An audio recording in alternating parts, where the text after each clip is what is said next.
Hey everyone, when you hear the word protagonist, what comes to mind? Maybe someone with godlike power, mountains of treasure, a harem following them around, or a cool status window displaying their every power-up and stat increase, right? Well, today's story has all those things you'd expect in a protagonist. Just, not quite the way you'd think. Our story opens with our protagonist tied up, surrounded by roaring lightning and angry beastmen who look like they've been binge-watching Angry Villagers 101. They're all chanting, "Kill him! Kill him!" In his head, the protagonist wonders, how did it come to this? Wasn't I just trying to take a nap? And where the heck am I? Anyway, suddenly, one of the beastmen, clearly the spokesperson here, steps forward with a sword raised dramatically, looking like he's auditioning for Medieval Idol. With a voice as booming as his sword is oversized, he declares, "Today, the next to receive divine punishment shall be this lonely human who dared to intrude upon our sacred land." Okay, our protagonist thinks. A little dramatic, but all right. The Beastman continues. For thousands of years, our land, the secret territory of the Beastfolk, has been hidden from the outside world. And now, for the first time, a human has dared to set foot here. At this, the crowd goes absolutely wild. Like free t-shirt level wild. Some shout, "This is an act of war," while others go with the classic, "Bring down divine punishment upon this human who broke our sacred covenant." Our protagonist feels the panic rising, like he's just been called to the principal's office times 1,000. I was literally just in a cave 5 minutes ago. Is this how I'm gonna go? Really? Then memories start flashing back to him, all the way to 5 hours ago. He recalls a man approaching him outside a restaurant, yelling, "Hey Tsuyoshi, hurry up and finish eating." This guy, someone our protagonist vaguely knows but mostly ignores, lifts the curtain dramatically with one hand, calling out like he's giving some great speech. "Don't dawdle today." Once we're inside, there are 2 other cleaning teams besides us. If you slack off, you won't even get a scrap of metal. The protagonist, eyes glued to his noodles, looks up mid-slurp and asks, "Why are so many people showing up for just a C-rank cave?" The man shrugs, replying, "It's the times we live in.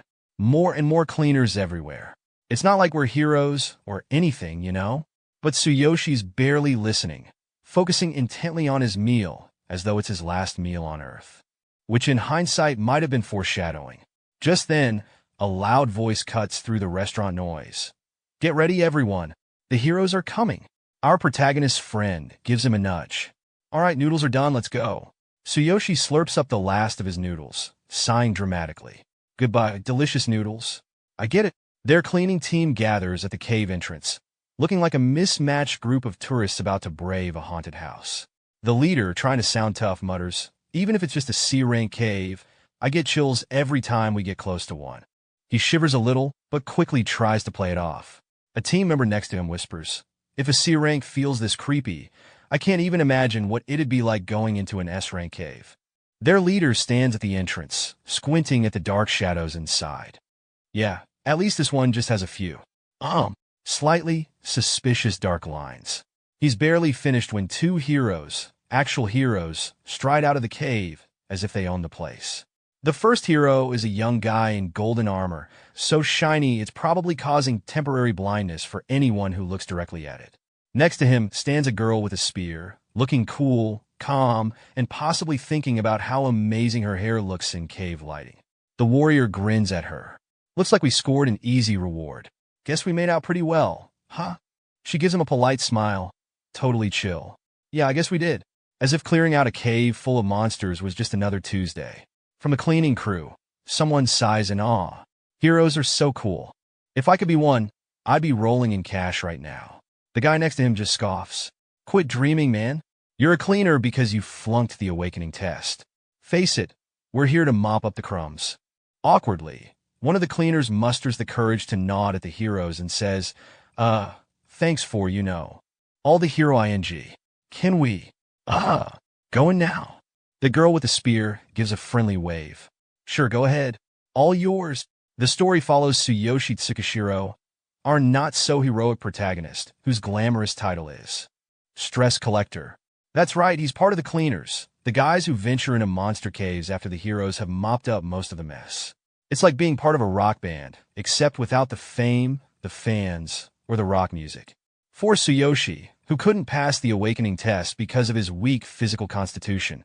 Becoming a hero was always a far-off fantasy. But hey, a guy's gotta eat. Inside the C-rank cave, scattered remnants of defeated monsters lie around like leftovers from a particularly wild Friday night, and cleaners sift through the rubble, hoping to find anything even remotely valuable. Someone calls out, "This is a small ruined cave, so it's not too big. It'll close in 4 hours. Let's wrap up and meet back here." Got it.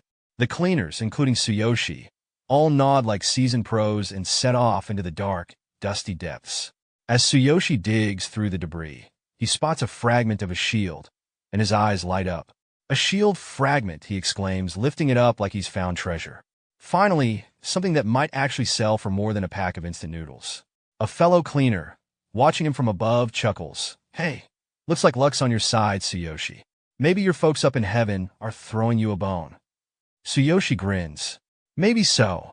All right, I'm heading a little deeper to see if I can find a matching shield, or at least a matching dent." His friend nods, calling after him. "All right, just don't forget to meet us back here in 3.5 hours."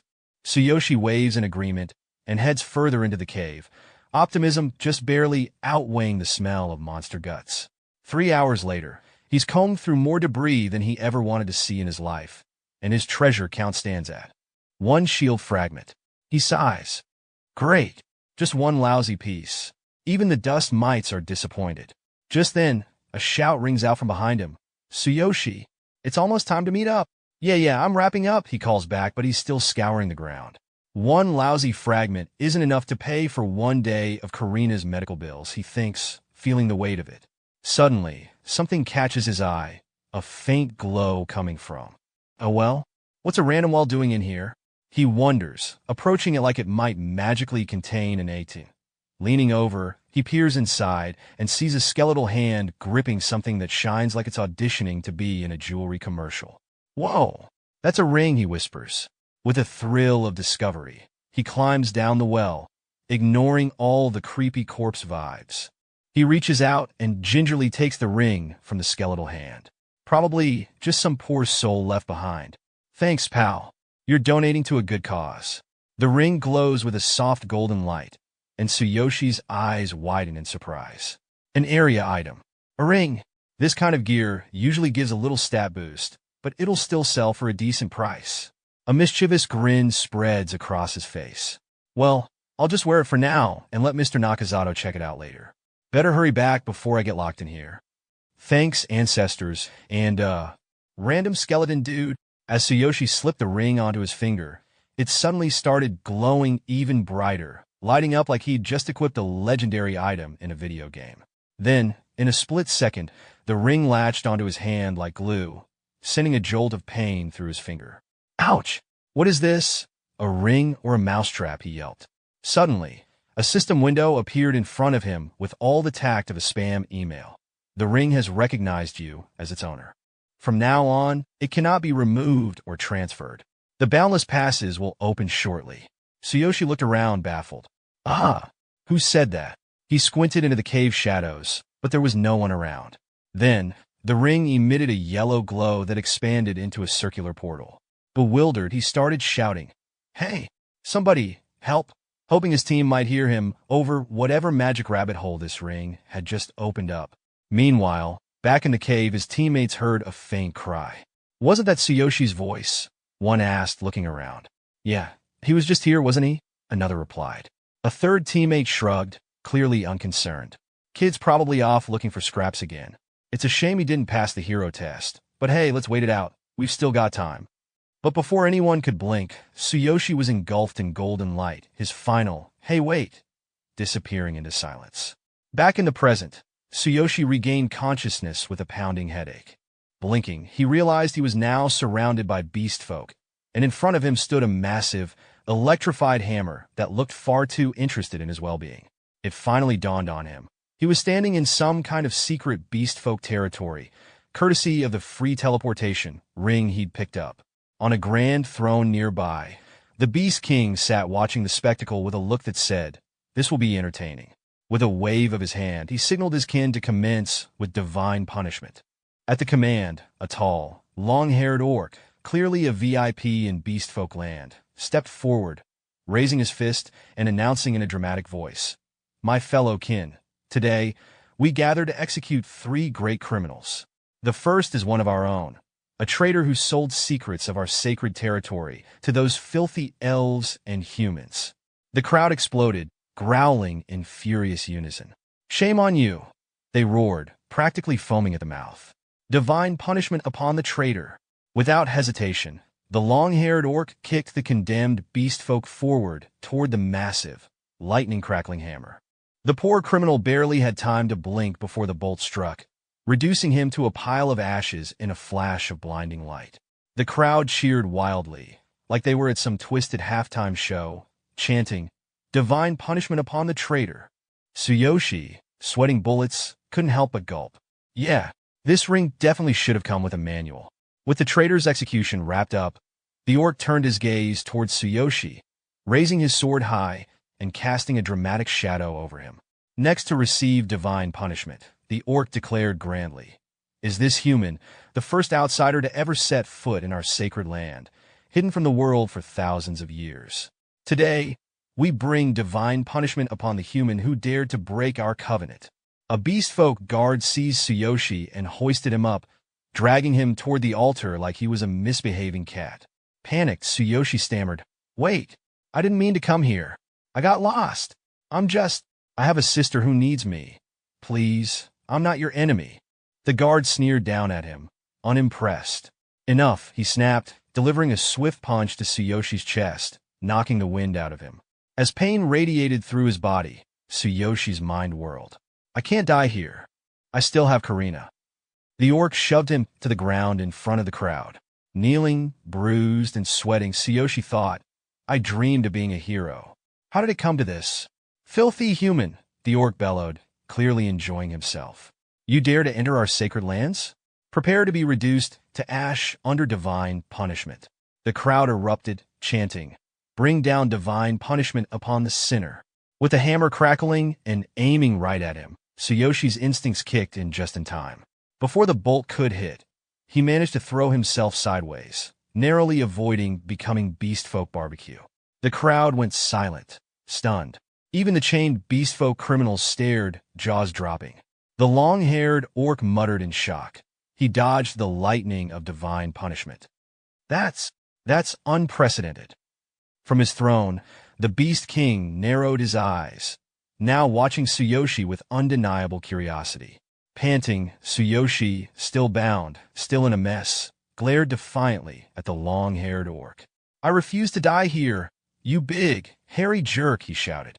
But as he finished, another bolt struck him, sending agony coursing through him as the lightning threatened to turn him to ash. No way," he groaned, barely staying conscious through sheer stubbornness. Seeing him writhing, the orc's excitement grew. "Who said the lightning of divine punishment only strikes once? Let's see if he dodges again." The crowd's chanting grew louder and wilder, like they were at a rock concert. "Divine punishment! Divine punishment!" Nearby, a captured beastfolk girl, trembling, whispered, "What a horrible fate. Poor guy doesn't stand a chance." Tsuyoshi's mind raced. "No, I can't die here. I have to survive this." Just then, a system notification appeared in front of his eyes like some dramatic game pop-up, activating Boundless Endurance System. Divine selection in process. Suddenly, his burning, battered body began to glow with a golden light, like some kind of mythic action hero. Another alert popped up, as if this was all some kind of cosmic joke. Activation complete. System authentication verified. Beginning body repair and constructing ultimate physique. The Beast King squinted, clearly surprised by the glowing, floating human who seemed less doomed, and more like he just unlocked a cheat code. Another lightning bolt struck Tsuyoshi, but instead of finishing him off, the energy lifted him into the air, his body shifting between being torn apart and mending itself like a bizarre human yo-yo. The long-haired orc gasped, "Is that human still alive?" The system alerts kept rolling in as if Tsuyoshi was in the middle of a software update, constructing ultimate physique. 15% complete. The sight of Tsuyoshi still enduring the divine punishment left the beastfolk crowd in shock, and they murmured to each other, "What is happening?" They watched eyes wide as bolt after bolt of lightning hammered into him. each one somehow making him look less like a punished sinner and more like demigod in the making. Meanwhile, Tsuyoshi, still floating and still in unimaginable pain, felt his body crackle with energy. He stumbled toward the massive hammer, every step like lifting a ton of bricks, but the system seemed determined to help him out with new updates. Constructing ultimate physique. 40% complete. Inputting skill, divine eye. As the lightning continued to strike, Tsuyoshi felt something deep within him stir. What? What's calling me? He didn't fully understand, but his legs, almost on autopilot, kept moving him up the altar steps. Each lightning strike burned, yet somehow fueled him, pushing him forward. The Beastfolk were now dead silent, jaws dropping as they watched this so-called divine punishment basically turn into a power-up montage. That guy, one whispered, eyes wide. Is he leveling up? The system chimed in again, dead set on updating him like a phone that just wouldn't stop. Constructing ultimate physique. 60% complete. Inputting skill, divine consciousness. Inventory. Inputting skill, absolute duplication. Tsuyoshi, half in shock, half on the verge of blacking out, had just one thought. At this rate, I'll be stronger than the heroes who left me in the dust. Tsuyoshi was just a few shaky steps from the hammer. The Beastfolk watched in paralyzed awe, jaws dropping as this hopeless human edged closer to the legendary weapon. Then the system decided it was time for yet another update. Constructing ultimate physique. 80% complete. The long-haired orc, practically tripping over his own feet, stammered. Impossible.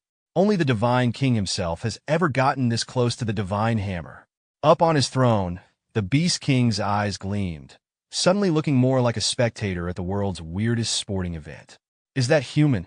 Is he really trying to lift the Divine King's hammer? He muttered, sounding both impressed and a little offended. The lightning around the hammer crackled louder, roaring as if it, too, couldn't believe what it was seeing. Tsuyoshi, every nerve buzzing, forced himself closer. Are you calling for me? He wondered, his mind reaching out in a mix of determination and confusion. What do you even want from me? Finally, his hand brushed the hammer's cold surface, and the system jumped in like a game master with a flair for the dramatic. Ultimate physique construction complete. Special status. Chosen 1 activated. The second his fingers touched the handle, the sky erupted in a flash of lightning, like someone had just cranked the volume all the way up. Bolt after bolt struck him, and somehow Tsuyoshi stayed standing, though he was now giving off a glow that was frankly a little blinding. His eyes shone like they'd just been plugged into the world's brightest power outlet. In the silence that followed, the Beastfolk gawked as Tsuyoshi, now wrapped in lightning, gripped the hammer and, with a determined grin, lifted it off the ground. He could feel its weight, its power, and he couldn't help thinking, all right, Divine Hammer.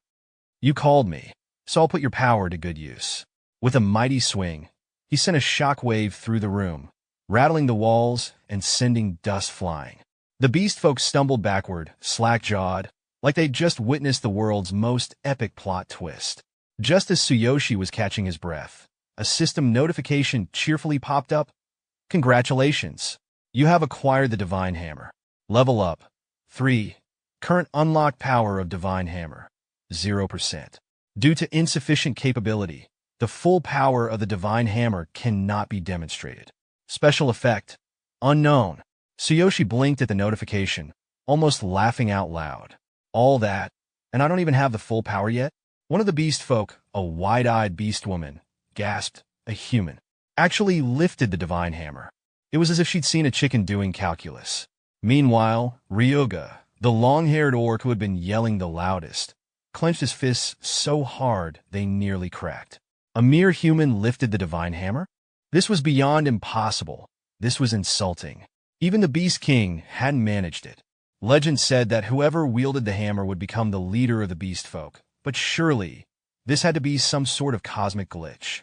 As Tsuyoshi tried to process what had just happened, a new status window blinked open in front of him. Level 3? He mused. And this? Is this the divine selection system? Suddenly, with a ground-shaking thud, Ryuga landed right behind him in a puff of dust, snarling. You filthy human! How dare you touch the Divine Hammer with your unworthy hands? His outrage could have fueled a small fire. The Beastfolk roared, General Ryuga, show him the pride of the Beastfolk. Take back our honor. Ryuga's glare was practically boiling. I don't know what cheap trick you pulled to survive divine punishment and lift that hammer, but you'd better return it now and prepare for your end. Just as Tsuyoshi was deciding whether to try bluffing or just keep holding on for dear life, a notification popped up. Notification, passive skill, Divine Eye activated. Use Divine Eye to see detailed information on any item or opponent by focusing. Cooldown, 0 seconds. Divine Eye? Tsuyoshi thought, feeling curious. He focused it on Ryuga, and a window appeared. Name, Ryuga. Title, General Level, 84. Occupation, Beastman Warrior Weapon, Great Sword, Grade A. Zimbato. Tsuyoshi's eyes widened. Wait, Divine Eye lets me see my opponent's stats? He tried to keep a straight face, but couldn't resist thinking, alright system, maybe you're not so bad after all.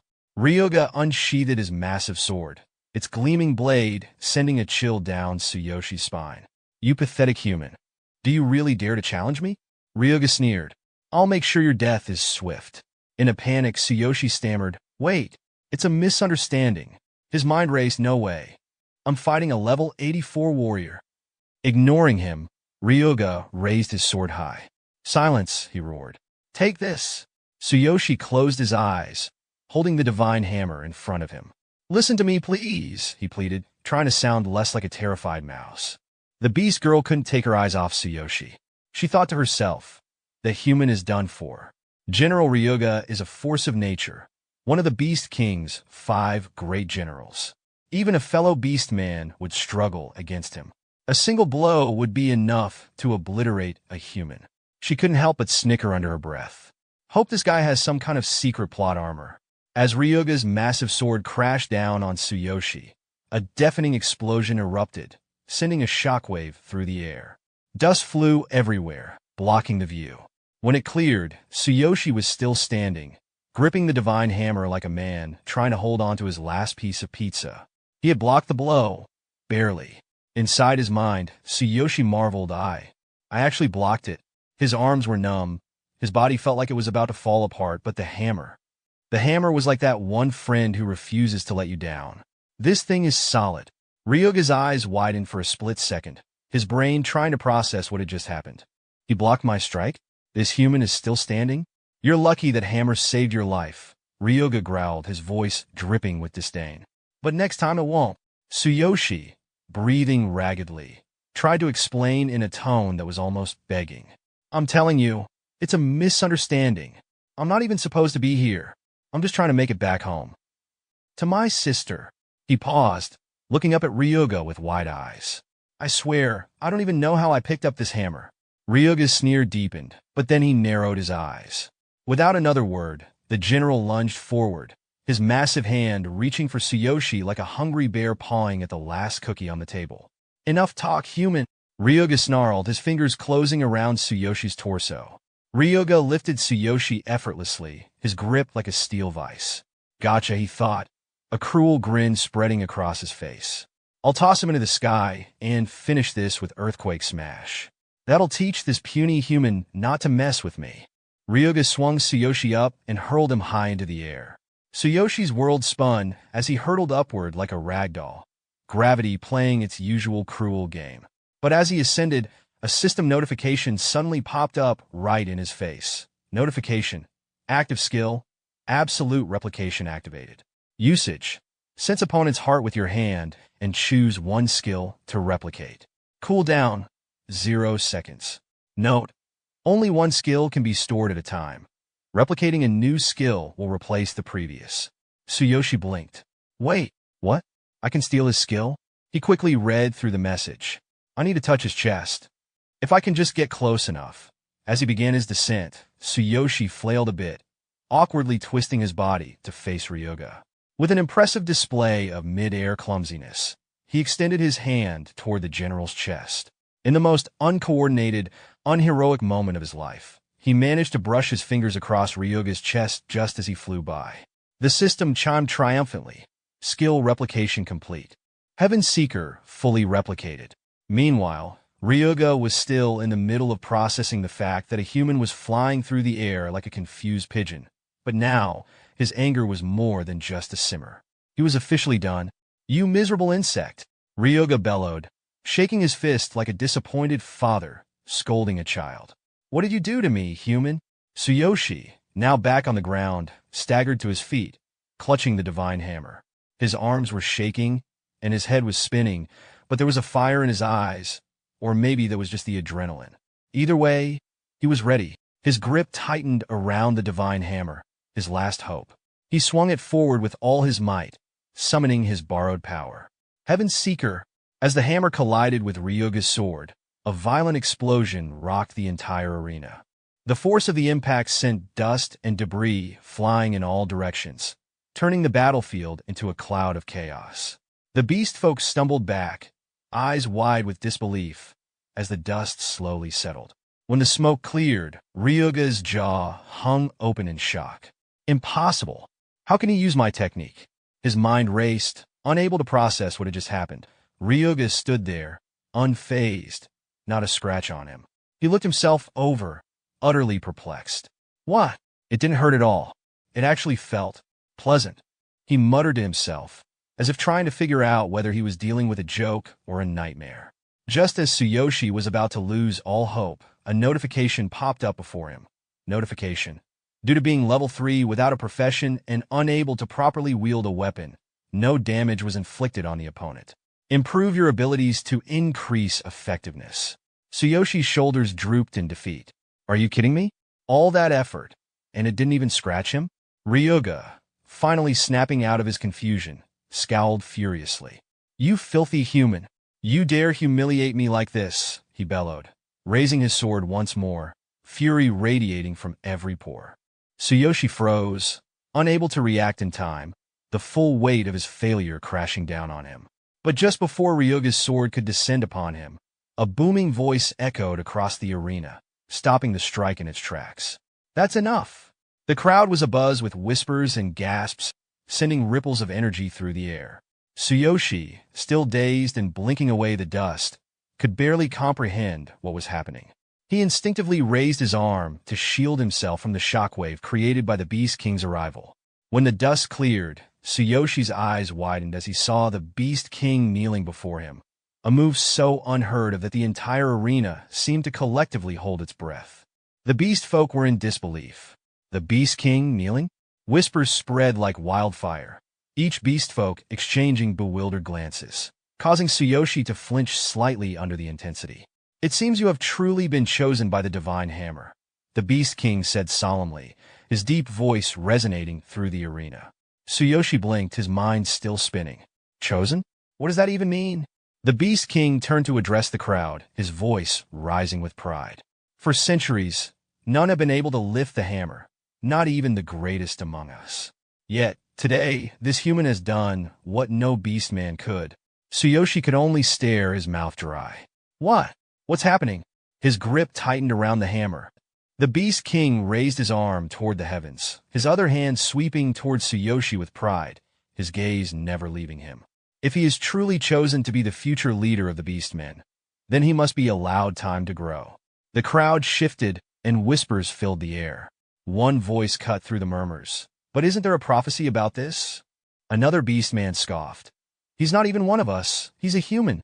Just as the tension was about to rise again, General Ryuga stepped forward, raising his hand.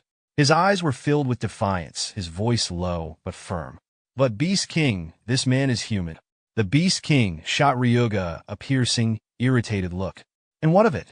Did the prophecy specify that our leader must be a beastman? Are you suggesting we ignore the one who may bring hope to our people? Ryuga's defiance faltered as he nervously clasped his hands, bowing his head. His voice trembled with a mix of respect and disbelief. It would be unthinkable. But still, the prophecy didn't specify.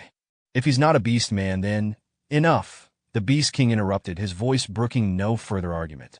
He turned to Tsuyoshi, his gaze sharp as ever. Boy, what is your name? Tsuyoshi straightened his posture, suddenly very aware of the Beast King's overwhelming presence. Tsuyoshi Tsukijo. The Beast King nodded slowly, eyes studying him with an unreadable expression. If you are willing to shoulder the future of our people, then I will grant you freedom. However, he said, his tone growing more serious, you are far too weak as you are now. Suddenly, A blue flame ignited in the Beast King's palm, casting an eerie glow over the entire arena. It flickered with strange energy, sending a chill through the air. When the time comes, the Beast King continued, we'll see if you are worthy of being our leader.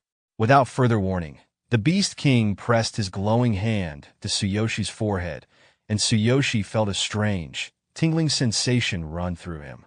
The blue light seemed to seep into his very mind, burning a mark into his consciousness. This is a mental mark, the Beast King said solemnly, stepping back. If you do not return within 1 year, I will use it to find you, wherever you may be, and end you. Tsuyoshi touched his forehead, feeling the heat of the mental mark. His mind raced, overwhelmed by the gravity of the decision he had just made.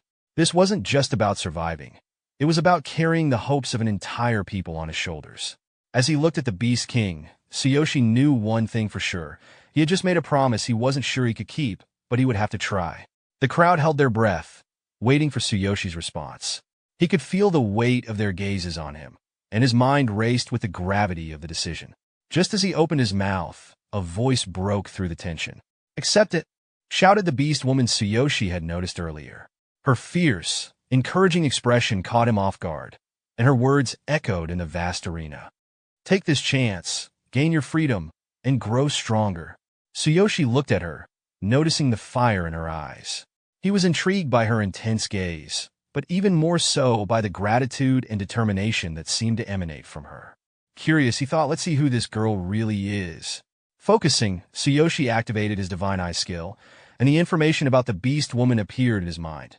Name: unknown title, warrior level, 72 occupation, beastman warrior weapon, dagger user. Tsuyoshi's eyes widened slightly. Level 72? He was surprised at how powerful she was. But why is she marked as a criminal?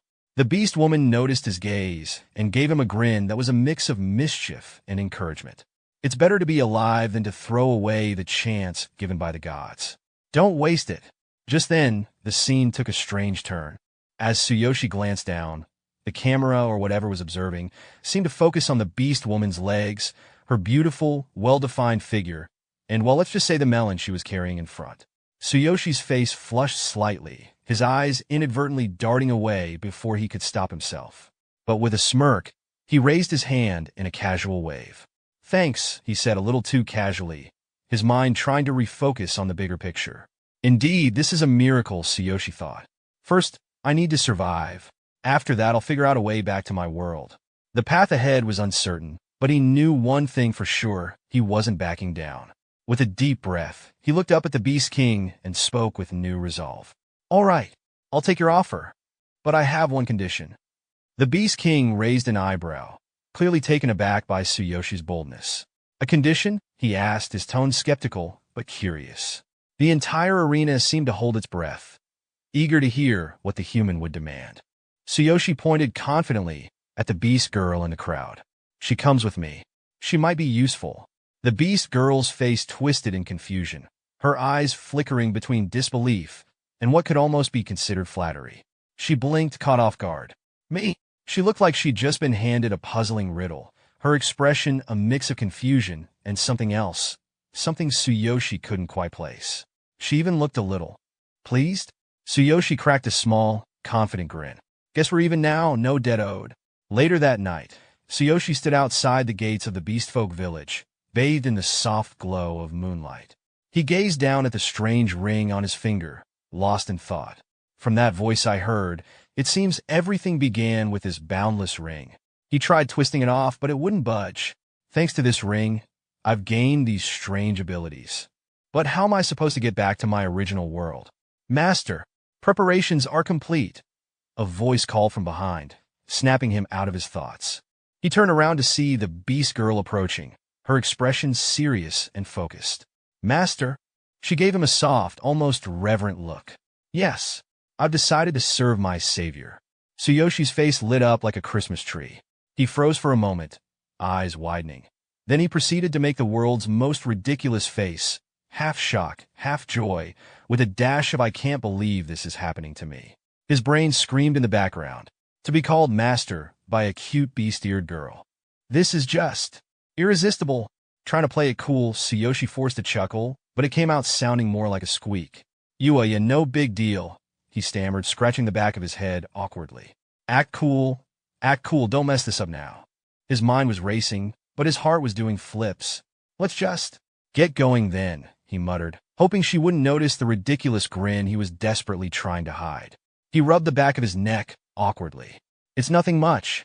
Your words help me too. From now on, we'll support each other. As for calling me master, or, serving me, that's—" Before he could finish, the girl stepped closer, her cheeks flushing a deep shade of red. She looked up at him with an expression that was a mix of awe and gratitude. "You don't understand how much that means to me. Master, you've given me a second chance. No one has ever seen me like this, or thought of me so straightforwardly. Except you."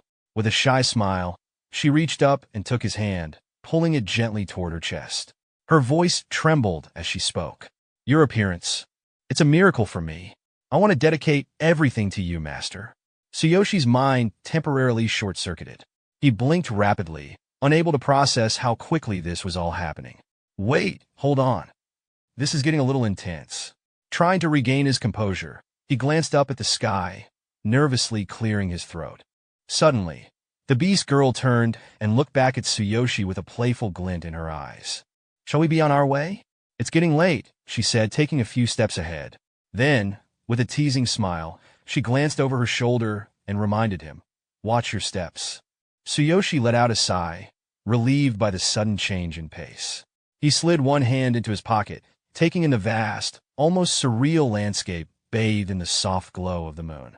What an amazing otherworld, he thought, his gaze drifting over the unfamiliar terrain. The beauty of it all left him momentarily entranced. But then, a sharp pang of reality snapped him back. "No, what am I doing? Karina is waiting for me back home." He couldn't afford to get lost in the wonders of this world. His mission was clear. Just as those thoughts settled in, a familiar chime rang in his mind, and a system notification appeared. Notification: the Boundless Pass is now available for use. Please note that the cooldown is 24 hours. Looking down at his finger, Tsuyoshi noticed the dull glow of the ring, a faint golden shimmer. "That's right. This ring brought me here," he reminded himself. "If I can use it again, maybe I can return to my world." With renewed determination, he raised his hand, focusing on the ring. "Open Boundless Pass," he commanded, unsure but hopeful. Suddenly, a brilliant golden light enveloped him, spiraling around him like a whirlwind. It tugged at him with the same familiar force he had experienced when he first arrived. His heart raced with anticipation. This is it, he thought, his mind reeling with excitement. "I can finally go home." From a distance, the beast girl, noticing the swirling light, looked back at him in confusion.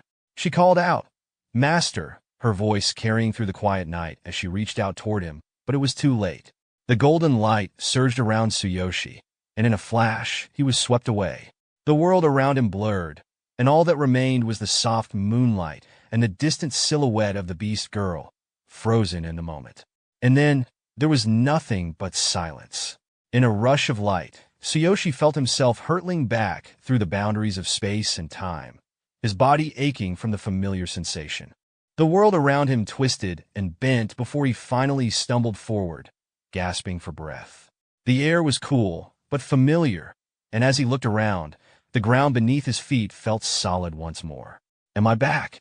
he thought, his heart racing. He took a deep breath, almost afraid to believe it.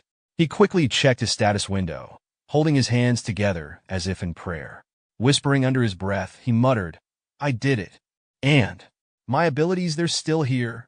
The status window displayed: level 3 occupation, none weapon, none skill, none replicated skills, none divine consciousness inventory. Divine hammer, he raised an eyebrow. The divine hammer. It's still in there? Just then, another notification blinked across his vision.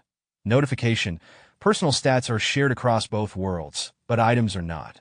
To use items from the other world, they must be placed in the divine consciousness inventory beforehand. Tsuyoshi sighed, placing a hand on the helmet still perched on his head. "So, since levels are shared, I can level up in either world, huh?" He scratched his chin, staring at the divine hammer in his inventory.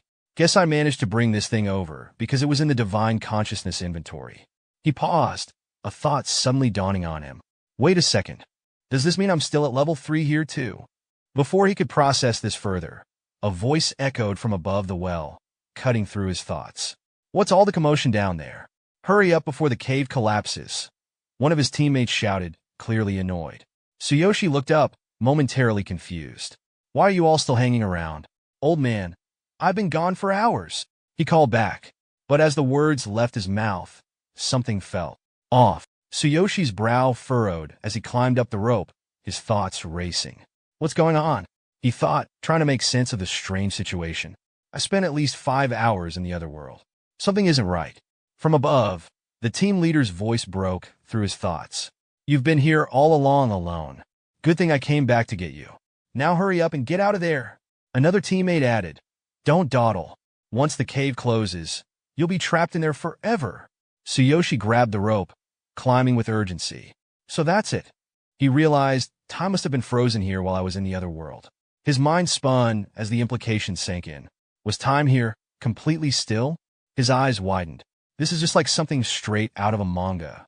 When he finally emerged from the well, Tsuyoshi took a deep breath, looking around at his teammates, his heart still racing.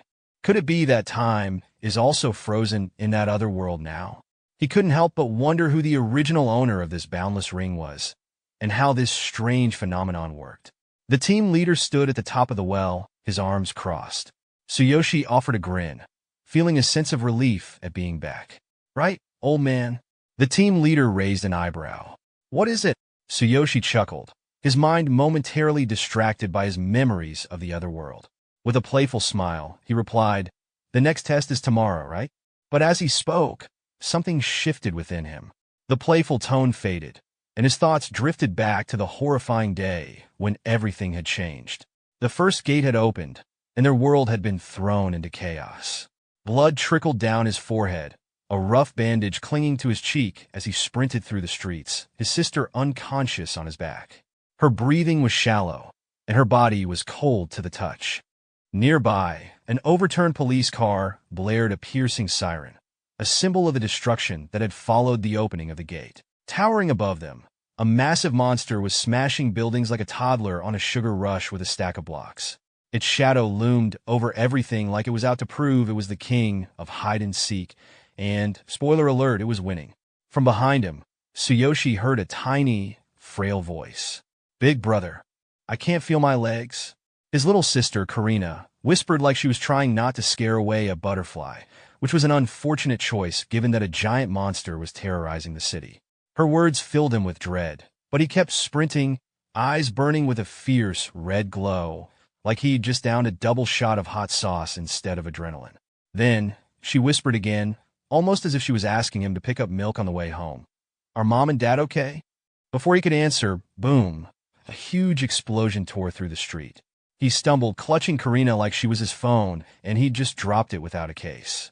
This cannot be happening, he thought, like some guy in a disaster movie who really thought he'd be the one to survive. He called out for his parents, his voice cracking in a way that would have been embarrassing if everyone else wasn't also screaming. As he staggered through the wreckage, the cries of people echoed around him, blending into what sounded suspiciously like a very apocalyptic remix. Then, suddenly, a hand grabbed his shoulder. Tsuyoshi! Uncle Nakazato's grip was firm, his face grim. If you stop, you'll die. Keep moving, the man said, dragging Tsuyoshi back into action. Tears stung Tsuyoshi's eyes as he cried out, Uncle Nakazato. Mom and Dad, they're still at the house. Uncle Nakazato didn't hesitate, shaking his head firmly. Don't look back. You and Karina need to survive. The darkness will consume you too if you stop. He glanced toward the massive creature wreaking havoc behind them. We need to get Karina to a hospital quickly. The memory blurred, yanking Tsuyoshi back into the present. He stood beside Karina, who sat in her wheelchair, gazing up at him with eyes full of worry. Big brother, she asked softly, are you really going to retake the awakening test tomorrow? Are you sure you're okay? You just got back from work. Across the room, a nurse tidied up, her cheerful smile as unwavering as a motivational poster. You're always so thoughtful, Karina. Make sure you rest too. Tsuyoshi scratched the back of his head, giving his best, I totally have it together grin. I'm fine, really. How about you, Karina? Do your legs still hurt? Karina's gaze dropped to her lap, her cheeks flushing pink. I can't walk anymore, but I'm used to the pain by now, she murmured, her voice wobbling like a poorly balanced chair. Tsuyoshi's fists clenched, his heart doing an impression of a trash compactor. Karina's really suffering, isn't she? He thought, the weight of their past settling over him like a bad weather report. And because life loved its timing, a system notification dinged in his vision. Divine, I activated. Target bodily information. Both legs trapped under a collapsed building. 98% of nerve cells necrotized. Condition includes intermittent nerve pain. Recovery probability, 1%. Tsuyoshi stared at the message like it owed him money, his gaze shifting back to Karina in her wheelchair. A 1% chance of walking again? Great. What am I supposed to do? Gamble with reality. His mind wandered, conjuring a highlight reel of all the things she should have been doing, going to school, laughing with friends, living her best life.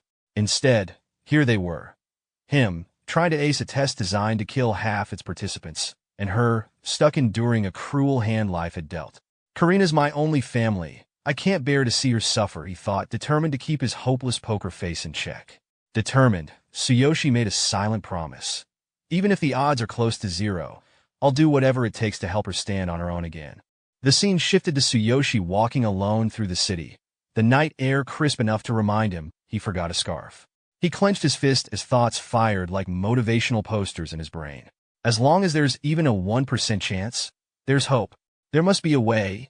If I rise as a hero, I might gain knowledge or powers that could heal her. With newfound determination gleaming brighter than the streetlights, Tsuyoshi stopped abruptly in the middle of the sidewalk. He raised his hand toward the night sky, his ring catching the moonlight like he was about to propose to fate itself. It's not just about healing Karina, he declared to absolutely no one. I want to live my life with pride. That's why I'm going to become a hero, the strongest hero there is. A few late-night passers-by slowed their pace, stealing wary glances at the young man dramatically monologuing under the moonlight. One muttered, "Is he okay?" Another replied, "Too much anime." But Tsuyoshi didn't care. His goal was clear, and nothing, especially not awkward stares, was going to stop him. The next day, at the BTG Awakening test site, a boy emerged from the testing chamber, looking as smug as a cat that just knocked over a vase. Measurement result. Level 3, Combat Power 540, the tester announced monotone. The glasses-wearing employee handed the boy an emblem, his expression suggesting he'd done this 300 times today. Please accept the hero's emblem, customized based on your test result. The boy's chest puffed out as he exclaimed, "I'm finally a hero." His proud mother clapped him on the shoulder, already making dinner plans. "That's my boy. We'll throw a big feast tonight. Aim for that C rank." Meanwhile, the glasses-wearing employee glanced at the next name on the list and adjusted his frames with the enthusiasm of someone forced to work overtime. Next up, Tsuyoshi Tsukishiro, taking the test after failing the first time. His tone carried just the right amount of shade to let the room know what he thought. Fixing Tsuyoshi with a skeptical look, he added, "When you're ready, step inside and place your hand on the measurement device. Though, I doubt it'll be any different from last time." Tsuyoshi, clad in a military uniform and sporting a cheek bandage that screamed serious business, strode confidently into the room. "We'll see soon enough if this is a waste of time," he said, brushing off the employee's doubtful glance like it was a pesky fly. The glasses-wearing employee, clearly committed to his job as chief doubter, chimed in, "Most who fail once usually have the same result every time. This device measures from all angles, after all." Tsuyoshi didn't bother with a response, already focused on his goal. He walked through the doors to the blue-lit chamber, the red-lit camera scanning him ominously, as if preparing to judge his soul. The last guy was level 3 with a combat power of 540, pretty standard he thought, sizing up the challenge. "Let's see how I stack up." He placed his hand on the device, the screen promptly displaying level 3. Alright, he thought, I should qualify as a hero too, but how high will my combat power be? With a deep breath, he activated his skill, Ultimate Physique, and veins bulged across his hand like his muscles were auditioning for an action movie. Suddenly, an intense wave of energy surged through the room, shaking the building so hard it felt like the entire foundation was reconsidering its life choices. The glasses-wearing employee stumbled. "An earthquake?" he muttered, his voice teetering between shock and mild panic. The device didn't just react, it exploded into sparks and lightning, clearly having an existential crisis over what it just measured. When the dust settled, the screen flashed the final reading. Combat power, 5400. The system's mechanical voice boomed. Measurement result. Level 3, combat power 5400. New record for level 3 heroes. Previous highest, 930. Tsuyoshi's eyes widened as the numbers sank in. 5400. 10 times the last guy's combat power? He thought, staring at the screen in disbelief. I knew I'd improved, but this? He glanced at his hand, flexing it with a satisfied smirk. All according to plan.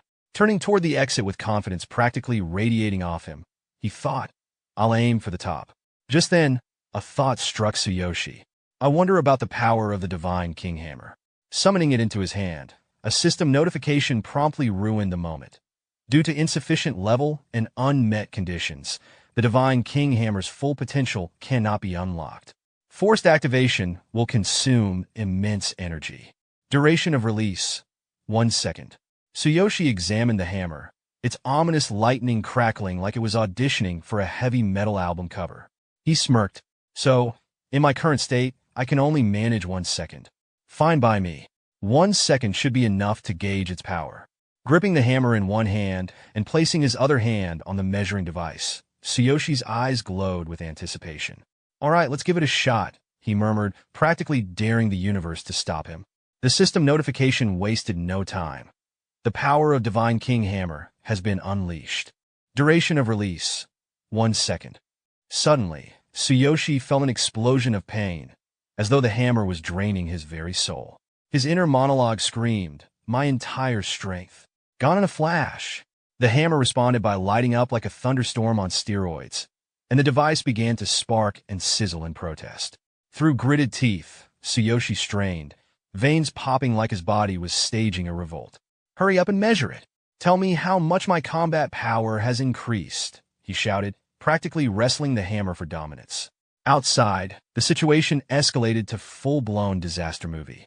The sky roared, lightning spiraled like dragons on a joyride, and crackling bolts hurled themselves toward the city.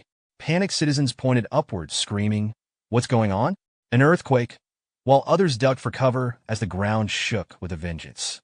One particularly baffled man shouted, who angered the gods this time? Unaware of the chaos outside, Tsuyoshi pushed through the agony, his mind laser-focused on one thing. How strong am I now? Back in the test chamber, the device went into full meltdown mode. Warning, energy overload, unable to measure. Sparks flew like the machine was trying to invent fireworks, and then poof, the lights cut out. The room plunged into darkness, followed by an eerie silence, as if the building had just given up. In a panicked rush, the glasses-wearing employee burst into the room, flinging the door open like it was the end of the world. Due to the blackout, the test has been suspended. Evacuate immediately, he shouted, but his eyes then landed on Tsuyoshi, who looked like he'd just fought a battle and lost. Miserably, the man stared at Tsuyoshi, who was barely standing, panting like he'd run a marathon. He stammered wide-eyed, Who are you?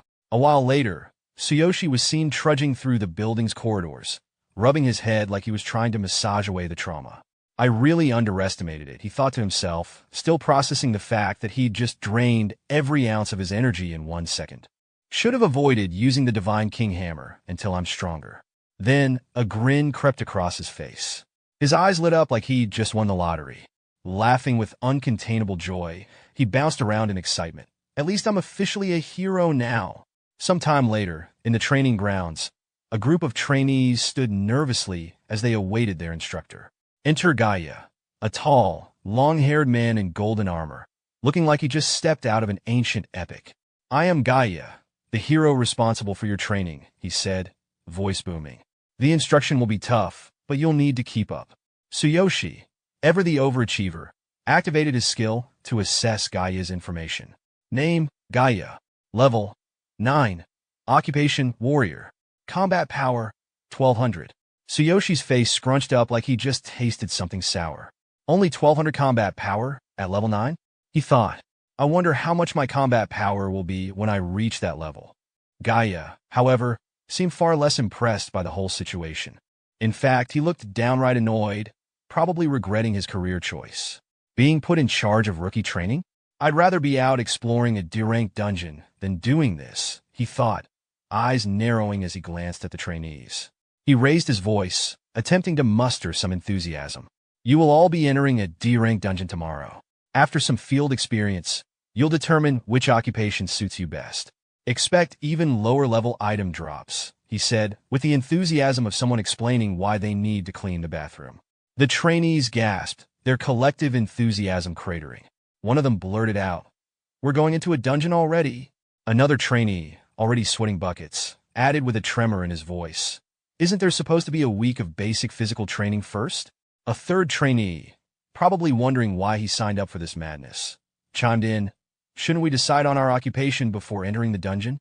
Gaia, who was already over the entire situation, scowled and shot them down like they were asking if they could take a nap instead. Basic physical training? We don't have time for that. Now that you're heroes, you'll hone your skills through real combat. That's how I do things. If you can't keep up, then leave. Understood? The trainees, clearly rethinking their life choices, replied in unison, "Yes, sir," like a chorus of people who just realized they might have made a mistake. Tsuyoshi watched this with a smirk, thinking, this guy's just taking out his frustration on us. In the end, a hero is still human.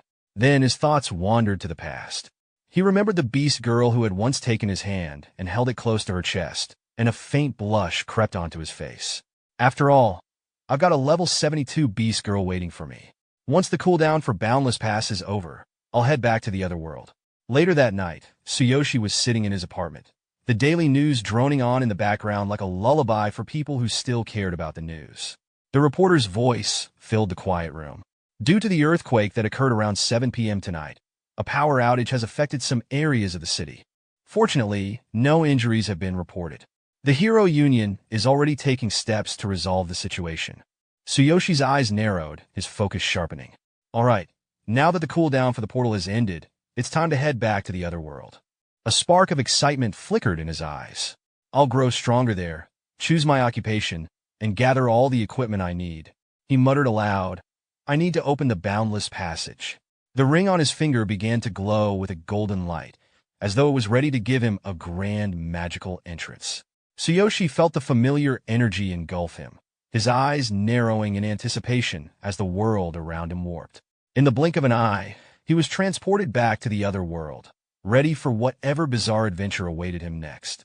The bright moon hung in the sky, and Tsuyoshi couldn't help but smile as he gazed up, feeling a sense of nostalgia wash over him. So, I'm back here again, he murmured, clearly pleased with himself. Sitting on the ground, he sighed, taking in the familiar scenery. Everything's the same as before. Even my clothes are back to how they were the first time.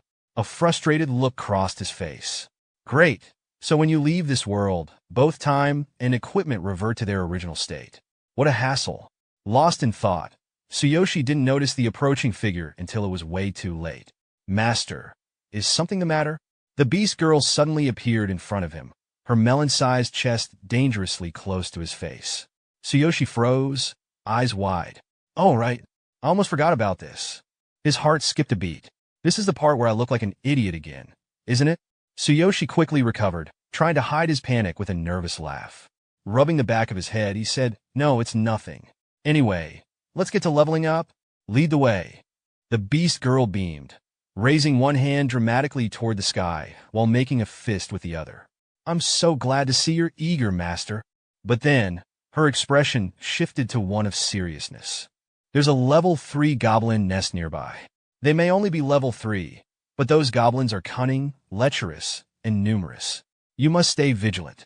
Tsuyoshi blinked, completely confused. Lecherous? Why does that sound like a problem for her? Noticing his puzzled look, the beast girl seemed just as perplexed. Tsuyoshi quickly shook himself out of it, thinking, all right, goblins, this is starting to feel like a real fantasy world. His lips curled into a grin, thinking of a character from Naruto. All right, it's settled. The target is the goblins. The beast girl's face lit up as she jumped with excitement, making an adorable puppy-like gesture with her fist held high in the air. Let's go, master, she cheered. Tsuyoshi grinned widely, feeling a surge of excitement. This is what I've been waiting for. In front of the goblin cave, Tsuyoshi and the beast girl crouched in the bushes, peeking at the goblin sentries lurking at the entrance. The beast girl leaned in, whispering, Be careful not to wake the goblin sentries. Tsuyoshi smirked. You're level 72. You should be able to take them out no problem, right? He couldn't help but marvel at her stats. Her combat power is 630,000. That's insane. Just what I'd expect from a level 72. The beast girl blushed slightly, clutching her melons shyly as she gave him a curious look. How do you know my level? With a confident grin, Tsuyoshi shrugged. I'm not your master for nothing, you know. Anyway, could you show me how a high-level hero fights? She hesitated. If I fight alongside you, you won't earn any experience points. The level difference is too great. Tsuyoshi scratched his head. Oh, so there are rules like that? I just wanted to see you in action. Blushing, the beast girl replied. You're flattering me. But if you insist, I'll give it a shot. She drew her knife, her eyes gleaming with determination. Watch closely. In a flash, she vanished from his side, reappearing in front of the goblins. Her blade sliced through the air in an effortless blur as she took them down with her instant step slash. Tsuyoshi stood there, wide-eyed, and couldn't help but clap. Whoa! That's the movement of a level 72 warrior. So cool. The beast girl turned with a smile, her eyes sparkling. You're too kind. I always give my all, even against low-level opponents. I hope that was helpful. Tsuyoshi's eyes practically sparkled with excitement. It was incredible. By the way, could you teach me that move? She hesitated, raising an eyebrow. Instant step slash is a skill for high-level warriors. It's not really something you can learn yet. Besides, you haven't even decided on an occupation, have you? Tsuyoshi chuckled, a mischievous glint in his eye. In that case, I'll become a warrior too. I mean, with you as my personal trainer, I'll be unstoppable. He thought to himself, with a level 72 warrior by my side, I'll have no problem picking up all the cool moves. But first, I need a weapon, something that doesn't require a heroic divine king hammer. A system notification popped up. Notification: you have switched to warrior. Occupation status updated. Tsuyoshi Tsukishiro, level 3, warrior, combat power, 5400. Weapon: divine king hammer. The beast girl's expression softened, and she gently took his hand, holding it close to her chest. She gazed at him with a hint of affection. You chose to become a warrior because of me. I'll make sure to be of use. Her cheeks flushed slightly. I'll do my best to support you in leveling up. First, let's gather some equipment for warriors. Tsuyoshi's face turned bright red as he felt her hand in his, a goofy grin spreading across his face. What kind of world is this? He thought, his cheeks burning even more. But just as things were getting a little too comfortable, a goblin's voice rang out. Hey, it's time for a shift change. One of the goblins noticed the downed sentries and froze, staring at Tsuyoshi and the beast girl. An intruder! Tsuyoshi turned with a smirk, feeling the rush of excitement. Looks like I'll handle this guy on my own. With a confident step forward, he glanced at the beast girl. Lend me a dagger. There's something I want to try. A system notification immediately popped up. Notification: silver dragon dagger borrowed. The beast girl's eyes widened in concern. Master, engaging an enemy of the same level head-on might be. But before she could finish, Tsuyoshi had already lunged toward the goblin, his thoughts racing. I haven't fully tested the power of Heaven Sucker yet. These goblins will be my guinea pigs. As Tsuyoshi charged at the goblin with the borrowed dagger, he couldn't help but feel the thrill of his new power. This would be the perfect opportunity to see what his warrior abilities and his untested skills could do in action. Tsuyoshi's heart raced as he soared through the air, his dagger aimed at the goblin below. The creature's red bar displayed level 3, combat power, 420, but Tsuyoshi's confidence never wavered. With a swift, clean slash, he released a wave of energy from the silver dragon dagger. The force of the strike cleaved through the goblin and its companion in an instant, both monsters collapsing to the ground in defeat. The beast girl, watching in awe, thought to herself, to defeat goblins of the same level so effortlessly. Even a party of 6 would struggle with that. Tsuyoshi landed smoothly, his grin wide as he turned to face the remaining goblins. This seems surprisingly easy. I'll wipe out the rest of these goblins. His voice rang with pride as the surge of experience points filled his system. His thoughts raced. The divine selection system is fascinating. I'll reach level 4 by the end of the night. His status updated before his eyes. Level 3 occupation, warrior weapon, silver dragon skills. None replicate skill. Heaven Seeker experience, 53,000. Tsuyoshi felt a rush of excitement. Level 3 was just the beginning. If he could defeat enemies this easily now, just imagine the strength he'd have by the time he reached higher levels. Beside him, the beast girl stepped forward hesitantly, her ears drooping as she offered a makeshift weapon with both hands.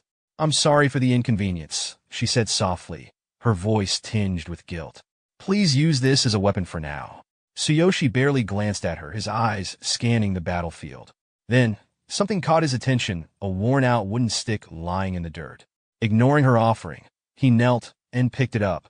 He turned the battered stick in his hands as if it were a relic from another era.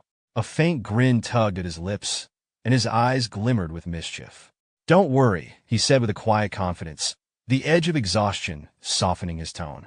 "Even a goblin stick isn't too bad." As if in response, a crisp system notification appeared before him, its chime echoing in his mind. Level 3 occupation, warrior weapon, worn-out wooden stick replicate skill. Heaven Seeker experience, 53,000. The beast girl furrowed her brows, her concern evident. "Master, we must hurry and gather some basic equipment. Your current gear offers almost no defense." Tsuyoshi nodded faintly, her words resonating with his own thoughts. "She's right. I'm practically walking armorless into death's embrace. Without proper gear, even this stick won't be enough." He paused, his mind wandering back to the mysterious divine consciousness inventory. The memory of its first activation was as vivid as ever. Divine consciousness inventory.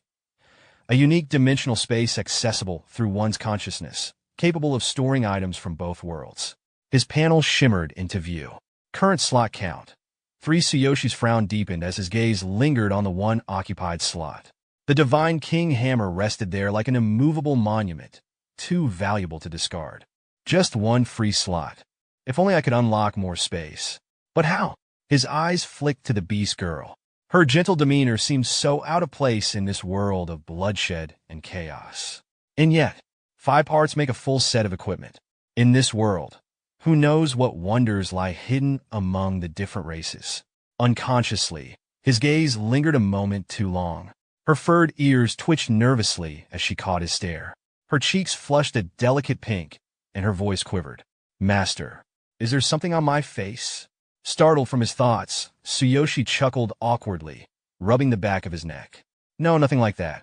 I was just making sure you're still with me." The warmth of the moment shattered like glass as the beast girl stiffened. Her ears perked up, and her tail bristled.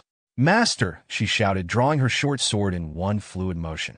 Her eyes burned with urgency. "Behind you!" Tsuyoshi spun on his heel, his heart dropping into a cold pit. 3 goblins surged toward him, their red glowing health bars glaring ominously above their heads. Goblin level 4. Their guttural snarls filled the air, and each wielded a crude wooden stick similar to his own. But it wasn't the weapon that concerned him. It was the gleam of hunger in their eyes. The goblins cackled, their malicious grins wide and leering. One of them jeered. "Intruder! A woman! Hee hee hee!" The beast girl stepped in front of Tsuyoshi without hesitation, her sword gleaming in the dim cave light. Her voice was steady, but edged with urgency. "The goblins grow stronger as we go deeper. Stay alert." Tsuyoshi blinked, momentarily caught off guard by her protective stance. But confusion quickly turned into a spark of excitement. His lips curled into a confident grin. "That means the experience points will also increase." Without waiting, Tsuyoshi charged forward, gripping his worn-out wooden stick like a seasoned warrior wielding a legendary weapon. His sudden movement startled the goblins, their mocking expressions shifting to alarm. One goblin sneered, raising its crude weapon. "You reckless fool!" Tsuyoshi met its glare head-on, his voice booming through the cavern. "Take this!" He swung the wooden stick with all his strength. The impact wasn't what anyone expected. A massive explosion of energy erupted from the stick, a blinding light engulfing the goblins. The sheer force obliterated all 3 enemies in an instant, leaving nothing but scorch marks on the ground where they once stood. A chime echoed in Tsuyoshi's mind as a system notification appeared before him. Level 3 occupation, warrior weapon, worn-out wooden stick replicate skill. Heaven Seeker experience, 150-3000. Tsuyoshi examined the stick in his hands, its surface now riddled with cracks. He winced slightly, clutching his wrist, but the grin never left his face. The higher the level of the enemy, the more experience I gain. But this weapon, it's too fragile. The beast girl watched in stunned silence, her eyes wide with awe. Slowly, her fingers tightened around her sword as her heart swelled with admiration. Master's potential is incredible. That blow, with just a wooden stick, he displayed strength that shouldn't be possible at his level. To defeat 3 enemies at once, instantly, despite the level difference. Her face flushed, and she clasped her hands to her chest. That's master for you. Tsuyoshi didn't linger on his victory. With an unshakable determination, he pressed forward into the depths of the goblin cave. The air grew heavier, the flickering shadows growing denser as the enemies became more numerous. Yet, no matter how many goblins appeared or how much their levels rose, Tsuyoshi's explosive power made their efforts futile. Each swing of his stick sent goblins flying, their health bars evaporating in seconds. From behind, the beast girl couldn't contain her excitement. She clapped her hands, her voice rising like a cheerleader's cry at a championship game. "Amazing master!" she exclaimed, her tail wagging with delight. Defeating yet another goblin with a single decisive strike, Tsuyoshi muttered under his breath. "This skill is great, but the weapon is trash." That's the 6th one already. He exhaled sharply, gripping his battered stick tightly as his gaze swept over the lifeless bodies of the goblins. His breathing began to steady, though his mind was racing. Wow! I never expected the experience bonuses in this world to be so great. I'm getting stronger much faster than I thought. With one final swing, he dispatched the last goblin. The dull thud echoed in the cavern, and for a moment, all was quiet. As Tsuyoshi stood there, a flood of memories filled his mind. Back when I worked as a cleaner, I'd overhear the heroes grumbling. They were always frustrated about leveling up. Fragments of conversations replayed in his head, vivid and bitter. Everything gets taken by the guild, leaving us with nothing. Maybe we should join the guild too. All the dungeons are being fought over. When will we ever level up? Tsuyoshi smirked, his eyes narrowing as he looked down at the fallen goblins around him. But here I can keep all the experience for myself. No guild restrictions, no one to share with, and the monsters grant way more experience than I've ever heard of. This world really is amazing. As if confirming his thoughts, the system chimed again. Experience. 2,100, 3,000. He clenched his fist, his pulse quickening. At this rate, I'll be unstoppable. I'm going straight for the boss. Fueled by confidence, Tsuyoshi pressed deeper into the cave. But that confidence shattered like fragile glass when he reached the cavern's core. The air turned heavy, almost suffocating. The dim light from the cave's moss barely illuminated the monstrous figure that loomed ahead. Tsuyoshi froze, his blood running cold. Slowly, he ducked behind a nearby rock, his hands trembling slightly as he peeked out. The creature's red eyes glowed like smoldering coals, piercing through the darkness with an almost tangible malice. Its towering frame radiated raw, unrelenting power. Tsuyoshi swallowed hard, his throat dry. Is that the goblin boss? Behind him, the beast girl crept closer, her usually composed face marked with fear. Beads of sweat trickled down her temples as she whispered, "Unlucky for us, master. This time, the boss has been possessed by darkness." Her words hit Tsuyoshi like a hammer. He blinked, his mind stuttering. Darkness. There's darkness in this world too? For a moment, his thoughts were paralyzed. His mind raced as he tried to come up with a plan. I can't back down now. But if this thing really is possessed by darkness? A chilling memory surged to the surface, the first time Tsuyoshi encountered a monster in his original world. The shadows of the past loomed large in his mind. In my world, darkness also lurks in the caves. Could it be the same entity? His grip on the worn-out wooden stick tightened as he tried to steady his spiraling thoughts. His heart pounded in his chest, each beat echoing like a drumroll of impending doom. Sensing his distress, the beast girl's voice cut through the tension like a lifeline. "Master," she whispered, her tone laced with caution. "Enemies possessed by darkness are formidable. This boss may only be level 6, but once it's possessed by darkness, its strength becomes exponentially greater." She hesitated before continuing, her expression grim. Darkness doesn't just amplify power, it shrouds its host in mystery, making its next move impossible to predict. That's why she stepped forward, gripping her sword tightly. That's why I will handle this boss myself. Her words pulled Tsuyoshi out of his thoughts, but instead of calming him, they stoked the fire of his rage. His voice trembled with fury as he growled, "No, I will absolutely take it down with my own hands, whether it's now or sometime in the future." His resolve solidified as he glared at the dark goblin boss. "I don't know what connection darkness has across different worlds, but I will kill them all. Every last one of them. I will avenge my family." Fueled by his blazing determination, Tsuyoshi launched himself forward, the worn-out wooden stick clutched tightly in his hand. His voice roared through the cave, shaking the air itself. "I will kill you with my own hands." "Master, wait!" the beast girl cried, her voice thick with panic. But it was too late. The dark goblin boss surged forward to meet him, its grotesque mouth wide open, teeth glinting like daggers in the dim light. The creature's movements were unervingly fast, each step shaking the ground. Tsuyoshi's vision blurred with rage as a name echoed in his mind. "Karina. You ruined Karina's life too." With all his strength, he swung his battered stick, the strike landing solidly on the boss's side. For a brief, fleeting moment, he thought he might have a chance. But the boss retaliated with equal ferocity.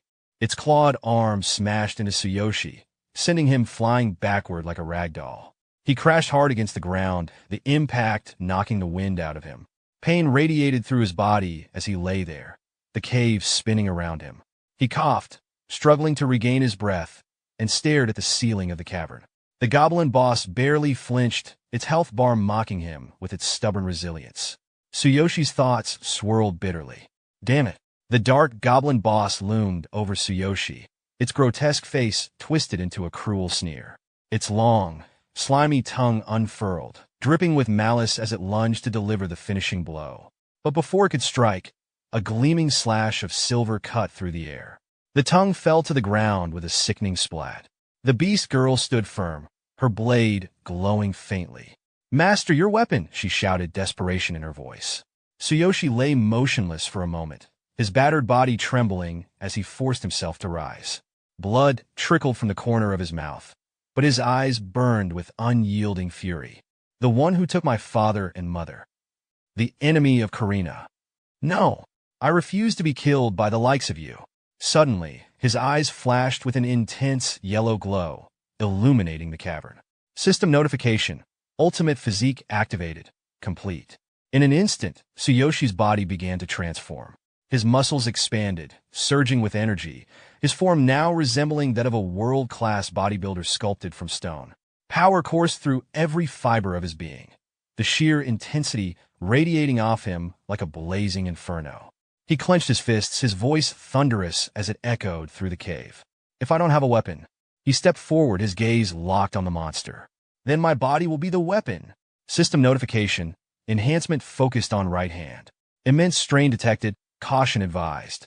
The warning flashed in his mind, but Tsuyoshi brushed it aside, his focus absolute. He charged forward, the ground cracking beneath his feet from the sheer force of his movement. With a mighty roar, he swung his empowered fist, all his rage and determination channeled into the blow. His punch collided with the dark goblin boss, and for a moment, time seemed to freeze. The impact unleashed a devastating shockwave, obliterating the boss in an instant. Ash scattered through the air like smoke, the monstrous figure erased from existence. Breathing heavily, Tsuyoshi stood amidst the destruction, cradling his throbbing right hand. His body ached, and his heart raced, but his resolve burned brighter than ever. He glared at the ground where the monster once stood, his voice low but resolute. "I will kill all the darkness," he vowed, each word dripping with conviction. System notification. Level up. Level. For occupation. Warrior weapon. None skills. None replicate skill. Heaven shaker as the adrenaline drained from his body. Tsuyoshi glanced down at his trembling right hand, a smirk tugging at the corner of his lips despite the searing pain. "Even my own body can't keep up with this power," he thought, a mix of pride and self-awareness flickering in his expression. The beast girl rushed to his side, her voice thick with concern. "Master, your arm, it looks terrible." He tried to wave her off, but winced as sharp pain shot up his arm. Glowing text flickered in his vision, an ominous reminder of his overzealous actions. System notification. Warning.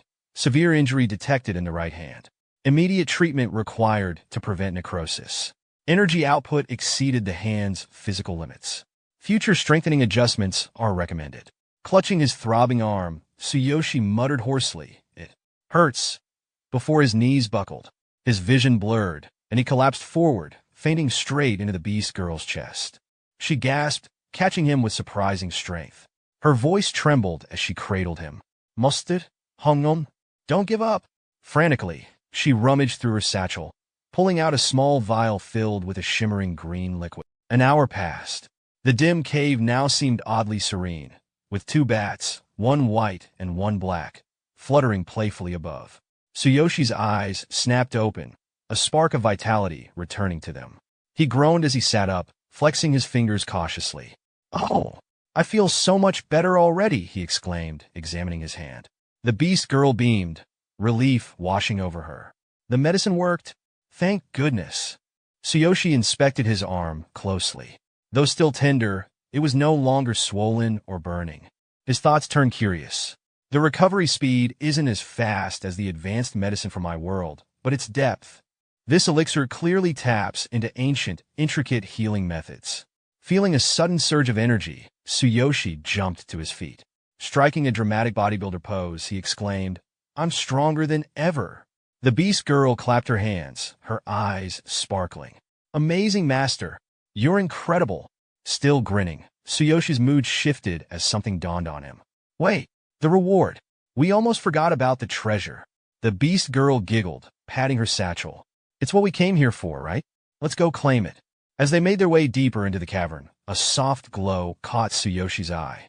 A treasure chest, ornate and shining, rested in the center of the chamber. Just as they approached, another notification appeared before him. System notification. Notice. Achievement unlocked. Fastest time to defeat the goblin boss of this cave. Reward classification upgraded from partial reward to set reward. The beast girl pointed to the chest, glowing ominously in the corner, her voice filled with awe. "There it is, master. The treasure chest. It's a darkness treasure chest." Tsuyoshi's heart pounded as he approached it, his steps quickening. Darkness treasures. Items like these are almost mythical. Even in my original world, they were the stuff of legends. His hands quivered with anticipation, his excitement lighting up his face. All my battles, all that pain, it's all worth it for this moment. With a deep breath, he opened the chest. Inside lay a gleaming, intricately designed set of armor, radiating a faint, otherworldly glow. System notification. Notice. You have received the Dark Goblin set. The beast girl leaned closer, her eyes widening. "Incredible. Master, this is such a rare find. This armor will definitely come in handy." But Tsuyoshi's enthusiasm was suddenly replaced by a look of concern. He quickly closed the chest, his mind racing. "Wait, my inventory only has one free slot left. If I store the entire set, will it count as a single item or separate pieces?" As if reading his thoughts, a notification appeared before him. "Do you want to save the item in your inventory?"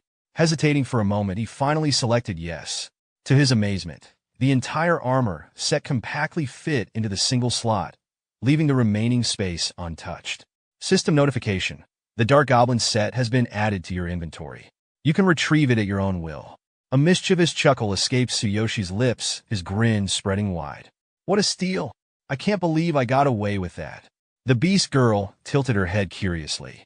"Master, why are you smiling like that?" Snapping back to reality, Tsuyoshi waved off her concern. "Oh, it's nothing.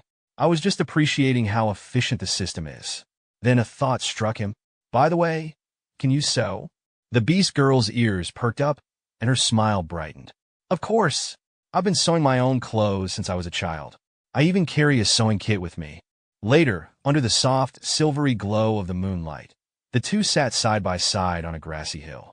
The serene blue hues of the night sky painted a tranquil backdrop, as if the world itself had paused to savor the moment. The beast girl carefully mended a small tear in her cloak while Tsuyoshi leaned back, gazing at the stars. The atmosphere felt almost surreal, like a scene from a romantic painting. The beast girl held up the vest she had sewn, her eyes gleaming with anticipation. "Master, it's done. Is this good enough?" Her voice trembled slightly, a mix of pride and uncertainty. Tsuyoshi's eyes widened in genuine awe as he took the vest. Thank you. He slipped it on and marveled at the craftsmanship, his voice filled with admiration. Wow, you're so skilled. Her smile stretched across her face, the corners of her lips quivering with pride. I'm glad to be of service, she said softly, her heart swelling with warmth from his praise. A quiet sense of satisfaction washed over Tsuyoshi as he thought to himself, now that I've leveled up and got my gear, it's time to head back. He stood up, stretching, the weight of their journey pressing down on him. We should settle down for tonight to rest and recover. The beast girl nodded with a silent understanding, her eyes softening. Yes, let's go. Back in his apartment in the real world, Tsuyoshi collapsed onto his bed with a relieved sigh, his body sinking into the mattress. Phew, finally back. He stared at the ceiling, his mind drifting to the beast girl. Her face lingered in his thoughts, and he could still feel the weight of their shared experiences. After wandering with her, we finally found a place to rest. I had to wait until she fell asleep before slipping away this time. I really scored a ton of great stuff. He sighed, the weight of his journey settling on his chest. Rolling onto his side, his thoughts deepened. I can't stop the flow of time in that world forever. I'd better get some sleep. Tomorrow, we're heading into a new cave. The thought of what lay ahead was both thrilling and daunting. The next morning, a notification blinked before him, its sudden appearance pulling him from his thoughts. System notification. The Dark Goblin set is in your inventory. Would you like to equip it? Without a second thought, Tsuyoshi clicked yes, his excitement bubbling up inside him. System notification. You have equipped the Dark Goblin set. Special skill unlocked. Roaring Tentacles. Activating this skill emits a scream that stuns low-grade enemies within earshot while transforming your hand into a phantom tentacle that deals lethal damage. Tsuyoshi stared at his reflection in the mirror, his breath catching in his throat. The armor transformed him, making him look like a character from a game, a boss monster ready to strike. He couldn't help but grin, his voice full of exhilaration. Awesome. It even has a special skill. This is going to be fun. But then a shadow of doubt crept in. Wait, if I walk around in this gear, I'm definitely going to attract unwanted attention. Heroes here are known to kill others for rare equipment. He furrowed his brow and scrolled through the system, contemplating his next move. Another notification popped up, drawing his focus. System notification. Equipment effect. Conceal. This feature disguises your gear as regular clothes. Do you want to activate it? Perfect, Tsuyoshi muttered, his fingers trembling slightly as he clicked yes. The Dark Goblin set vanished in an instant, replaced by simple, everyday clothing. He glanced down at himself, the new outfit fitting comfortably, but his mind was still racing. Grinning, he straightened his shirt, trying to shake off the lingering unease. There are still a few minutes before the meeting. I should grab some bread. His voice was casual, but there was an edge of anticipation in his tone. Just as he turned to leave, his phone rang, breaking the calm. A jolt of confusion shot through him as he picked it up. Hello? On the other end, a panicked voice shattered the silence. Are you Karina's brother? I'm the chief nurse. Some scary people are at the hospital trying to take her. They claim she owes them money. Please hurry. Tsuyoshi's blood ran cold. Before he could even form a response, a gruff voice cut through, sending a chill down his spine. Don't let her go. The nurse's voice quivered, almost breaking. They've taken my phone. Please hurry. The call ended abruptly, leaving only silence and the rising tide of dread in Tsuyoshi's chest.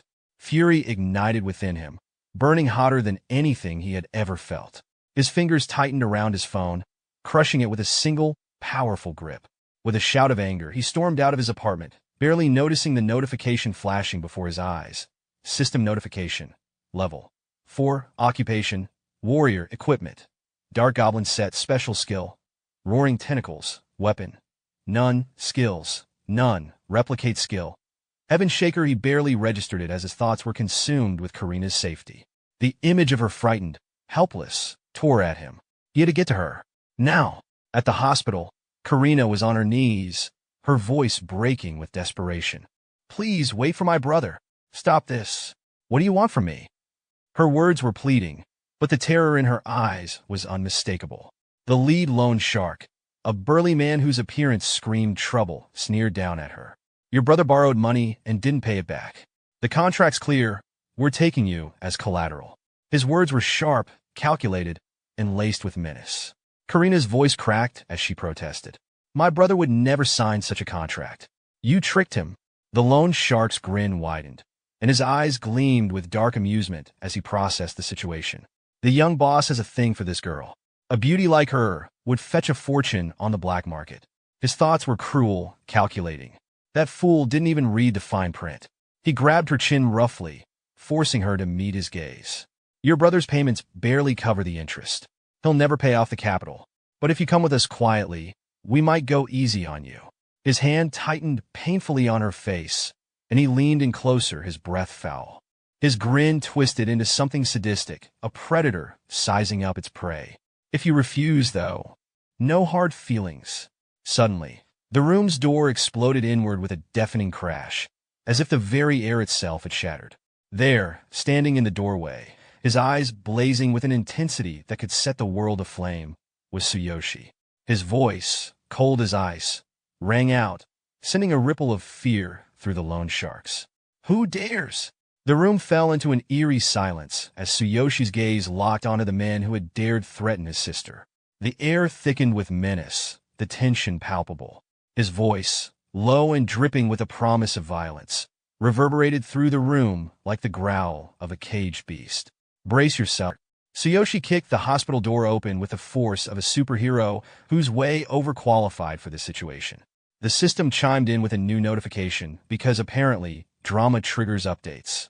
Level 4. Occupation, Warrior. Equipment, Dark Goblin Set. Special skill, Roaring Tentacles. Weapon none. Replicate skill. Heaven Shaker. The room, previously noisy with bad villain dialogue, suddenly went dead silent.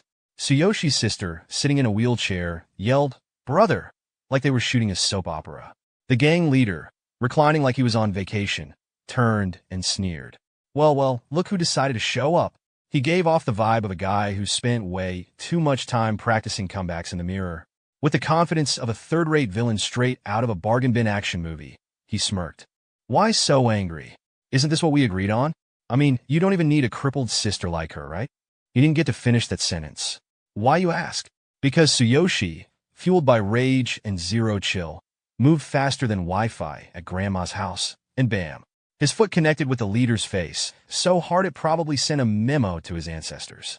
The poor guy's teeth went airborne like confetti at a cheap party, and his body did an Olympic-level spin before crashing to the ground. Cue another system notification.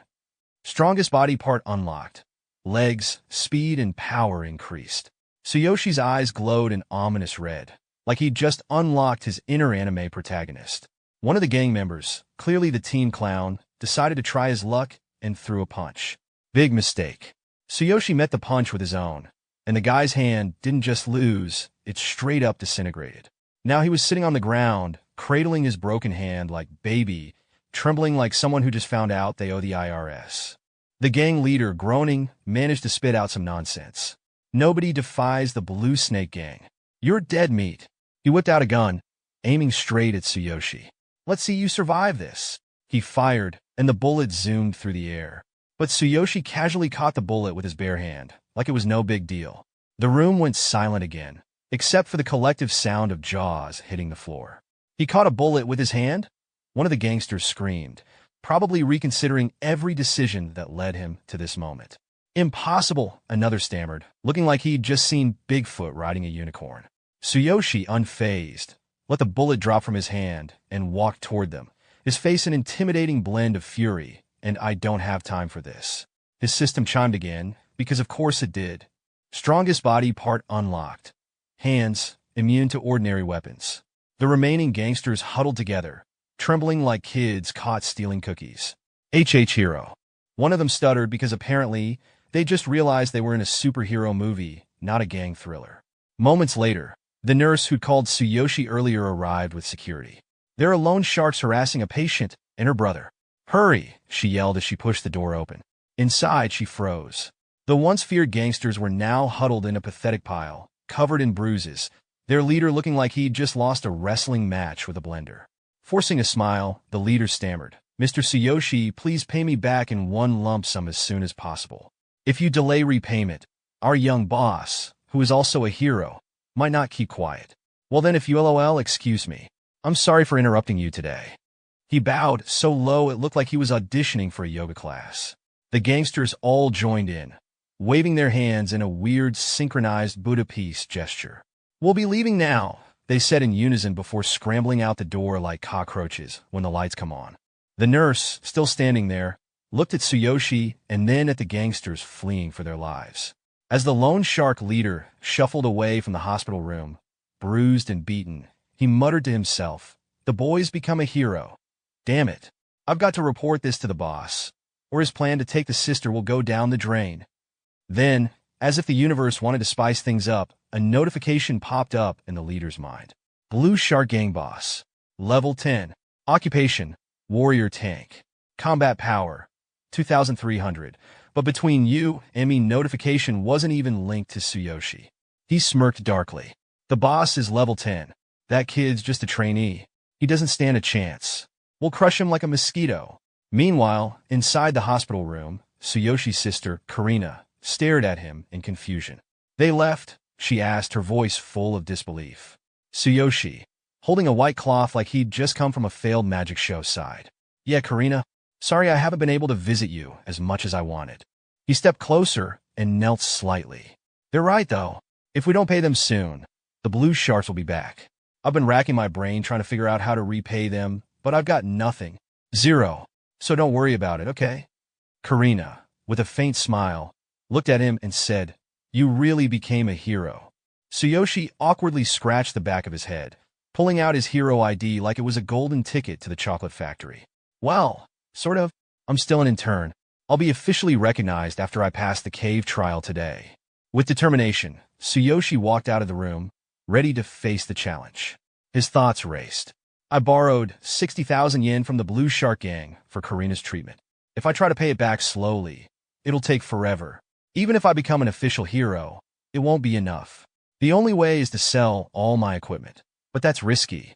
Then the scene shift the cave entrance. At the entrance of the cave, Tsuyoshi joined a group of adult trainees, all under the watchful eye of their instructor, a grizzled man standing with his arms crossed like he was auditioning for a martial arts movie. The instructor barked, "All right, everyone here? Good. Today, we'll test your skills to see if you're ready to become official heroes. Rules are simple. All equipment you find in the cave belongs to me. No exceptions."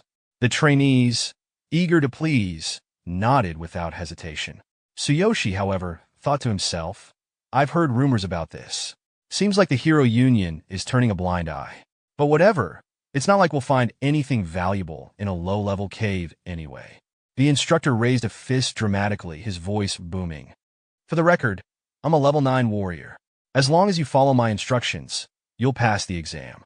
And in return for my expert guidance, you'll each pay me 20,000 yen. Got it?" Grumbles filled the group.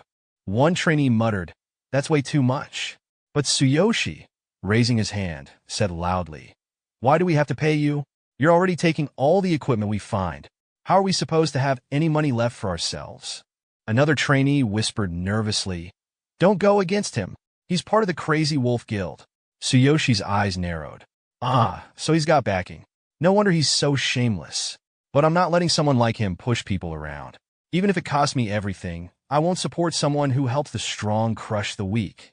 The instructor, now visibly irritated, retorted, "If you're too broke to pay, sign up for the solo test instead." He smirked, thinking, this kid's an idiot. Provoking me? Let's see him survive a solo trial. No one ever does. The trainees panicked. "A solo test? Isn't that suicide?" one whispered. "Even the strongest heroes avoid that," another added. Yet Tsuyoshi, undeterred, crossed his arms confidently. "So, I can sign up for a solo test? Perfect. That works for me."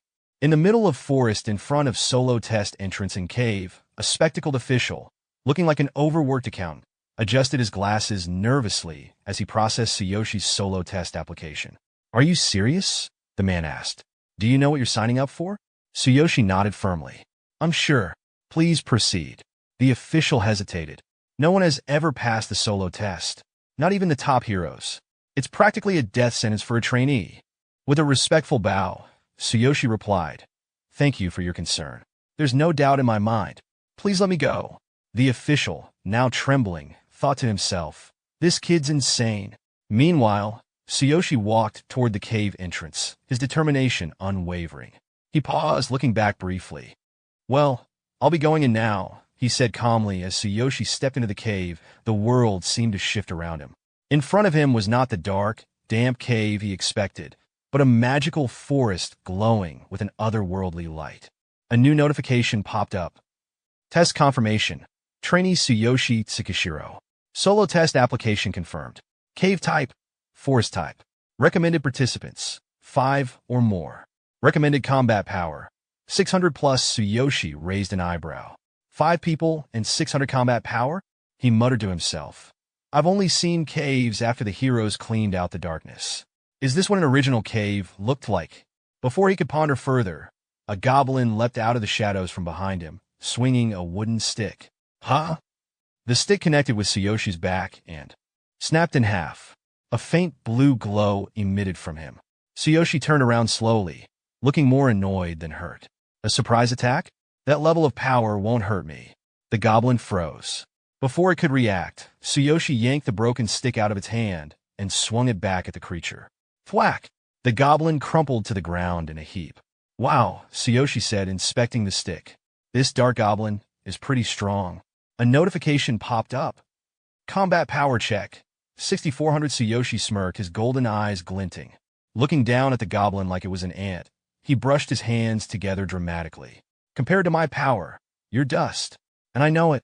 The experience gained from real-world enemies is not even half of that of counterparts on the other side. No wonder the hero suffers from slow growth. Another notification appeared. Experience gained, 20 of 6,000. Sensing more movement, Tsuyoshi stretched his arms casually and he said, don't sneak up on me. Come at me all at once. The forest erupted as dozens of goblins emerged from the bushes, screeching and charging at him. Oh great, Tsuyoshi said with a sigh. Perfect timing. Without hesitation, he activated his dark goblin armor. The suit pulsed, and black tentacles erupted, striking down the goblins like they owed him money. Roaring tentacles, Tsuyoshi yelled, a wide grin on his face. Come on, form a line. Everyone gets a turn. Outside the cave, the bespectacled official stared at his iPad nervously, beads of sweat rolling down his face. Muttering to himself, he said, almost an hour. No one's ever lasted this long. Is he fearless? Or just crazy? I mean, who signs up for the solo test willingly? The union was going to cancel this thing next week, and now I'm stuck writing another obituary. Suddenly, the device beeped loudly, and a new notification appeared. Solo test results uploaded. Candidate Tsuyoshi Tsukishiro passed. The man's jaw dropped. He passed. At the cave exit, Tsuyoshi walked out of the cave casually, brushing off dirt from his darkest body, as if he'd just finished a stroll in the park. A new notification popped up. Level 4. Occupation, Warrior. Equipment, Dark Goblin set. Special skill, Roaring Tentacles. Weapon none. Skill none. Replicated skill, Heaven Shaker. Combat value, 6,400. Looking around, Tsuyoshi asked, excuse me, is there a place nearby where I can wash up? The bespectacled official stood frozen, too stunned to respond, questioning all his life choices as Tsuyoshi casually walked past him. The scene shifts to the earlier portal, where Tsuyoshi, the trainees, and the instructor are gathered. From the portal, the instructor and all the trainees emerge, looking worse for wear. The instructor glares at the group, gripping a knife. If I hadn't been there, you'd all be long dead. Becoming a hero without being able to assist in attacks? 20,000 is too cheap. One trainee pipes up. Didn't you say it was the teachers who told us not to interfere? Another adds, and you rejected my healing music support. Are you really complaining about 20,000 after that? The first trainee chimes in again. Plus, this was my first cave dive, and you barely explained anything. Getting mad at us is just outrageous. A third trainee nervously whispers, hey, keep it down. It's fine. You've already passed the test with this. The instructor scoffs, fixing them with a glare. At your level, I should have charged you 40,000. I'm letting you off with 20,000. So quit whining. Suddenly, the instructor's communication device buzzes, interrupting his tirade. He answers with an annoyed tone. It's me, Hero Exam Center. I'm busy here, so just get to the point. But as the voice on the other end speaks, his face contorts into a mixture of shock and disbelief. Sweat starts forming on his forehead, and his jaw drops. Oh, I think I know where this is going. You might be thinking, yep, it's about our protagonist. The instructor stammers. What? That guy? Passed the solo test? Are you sure?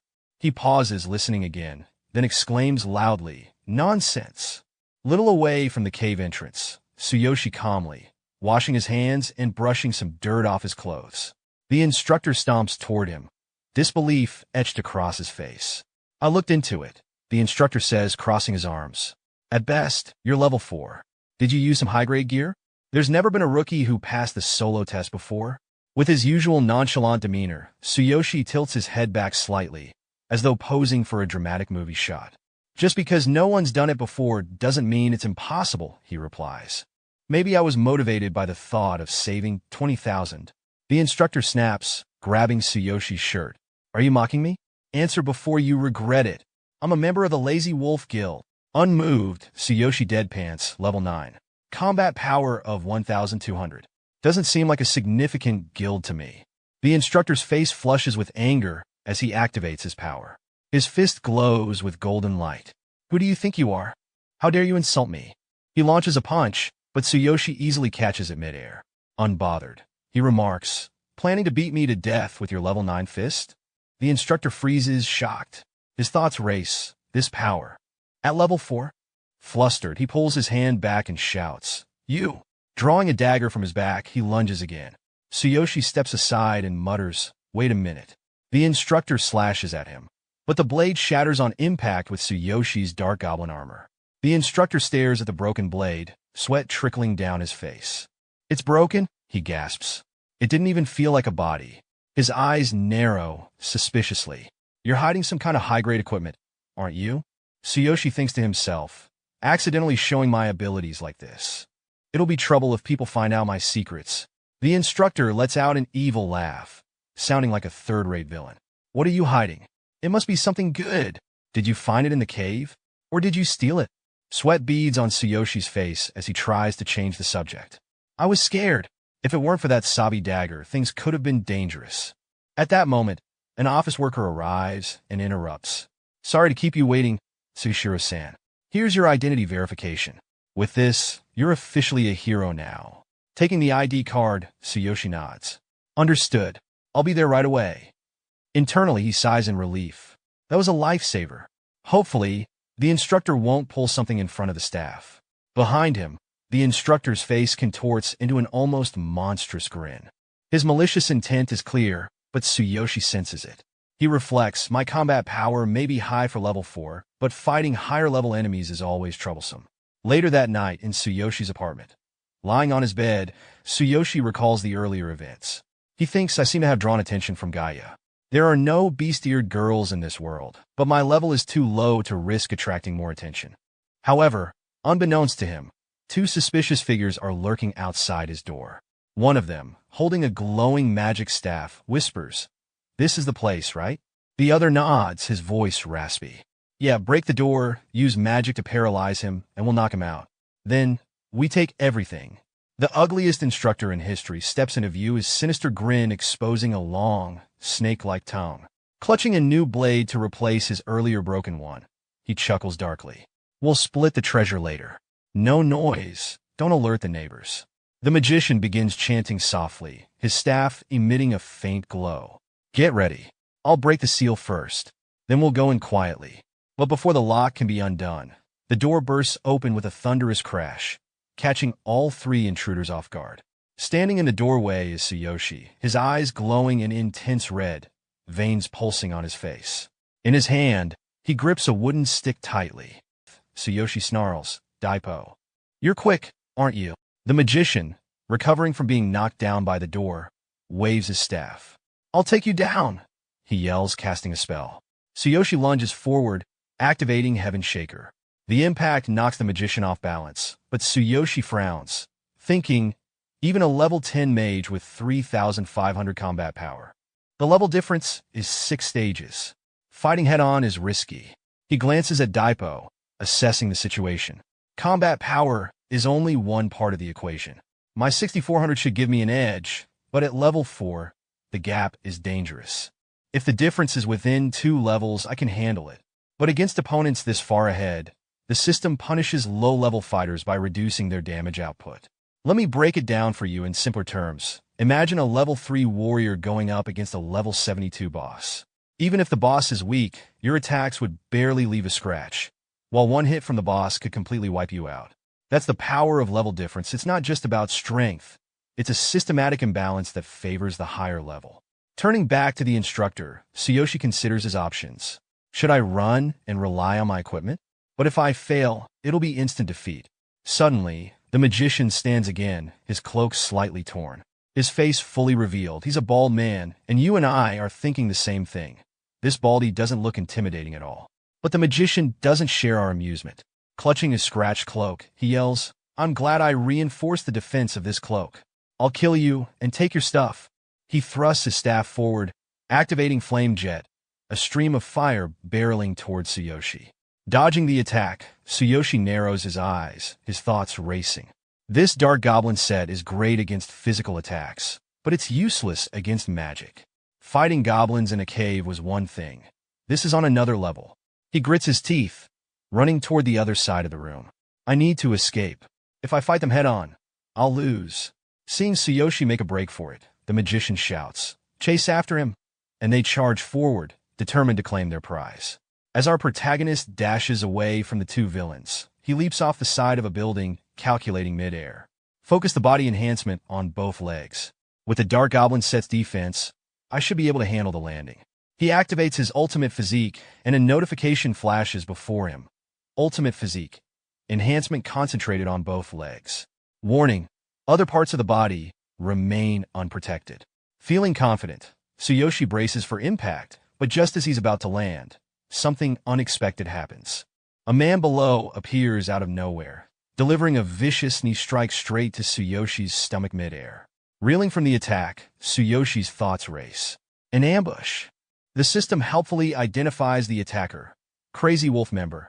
Level 12, Profession. Warrior Combat Power. 3900. The Crazy Wolf member, holding his both hand and high sneers. "Gotcha! Bet you didn't expect a third party, huh?"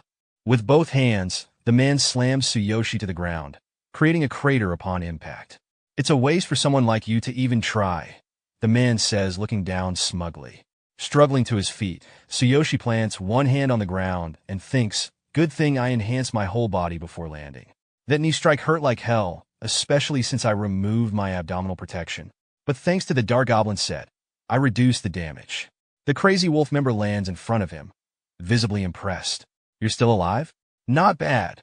At the same moment, the magician, our infamous Baldy, catches up, glaring at Tsuyoshi. What kind of skill was that? How can a rookie pull something like that off? Hearing that, Tsuyoshi's temper flares. His eyes glow red, and faint markings of hidden armor begin appearing on his face. "If you're trying to kill me, I'm ready to return the favor," he thinks, activating the Dark Goblin set's Roaring Tentacle skill. But before the attack can connect, Baldy smugly activates Action Restriction, nullifying the tentacles entirely. The system chimes in. Action Restriction stops the target's movement for 1.5 seconds. Effectiveness depends on level difference.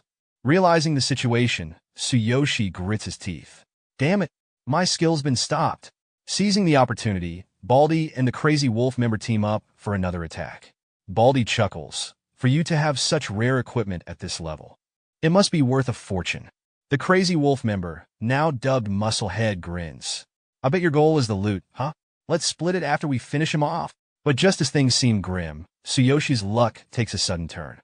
A new notification pops up. Notice: cooldown for the Ring of Boundless has ended. Boundless skill can now be activated. Tsuyoshi's eyes widen in relief. "Heaven save me," he thinks as he activates the ring's skill, opening a portal beneath him. In a flash, he's sucked into the portal, leaving the two villains dumbfounded. As the portal closes, Tsuyoshi glares at them. "I'll remember this. You all. I'll come back stronger." The real fight begins then. Reaching the other world, Tsuyoshi collapses onto the ground, sweat pouring down his face. His chest heaves as he thinks, "I escaped." But barely. Looking at his trembling hands, his thoughts harden. "This time, I need to level up and learn real skills. I relied too much on my equipment. If I don't have the strength to back it up, everything can be taken away." Determined, he clenches his fists. "My future. It's in my own hands." But then, as he turns his head to survey his surroundings, he freezes mid-thought. To his side, the beast girl lies peacefully, curled up like a sleeping kitten. Her tranquil expression contrasts with the faint aura of wild power she exudes. Unfortunately, or fortunately, depending on the perspective, her relaxed posture reveals just a little too much. Tsuyoshi's eyes widen as his face turns crimson. Beast girl. Stunning figure. Wait, focus.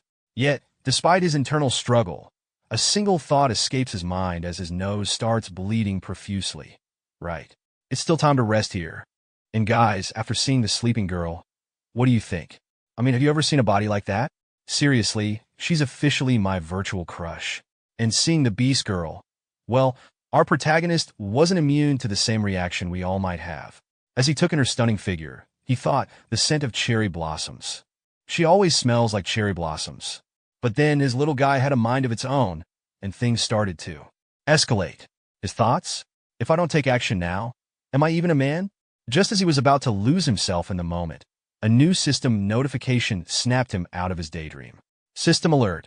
Ultimate physique and adrenaline surge activated, enhancing muscles, speed, and key areas throughout the body.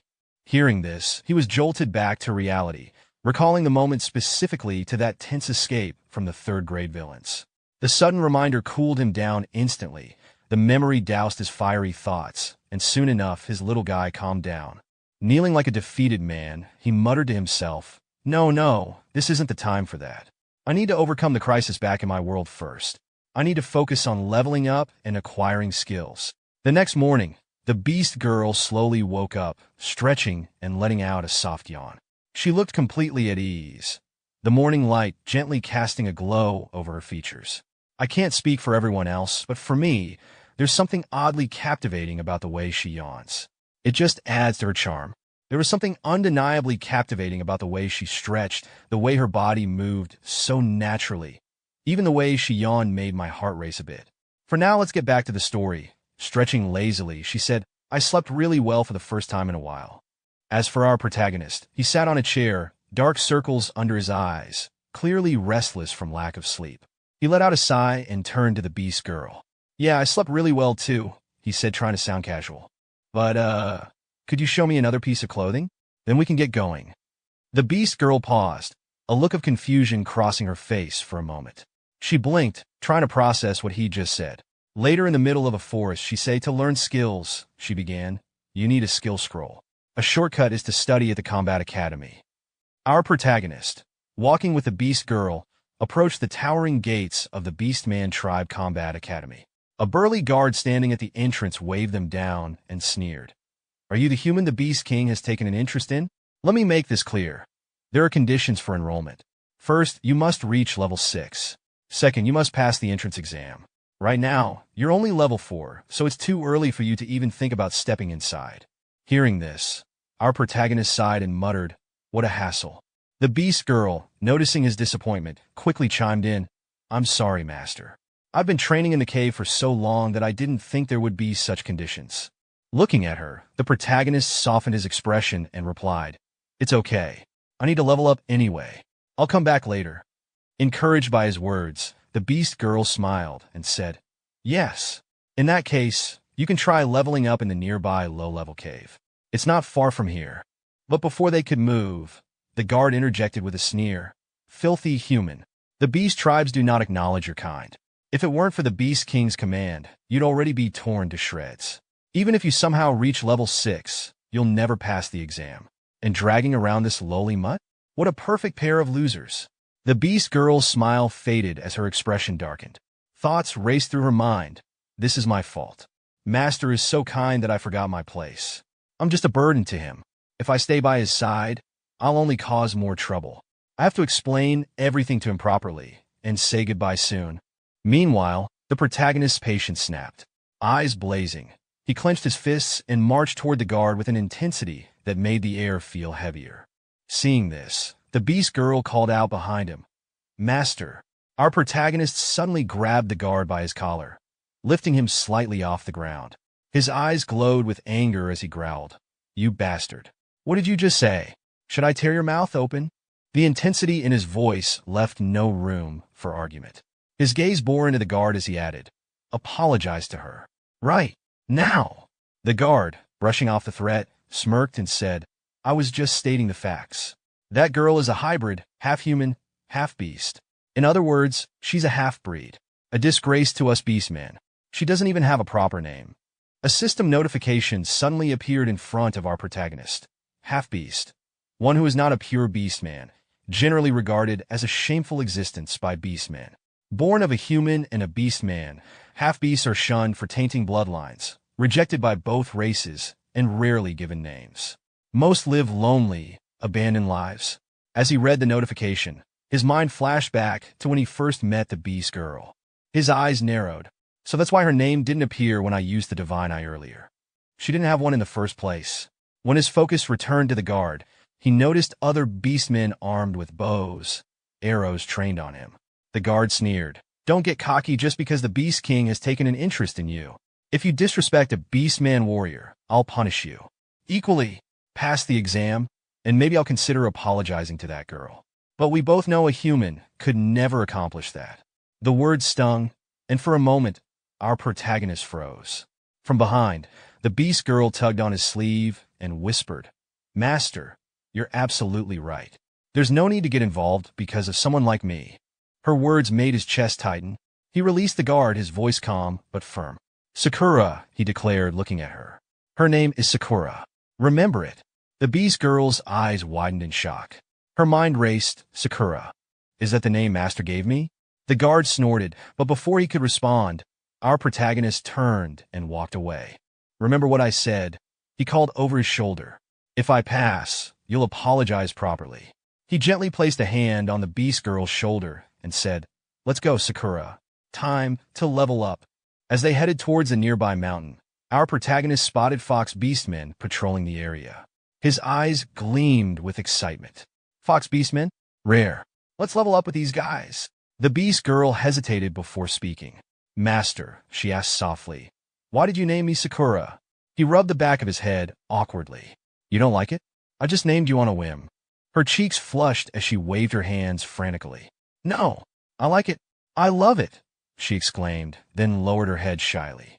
I just want to know how you came up with it. Her curiosity made him even more flustered. Rubbing his cheek, he muttered, Well, it's a bit embarrassing, but you always have a faint scent of cherry blossoms, graceful and calm. I thought Sakura suited you, so I named you that. Sorry if I overstepped. Her eyes glistened with emotion as she suddenly hugged him from behind. Thank you, Master. I really love this name. He scratched his head awkwardly, a faint smile on his lips. You're welcome. Both of them stood at the entrance of a dark cave. The protagonist turned to the beast girl, a confident smile on his face. So, shall we get started, Sakura? She handed him a dagger, her tail swishing slightly as she asked, How does the dagger I bought earlier suit you? Holding the weapon in his hand, he examined it carefully. It's not a top-notch item, he said with a smirk, but it's much stronger than a goblin club. He lifted the dagger in front of him, excitement flashing in his eyes. Yeah, I'm satisfied. After lifting that hammer, any weapon feels light.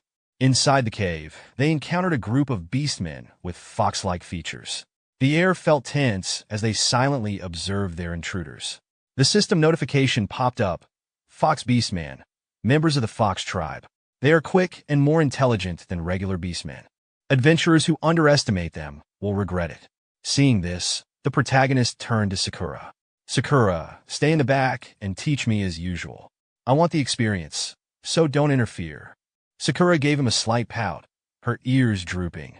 Yes, you called my name, she said, her voice soft yet pleased. With the dagger firmly in his grip, the protagonist grinned. Let's go. Time to try out my new dagger. He launched himself at the nearest beastman. From behind, Sakura called out, Fox beastmen are nimble, so hold back on wide swings. As he struck at one of them, he thought to himself, they really are fast. In a split second, another beastman attacked from his blind spot. Instinctively, he activated his ultimate physique, raising his hand just in time. The beastman's weapon shattered on impact with his arm. The other beastmen froze, their confidence crumbling. The protagonist stared them down, his voice steady but menacing. With this level of combat power, you can't even scratch me. From a distance, Sakura watched in awe. Master's defense is incredible, she thought, her eyes sparkling. As expected of someone chosen by the Iron Hammer. Low-level enemies are no match for him. With this, I can level up quickly. Without pausing, the protagonist charged at the remaining fox beastmen, taking them down one by one. His movements became sharper, his strikes more precise. Against agile enemies, speed matters more than power, he muttered, finally understanding their weakness. After clearing the area, he paused to examine his dagger, his breathing steady. Leveling up is fast in this world, he said to himself. There's no need to compete for resources, which means I can monopolize all the experience. But then, his expression darkened. He clenched the dagger, his mind replaying memories of past battles. Those three, he thought grimly, recalling the faces of the third-grade villains he faced in the real world. The level 9 instructor, the muscle-headed level 12 brute, and finally, the level 10 baldy. He frowned, calculating his chances. Even with my high combat power, the level difference makes it impossible. Their skills and coordination are too much. I'm at a numerical disadvantage. His resolve hardened. I need to close the level gap and acquire more skills. There's no other way. And with that, the protagonist's expression hardened, his eyes gleaming with determination as he strode deeper into the cave. Let's level up to 6 all at once, Sakura, he declared firmly. I'll make that arrogant beastman bow his head. Behind him, Sakura's ears perked up, and her tail swayed with excitement. Clasping both hands close to her chest, she said with a bright voice, "Yes, master." Her enthusiasm echoed in the cave as the two ventured further. All right, As the protagonist ventured deeper into the cave, he encountered a towering wolf beastman wielding a massive sword. The beastman looked terrifying, with eyes scanning its surroundings as if searching for its next prey. The protagonist, eyeing the beastman's enormous weapon, smirked and murmured to Sakura, "I wonder if it'll drop that sword." Excitement sparked in his voice as he surveyed the weapon's potential, but when Sakura asked if he really wanted it, he casually deflected, "No, I was just curious." "Does it really drop?" Sakura, ever the enthusiastic guide, clasped her hands together and exclaimed, "Yes. Most items drop after defeating enemies, but it depends on the party and the cave. The higher the item's quality, the lower the drop rate. Using special items can improve your chances." Intrigued, the protagonist turned his focus back to the Beastman boss, thinking, so there's even a drop rate. This world really does feel like a game. As he examined the details hovering above the Beastman's head, a notification appeared.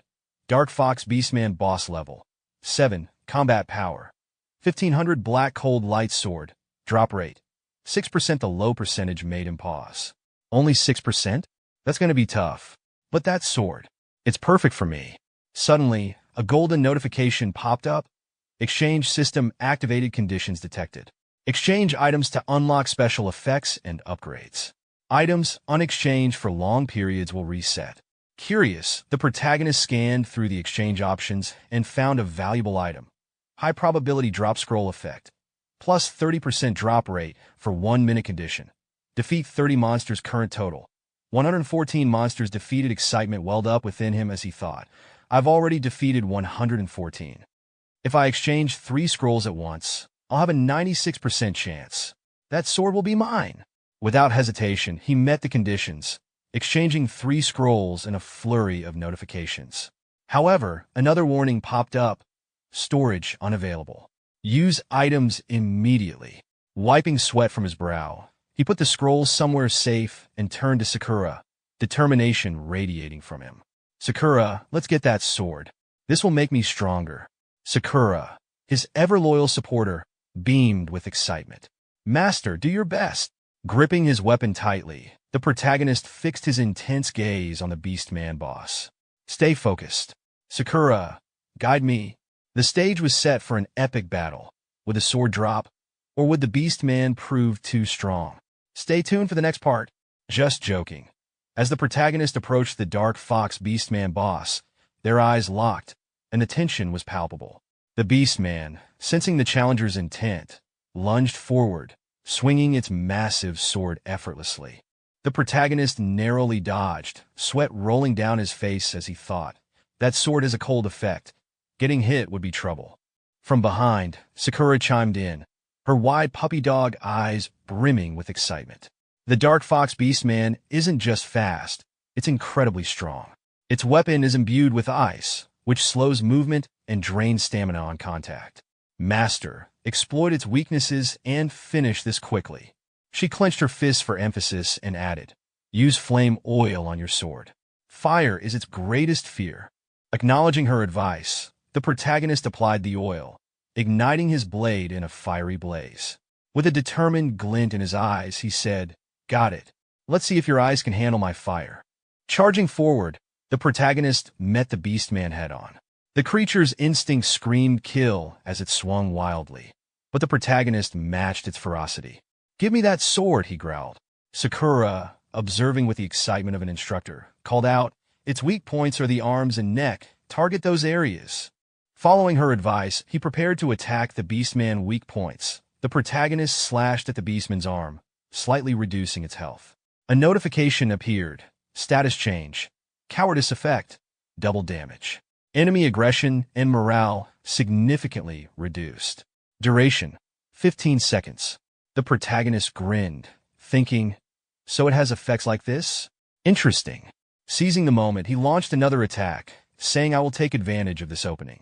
Sakura, ever vigilant, cheered from behind.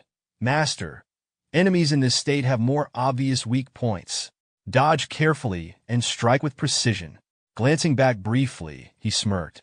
Got it? Thanks. The beastman retaliated, swinging its massive blade with reckless abandon. The protagonist dodged effortlessly, yet he thought grimly, without Sakura's guidance, I would have been finished. Noticing the beastman panting heavily, the protagonist surged forward. Holding his sword high, he declared, if it's over for you, it's my turn now. Sakura shouted, now go for the neck. Activating his ultimate physique, the protagonist boosted his strength by 60%, increasing his power output by 200%. There, he roared, landing a devastating slash to the beastman's neck. Another notification appeared. Critical hit. Triple damage effect. Debilitation. Duration. 15 seconds. Sakura jumped in excitement, her cheers echoing through the cave. Master, that was amazing, but stay alert until the end. As she cheering for our protagonist sees, it may be a low-level fight, but with Master, it's so exciting. Hearing her encouragement, the protagonist leaped into the air, executing a flawless flip. This ends now, he declared, unleashing his Heaven Shikar technique to finish off the beastman. With a final blow, the Dark Fox beastman fell. Sakura, brimming with pride, jumped with excitement, her cheers as loud as her admiration. Master, that was incredible. When she cheering for our protagonist, I didn't notice anything bouncy, or maybe I was wrong. But if you guys notice anything, let me know in the comment. The protagonist wiped blood from his face, thinking that was a satisfying fight. Holding the scroll, he activated it just in time as golden light enveloped his hand. He thinks I almost forgot to use the scrolls before it drops. Notification. High probability drop scroll activated. Drop rate increased to 96%. Duration, 1 minute. A brilliant golden light appeared in his hand, and as he hoped, the black cold light sword dropped alongside several notifications, plus 3,000 experience points. Current, 5,436,000. Dark Fox Beastman boss defeated. Item obtained, black cold light sword. Overwhelmed with excitement, the protagonist exclaimed, 3,000 experience points, and it dropped too. Sakura, practically glowing with pride, said, you're so lucky, Master.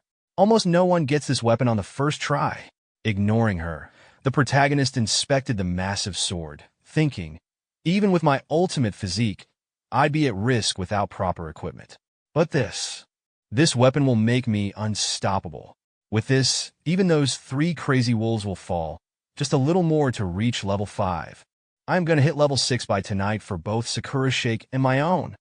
Our protagonist rested his massive sword on his shoulder, looking at Sakura with a determined gaze. Sakura, is there anywhere else I can level up? I need to hit level 6 fast. Sakura, the ever-enthusiastic fan, pointed a finger dramatically toward the sky. That's easy. Just use a reset scroll. As if on cue, the system chimed in explaining. Reset scroll shortens the respawn time for monsters in caves or dungeons. Effectiveness decreases in higher level or special areas. Sakura nodded, adding, since this is a low-level area, the monsters here will respawn quickly. Perfect for grinding. She rummaged through her bag and pulled out a scroll. I've got a few of them, which should be enough to reach level 6, but how about taking a break first? I also have healing potions. The protagonist raised an eyebrow, glancing at her overflowing inventory. Wow, Sakura, you've got everything, don't you? A short while later, outside the cave, Sakura held up the scroll. This should do it, she declared confidently as it disappeared from her hand. Notification: the reset scroll has been used. The cave has been reset. Grinning, the protagonist hoisted his sword over his shoulder and strode toward the cave. All right, I can't wait any longer. Sakura followed closely, gripping her hands tightly close to her chest. Inside the cave, the grind began. The protagonist tore through fox beastmen with ease, his new black cold light sword slowing enemies with its icy effects. This sword is impressive, he said after another swift victory. Its cold effect makes them sluggish. It's perfect for me. Sakura chimed in, some weapons have special effects and their strength varies. I'm sure you'll find even better ones in the future. As the protagonist dispatched yet another foe, his thoughts wandered. Speaking of powerful weapons, the Divine King Hammer, a beastman's secret weapon stored in the Divine Consciousness inventory. But right now, even if I forcefully use the ultimate physique, I can only manage 1 second at most. If I could use it properly, I'd be invincible. The beastman boss, watching from the shadows, began to tremble as the protagonist's onslaught continued. Seeing this, the protagonist smirked, his voice dripping with confidence. Hey, have you been well? I've defeated your minions and reached level 5. Let's do this. Using another reset scroll, he faced the boss again. I'm back, boss, he taunted. By the 4th round, he grinned cheekily. I missed you. On the 6th encounter, the Fox Beastman boss, overwhelmed and terrified, did something unexpected. It knelt on the ground and handed over its sword. Both the protagonist and Sakura froze in shock, unable to respond for a moment. Finally snapping out of it, the protagonist grinned slyly. Now that's the way. He finished the boss with one final blow, leveling up in the process. Notification: you have reached level 6. Black Cold Light, Sword Copied Skills, Heaven Shaker. Power, 8800. Wiping the blood from his face, the protagonist surveyed the defeated beastmen scattered around. I've replenished my stamina 6 times today. I must have collected the full Fox Beastman gear set by now. Finally, level 6. His eyes glowed with newfound confidence. Now I can take the trial. Just wait for me. The scene shifted to the entrance of the Beastman Combat Academy. 2 Beastman guards sat by a fire, chatting lazily. A human wants to take the trial after reaching level 6? What a fool, one said, scoffing. The other laughed. Even if he levels up, who knows when that'll be? Besides, only robust warriors can enter the Combat Academy. Their banter was interrupted by a calm, confident voice. Hey, who knows when? Too bad for you. I'm already level 6. From the shadows, the figures of the protagonist and Sakura appeared. The guards turned pale, their confidence crumbling. In no way. You leveled up twice in a single day? Emerging fully into the light, the protagonist was clad in the full wolf beastman armor set he'd earned. Resting his sword on his shoulder, he shot the guards a sharp glare. Go wake the examiner. I'm not waiting until tomorrow. And get ready to apologize to Sakura while you're at it. Alright, that's a wrap for in charge of the Beastman Warrior Academy admission test stormed out, looking half asleep and fully annoyed. What is this nonsense? I was just about to nap. A human trial? If you waste my time, prepare for the consequences. Tsuyoshi, standing unfazed, replied coolly, I meet the requirements. Is that the trial? Also, I want to choose a skill from the skill vault. Beside him, the beast girl, Sakura, silently observed him, her tail flicking ever so slightly. The orc sneered. You talk big. Just reaching level 6 doesn't mean you'll pass the trial. But before he could continue his rant, another tribesman whispered something in his ear. The orc's eyes widened in disbelief. What? From level 4 to level 6 in less than a day? How is that even possible? Tsuyoshi tilted his head in confusion. Hey, don't run away now. If I pass, you'll apologize to Sakura. As a beastman warrior, you won't go back on your word, right? The orc, clearly irritated, barked, fine. But where does all your confidence come from? Human? Another examiner, trying to keep his composure, muttered, I don't know what happened, but let's do as he says. The idea that a mere human could pass a trial meant for beastmen. Laughable. Just then, a black-robed elder orc entered the scene. He was the Academy's combat priest commander, exuding authority. If you've reached level 6, let's begin. Beastmen are a race of strength, and strength is the primary criteria for passing. If you succeed, you'll earn the right to use our skill vault. The commander gestured to a massive eye-stone tablet on the platform. The trial is simple. Crack the stone slab with a single punch. Pass, and the skill vault is yours. Tsuyoshi blinked. Crack it? That's all. The earlier orc snickered, thinking, the commander's using the outer stone? Even a level 10 warrior would struggle with that. Normally, we use regular stones. Let's see that confidence vanish. The system in Tsuyoshi's mind helpfully explained outer stone, a celestial rock used by beastmen to measure strength. Once feared as a bad omen, its hard metal content is now prized for crafting weapons. The commander smirked. It's easy for a beastman. All you have to do is crack it in one shot. I will show you how it's done. Easy, is it? Anyone below level 10 wouldn't even be able to scratch the outer stone? It's not hard if you were using a regular stone, but if it's a hated human, that's a different story. He think inwardly. He wound up and punched the stone with all his might, his muscles rippling. Even I, at level 20, need to give it my all, he think. A small crack appeared, and he turned to Tsuyoshi, puffing out his chest. That's how it's done. Let's see what you've got. Tsuyoshi strode toward the stone slab with unwavering confidence. All right, let's give it a shot, he said casually. Behind him, Sakura cheered, her voice brimming with excitement. Master, do your best. Facing the slab, Tsuyoshi thought to himself, leaving a mark should be easy. Thanks to my ultimate physique, I can push my power far beyond what's expected at my level. But just to be sure, let's fine-tune it for maximum impact. As he activated his power, lightning crackled around his right arm, and the system chimed in as usual. Ultimate physique. 50% of strength concentrated in the right arm. Tremendous power activated. The beastmen in the crowd exchanged skeptical glances. One of them scoffed. It might be easy for us beastmen, but a weak human can't even. His words were cut short as Tsuyoshi's fist connected with the slab. Boom! The impact sent shockwaves rippling through the area. The stone tablet didn't just crack, it shattered into pieces, scattering dust everywhere. The wind from the punch blew back the onlookers, leaving them stunned and speechless. Tsuyoshi blinked at the destruction, scratching the back of his head awkwardly. Oops, did I put too much force into it? He muttered, rubbing his hand. I was expecting something tougher. From behind, Sakura clasped her hands, her eyes sparkling with admiration. As expected, master. Now you can access the skill vault. The beastman who had insulted Tsuyoshi earlier and the academy examiner were frozen, their jaws practically on the ground. Did you see that? The beastman whispered. He shattered the outer stone in one blow. Impossible. The commander, equally shocked, muttered in disbelief. No one below level 10 could do that. And yet, Tsuyoshi, unfazed by the commotion, casually dusted off his hands and smirked. So, that counts as a pass, right? The examiner, now sweating nervously, pointed a shaky finger at Tsuyoshi. And no, you failed. I wasn't looking when you did it. I swear the crack must have been from my demonstration earlier. Why, yeah, that's it. The stone doesn't count. It's my power you borrowed. Tsuyoshi glanced at the sweating examiner, tilting his head in confusion. So, what's the plan for the trial now?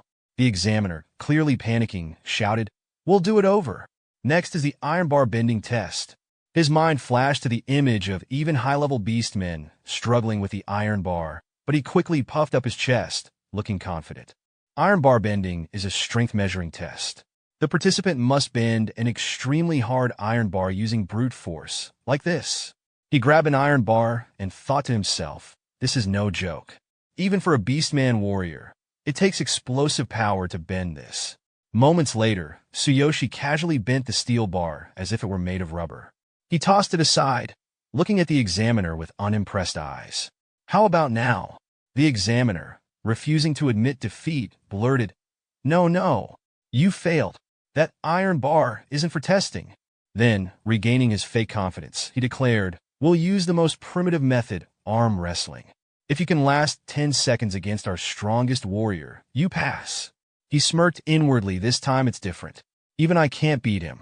To his dismay, Tsuyoshi defeated the beastman warrior in an instant. The table didn't just break, it exploded from the impact of Tsuyoshi's strength. The examiner coughed up blood in shock. He didn't even last a second. Tsuyoshi glared at the examiner angrily, his tone commanding. I've already completed 3 trials. I passed this time, right? Both the examiner and the beastman warrior trembled in fear, sweat pouring down their faces. Oh, of course you pass, stammered the examiner. The other beastman muttered. What a terrifying human. Tsuyoshi gently took Sakura's hand and walked confidently toward the beastman. With a firm voice, he said, Now, as promised, you will apologize to Sakura. The beastman scowled but, bound by his honor, muttered under his breath, Damn it. Fine. A beastman warrior keeps his word. He bowed slightly, his pride clearly wounded, and said, I'm sorry. I apologize for what I said last time. Sakura's cheeks turned a soft pink as she brought her hand to her mouth, clearly flustered. I never expected this, she said in an awkward tone.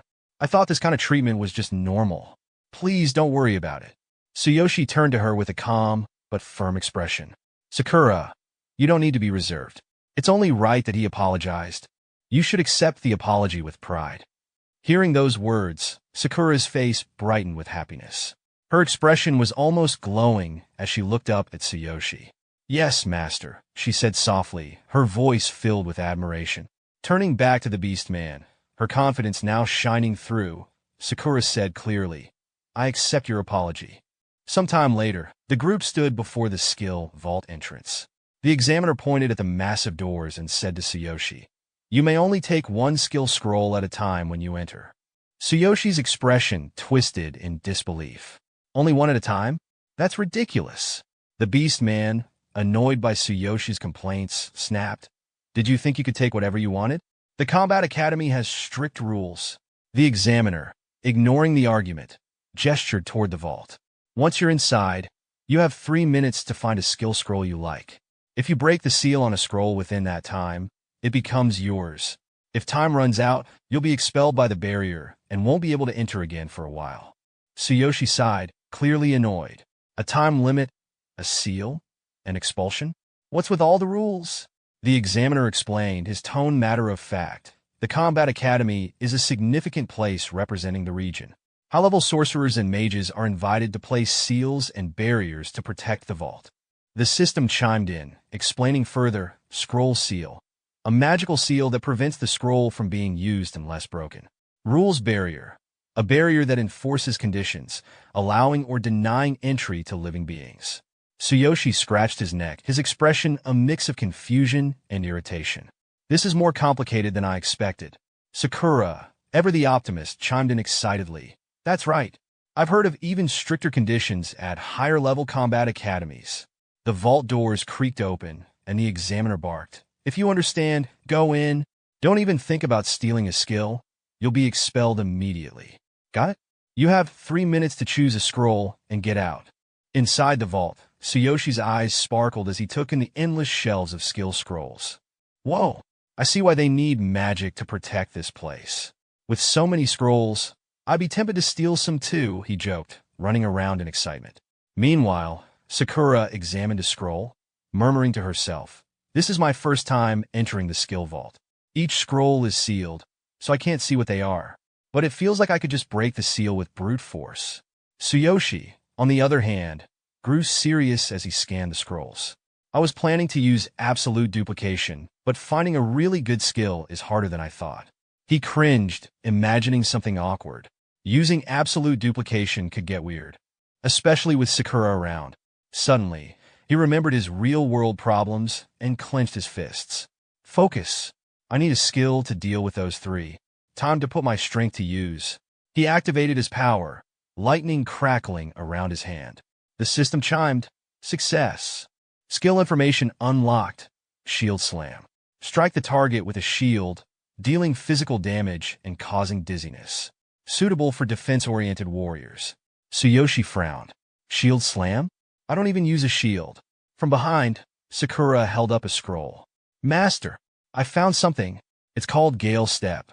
Move swiftly to avoid enemy attacks and increase your attack speed. Suitable for speed-oriented archers. Tsuyoshi shook his head. An archer? Not my style. Sakura didn't give up. How about this one? War cry. Let out a roar to inspire allies, increasing attack and defense. It's a common warrior skill. Tsuyoshi sighed. Pass. Time ticked down, and he started panicking. Only 2 minutes left? This is bad. None of these skills resonate with me. Sakura, holding another scroll, shouted, What about a counterattack skill? Tsuyoshi thought for a moment. That might work. I'll keep it as a candidate. The clock ticked closer. 1 minute left. This is bad. Tsuyoshi muttered, beads of sweat forming on his forehead. Desperate, he turned to Sakura.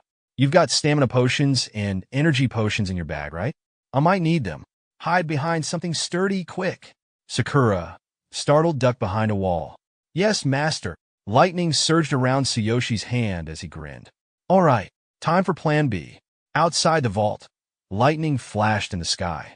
The beastman examiner and warrior looked up in shock. What's going on in there? Inside, Tsuyoshi raised his electrified fist. I'm breaking all the seals at once. Sakura, peeking from behind the wall, thought, even I'm overwhelmed by master's intensity. As Tsuyoshi raised his hand high, lightning crackled violently around him, and a notification appeared before him. Notification. Due to insufficient level and conditions, you cannot fully unleash the power of the Divine King's Hammer. Forcing the release will consume a vast amount of energy. Duration of release, 1 second. Clenching his teeth, Tsuyoshi shouted with unshakable determination. 1 second is all I need. Outside the skill vault, massive lightning dragons spiraled into the sky, illuminating the entire area with an electrifying brilliance. The examiner, drenched in sweat, stared at the sky in disbelief, thinking, is this really human power? Inside the vault, Tsuyoshi gripped the hammer tightly, his body trembling as he struggled to contain its overwhelming power. Lightning surged wildly, threatening to consume him. From behind a wall, Sakura watched with awe, her thoughts racing. What a terrifying presence. I wouldn't have believed it if I hadn't seen it with my own eyes. Another notification appeared. Notification. Divine King's Hammer activated. Duration, 1 second. With a deafening roar, Tsuyoshi struck the ground with the hammer, shouting, I'm going to break all the seals on these scrolls at once. The impact was catastrophic. A shockwave of lightning burst from the hammer, spreading throughout the vault. At the same time, the lightning dragons outside vanished into thin air. Inside, every sealed scroll crackled and glowed as the seals shattered simultaneously. Sakura's eyes widened in shock. The seals on all the skill scrolls. Broken in an instant, she murmured, utterly stunned. Tsuyoshi fell to one knee, clutching his injured hand. He grimaced but managed a strained smile. I did it, he muttered. Suddenly, without warning, a torrent of glowing information surged toward him from the broken scrolls. His eyes glowed as streams of unknown words flooded his mind. The information from the scrolls. It's all coming in, he thought, struggling to process it all. Sakura watched with growing concern. The information from all these scrolls is too massive. If Master receives it all at once, his brain won't be able to handle it. Master, hang in there, she called out, her voice trembling with worry. Tsuyoshi clutched his head, sweat pouring down his face. My head. It's splitting, he groaned, his thoughts spiraling. I see it all. Give me the strongest one. The skill that suits me best. This isn't enough. Give me the strongest skill. Amid the chaos, a single scroll began to crackle with lightning, catching his attention. That's the one. Sakura, unaware of his discovery, shouted, Master, we're running out of time. Tsuyoshi focused on the scroll he had been searching for, his mind resolute. Since it caught my eye. This is it, he called out to Sakura with urgency. Sakura, bring me the one on the bottom shelf of the furthest back aisle. Third from the back. Without hesitation, Sakura leaped into action. Yes, master, she shouted, dashing toward the designated scroll. Her determination matched his, as she sprinted to fulfill his command. Sakura darted through the vault, her sharp eyes scanning the shelves until she spotted the scroll.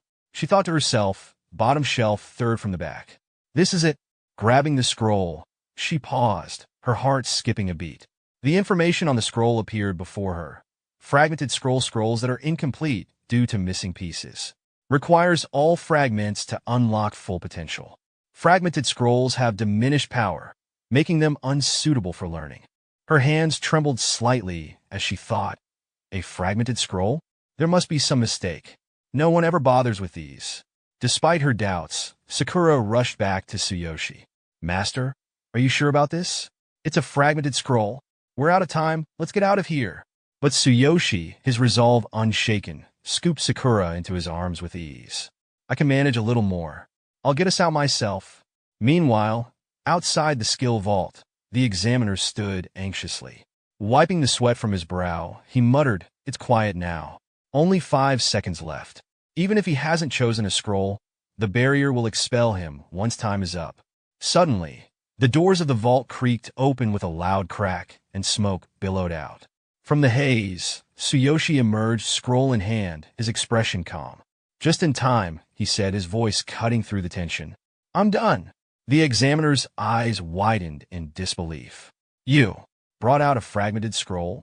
Before Tsuyoshi could respond, the scroll in his hand began to glow, and its information appeared before him. Thunder Chainfall, a powerful combat magic. Summons a potent electrical current that inflicts lightning damage. The attack arcs between 3 targets, suitable for warriors and mages. The examiner's face darkened with concern. I've heard of this scroll. My predecessor mentioned it. He hesitated, then continued gravely. In the last 1,000 years, almost no one has attempted to learn this skill. He clutched his forehead as old stories resurfaced. There are 2 reasons.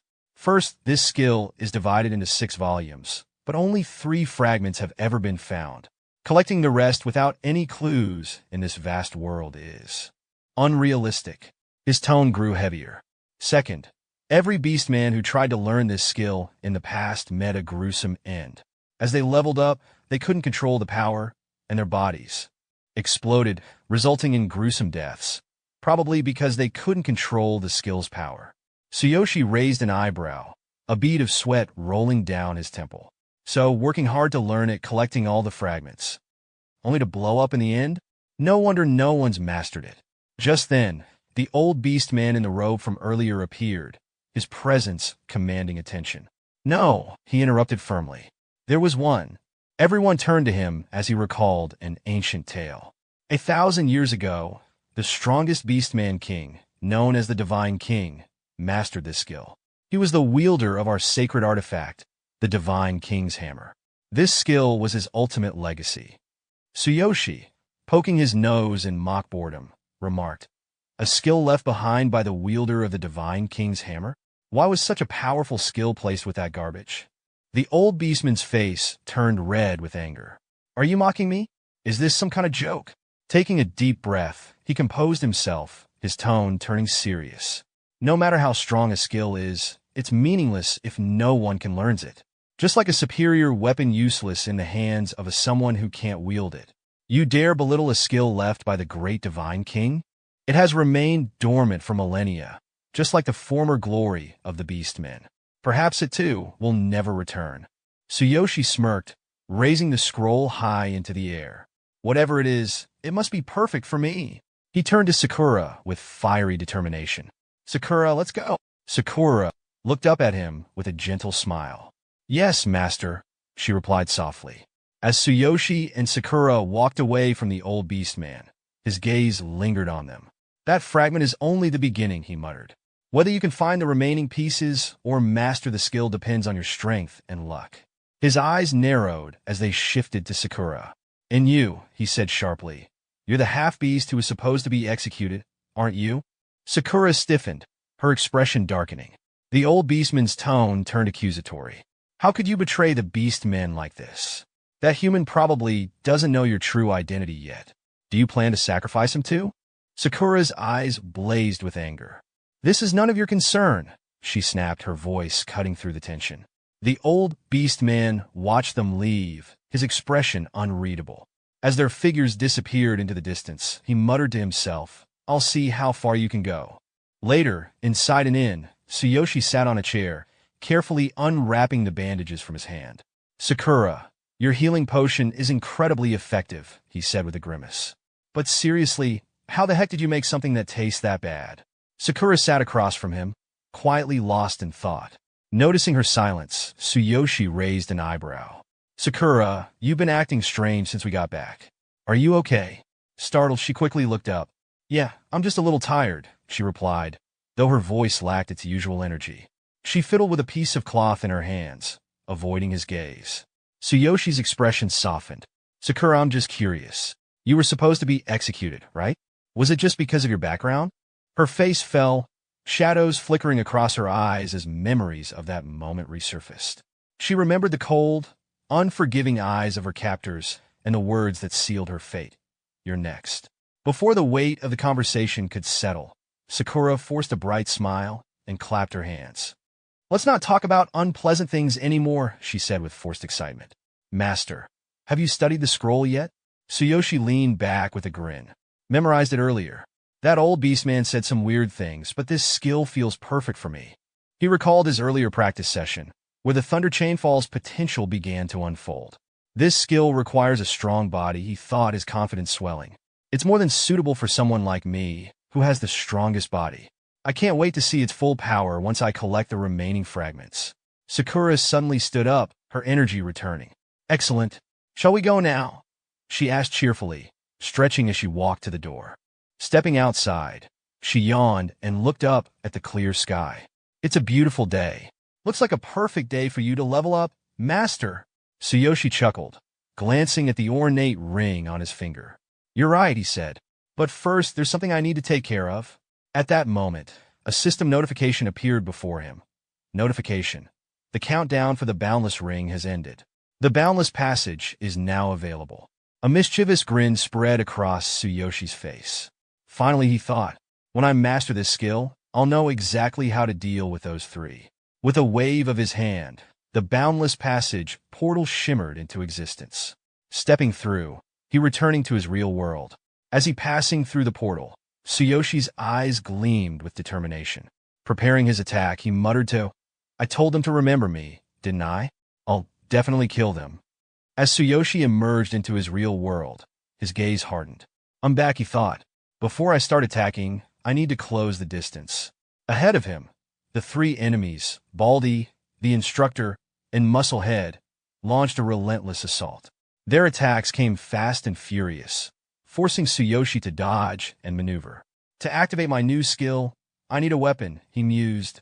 Good thing I have the Divine Consciousness inventory. He activated the inventory with a thought, and a gleaming sword appeared in his hand, the one he had taken from the Fox Beastman cave. Tsuyoshi gripped the hilt tightly, the blade radiating energy. I'm counting on you, my skill. Seeing the weapon materialize, Baldy's eyes widened. He pulled that sword out of thin air. Does he have a dimensional ring? The instructor's eyes narrowed. He's hiding some serious secrets. That's no ordinary weapon. It's a high-quality item. I'll take it for myself. Musclehead snorted. Kill him first. We can divide the loot later. Tsuyoshi smirked, his confidence unshaken. You're the ones who started this fight. Raising the sword high, its blade crackling with lightning, Tsuyoshi stood tall amidst his enemies. The aura surrounding him grew heavier, making the air feel charged and oppressive. Baldy took a step back, his voice trembling. Hey, he's actually a warrior. What is this intense aura? Without a word, Tsuyoshi swung the sword vertically. A flash of light streaked through the air, and a moment later, a massive lightning strike descended from the heavens, engulfing all three enemies. The thunderous impact left the three barely standing. Smoke rose from their charred clothes, and one of them gasped. How could that brat use such high-level magic? The instructor, now on his knees, stammered, I can't move my body. Tsuyoshi strode toward them, his glowing eyes fixed on his trembling foes. His grip on the sword tightened, the blade gleaming ominously. Baldy gritted his teeth, his mind racing. We underestimated him. He's completely different from before. What the hell is happening? This is bad. It's frustrating, but we have to retreat. Before they could act, Musclehead raised his hands, his voice shaking. Wait, we surrender. But Tsuyoshi wasn't interested in mercy. With a swift strike, he slashed across Musclehead's chest, sending him collapsing to the ground. His glowing eyes pierced through the fallen enemy. Do you think I forgive you for trying to kill me? Don't make me laugh. The instructor's fear reached a breaking point. Don't you realize who we are? We're from Crazy Wolf. If you... Before he could finish, Tsuyoshi silenced him with a single, decisive swing, his voice cold. Shut up and die already. Baldy, now the last one standing, panicked. His hands searched his pockets frantically. He's not showing any mercy. He knows letting us escape would mean his death. Desperation took over. Do you think I'll let you kill me so easily? Baldy shouted, pulling out a small, round fruit and hurling it at Tsuyoshi. The system instantly displayed information before Tsuyoshi. Notification. Adhesive blast fruit, a rare and expensive item. This fruit sticks to its target and explodes. Despite its small size, it can cause massive damage. Tsuyoshi's instincts kicked in. Raising his blade, he shielded himself as the fruit stuck to his weapon. Baldy grinned wickedly. Explode! The explosion rocked the battlefield. A deafening roar followed by a blinding flash of light. Smoke and debris filled the air as the ground trembled. Barely able to stand, Baldy leaned on his staff, smirking confidently. I spent my life savings on those fruits. Even a level 12 hero would take serious damage from that blast. If you're just a low-level brat, your body should have been blown to pieces. Looking at the smoke, Baldy chuckled darkly. You're 10 years too early to fight us. As the dust and smoke from the explosion cleared, a dark figure emerged, coughing but standing firm. Tsuyoshi stepped forward, his eyes glowing with determination. Baldy's face twisted in disbelief. Impossible! What the hell is with his strength? Tsuyoshi brushed off the soot on his armor. If it weren't for my physique, I'd be dead by now. But for you. His voice trailed off, and without wasting time, he charged toward Baldy. In a blur of movement, Tsuyoshi's punch pierced Baldy's defenses. As the man crumpled to the ground, Tsuyoshi stood over him, coldly declaring, Do you think I'd feel safe letting you guys live? Picking up his sword again, Tsuyoshi muttered, So, you're members of Crazy Wolf. All of this happened because I'm still at a low level. His gaze shifted to the lifeless bodies around him. What a disgusting world, where the weak are devoured. Suddenly, his eyes caught sight of a small pouch on one of the corpses. Kneeling down, he opened it and examined its contents. What's this? From the pouch, a ring slipped into his hand. The system instantly displayed information. Notification, dimensional ring, a rare item capable of storing objects in a separate space. Tsuyoshi's eyes lit up. A dimensional ring? What a lucky find. Sliding it onto his finger, he chuckled. A normal hero wouldn't even dream of getting their hands on something like this. It's rare, expensive, and practically impossible to find on the market. Let's see how it works. Pouring mana into the ring, it glowed faintly. No way, it's activating right now. This ring is still new. A mischievous grin spread across his face. Rubbing his hands together, he muttered, It can't be helped. Thanks for the loot. Sometime later from a distance, Tsuyoshi noticed a squad of Hero Security Force members arriving at the scene. He watched from the shadows, his expression calm. The Hero Security Force is here. Good thing I left early. Merging into a crowd of onlookers, he glanced back at the scene and thought, I erased all traces of myself. I already took everything valuable. They won't find anything linking this to me. Walking away casually, Tsuyoshi flipped a smartphone in his hand. At the very least, I'm safe now. This new smartphone I got from Gaia is incredible. Once I bound my information code to it, it became mine. Suddenly, the phone rang. The unexpected sound startled Tsuyoshi, and he nearly dropped it. Catching it in time, he frowned. Who's calling at such a time? Answering the call, he said, Hello. A familiar voice replied, Hello, Tsuyoshi. It's Sensei. Hearing the voice, Tsuyoshi froze. Lily-sensei? My homeroom teacher? Memories flooded back. He hadn't submitted his withdrawal notice. What's the matter? Tsuyoshi asked cautiously. On the other end, Lily-sensei's voice carried a mix of concern and sternness. You still haven't returned to school, even though winter break ended over a week ago. I understand you want to leave for your sister's sake, and I know your financial situation might be difficult, but I don't want to see a student abandon their studies. Tsuyoshi's expression hardened, but his tone remained respectful. Thank you, but the problem isn't just money. Unspoken memories of bullying flickered in his mind. He clenched his fist but didn't voice his pain. Lily-sensei sighed. I understand, but you might be able to change your life if you don't stop your studies. About the tuition fee, I will try to do something about it, so you don't need to worry.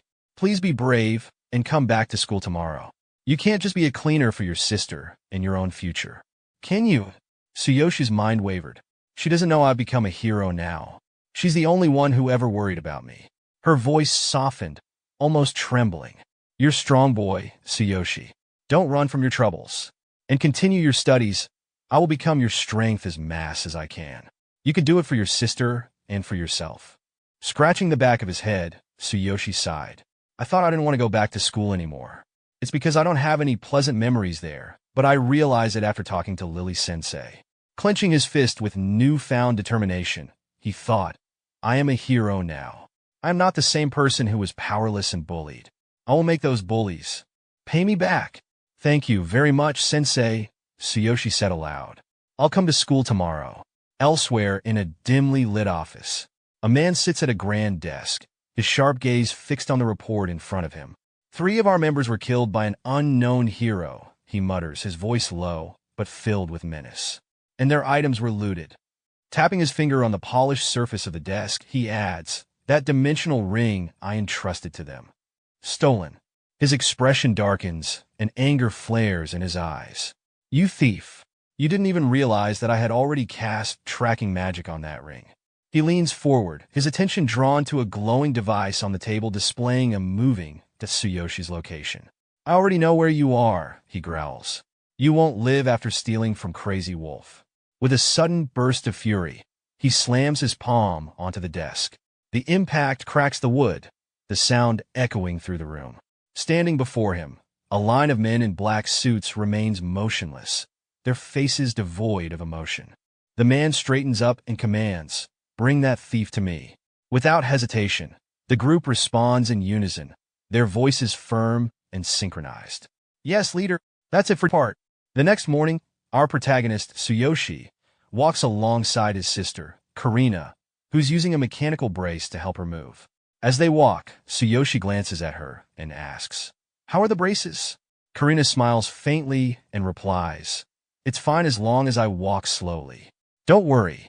She tries her best to match her brother's pace, the mechanical brace supporting her steps. Tsuyoshi smiles gently, looking at her determination. You're so stubborn. Let's not rush. Take it slow. In his mind, he thinks back to how Karina insisted on coming to school with him. Once she heard I was going to school again, she wouldn't take no for an answer. She said she didn't want to be a burden to me. He remembers the moment he put the mechanical braces on her legs. Going to school with me will be so much harder for her. I'm glad I bought these newly developed braces. With her body unable to walk, she's still managing, barely, with the help of a cane. The price was ridiculous, but it's better than a wheelchair. If I gave her that, she'd cry, thinking I keep wasting money on her. Another memory flashes in his mind. The day he defeated enemies who tried to kill him. He found a space ring and thought, I managed to buy this with the money I looted from those 3. But now there's nothing left. I could sell the dimensional ring. But as a hero, I'll have more opportunities. Back in the present, Tsuyoshi watches Karina's determined expression and thinks, looking at her now, everything was worth it. Yes, this is enough. He steadies her, saying, take it slow and don't wander too much after school. I'll come and escort you downstairs. Karina nods. Okay. Tsuyoshi, full of confidence, thinks I'll definitely find a way to treat you. A short distance away, 2 girls watch the siblings. One of them asks, who's that girl using a cane and those weird tools to walk? The other girl replies, you mean Karina? She was attacked by darkness. She lost her parents, and both of her legs were injured. The first girl, licking a lollipop with a cruel smirk, says, wow, is that true? She became disabled after that? Such a poor soul. The other girl continues, yeah, that incident was even shown on the news. Even the teachers talked about it. The first girl narrows her eyes, her smile turning wicked. Isn't it better for people like her to just disappear? What a waste of resources, even for the news to cover her. Her friend looks uneasy. Mina, are you planning to bully her again? She's disabled. If the school finds out, Mina scoffs, still glaring at Karina. What's wrong with bullying the disabled? No one said anything the last time I did it. It'll be the same now. I've got myself an interesting toy. She turns and starts walking away. Let's go. I still have to meet my boyfriend. Her friend reluctantly follows.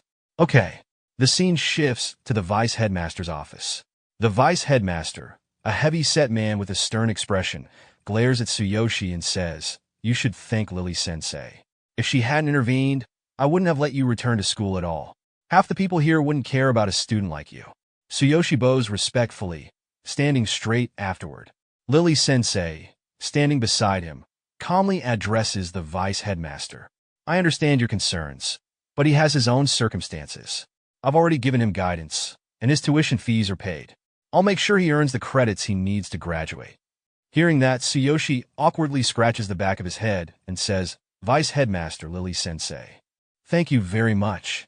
As Tsuyoshi and Lily-sensei leave the office, the Vice Headmaster watches her walk away with a lustful gaze, his eyes lingering on her figure. "I don't care about that student," he thinks to himself. "I'm only interested in you, Lily. You really need a lover like me." In the school hallway, Lily-sensei walks alongside Tsuyoshi and says, "I'll also cover your sister's tuition fees, so don't worry about that. You two are strong kids." Tsuyoshi lowers his head slightly, guilt flickering in his expression. "I'm sorry for troubling you like this. I'll definitely pay you back." Lily-sensei stops for a moment, looking at him intensely. "We could talk about that later. For now, focus on your studies. You're in your third year, prepare for your exams." She waves her hand, smiling warmly. "You look brighter than before, Tsuyoshi. I'm really happy to see that." Tsuyoshi responds gently, "Am I? I've been giving it my best recently. I'll live up to your expectations." As they part ways, Tsuyoshi's expression hardens. "I'm sorry for not telling you about me being a hero," he thinks. "The matter with the crazy wolf still isn't settled. I need to be cautious, but at least I want to show you I'm not like my old self." Lily-sensei calls back, "Hurry to class. Your next subject is art." Tsuyoshi nods and heads to his classroom. Inside the classroom, a thug-like boy named Rayleigh sits at the back with his feet up on the desk. Seeing Tsuyoshi enter, he smirks. "I thought Tsuyoshi was expelled, but here he is crawling back." The boy in front of Rayleigh tosses him a paper ball. "Should we take him to the toilet again after class, Rayleigh-san?" Rayleigh catches the ball with a grin. "Of course. Ever since he left, my pocket money from the protection fee disappeared." As Tsuyoshi takes his seat, Rayleigh prepares to throw the paper ball and sneers. "Do you think I care about your family situation? You should feel sorry for me. I can't even afford a karaoke bar." His friend laughs. "That's right, Rayleigh-san." Rayleigh throws the paper ball, aiming for Tsuyoshi's head. But just as it's about to hit, Tsuyoshi calmly dodges and catches it midair. The room falls silent. Rayleigh and his lackey stare in shock. "He caught it," one of them mutters. Tsuyoshi turns to them with an angry expression and says, "Rayleigh, toilet. Later." Rayleigh's face twists in fury as he slams his fist on the desk. "Did I hear that right? He's inviting me to the toilet? That bastard's gotten cheeky after disappearing for a while. I'll teach him a lesson." The school bell rings. Outside the bathroom, Rayleigh's lackeys block other students from entering. Rayleigh-san is using the toilet. "Go somewhere else." Inside, Tsuyoshi stands calmly in front of Rayleigh. Rayleigh sneers. "So, you're picking up garbage after leaving school? I heard you became a cleaner." He steps closer, grinning. "Now, about that protection fee, give me your money. If not..." Tsuyoshi's cold gaze locks onto Rayleigh. "If not..." Rayleigh and his lackeys freeze momentarily, unnerved by Tsuyoshi's eyes. Rayleigh recovers quickly, yelling, "Stop messing around! I'll beat you up!" His lackeys step forward, cracking their knuckles. "We've been waiting for this, Rayleigh-san." "You're dead now," one of them sneers. They lunge at Tsuyoshi, fists flying. But Tsuyoshi doesn't flinch. Without changing expression, he blocks their attacks with ease, his hands moving faster than they can react. Both lackeys stumble back, shocked. "What the?" Tsuyoshi stands tall, looking at them with an intense gaze. Such amazing strength, he thinks. I'll become this strong so quickly. I'm not even afraid anymore. His glowing eyes narrow. The old me didn't have the courage to protect myself. But now, I'm different. He activates his divine eye, analyzing their skills in an instant. One of the lackeys panics, shouting, "Oi, let me go! Let me go!" Tsuyoshi releases them, then kicks both lackeys hard, sending them flying into the bathroom stalls. Rayleigh stares in disbelief. What the hell? Memories of bullying Tsuyoshi flash in his mind. Why does it feel like he's become a completely different person? He imagines Tsuyoshi's glowing red eyes, his face contorted like a madman. Before Rayleigh can react further, another student bursts into the bathroom. Rayleigh-san, the boss is here. Let's go. Rayleigh glares at Tsuyoshi, picking up his groaning lackeys. This isn't over, he growls before fleeing. Tsuyoshi watches them go, his gaze cold. That look. Getting kicked wasn't enough, he thinks. I'm glad I held back. If I'd used my full strength, they'd be dead by now. Meanwhile, in Karina's classroom, she faces her own troubles. A kind girl in her class gently approaches Karina and says, I'll cause you more trouble, won't I? I'm sorry, Harchin. Karina shakes her head with a soft smile. It's okay. Just call me if you need anything. The girl nods, taking Karina's notebook and saying, Here, let me carry this for you. Their conversation is abruptly cut off when a sharp slap lands on the back of the girl's head. She winces, holding her head in pain as Mina, the same girl from earlier, sneers at her. Move! I have business with that woman. The kind girl glares at Mina and protests weakly. Karina's body is disabled right now. You can't. Mina's icy gaze silences her instantly. Say something again, and I'll hit your face next. Mina strides toward Karina, who is sitting nervously on a bench. Her devilish smirk spreads wider as she leans closer. You haven't come to school for quite some time, Karina. Do you know how annoying it was for me without any slaves around? Karina trembles slightly, her voice shaky as she tries to explain. I am sorry. I don't have any money. Mina tilts her head with a cruel laugh, her eyes glinting with amusement. Money? Don't make me laugh. Those things attached to your legs. She gestures to the braces Karina is wearing. They're sellable, aren't they?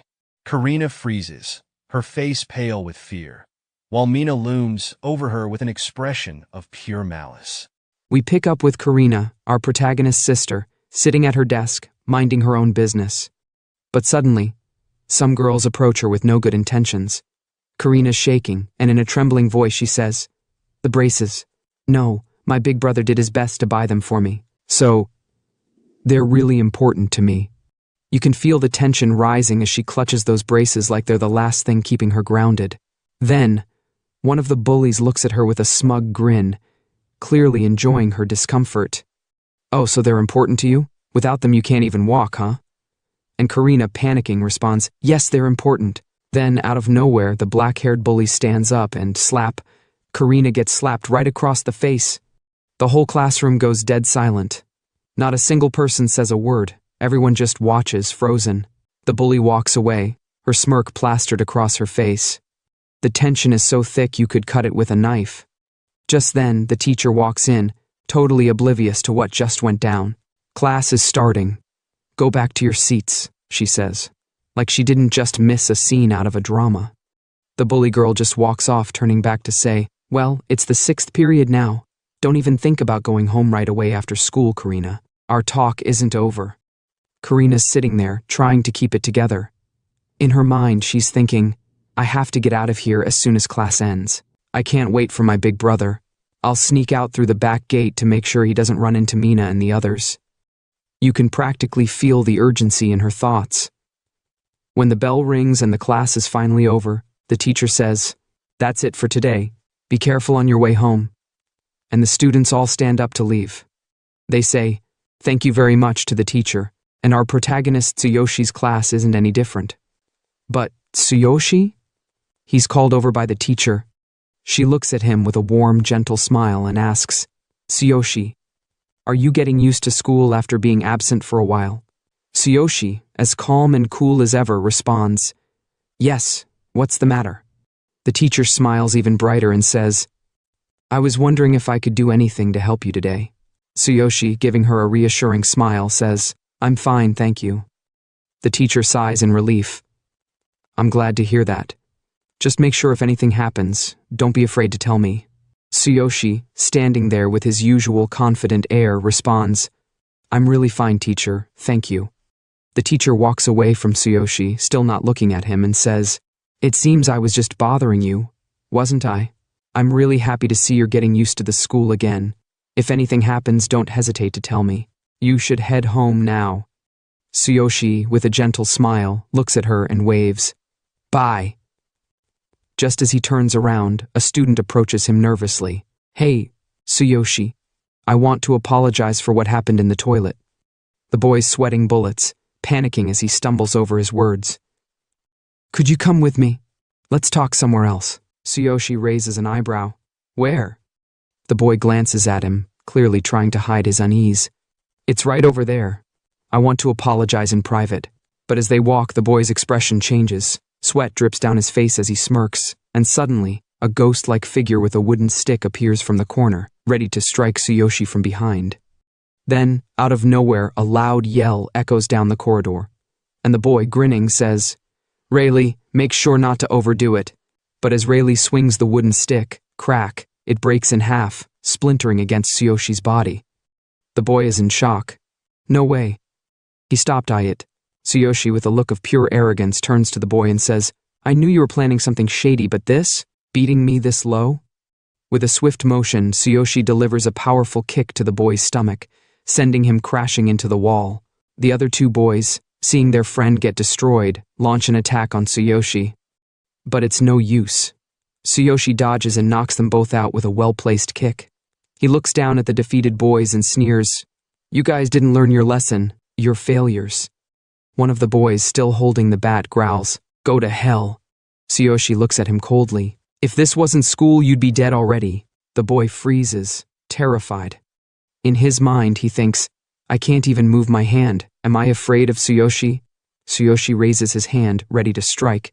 Go to sleep. With that, he slaps the boy across the face, knocking him unconscious. As Tsuyoshi watches the defeated bullies on the ground, he mutters to himself, I'm late picking up my sister. You're lucky. Heroes don't kill civilians. Meanwhile, we shift to Karina, our protagonist's sister, who's slowly making her way down the hallway toward the back gate. She's thinking to herself, I have to get away from Mina through the back gate. Once I'm out, I can head to the front gate. But then she hesitates, looking at the stairs. It's still scary to walk down. I need to stay calm. Slowly, suddenly, someone shoves her from behind, and Karina tumbles down the stairs, landing hard on the ground. She looks up to see the same black-haired girl who had bullied her earlier. The girl smirks. She fell. Do you think you can escape through the back gate? We knew you'd come here. With a wicked grin, the girl moves closer to Karina and starts removing something from her legs.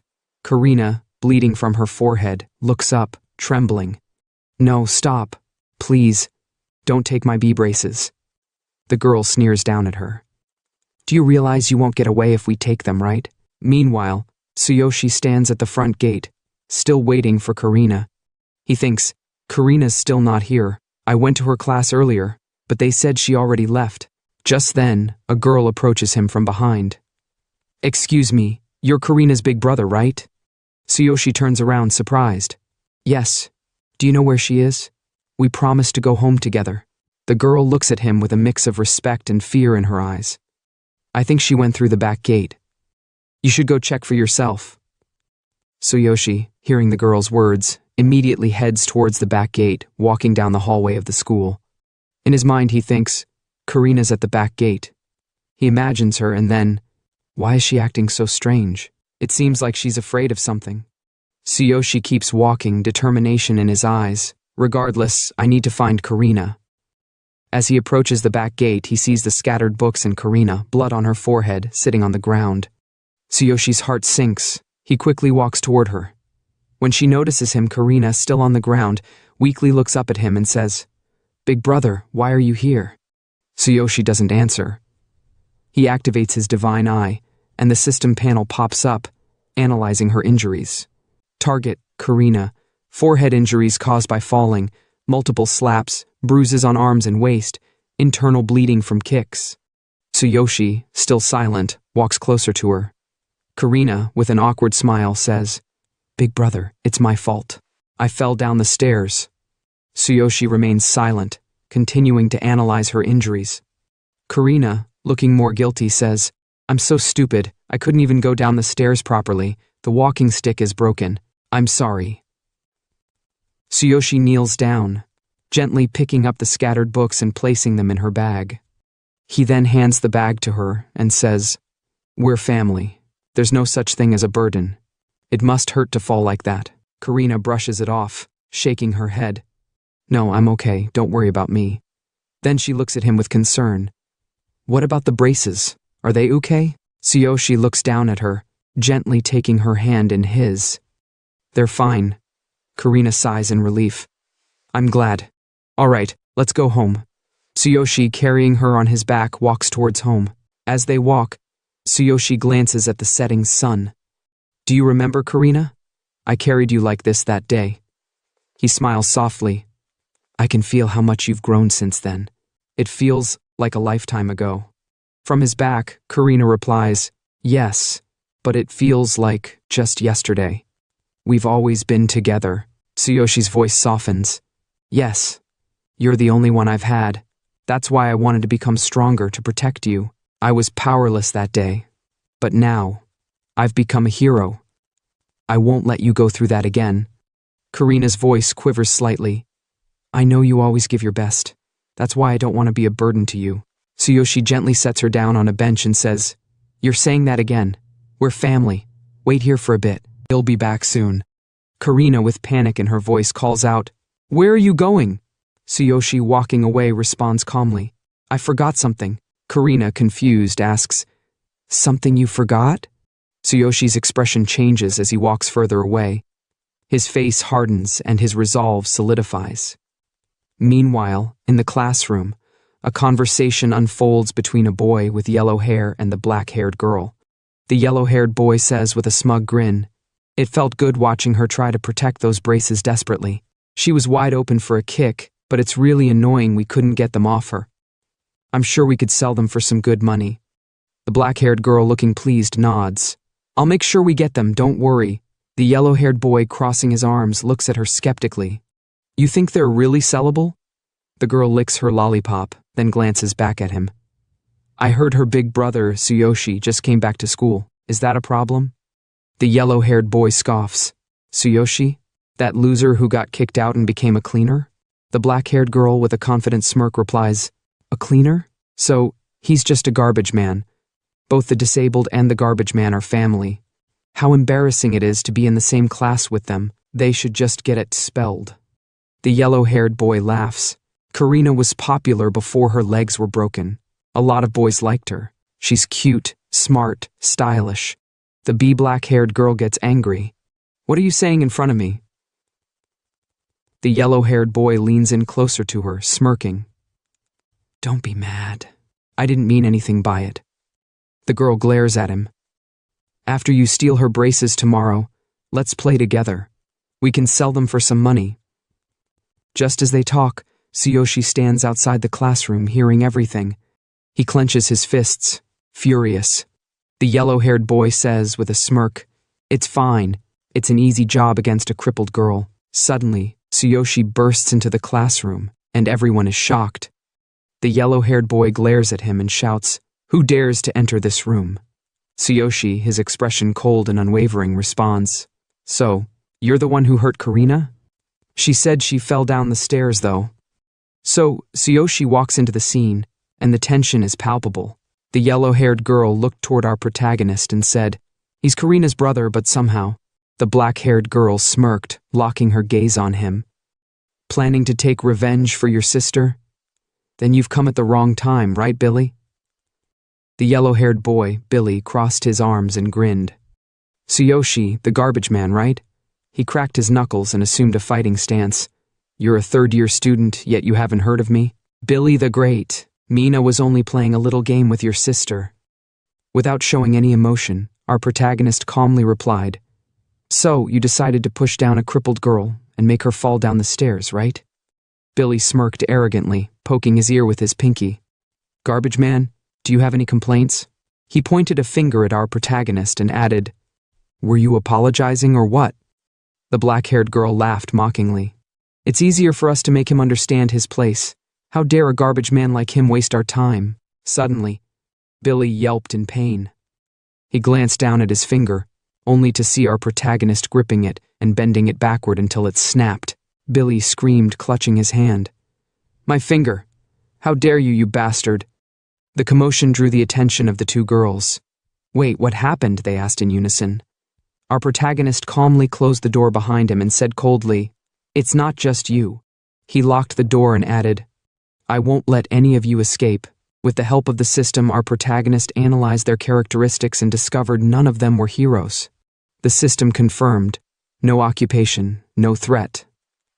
The black-haired girl stammered, What are you doing? Our protagonist placed his bag on a nearby table and walked toward them. I thought you were heroes, considering how bossy you act. But it seems you're just picking on people for no reason. Billy, still clutching his hand in pain, stammered, You little, my finger. The black-haired girl interrupted. Billy, are you okay? Billy tried to muster some bravado. Don't you know who my father is? The yellow-haired girl, attempting to act confident, said, Tsuyoshi Kanu, Karina's big brother, right? Beads of sweat formed on her forehead as she added, I'll give you points for having the guts to come here alone. Feigning authority, she continued, We may not be heroes, but we're not the kind of people you want to mess with. Before she could finish, our protagonist punched her square in the face, sending her flying. She hit the ground hard. Our protagonist stared down at her and said coldly, Did you think I wouldn't dare hit a woman? The black-haired girl gasped, Vivian! Billy, trembling, thought to himself, That speed. Even sports students don't move that fast. What the hell is going on? The black-haired girl rushed to Vivian's side, while Billy, in a panic, glared at our protagonist. I'll say it again. Our protagonist ignored him and turned his attention to the black-haired girl. I don't see you, or her, as women. Billy tried again. Don't you know who my father is? Before he could finish, our protagonist punched him in the face, shattering several teeth. I'll deal with you later. Shut up. The black-haired girl, now terrified, cried out, Billy! Billy! Our protagonist grabbed her by the neck and pinned her against the wall. Struggling to breathe, she pleaded, Wait, let go of me. Ignoring her pleas, he tightened his grip and said, From what I heard, you took the initiative to bully Karina, didn't you? His glowing eyes radiated menace as he continued, As her brother, I will never forgive you for what you did to her. You've made me very, very angry. The girl struggled, gasping for air. Our protagonist's voice grew colder. From now on, stay away from Karina. I don't expect you to apologize, but you'd better keep your distance from her. Panicking, she nodded frantically. Yes! Satisfied, our protagonist released her, letting her collapse to the ground. He turned to Billy and said, You're these girls' boyfriend, aren't you? Picking up a steel ruler from the table, he continued, Do you still want to bully Karina? Billy trembled, stammering, Wait. Our protagonist raised the ruler like a sword. Even with a ruler like this, it's enough to end garbage like you. Billy, terrified, blurted out, Do you know who I am? I'm the son of the leader of the Blue Shark Gang. My father is a level 10 hero. Hearing this, our protagonist froze for a moment. The Blue Shark Gang, the Blue Snake Gang. Memories of the hospital incident flashed through his mind, when the Blue Snake Gang came to demand payment for Karina's medical bills. Anger surged through him. His skill activated as he growled, It's funny how often you run into people you don't like. So, the Blue Snake Gang. Billy's eyes widened in horror. Skill. You're a hero. Our protagonist swung the ruler through the air, and lightning crackled, electrifying Billy. A system notification appeared. Notice, without a proper weapon, damage is reduced by 90%. Full damage will not be inflicted. Our protagonist walked away from Billy, tossing the scale toward him. This amount of pain should be enough for you, he said coldly. Picking up his bag from the bench, he headed toward the door. Without looking back, he added, Don't forget, this is your last warning. Make sure to keep your promise. As he reached the door, he paused briefly and said again, Oh, and I'm sorry, but you'll have to clean up the classroom. Billy, still in shock from the attack, lay on the ground, panicked. He muttered, Did he leave? The black-haired girl helped Billy to his feet, concern etched on her face. Are you okay? We should go to the hospital, she suggested. But Billy, his voice filled with anger, snapped, No, I just need to rest a little. I didn't know he was a hero. The black-haired girl, revealing a scar on her neck, glared at Billy. What are you going to do about this? This isn't over, right? Look at this scar. Her voice rose as she continued. Make him pay for this. Tell your father. Billy cut her off with a yell. Don't tell me what to do. His face twisted with rage. He will pay for this, he growled. He glanced toward the door and added, I'll make him pay for this. My father will handle it. The girl's lips curled into a villainous smile. That's right. You'll tell him who dared to piss you off. Billy, clutching his injured hand, stared at the door. I'll ask my father, he said, his voice filled with venom, and then I'll wipe him and his sister off the face of the earth. Meanwhile, we see Karina, our protagonist's sister, waiting for him. She gazed up at the sky and muttered softly, I hope Big Brother is all right. Her eyes lowered to the ground, and she whispered, her voice trembling, If I could take care of myself, I wouldn't have to bother him. I don't want to make him worry more than he already does, especially about his newfound hero status. Suddenly, she heard a voice call out, Karina! Startled, Karina turned to see her brother kneeling in front of her. I'm sorry for making you wait, he said with a gentle smile. Let's go home. He smiled again and added, Here, let me give you a piggyback ride. Karina, her expression brightening, replied, And I'll carry your bag. As they walked home, our protagonist thought to himself, So, the young leader of the Blue Snake Gang is a level 10 hero. And Billy's father. Billy's probably going to cry to his father and make him retaliate against us. There are too many of them for me to handle alone. And Karina. She's in danger too. I can't afford to let my guard down. Walking through the streets, his thoughts grew more determined. It's time to go back to the other world. Karina, I won't let them hurt you anymore. In the other world, the beast girl Sakura greeted our protagonist with excitement. Master, we've arrived in the Northern Inn. Here's what you need to know. She turned to him and explained, Once we're in town, you'll be able to participate in official quests. You must register at the Adventurer Guild. In town, you'll find a tavern, a blacksmith shop, and a tool shop. Hearing this, our protagonist clenched his fists with excitement. Just the thing I've been wanting. I'll finally get some experience in warfare. Sounds like a fun game. Let's go, I can't wait. With that, our protagonist and the beast girl looked ahead toward the bustling city of the beastmen in the northern region. Our protagonist stood in the middle of the bustling city of beastmen northern, taking in the view with his hands on his hips. Amazing. So there are a lot of different beastman tribes here, he remarked with a sense of wonder. Sakura, standing beside him, glanced at the cityscape and replied, There are quite a lot of tribes. Each tribe has its own specialties. Our protagonist, scanning the crowd, noticed something unusual. Those are humans, human adventurers, he said with a hint of curiosity. Hearing that, Sakura looked toward the humans and explained, Are they like the ones from your homeworld, master? In big cities like this, there are often a mix of different tribes, but there's also a rule here. You should avoid any fights that could cost your life outside the arena. She added, Still, Northern is a beastman city after all. Of course, there are more beastmen here than anything else. Intrigued, our protagonist began walking toward the humans. I see, that's interesting. This is the first time I've seen human comrades since coming here. I can already feel our bond. Approaching the humans with excitement, he greeted them enthusiastically. Hello. Sakura, alarmed, hurried after him. Master, you can't just suddenly. The two humans immediately grew defensive, gripping their weapons tightly. Who are you? One of them demanded while the other added, Don't get too close to us. Confused, our protagonist blinked. So, there's a rule about giving greetings? Before the situation escalated further, Sakura stepped in front of him in a defensive stance.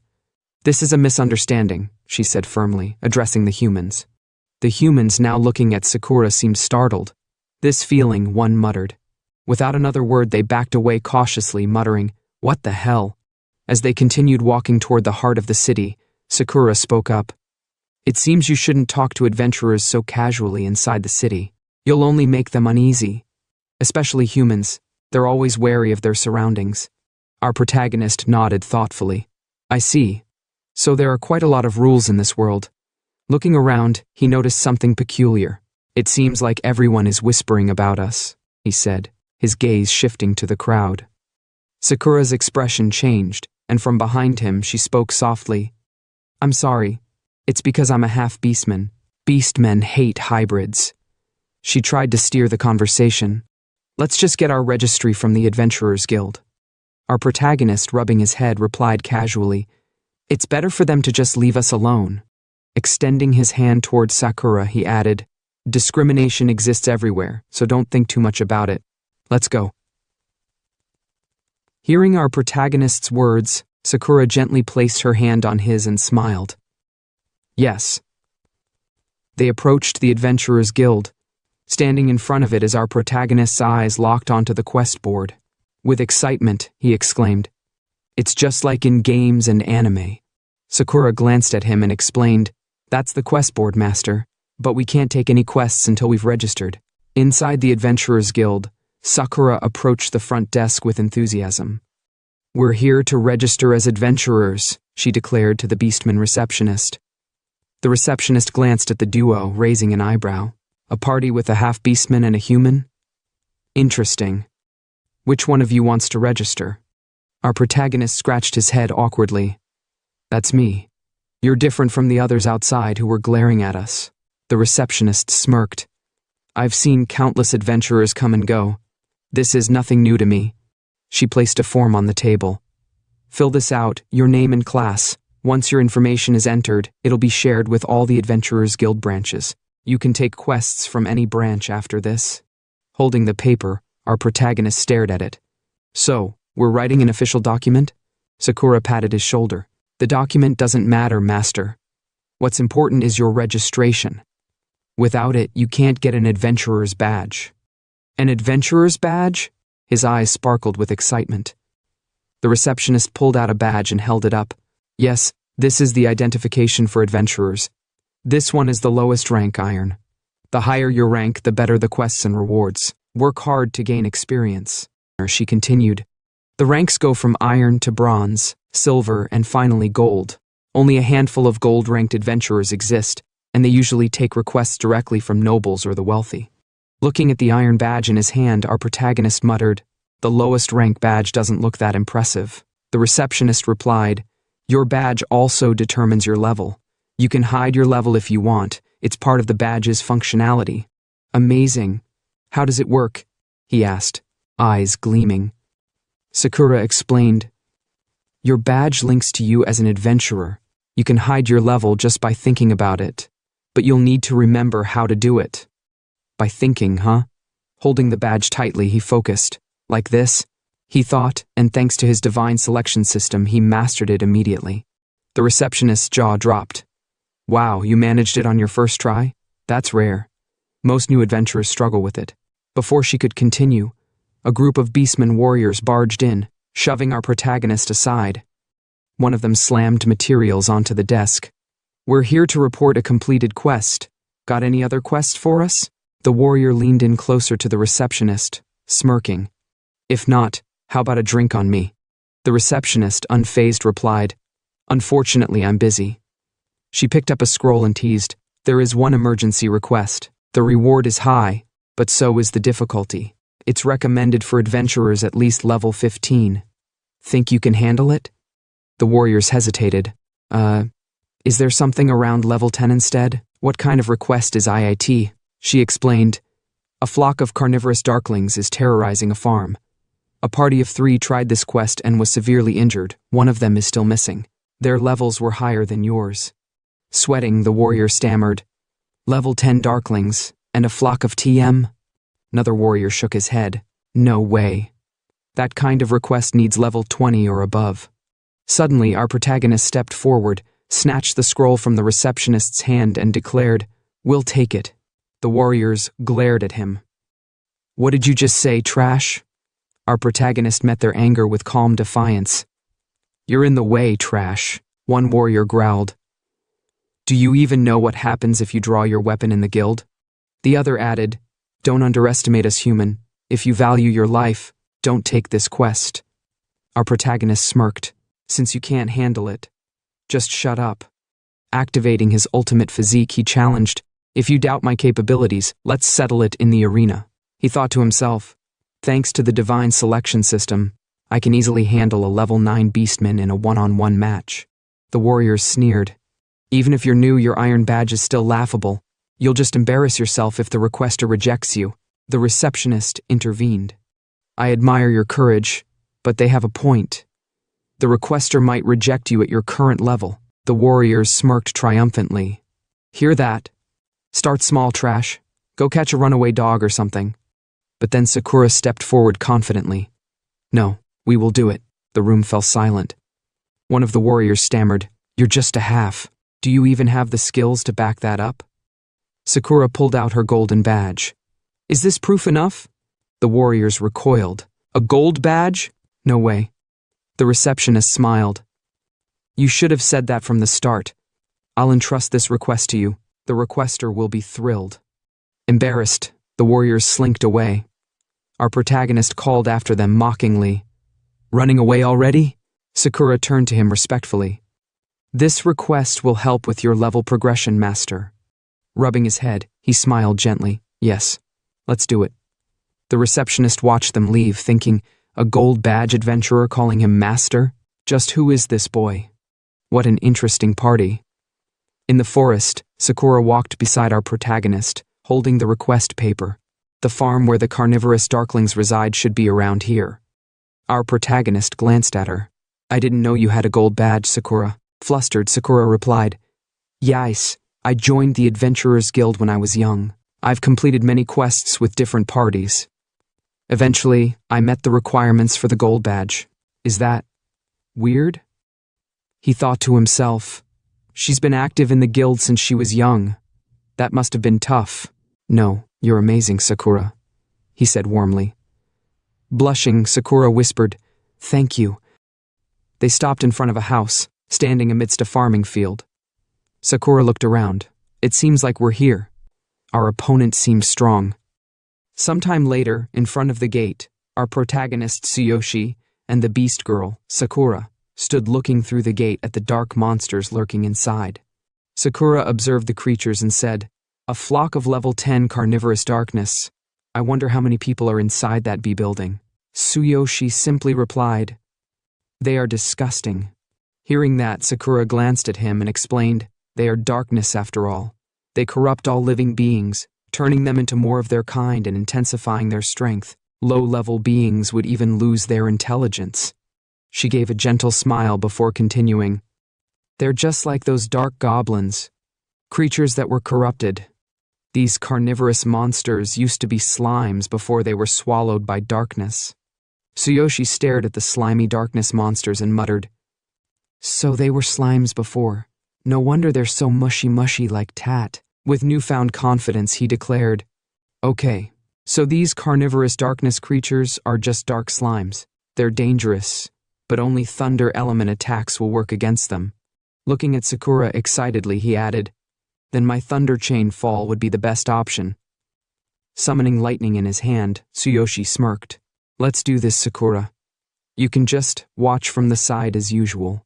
But just as he was about to charge in, Sakura suddenly grabbed him from behind, her eyes filled with concern. It's better for you not to do this kind of thing alone from now on. Tsuyoshi was taken aback. Why? Sakura looked at him seriously. This is a fight that could cost you your life. This area is completely different from the beginner zones. Maybe you'd be fine against them one-on-one, but what if you have to face a whole flock? It's too dangerous if it's just you, Elon Master. She sighed and continued. Did you see the expressions on Death Party's faces when they accepted this request? They knew how dangerous this was. It's not strange for an adventurer to die at any time. That's part of their job. But I don't want you to risk your life just to level up, Master. At the very least, allow me to accompany you during the fight. Tsuyoshi looked at her in confusion and scratched the back of his head. I see. By the way, I have 2 questions for you, Sakura. Awkwardly, he thought to himself, above my level? I'm just trying to get stronger so I can be prepared for anything that might happen in my world. Sakura tilted her head, looking at him curiously. What's the matter? As long as I know the answer, I'll tell you. Tsuyoshi's expression turned serious as he recalled his conversation with the Beastmen tribe chief. He thought about the promise made by the king of the beastmen and the trial awaiting him in a year. Looking down, his expression grew solemn. I don't know how strong the king is, so my first question is this. How strong do I need to be to prove my strength and abilities after a year? Sakura's eyes widened in shock. She avoided making eye contact before hesitantly answering. If I have to be honest with you, Master. She stole a quick glance at him. her face carrying the defeated expression of someone who had lost all hope. It's impossible for you to pass his trial after just 1 year. Starting at this level, right now, it's impossible. Tsuyoshi's heart sank, his expression softened, and he asked in confusion, "Why is it impossible?" Looking down, Sakura recalled the first time she met him. Slowly she spoke. "First of all, just staying alive for the next year would already be an achievement for you. At the very least, you have to avoid being killed by the divine judgment of the beastmen." She met his gaze and asked, "Master, do you know about the rule regarding the level system?" Hearing that, our protagonist held his face in his hand and said, "Can you explain it to me?" He thought to himself, "I know that both worlds have the same level system. Moreover, the stronger I become as an adventurer in this world, the higher my beal will be as a hero in my own world. But, other than that, I don't know much." Sakura looked at him and explained, "The level limit for adventurers is 100%. Additionally, the current Beastman King is at level 92. The reason why the Amusement King reached that position is because of his unparalleled abilities and high level." She continued, "The Beastman King, Human King, and Elven King symbolize the peak of strength in their respective races." Tsuyoshi held his face in his hand with a funny expression as he recalled the Beastman King. He didn't look that strong to be the symbol of power for the Beastmen. Sakura sighed and clarified, "The reason I said it's impossible for you to pass the Beast King's trial is because there's a limit to how much you can grow. Simply put, there's a point where an adventurer can't get any stronger. The higher your level, the harder it is to level up." With a sad expression, she continued, "You can use me as an example. I've been an adventurer for more than 20 years, yet I'm still at level 72. I know level 72 isn't low, but I've tried to increase my level many times and failed. This is my limit. Everyone has their own cap." She placed a hand over her chest and said with concern, "For you to pass the Beast King's trial, you need to reach at least level 50. Sakura's expression grew even more worried. In a low voice, she added, "No matter how I look at it, it's impossible for you to raise your level that high within a year. A normal adventurer would need their whole life just to reach level 50. Tsuyoshi remained silent for a moment, thinking. Then suddenly, he smiled at Sakura and said, "I understand your worries." Sakura looked at him, confused. "Are you really okay, Master? At the very least, I'll stay by your side and support you for the next year, even if you can't fulfill your promise to the Beast King." But before she could finish her sentence, Tsuyoshi cut her off with confidence. "You know that I'm not a normal adventurer." Clenching his fist, he continued, "I stood up right after receiving divine judgment. I lifted the Divine King's hammer. You know I'm different. As long as I can reach level 50 within a year, it'll be fine. Even if it's impossible for others, it's possible for me." With a confident smile, he thought to himself, "It's a strange thing to say, but thanks to this ring, I'm here in this world. I had a way to survive after receiving divine judgment, and I have this divine selection system. I'm the chosen one. There's no normal path for me. This system makes everything possible." Seeing his unwavering confidence, Sakura admired him and said, "Master, as you said, you'll definitely become a legend. I believe in you, Master." Hearing that, Tsuyoshi activated his lightning power and gripped his sword in his left hand. He looked at the darkness monsters and said, "Good, let's go." Then, with a grin, he added, "Right, this is my second question." Sakura, still looking at him from behind, replied, "Yes? Sorry for talking too much." Without turning to her, Tsuyoshi asked, "In case I fight a level 10 warrior along with dozens of minions at the same time, what level should I aim for at the very least?" Sakura pondered for a moment, placing a finger on her lips. "I don't know why you're asking that, but given that situation with that many enemies, you'd need to be at least level 12 to have the advantage." Hearing that, Tsuyoshi stood in front of the darkness monsters and, without looking back, muttered, "Level 12, huh? It's decided then. I'll reach level 12 in about a week." At that moment, the system notification popped up, revealing Tsuyoshi's current status. Level 6. Class Warrior. Equipment: Fox Beastman set. Weapon: Black Freezing Flash Sword. Skill: Thunder Chain Fall. Legendary skill, Heaven Shaker. Combat power, 8,800. As Tsuyoshi stepped through the gate and entered the house, all the darkness monsters turned to him. Behind him, Sakura watched over him, supporting him silently. Meanwhile, Tsuyoshi gripped his sword and said, "Leave this one to me, Sakura." Holding his sword in front of him, he thought, "I'll use the system to its maximum capacity from now on." Activating his divine eye, he analyzed the monsters. The skill revealed their main weakness, their slime cores. If the main body was damaged, the core would be exposed, glowing brightly. During this time, its location could be pinpointed. Seeing the information before his eyes, Tsuyoshi tightened his grip on his sword and thought, "I see. Despite their elemental weakness being thunder, their core is also marked as a weak point. At my current level, hitting the core directly with Thunder Chain Fall is the best way to win." Then, suddenly, he leaped into the air. "First, I need to find where their cores are located." Sakura watched Tsuyoshi with excitement and shouted from behind, "If it hits you, it might corrupt the body part it touches. Please be careful." Tsuyoshi charged at the darkness monster, his eyes scanning it carefully. Suddenly, he smirked. "Found it. With my ultimate physique, I can tank its attack," he thought to himself. Activating his ultimate physique, he swung his sword in a single, devastating strike, slicing through the monster in one blow. "Once I get close," he started to say. But then his expression changed. He stared at the monster in shock. Wait, its core isn't in its chest? Before he could process it, the monster regenerated almost instantly. "You already recovered this much? What terrifying recovery speed," Tsuyoshi muttered. However, he noticed something.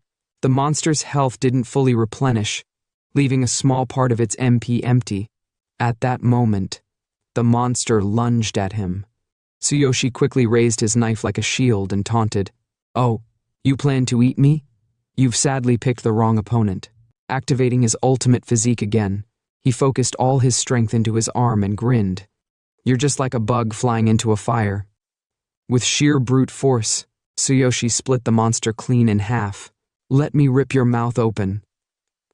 Sakura watched from behind, her eyes wide in disbelief. His power is enormous. Perhaps he really is a man who makes the impossible possible. But just as before, the monster tried to regenerate. However, this time its core was finally exposed. Tsuyoshi locked eyes on it and smirked. "There it is, so it's under your tongue." Without hesitation, he gripped his sword tightly and aimed it at the core. Taste the power of thunder. Instead of throwing his sword, he thrust it directly into the core with his bare hand, activating his thunder ability. Thunder Chain Fall. With a massive burst of electricity, the core shattered, completely obliterating the monster. Tsuyoshi turned to Sakura and smirked. "Looks like this request will be easy." Tsuyoshi looked at the defeated corpse of the darkness monster and muttered, "Almost all of the carnivorous darkness outside is cleared up." But then, his expression turned serious as he looked at his hand. Just like Sakura said, "The higher my level, the more experience I need. Weak mobs barely give anything anymore." A system notification popped up in front of him. Next level, 3615 EXP. The experience from these monsters is way lower compared to normal ones. I can't level up fast enough at this rate. Even though this is still faster than in my world, it's not enough. I need to rethink my strategy. Clenching his fist with renewed determination, he thought, "I have to reach level 12 in less than a week and then level 20 in a year. No matter what, I'll get there." Snapping out of his thoughts, Tsuyoshi awkwardly rubbed his head and asked, "By the way, do you have any thunder ointment left?" "That stuff is good." Sakura, holding a pouch in her hand, smiled. "Good work, master." She then checked her treasure bag and nodded. "I have 4 left. I prepared them for both of us, so master can use them as he wishes." Tsuyoshi wiped the sweat from his face with a towel and grinned. "As expected of you, Sakura. You bought the thunder oil before we came here, huh? Is it expensive? Let's stock up on oil-based items next time. The fire oil we used last time was really convenient." Hearing that, Sakura chuckled and pulled out something from her bag. Master doesn't have any money, right? Let me explain our financial situation. Tsuyoshi blinked. Wait, what? Sakura sighed. These kinds of items aren't cheap. I spent all my money to buy them. I'm sorry. Tsuyoshi scratched his head, looking confused. It's not something you should apologize for, Sakura. How much did it cost? And what about our reward for this request? I'll figure something out. Just explain it to me simply.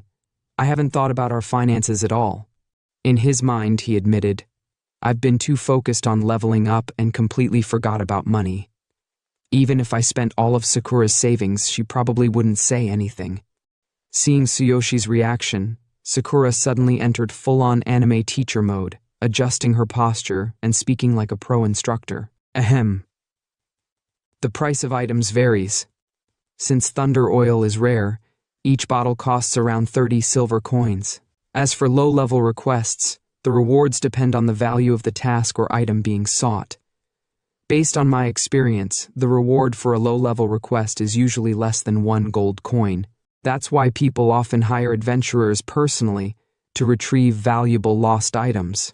Tsuyoshi, now acting like a proper student, quickly took mental notes.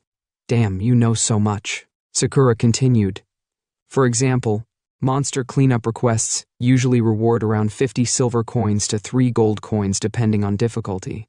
This current request, since it involves wiping out the carnivorous darkness, should earn us about 3 gold coins. But to put it simply, we're broke. Holding some papers in her hand, she sighed. Once we finish the request, the Adventurers Guild will calculate the reward and pay us. Tsuyoshi made a weird expression and blurted out, You sound like a dependable wife. Realizing what he just said, he quickly shook off the thought and rested his big sword on his shoulder, looking at the warehouse ahead. All right, the boss should be inside the food warehouse since it's the last place left. Let's finish this fast. Sakura, pumped up, cheered. Good luck.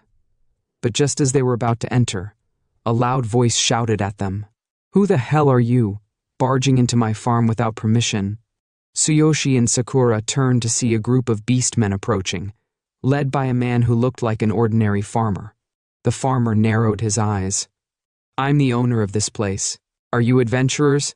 What's a human and a half-dead-looking girl doing on my farm? A deer beastman sniffed the air and muttered, I smell thunder element residue. Did you guys exterminate the carnivorous darkness outside? A leopard beastman crossed his arms and scoffed, Impossible. A human and a half-dead girl taking out the carnivorous darkness? That's way too difficult for just one party. Are they here for that too? Then, from the back, a young green beastman warrior angrily shouted, I see. You're after the cardiolist, aren't you? We already took this request. The cardiolist drop belongs to us. Another member of their group shouted. Looks like the rumors about the cardiolist have already spread. Tsuyoshi, completely lost, scratched his head. What the hell is a cardiolist? Also, we took this request from the guild, so maybe there's some misunderstanding? Before he could say more, Sakura suddenly cut in. Wait, please. Her expression turned shocked as she clutched her chest. Cardiolist, drops from this bee-boss? The farmer rubbed his head in confusion. Yeah, that's right. I made the request to the guild, but I didn't expect adventurers to come this fast. So, you don't know about the boss's drop? Tsuyoshi and Sakura exchanged glances. The beastmen party in front of them suddenly tensed up, preparing for battle. The leopard beastman pulled out his bow and glared. Since you don't know, then leave. This is our job. If you interfere with the cardiolist, we won't show any mercy. Tsuyoshi, still not understanding what was happening, got into a combat stance. Hey Sakura, what the hell is a cardiolist? Sakura, also preparing to fight, clenched her fists. Master, do not give up on this request. That item is extremely valuable. She took a deep breath and explained. Cardiolist is a rare drop from a dark boss. Once purified, it can be used to connect with dark zones. The experience rate and drop quality inside a dark zone are 10 times higher than normal areas. Any adventurer looking to power level would kill for one. If sold at an auction, it would go for 100 gold coins before purification. After purification. It's worth at least 150 gold coins. Tsuyoshi's eyes widened, sweat rolling down his face. It's that expensive? Clenching his fists, he muttered, "We have to get it at all costs. This is the key to reaching my goal." Just as both sides were about to clash, the farmer stepped between them, waving his hands frantically. "Stop. Don't fight. Please, stop causing more racket so we can solve this misunderstanding peacefully." He then pointed toward the house. "One party came here through the guild, and the other came through me. Prove yourselves with your skills. The last thing left is the boss. Whoever defeats it will get the reward." Sakura's eyes sharpened. She stepped closer to the farmer, and with a low, threatening voice said, "Let us go first." In her mind she thought, "I have to get that item, no matter what, for Master's sake." But the tall warrior from the other group scoffed, crossing his arms. "Why would we let you go in first? Both parties have only one chance at this. Since we were brought here by the requester himself, it's only fair we go first." The farmer nodded. "That's right. I did bring them here first. You guys wait." The beastmen group grinned as they readied themselves. The warrior cracked his knuckles. "Time to show these weaklings what a real party looks like. Let's do this, boys." The leopard beastman adjusted his grip on his bow. "I heard the dark boss is tough, and the reward is huge. We've only got one shot at this. Let's go in at 120% power." But before they could enter, Sakura spoke again, her voice eerily calm. "A well-formed party, a magician, an archer, a warrior, and a tank. If they work together properly, they will defeat the boss. We might lose our chance." Tsuyoshi, arms crossed, muttered, "I see." Then suddenly he smirked and stepped forward. "Wait, I have a suggestion." Everyone turned to look at him. "How about this? Let me go in first, alone." The beastman party blinked in confusion. Tsuyoshi then revealed his level. "I'm a level 6 adventurer. If I lose, our party will withdraw from the request and forfeit the reward. But if I win, the reward is mine. How about it?" A heavy silence filled the air. Then, one by one, the beastmen snickered. "Level?" The snickers turned into full-blown laughter. "Ah ha ha ha. You should know your place. You need to be at least level 18 to solo this boss. Ha ha ha ha. Level 6 and alone. Your judgment has been clouded by a mere item. You don't have any sense at all." Tsuyoshi ignored their taunts. Resting his massive sword on his shoulder, he casually walked toward the house. "Then it's decided." Sakura, her face filled with concern, called out, "Master, are you sure? This boss is at least level 12. Moreover, it's possessed by darkness. It's not an enemy you can take down easily, even with thunder oil." "As expected, let me." But before she could finish, Tsuyoshi turned back, winked at her, and grinned. "Sakura, believe in me." Sakura's worried expression softened. She let out a small sigh before smiling gently. "Yes, I believe in you, Master." The beastmen party, watching this exchange, only laughed harder. "Hurry up and go, level 6. I can't wait to see you get mercilessly slaughtered by the boss." But Tsuyoshi didn't react. He just smiled and muttered, "Mercilessly killed, huh?" Then his expression turned serious. Without another word, he walked straight toward the house. "Let's see if I'll be the one getting killed mercilessly." His eyes flashed with determination, or the boss will. As Tsuyoshi stepped toward the house, the deer beastman narrowed his eyes, feeling a strange shift in the air. Was it just me, or did his aura completely change? He muttered under his breath. Tsuyoshi ignored the murmurs behind him and entered the house. His gaze locked onto the massive figure before him. His voice was low and threatening. "So, you're the strong opponent Sakura mentioned, but now I'm more interested in that item you hold, Cardiolist." In front of him stood a monstrous abomination. Just like the previous slime creatures, it had a slimy exterior, but this one was massive, with deep red eyes that glowed ominously. The beastmen outside gasped. "Oi, oi, that thing is level." The bee-boss. "Don't you think it's way too big? It's possessing the Cardiolist. He'd need to be at least level 23 to have a shot at this. Sakura clenched her fists, fear creeping into her voice. Master, one of the beastmen scoffed. Oi, sister, you should prepare yourself to collect his corpse. He won't last 10 seconds. He's been blinded by a mere cardiolist. Sakura slowly turned her head toward them. Her eyes glowed with fury. Shut up. A cold chill ran down their spines. Their laughter died instantly, and they all stood frozen, goosebumps crawling across their bodies. Meanwhile, inside the house, Tsuyoshi stood firm, gripping his sword as a blue light pulsed from the blade. In theory, your weakness should be the same as normal carnivorous darkness, but you're several times stronger than those outside. I won't be able to win using the same method. The monstrous boss locked eyes with him, its massive form shifting ominously. Tsuyoshi continued, his gaze unwavering. If possible, I didn't want to use this. The longer the fight, the more the advantage shifts to you. Now I know why they said that. Then suddenly, the blue lightning from his sword vanished. In its place, golden lightning sparked in his hands. This time, he wasn't summoning his usual weapon. A system notification flashed in front of him. Notice: Divine King Hammer has been retrieved from the Divine Consciousness inventory. Warning: due to your low level, you cannot utilize the Divine King Hammer's full power. If you forcefully activate it, a large amount of your energy will be drained. Activation duration, second. Tsuyoshi gritted his teeth. If I fail to end this in one strike, I'll be completely helpless. But then his grip on the hammer tightened. No. I will make it happen. I will get that item, no matter what. With a deep breath, he bent his knees, then leapt high into the air, the massive golden hammer crackling with divine energy. Outside the house, the sky darkened.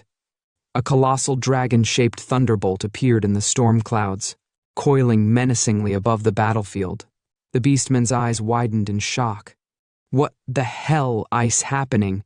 Boom! A deafening thunderclap shook the ground as the divine lightning descended, striking the house with a roar. The impact was catastrophic. Lightning danced in all directions, and the entire structure collapsed, sending debris flying everywhere. A massive explosion erupted from within, shaking the land itself. Sakura's heart pounded as she stared at the destruction. Did he use that power? But now, he'll be weakened after Tis. Without hesitation, she sprinted toward the ruins. Master. Behind her, the beastmen still stood in shock. What the hell was that? So it wasn't a bomb? The farmer, rubbing his head in confusion, muttered, Where are we? What do I do now? What happened to my food warehouse? Meanwhile, inside the smoldering wreckage, Sakura frantically searched the rubble. Master, where are you? Her mind raced. That attack. It was powerful enough to completely obliterate the boss from the inside, right? Then suddenly, a hand emerged from the debris. Sakura. She turned sharply, and there he was. Tsuyoshi was barely standing, his body completely drained. His muscles had shriveled from the energy depletion, making him look like a dried-up tree branch.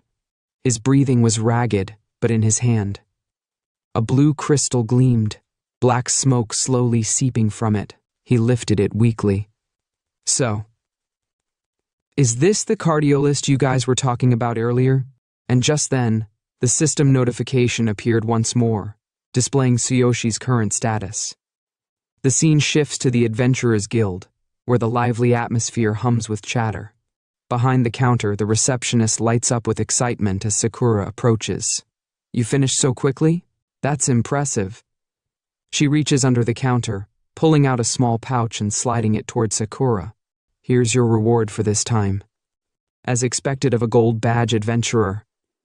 I heard that the client's party couldn't even do anything against the boss. Sakura picks up the pouch, her lips curling into a soft laugh. Thank you, but it wasn't me. It was my master who defeated them. There's no way I could have taken down that final boss. The receptionist freezes. A bead of sweat rolls down her cheek as she stares at Sakura. Stop joking. She forces an awkward laugh. The boss was a level 14 massive carnivorous darkness. That's not something a rookie adventurer at level 6 could handle. And didn't he look like he was totally exhausted? She gestures toward the side of the guild hall, where Tsuyoshi is half sprawled on a bench, looking like he got steamrolled by a stampede of war elephants. Sakura, however, doesn't waver. She turns toward him with a knowing smile. No, I'm sure it's because my master cleared it alone. Her voice is firm. He pushed himself to the limit, both physically and mentally. That's why he's so drained. The receptionist sighs, shaking her head as she leans on the counter, cigarette pipe in hand. No, stop with the jokes, she mutters. No matter how you look at it, there's no way he did that alone. But just then, ding. A faint spark flickers around Tsuyoshi's body. His weakness status ends. His eyes snap open, and in an instant, he springs to his feet like a superhero, sparkling dramatically in the dim guild lighting. He thinks to himself, phew, I didn't expect the recoil from releasing the hammer's power for just 1 second to be this much. It would have been dangerous without Sakura. Rubbing the back of his head, he strides over to Sakura and the receptionist. Did you learn anything about Cardiolist? He asks. The receptionist immediately straightens up at the mention of the name. Wait, did you get your hands on Cardiolist? She asks, her voice rising in shock. If you put it up for auction, it'd fetch a huge price. You're lucky. If you're planning to sell it, there's a large venue in the center of the city. Before she can finish, Sakura calmly cuts in with a smile. I'm not planning to sell it, she says. Does the shaman guild in this town require a referral? I wanted to ask for purification. The receptionist's excited expression immediately turns into a look of disappointment. Are you planning to use it yourself? She sighs. You'd need to ask the shamans for that. Cardiolist must be purified and infused with magic before it can be used. Then, shifting gears, she turns away and waves a hand dismissively. The guild is to the east of the city, she says. I'll write you a referral letter. There's supposed to be a shaman exam in the next few days, so they might refuse you. But I'll bring the letter, so just wait. Hearing that, Sakura bows her head slightly to the receptionist. Thank you very much. Tsuyoshi, arms crossed, looks over at her with curiosity. The shaman exam. So even shamans have ranks? Sakura nods and explains. Shaman is an honorary title. Just like pharmacists and elven awakeners, they earn it through an exam and they're divided into 6 ranks: white, blue, red, black, silver, and gold. Like awakeners, only shamans can make certain medicines and items. The higher their rank, the stronger their creations, and of course, the more expensive they are. Tsuyoshi's eyes widen. So, shamans are a whole different breed from regular adventurers? Sakura nods again. Yes, shamans, pharmacists, and awakeners don't usually participate in combat. They're considered nobler than regular adventurers. Not only can they make valuable medicines, but some of them can even influence the level cap of adventurers. Tsuyoshi freezes. The level cap of adventurers? Seeing his shock, Sakura continues, There's a saying in the adventurer world, fear 1 high-level shaman more than 10 high-level adventurers. The medicines and items made by a capable shaman can change the tide of battle. Some high-quality medicines can even help with leveling up, so adventurers desperately seek them out. Of course, pharmacists and awakeners are also in high demand. She then lowers her voice slightly. There's even a story about a level 80 warrior who angered a silver-rank shaman. That shaman summoned dozens of over-level 80 adventurers to hunt him down. You can imagine how that ended. Tsuyoshi rubs his chin, letting all the information sink in. Then he chuckles to himself. I see. That's fascinating. Before he can think further, the receptionist suddenly returns, holding a letter. Here's the referral letter, she says, handing it over. With this, you should be able to enter the shaman guild and have the cardiolist purified. Sakura takes the letter with a polite nod. At the same time, both she and Tsuyoshi say, Thank you very much. Shaman Guild. Exam day. The scene shifts to the Shaman Guild. In front of the building, dozens of people are lined up, all of them visibly shaking. The reason for their trembling? Even I don't know. Then, from the crowd, Tsuyoshi and Sakura appear in front of the Shaman Guild. Tsuyoshi crosses his arms and scans the crowd. There are so many magicians here for the exam. Sakura nods. Yes. On exam day, a lot of people from prestigious families, schools, and specialized organizations show up. It's hard to get in. Then suddenly, she takes Tsuyoshi's hand and pulls him toward the entrance. Let's line up. With the adventurer's referral letter, we should be able to enter. They approach a beastman shaman at the entrance. Sakura steps forward and asks, "Excuse me, could we ask for purification of a cardiolist?" The beastman shaman glances at them, then sneers. "You two? A human and a half-breed? Not possible today. It's exam day. Only shamans can enter." Sakura, unfazed, calmly holds up the referral letter. "I'm sorry, but we have a referral letter from the Adventurers Guild." The beastman's expression twists with arrogance. With a disrespectful scoff, he slaps the letter out of her hand. "I told you," he says coldly. "Today is exam day, so you can't get in no matter who gave you that letter. The exam is more important, so get lost." A tense silence follows. Then, bang! Tsuyoshi steps forward, eyes burning with fury. Standing between Sakura and the beastman, he raises his voice. "We won't be doing that." His voice booms through the entrance. "We have a referral letter, so you have to let us in." The beastman shaman raises an eyebrow, amused. He steps closer and looks down at Tsuyoshi with a smug grin. "Nice courage, kid." His voice drips with mockery.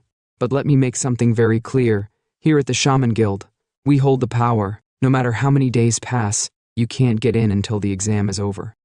The arrogant beastman barely finishes his sentence when Tsuyoshi takes a step forward, his eyes burning with fury. But before he can do anything, Sakura quickly grabs his arm. In a hushed voice, she warns, "Master, if you make him angry here." Before she can finish, a deep, commanding voice echoes from the guild entrance. "What's all this commotion about?" Everyone turns to see an old beastman stepping out of the guild building. He has a long, flowing beard and leans on a sturdy staff, exuding an aura of authority. His sharp golden eyes scan the scene. Immediately, the arrogant beastman straightens up and bows slightly in respect. "President Doug, I apologize for the disturbance." He glares at Tsuyoshi and Sakura before turning back to the old man. "These rude outsiders showed up on exam day to request the purification of a cardiolist." He gestures sharply toward Tsuyoshi. "We already refused them, yet they continue to demand entry." Then he puffs up his chest and says confidently, "President Doug, allow me to handle this." But before he can finish, Tsuyoshi cuts in sharply. "Are you the one in charge here?" His voice is firm, unwavering. "I have a guild referral letter, so I want you to let me in." The arrogant beastman's face twists with rage. "How dare you speak to the president like that?" But before he can even finish, the old beastman, Doug, raises a hand, cutting him off. "A shaman shouldn't make so much fuss." The old beastman, President Doug, strokes his beard as he eyes Tsuyoshi. "Human warrior, I'll purify your cardiolist, but today's the examination day. I can't spare time for you. Come back after the exam." Tsuyoshi's brow furrows. He thinks, "Damn, I'm pressed for time too. Leveling up is my priority." A sweat drop rolls down his face as he looks back at the old beastman. "I'm sorry, but I'm in a hurry. Is there no other way?" Doug raises an eyebrow. "Another way? If you take the shaman exam and score the highest, I'll make an exception. However, as a warrior, you don't even qualify to take the exam." Tsuyoshi scratches his head, awkwardly laughing. "What are the requirements?" Before Doug can answer, some random loudmouth in the crowd bursts out laughing. "Pfft, you don't even know." Another chimes in, "What a disgrace." Doug ignores them and explains, "Young human, to become a shaman, one must have at least the aptitude of a magician. The essence of a shaman is magic. The bare minimum requirement is passing tests for potion creation and item crafting. Only then can one become a white shaman. Do you understand now?" Tsuyoshi suddenly extends his hand toward Doug. "So if I'm a magician, it's fine, right? Lend me your staff." Doug's eyes widen. "My staff?" The arrogant beastman from earlier steps in, sneering. "Are you an idiot? You think you can just borrow the president's staff? Even if you get your hands on it, what could you possibly do? You're not even a magician. If you keep this up, I'll call the guards." Tsuyoshi doesn't even acknowledge him. He keeps his hand outstretched toward Doug, eyes locked. "Let me borrow it. I'll prove I qualify. A moment of silence falls over the guild entrance. Then Doug smirks. Interesting. I want to see how a warrior plans to prove himself. Here, this staff has no level restriction. He hands the staff over, and as Tsuyoshi grips it, Sakura leans in slightly from behind, whispering, Master, what are you planning? Tsuyoshi smirks. Trust me, Sakura smiles softly. Whenever Master says tat, he always pulls it off. Tsuyoshi marches up to the arrogant beastman. The beastman crosses his arms, glaring. President Doug lent you his staff, huh? Then prove yourself. Tsuyoshi doesn't hesitate. He raises his hand and slaps his chest. The arrogant beastman recoils, face twisting in confusion and disgust. What the hell are you doing, you pervert? Tsuyoshi's mind races. If my guess is correct, if I duplicate a magician's skills and use the staff as a medium, I should be able to use magic. A notification pops up in front of him. Absolute duplication activated. Scanning. Available skills. Tsuyoshi's eyes widen. I'm not limited to just one class. The whole warrior thing was just a preference. A new notification appears. Direction sense. Place your hand on the opponent's heart. Select one skill and duplicate it. Cooldown 0 seconds. Only one skill can be stored at a time. Tsuyoshi scans the arrogant beastman's skill set. Oh ho, this one looks good. Shining support costs 30 MP. Initiates a bright flash of light, dazing enemies for 3 seconds. Tsuyoshi locks in his choice. The staff in his hand begins to glow. A soft yellow aura surrounds his body. The arrogant beastman's face turns redder. What are you doing? I knew you were into some weird stuff. Bruh. What? The scene shifts from the noisy crowd straight into the tense atmosphere of the exam hall. Suddenly, someone in the crowd stares at our protagonist and mutters, Humans can take the shaman exam too? Hearing that, another person chimes in with disbelief. This must be a joke, right? A human should be taking the pharmacist exam, not this. Then, yet another voice cuts through, dripping with arrogance and disappointment. This is the first time. All this commotion catches our protagonist's attention. He looks toward the crowd, rubbing his head, clearly feeling the weight of their stares. He sighs. I feel like everyone's looking at me like I'm their enemy.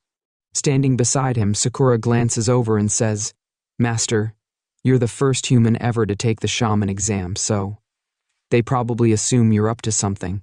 Hearing that, our protagonist's expression shifts from anxious to excited, like flipping a switch.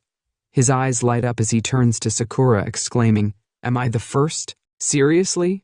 Sakura looks at his hopeful eyes, gives a small nod, and says, Yes. She continues explaining, Humans have a class called pharmacist. It's similar to the beastmen shamans and the elven awakeners. There are no rules banning human participation, but customs have been followed for so long. These 3 classes each have their own factions, and stepping into these factions will naturally be seen as a provocation. Our protagonist's excitement dims slightly as he lowers his voice and responds, No way. I just wanted to get our cardiolus purified, not provoke someone. Sakura leans in slightly, her voice matching his low tone. Well, I understand. There's no violation of the rules, so Master can do as he believes is right. But before the conversation can go any further, a beastman suddenly appears beside an older beastman, the president of the Shaman Guild. The younger beastman says, I'm not disagreeing with President Doug's decision, but sweat trickles down his face as he forces a slight uneasy smile. He continues, If we set this precedent, won't it affect the authority of the beastman shaman faction? And Vice President, I also doubt whether that human can even make potions. He doesn't have the basic staff. Hearing this, the old beastman, President Doug, replies calmly, But I lent him a staff, didn't I? The point of today's test is to see if he can make potions. Doug's gaze shifts toward our protagonist, and a memory flashes in his mind, recalling the first time he witnessed our protagonist using magic. With a curious glint in his eyes, he adds, I'm just curious about his potential. In his thoughts, Doug reflects, It was just for a brief moment, so perhaps no one noticed, but I could feel magic waves coming from him. I've only seen potential like that in the genius shaman, Kevin. The Vice Guild Master, looking skeptical, scoffs. You're joking. That human kid could never compare to that young genius. He wouldn't even be fit to carry Kevin's newest disciple's sandals. Doug's expression sharpens as he responds. Kevin's new disciple is here too? Was it Fullen? The Vice Guild Master nods. Yes, she's aiming for first place, as she should. Even Kevin probably praises her, saying she's a genius beyond his younger self. The camera shifts and we see her, a beast girl with a book in her hand. Her name is Fullen. From the crowd, someone whispers, "So that's Kevin's new female disciple? She's really young. Seems like she's a genius too." Another beastman adds, "Apparently she could make potions on her own a year ago, but she was too young and got disqualified because of age restrictions. This time, she's aiming for first place." A third voice chimes in, "She must be a genius. As for us, if we pass the exam, we can consider ourselves lucky." Hearing all this chatter about herself, Fullen snaps her book shut with a sharp thud and mutters in a disappointed tone, "These weaklings are so noisy." Seeing her confidence, the Vice Guild Master steps forward, addressing the participants. The shaman exam is about to begin. Those not participating, please leave. Everyone, take your positions based on the numbers you were given earlier. Hearing the announcement, Tsuyoshi looks down at the small slip in his hand and mutters, "I'm number 15. I'll head over." His voice is calm, but there's a hint of excitement bubbling underneath. Sakura flashes him a bright, encouraging smile and says warmly, "Good luck. I'll wait outside." As Tsuyoshi steps forward, the Vice Guild Master speaks up, his voice carrying through the hall. The numbers are written on the floor. Tsuyoshi glances down, spots the large 15 feet etched clearly into the ground, and nods to himself. Here it is. Just as he's settling into position, Fullen, Kevin's star disciple, turns her sharp gaze toward him. She eyes him with a mix of curiosity and disdain, her voice cutting through the tense air like a blade. "A human." Tsuyoshi feels her eyes on him, and for a brief, weird moment, his imagination runs wild. He pictures Sakura and Fullen standing side by side, both gently laughing at him. The contrast between Sakura's warm smile and Fullen's cold demeanor makes him rub the back of his head awkwardly. With a sheepish grin, he replies, "I'm Tsuyoshi." In his mind, though, he's thinking, what a cute beast girl. She's totally different from Sakura. But Fullen isn't here to make friends. She scoffs, looking away dismissively. A human taking the shaman exam. Looks like someone really wants attention. Tsuyoshi's grin fades, his hand still on the back of his head. Frustration bubbles up and he thinks to himself, "Itch." Her sharp mouth is one flaw. Just then, a booming voice erupts from above. The old beastman, President Doug, shouts from his elevated position, "Everyone, have you taken your positions? The shaman exam is about to begin. We will test your basic shaman skills. You are required to make potions on your own. Since you've chosen the path of becoming shamans, I'm sure you've prepared yourselves for this." As his words echo through the hall, the ground beneath the participants rumbles. Suddenly, whoosh, tables rise from the floor, one in front of each examinee. Tsuyoshi's eyes widen in shock. "What is this?" he blurts out, staring at the table like it just insulted his ancestors. Fullen doesn't miss a beat. She casually examines the materials laid out in front of her, her expression cool and unimpressed.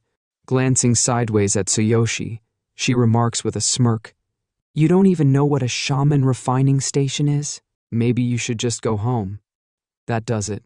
Tsuyoshi's frustration boils over. His face tenses, his hand clenches into a fist, and he mentally growls, "Leave me alone." But instead of lashing out, his mind shifts gears. His frustration turns into focused curiosity as he stares at the refining station. The refining station? The way potions are made in this world is still quite old-fashioned. His thoughts drift to his past life, comparing this primitive setup to the advanced tech back home. In my world, we had that. No, it's capsules. The videos I watched showed everything fully automated, way more advanced than this. From the stage, the old beastman bellowed, "Vice President Pig will announce the test details." Vice President Pig, Yes, literally named Pig, dramatically raised his staff to the sky. Then, with a loud thunk, he slammed it to the ground. A glowing yellow magic circle spread out from the staff, expanding toward all the participants.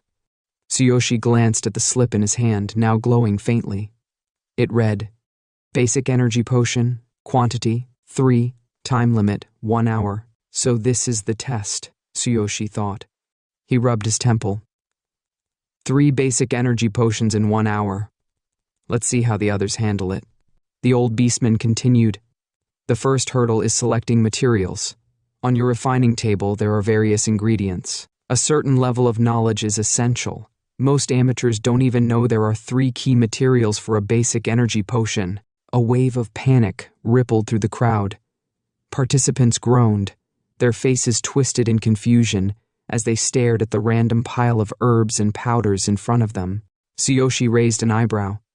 Are there really this many people who don't know what to choose? Fulin, cool as ever, commented without even looking at him.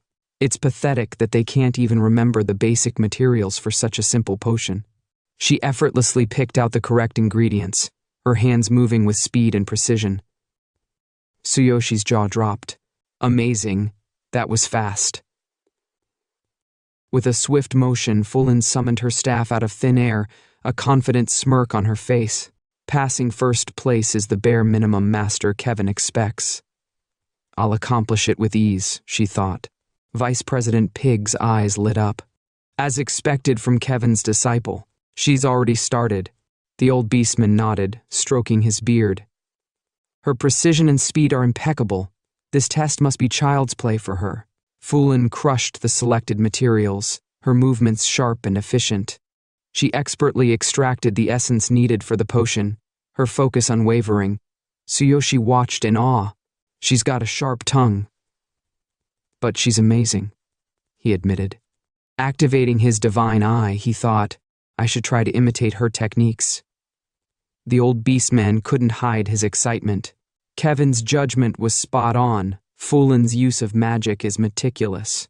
Vice President Pig chimed in proudly. She's definitely destined to be an outstanding shaman. Before they could finish hyping her up, Fulin completed the potion-making process, pouring the glowing liquid into 3 glass tubes. The old beastman announced, The next step is the most critical, refining. Fulin's eyes glowed with a fierce green light as she concentrated. The potions floated mid-air, surrounded by an aura of green energy. Refining is the key to potion making, the old beastman explained softly. Merging materials with magic tests one's true power. This is the ultimate trial. But for Fulin, it's no challenge. If things go as expected, he thought, she'll definitely secure first place. But then his gaze shifted to Tsuyoshi, who was still standing there, doing absolutely nothing. Hasn't he started yet? What is he doing? Before the old beastman could say anything, Fulin shouted, Solidification done. She grinned smugly. That was easy. I'm the best. Fulin's on top. She waved at the judges, clearly expecting applause. The old beastman and Vice President Pig walked over, nodding in approval. Very well. After you're done, please wait until the end of the test for your work to be evaluated, the old beastman said. Fulin clicked her tongue, annoyed. Shh! I have to wait for them? She glanced sideways and caught Tsuyoshi still staring at her. Her face turned red. What are you looking at, pervert? At that exact moment, Tsuyoshi's system notification popped up. Analysis complete. Divine Eye deactivated. Target's actions fully analyzed. Without missing a beat, Tsuyoshi shifted his focus to his own table, calmly beginning his potion-making process. It's nothing. Thank you, he replied, not even looking at her. Fulin's tail flicked, wagging slightly as she huffed. All right, you've got to start now. No time to waste. Even if we had more time, you wouldn't. But she stopped mid-sentence. Her eyes went wide. And she wasn't the only one. The old beastman and Vice President Pig gasped, their jaws practically hitting the floor. Our protagonist grips his staff tightly, eyes locked on it with intense focus. Suddenly, ding! A system notification pops up in front of him. Notice, would you like to optimize the analyzed action? Without hesitation, he mutters one word, Optimize. Boom. Like magic on steroids, all the materials on his table shoot into the air, whirling around him like he's the eye of a magical hurricane. Another notification blares.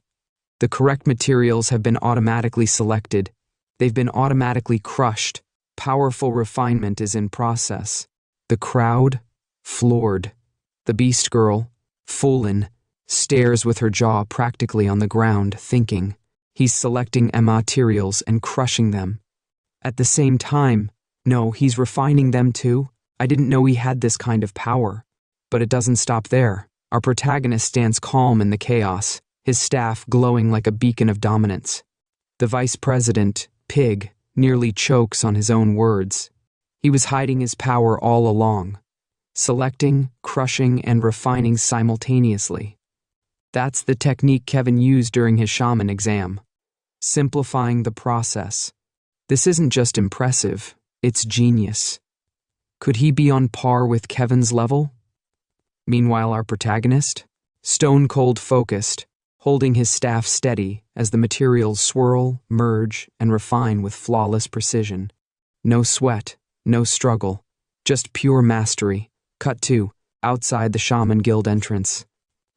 Sakura stands alone, hands clutched to her chest, her heart pounding with worry. I wonder how Master is doing in the exam. I'm still worried, but I trust you, Master. Her expression softens, but there's a hint of sadness creeping in as she thinks again. I wonder if Master will face any disadvantages in potion making.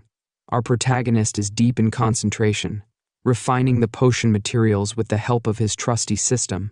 Suddenly, ding, a new notification pops up. Announcement: process optimization is complete. The following steps have been optimized. Seeing the message, a confident smile creeps across his face. Gripping his staff tightly, he thinks to himself, just by one glance, it feels like I've done this 1,000 times. This feels good. Now I know there's more to potion making than just mixing stuff. Refinement, being a shaman, is actually pretty interesting. But wait, another notification. Refining, the final critical step in potion making. This is where a shaman infuses magic and performs the final fusion of materials. The potion is filled with magic, activating its effectiveness. The potency and quality of the potion are directly influenced by the shaman's magical strength and attributes. Our boy breaks into a light sweat. Staring at the 3 potions in front of him, he thinks, only the refining remains. I have to carefully infuse my magic and turn these into actual potions. Time to solidify. Meanwhile, Fulin, the beast girl, is watching with her eyes bugging out of her head, completely shook.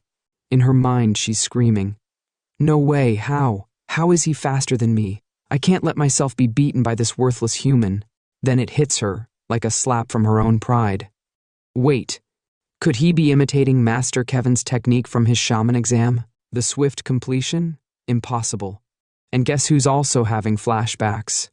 The old beastman, the president of the Shaman Guild himself. Stroking his beard, he mutters. Back then, Kevin shocked everyone by using swift completion to create a C-grade potion. That potion didn't seem like it was made by a white shaman at all. He squints, lost in thought. I was the judge at that time too. Even I struggled to make a C-grade potion back then. Suddenly, bam! The vice president Pig bursts out in fake enthusiasm. A mere human creating a C-grade potion is a great feat. It must have gone smoothly because he carefully extracted the materials. But inside, he's panicking. Ridiculous. I can't even make a C-grade potion unless I'm in a distraction-free environment. Talents like Kevin are rare. I'd be lucky to whip up a D-grade potion. For context, a C-grade potion? That's elite tier stuff. Normally, only blue shamans can pull that off by focusing their spirit. D-grade potions dominate the market, making up 80% of all sales. So yeah, hitting C-grade is like unlocking Ultra Instinct in the potion world. Ding! Another system notification pops up. Announcement. Predicting potion grade. Potions are graded from D to S, depending on the creator's skill. Our protagonist squints at the screen, thinking, there's a grading system? This isn't like the mass-produced capsules from my original world. Boom. Another notification. Announcement. Prediction result. Basic energy potion. D grade. Our protagonist raises an eyebrow. D grade, huh? Is that entry level? Well, it should be enough to pass the exam. But then, his eyes shift to the side, landing on Fulin. His competitive spirit ignites. No, I have to beat that girl. If she makes a better potion, I'll lose the top spot. As insurance, I need to make at least a C grade potion. And here's the kicker. He doesn't even know what a C grade really means. He's just winging it. Hey, I know you've been watching my videos without subscribing. If you hit that subscribe button, I'll whip up an S-grade potion to boost your charm IRL, maybe even help you get a girlfriend. Anyway, back to the story. Our protagonist stares at his potion tubes thinking, how should I go about this refining process to boost the grade? Then it hits him like a truck. Flashbacks from the first time he used his staff. Wait. The potion's grade is affected by magical strength and attributes. That means if I change my magic strength and attributes, the grade should change too. Closing his eyes, he focuses hard, thinking, first, I'll boost my strength using ultimate physique. That should help adjust my magical capacity. But, how do I change the attributes? Meanwhile, the Shaman Guild president narrows his eyes, whispering, why isn't he done refining yet? It seems like he's hesitating while maintaining his magic. This isn't good. A shaman's focus directly affects the potion's success. If he can't hold it, he might fail. Pig, faking confidence but sweating bullets, snickers. I told you, there can't be that many geniuses around, just as I expected. He must have used up all his energy on material extraction. Fulin glares at our protagonist, thinking, what's wrong with you? Just finish the refining. If you do, the potion will solidify. Why are you hesitating? The pressure mounts. All the participants turn their heads toward him. Someone behind him even reaches out, sneering, hey human, you're still not done refining? If you take any longer, your magic will fizzle out. But before the hand can touch him, smack, Fulin slaps it away, snarling, don't touch him. You're distracting him, you idiot. Do you even know basic shaman common sense? Our protagonist's eyes snap open, sharper than ever. Right now, my magic has no attributes. How do I change that? Then, ding, his memory pulls up a crucial detail. Wait. The Divine King Hammer, it has a lightning attribute. When I used it before, it was infused with lightning. If I borrow its power, I should be able to change my magic's attributes. He pauses for a beat, takes a deep breath and thinks, there's no other choice. Let's try it. The old beastman, cool as ever, growled. The magic waves are unstable. It won't last long. Oh, but wait.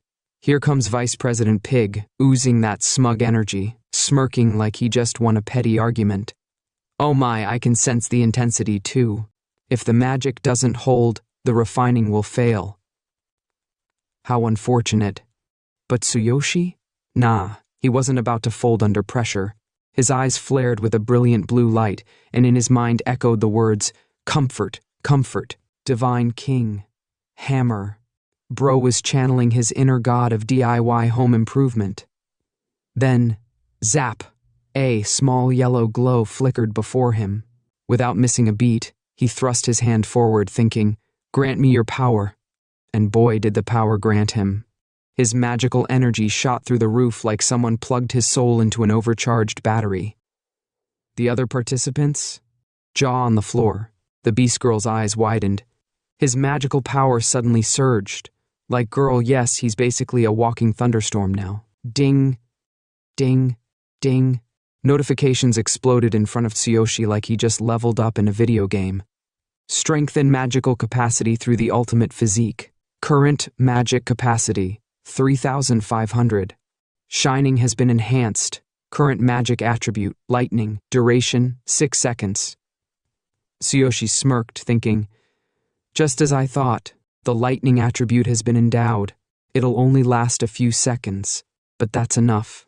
Let's finish this. With a mighty roar, he hoisted his staff into the sky, lightning crackling around him.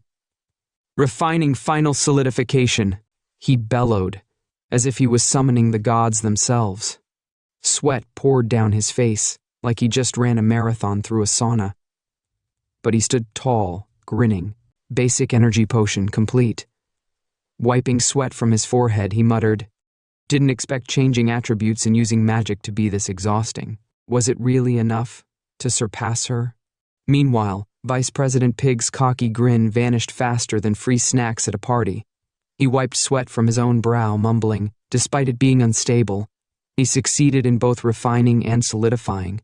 The old beastman squinted, suspicious. It's certainly strange. Was it not unstable after all? Just now, I felt the presence of a different elemental wave. What in the world did he do? Tsuyoshi, blissfully unaware, glanced around, scratching his head. What's going on? The other participants kept hustling at their tables, but the old beastman wasn't having it. He slammed his staff down with authority. "Right. Everyone cease your work. Those who violate this will be disqualified." Vice President Pig stepped forward with his usual flair. "Let's proceed and view them from over here." They started the evaluations. First up, a hopeful participant. The old beastman sniffed the potion like it was questionable milk. Sense weak, dissipates quickly, plain. But it just steps into the grade. "Congratulations, you passed." The participant bowed so hard you'd think he was trying to headbutt the floor. "I am honored, thank you, President." Next victim, participant. Vice President Pig picked up a cloudy, burnt-smelling concoction with the enthusiasm of someone holding expired yogurt. Cloudy, smells burnt, clear result of overly forceful refining. Failed. The participant collapsed to his knees, dramatically wailing, new, like he'd just lost a soap opera love triangle. Pig, ice cold, replied, "If you drink this, it'll cause a debuff. Study more." Bro didn't even blink, and so it went. Some passed, some failed. The passed folks were hype, the failed ones, not so much. Tears, screams, existential crises, typical exam stuff. Then came the Beast Girl's turn. Pig approached her, all formal. "Foolin', it's your turn. Is Kevin doing well?" She bowed respectfully. "Thank you for asking. Master's doing pretty well." Pig chuckled softly. "I am glad." He examined her potion, eyebrows arching. That overflowing fragrance. "This one looks promising." Fullen's palms were sweating harder than Tsuyoshi during his final solidification, but after a tense pause, Pig grinned. "The scent is rich and lasting. It's a pure potion. This is a C-grade basic energy potion." Boom! The crowd lost it. Whispers flew like gossip in a high school hallway. "Whoa, a C-grade? That's the same as the genius Kevin? She's skilled just like him. As expected of Kevin's disciple, she's definitely taking first place." Fullen basked in the glory, thinking, "Thanks to Master's intensive training, my refining speed is fast too. Of course, you guys are no match for me." Tsuyoshi just blinked, smiling casually. "Whoa, a C-grade potion, impressive." But then, dramatic entrance time, the old beastman appeared right in front of Tsuyoshi. "Tsuyoshi, it's your turn." Tsuyoshi turned, scratching his head again. "Double L, I did what I could." Vice President Pig snorted. "You're not confident. At best, it'll probably be a D grade." But the old beastman cut him off. "If you did what you could, that's fine. Let's check the grade." The moment the tube was opened, crack, boom, a natural phenomenon erupted in the sky. Lightning streaked across the clouds like the heavens themselves were clapping. Everyone gasped. Tsuyoshi blinked, unimpressed. "Huh, a lightning strike. Interesting." But the old beastman's eyes nearly popped out of his skull. This is a supernatural phenomenon." Pig's jaw hit the metaphorical floor. "A person causing a supernatural phenomenon. That's at least a B grade." Fullen stared at the sky, sweating buckets. "That's impossible. Only someone with power like Master Kevin could create something of B grade." The crowd? Silent. Nobody dared to breathe. The old beastman was practically vibrating with excitement. The richness of the scent, the purity of the potion, and a supernatural phenomenon? Then, turning to Pig without even looking at him, the beastman declared, "This human boy might be an existence more terrifying than the genius Kevin himself." Tsuyoshi, oblivious as ever, wiped his forehead. "Phew, Refining potions is exhausting, and finally the old beastman roared, his voice shaking the walls. Without a doubt, he gets first place in this shaman exam. Outside the Shaman Association entrance, Sakura is sitting on the ground like a lost child waiting for her parents. She's restless, fidgeting like she's been waiting for years even though it's probably been 10 minutes.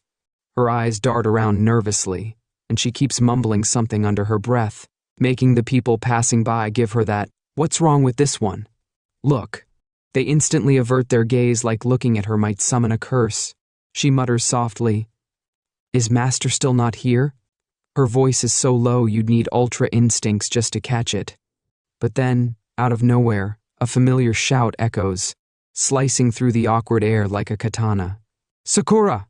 It's our protagonist, Tsuyoshi, standing tall, waving his hand with the energy of someone who just aced a test he didn't even study for. Sakura's face lights up like a kid who just found out it's Christmas morning. She jumps to her feet, practically vibrating with excitement. "Welcome back. Was everything okay?" "Master, I've been so worried. It felt like such a long time." Tsuyoshi rubs the back of his head with that classic, "oops, my bad" smile. "I'm sorry for making you worry. The exam's over now." The sparkle in Sakura's eyes dims a bit, replaced by a hint of fear, as if she's about to hear some tragic news. "Oh no. So how did it GGO?" Tsuyoshi, with the confidence of a man who knows he's that guy, straightens up. "Yeah, I did well. I came in first place, so I came to get you." Boom, just like that, Sakura's worry gets drop-kicked out of her mind. She beams, jumping in place. "Yeah, it feels great." The crowd around them? Oh, they heard everything. And now they're standing there like NPCs processing new dialogue options, faces gloomy, eyes darting between Tsuyoshi and Sakura like, did he just say first place? But the spotlight shifts when the old beastman, President Doug, steps forward, holding the unpurified cardiolus like it's some sacred artifact. His gruff voice cuts through the murmurs. "Despite having so much power, you just want to verify the cardiolus?" Tsuyoshi scratches his head again, a sheepish grin plastered on his face. "Yeah, I need it for leveling up." Doug stares for a moment, then chuckles, his stern face softening. "Since you got first place in the exam, I'll fulfill your wish." But before the moment gets too sentimental, the vice president jumps in like he's been holding his breath the whole time. "Who's your potion-making master? There's no way you don't have one." Tsuyoshi's face shifts into serious protagonist mode, his eyes narrowing slightly as if recalling ancient knowledge. He says confidently, "I don't have anyone to teach me. I just tried it on my own." Silence. Doug and the vice president look like they've been hit with a double critical hit. "I see. You taught yourself all of this? I feel kind of miserable now." Doug shakes it off, regaining his composure. He gets serious, his voice dropping an octave. "Come this way. After purifying the cardiolus, I'll grant you the white shaman's robes." As the crowd disperses, moving along like background characters fading into irrelevance, one figure stays behind. The beast girl, her expression dark and twisted with frustration, whispers to herself in a trembling voice, "Master Kevin, I'm sorry, I lost to that weak human." But Sakura's sharp ears catch the name Kevin. Her eyes snap toward the beast girl, her gaze burning with intensity. In her mind, she's piecing it together, "Kevin? So, you're Kevin's disciple." Her usual bright demeanor shifts into something darker, her stare filled with an unspoken bloodlust. Tsuyoshi notices Sakura frozen in place, staring daggers at the beast girl. He blinks, confused. "Sakura, what's wrong?" Sakura snaps out of it like she just woke from a daydream. She wipes the sweat from her brow, laughing awkwardly. "Oh no, I just spaced out for a moment." Tsuyoshi doesn't dwell on it. With his signature bright smile, he starts walking toward his next destination. "Come on, follow me." Once the purification is done, there's another goal ahead. Sakura doesn't look back at the beast girl. She simply follows Tsuyoshi, her voice soft but firm. "Yes." The scene shifts to the ritual room, 3 dead crow lying on the ground, various ritual materials scattered around, harps lined up neatly, and in the middle of it all, Tsuyoshi's cardiolus floating in the air, surrounded by an eerie glow. The old beastman Doug stood at the center, activating the ritual. His voice echoed through the room as he chanted, "Mother of Earth, Father of Flame, Spirit of Water, Breath of Wind, Guardian of the great elements, hear my call. By my name, with the words of the shaman, purify this." The moment he finished, the ground beneath them glowed with a massive yellow magic circle. Tsuyoshi watched the ritual intensely, his eyes fixed on the cardiolus as it pulsed with energy.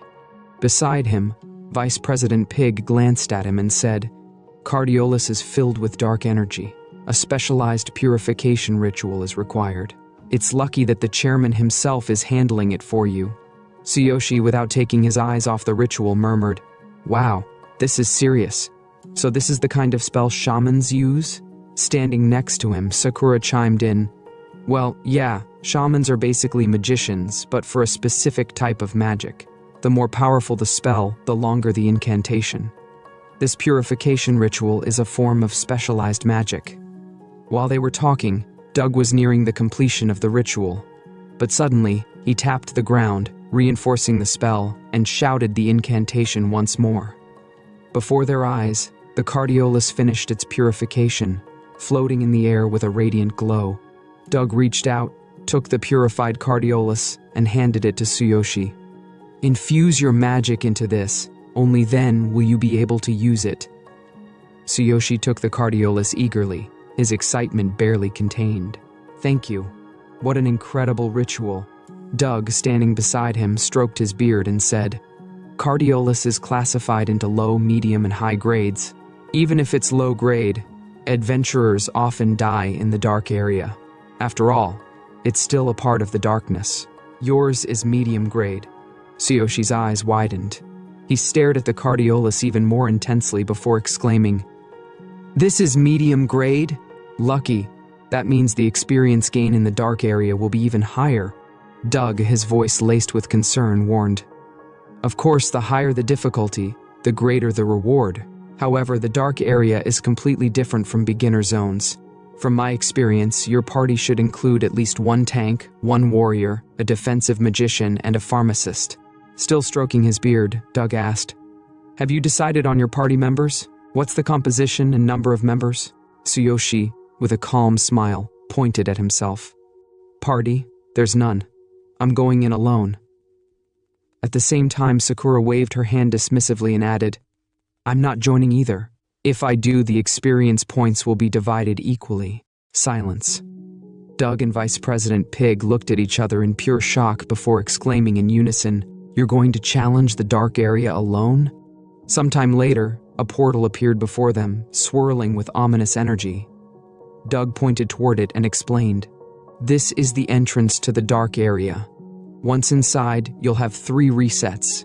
Each time, new darkness will emerge." Continuing his explanation, he added, "In other words, you can fight darkness 3 times. After that, you'll be expelled, and the cardiolus will turn to ash and disappear." He stroked his beard once more and warned, "Once you enter, you cannot leave until you've wiped out all the monsters or time runs out." Standing beside him, Vice President Pig added, "If you happen to die, your body will be removed from the area. That's one way to get out." Tsuyoshi approached the portal, glanced at Pig, and with an awkward smile said, "You're kidding, right? I'm not coming out that way." Sakura, visibly annoyed, crossed her arms and shot Pig a glare. "Yeah, don't jinx it. That's inauspicious." Before he entered, Sakura handed Tsuyoshi a bag with a worried expression. "Master, here are some potions. I earned a lot from the carnivorous darkness request, so I restocked in large quantities. You'll need them inside, so make sure to take them with you." Tsuyoshi took the bag, examined it with a warm smile, and without looking at her said, "As expected of you. You're always so thoughtful. Wait for me to come back." He took a deep breath and stepped forward. "Well then, I'm off." Doug, still watching with concern, suddenly called out, "Wait a second. You returned the staff to me, so how will you use magic?" "If you need, I can." Before he could finish, Tsuyoshi cut him off. "Thank you, but I don't need it." Then, without hesitation, he reached into his system inventory, pulled out his sword, rested it on his shoulder, and declared loudly, "I am a warrior." The moment Tsuyoshi stepped through the portal, a notification popped up above him. Cardiolus use count, 1 out of 3. Watching him disappear into the swirling vortex, Sakura lowered her head and whispered, "Please be safe." But just as the portal closed, Vice President Pig and President Doug finally processed what Tsuyoshi had just declared. Pig's eyes nearly popped out of his skull. "Wait, you're a warrior?" Doug, equally stunned, stroked his beard and muttered, "With such magical talent. Yet he chooses to be a warrior? I wonder how much further he'll grow. I'm looking forward to it." His gaze remained fixed on the portal, watching as Tsuyoshi's figure vanished into the unknown. Tsuyoshi found himself in the middle of a dense, eerie forest. The trees loomed over him like silent sentinels, their leaves rustling despite the absence of wind. A new notification appeared before him. Remaining time, 12 hours. If you reset manually, the entrance will remain closed for hours. Looking around, Tsuyoshi processed the information. So, every time I reset, I get 12 hours before I can leave again. That's fine. I'll wipe out these monsters as fast as possible. I can't afford to waste time. With that, he dashed deeper into the forest. After some time, he stopped abruptly, crouching behind a bush. Just ahead, a pack of dark wolves was feasting on something. Their fur was pitch black, their eyes gleaming with malice, and their razor-sharp fangs dripped with fresh blood. Tsuyoshi narrowed his eyes. Dark wolves move in packs. I'll need to be careful not to get surrounded. Their attack speed isn't something to underestimate. But hesitation wasn't in his vocabulary. In the blink of an eye, he launched himself into the air, soaring towards the wolves. His mind sharpened as he prepared to strike. I can't afford to take them lightly. The fastest way to end this is to amplify my attack power with my ultimate physique. At that moment, his body exploded with power, his muscles tensing as his strength surged to its peak. With a smirk, he muttered, "Don't bare your teeth and start yapping." Then, boom! His sword tore through the entire wolf pack in a single swing, slicing through them like they were nothing. Blood sprayed, the force of his attack sending shockwaves through the ground. One wolf dropped instantly, its body twitching before going still. A notification popped up. Defeated Dark Wolf, 500 XP gained. Tsuyoshi smirked. 500 XP per monster? That's about the same as a minor boss in my old world. Not bad. The experience gain here is much higher than in the outside world. Rolling his shoulders, he tightened his grip on his sword. Alright, after 3 rounds I'll head out. Might even level up twice. But the remaining 2 dark wolves weren't going down without a fight. Fur bristling, they bared their fangs and lunged at him, their open jaws aiming straight for his throat. Tsuyoshi raised his sword just in time, blocking the attack with a deafening clang. But as he pushed them back, he realized the paralysis effect wore off quickly, as expected of darkness-type monsters. Their resistance is way higher than normal creatures. Then, whoosh! A sudden burst of speed from the wolves. One of them lunged again, its claws tearing through the air like a guillotine. Tsuyoshi barely dodged in time, feeling the wind pressure graze his cheek. His grip on his sword tightened. What insane speed! If I had been even a second slower, my throat would have been ripped out. Then, danger! One of the wolves suddenly darted sideways, using its packmate's body to block Tsuyoshi's line of sight before launching an attack from his blind spot. His eyes widened. It just used its teammate as a distraction? Clever. But in that case, in an instant, Tsuyoshi channeled 60% of his ultimate physique's power into his arm, gripping his sword with crushing force. With a single mighty swing, his blade ripped through the incoming attack, countering the wolf's strike mid-air. Pointing his sword at the last standing wolf, he grinned and said, "At this rate, I'll level up fast. I might even hit level 7 on my first run." Outside the portal, Sakura and President Doug stood side by side, silently waiting for Tsuyoshi to return. Doug glanced at Sakura and said, "You're worried, aren't you?" Sakura didn't respond. Her gaze remained locked onto the swirling portal. her expression unwavering. Doug stroked his beard, watching her closely before speaking again. Going into the dark area alone. I've never heard of anyone attempting that. Unless they have exceptional power, it's suicide, am I right? This time, Sakura finally answered, but without looking away from the portal. I trust my master. From a short distance away, Vice President Pig scoffed, shaking his head. I've seen plenty of talented young fools before. Many drowned in their own arrogance and died. But this is the first time I've seen someone willingly challenge the boss of the dark area alone. He turned away, walking off. I'm heading back. Let's see if that human boy comes to his senses before it's too late.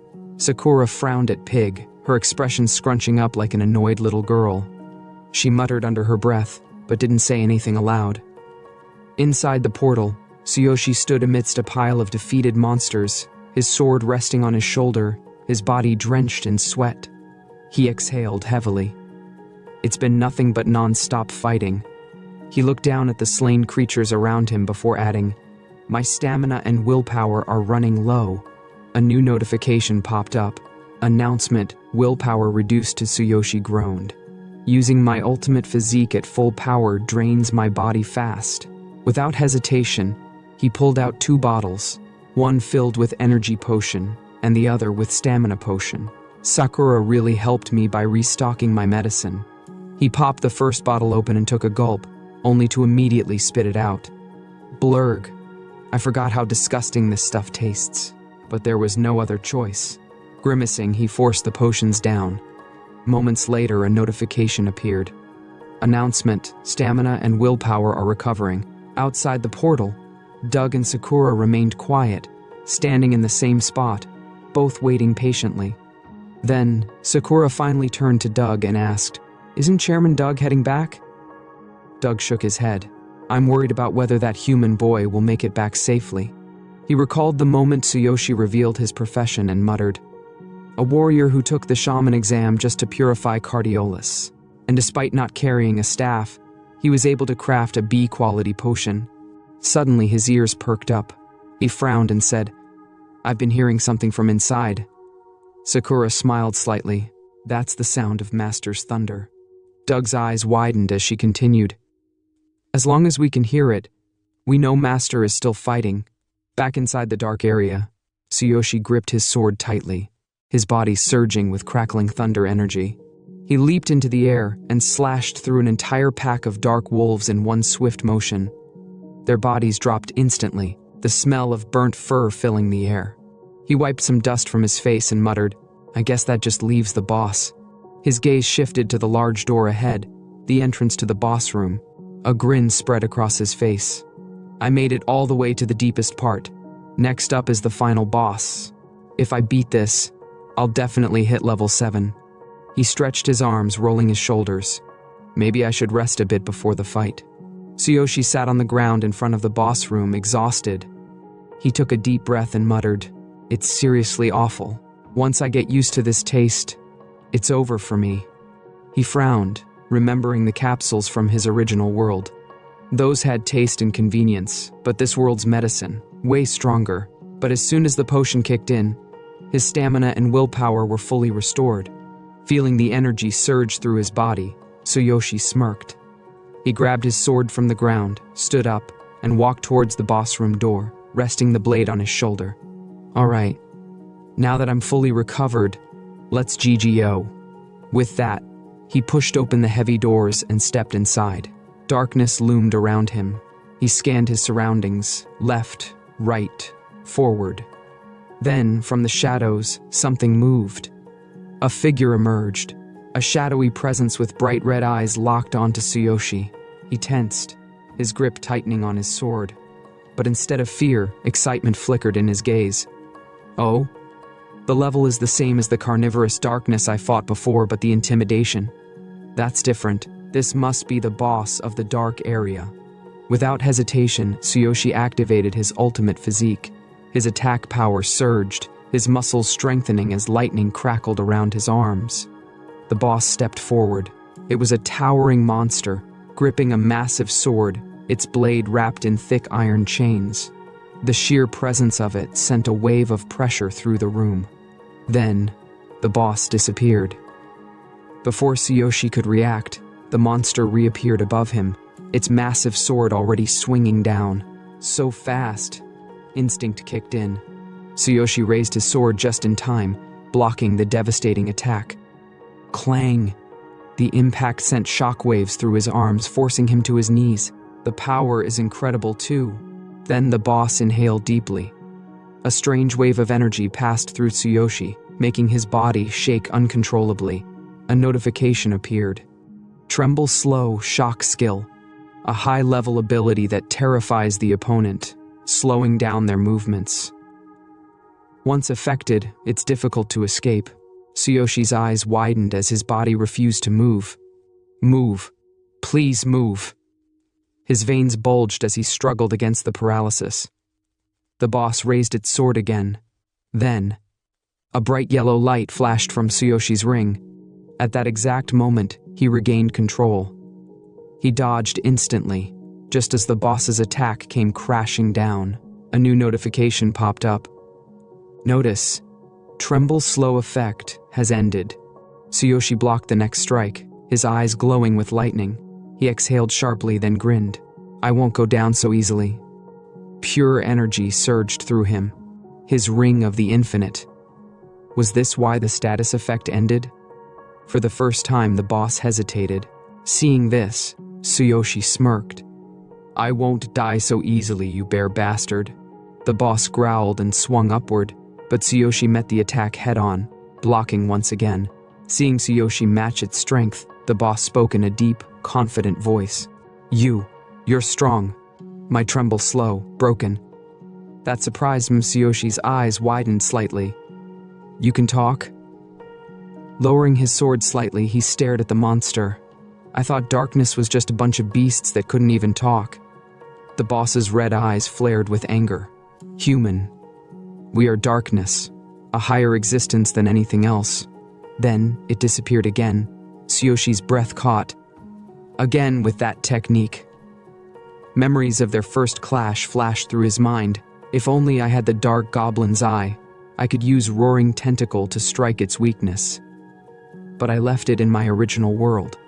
Just like before, the boss reappeared instantly in front of him, this time its sword emanating a red aura. It swung down with terrifying force. Tsuyoshi blocked again, but his sword started to crack.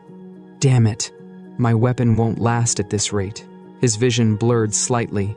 This attack, it messes with my sight too. Then, a sharp blade appeared right in front of his forehead. Too fast. Tsuyoshi's body twisted on instinct, dodging just in time but not completely. A deep cut tore through his side. Blood splattered. His health bar dropped. Damn. Just one hit and I'm already bleeding. Another notification appeared. Bleeding, a dangerous debuff. If the wound isn't treated, blood loss will result in death.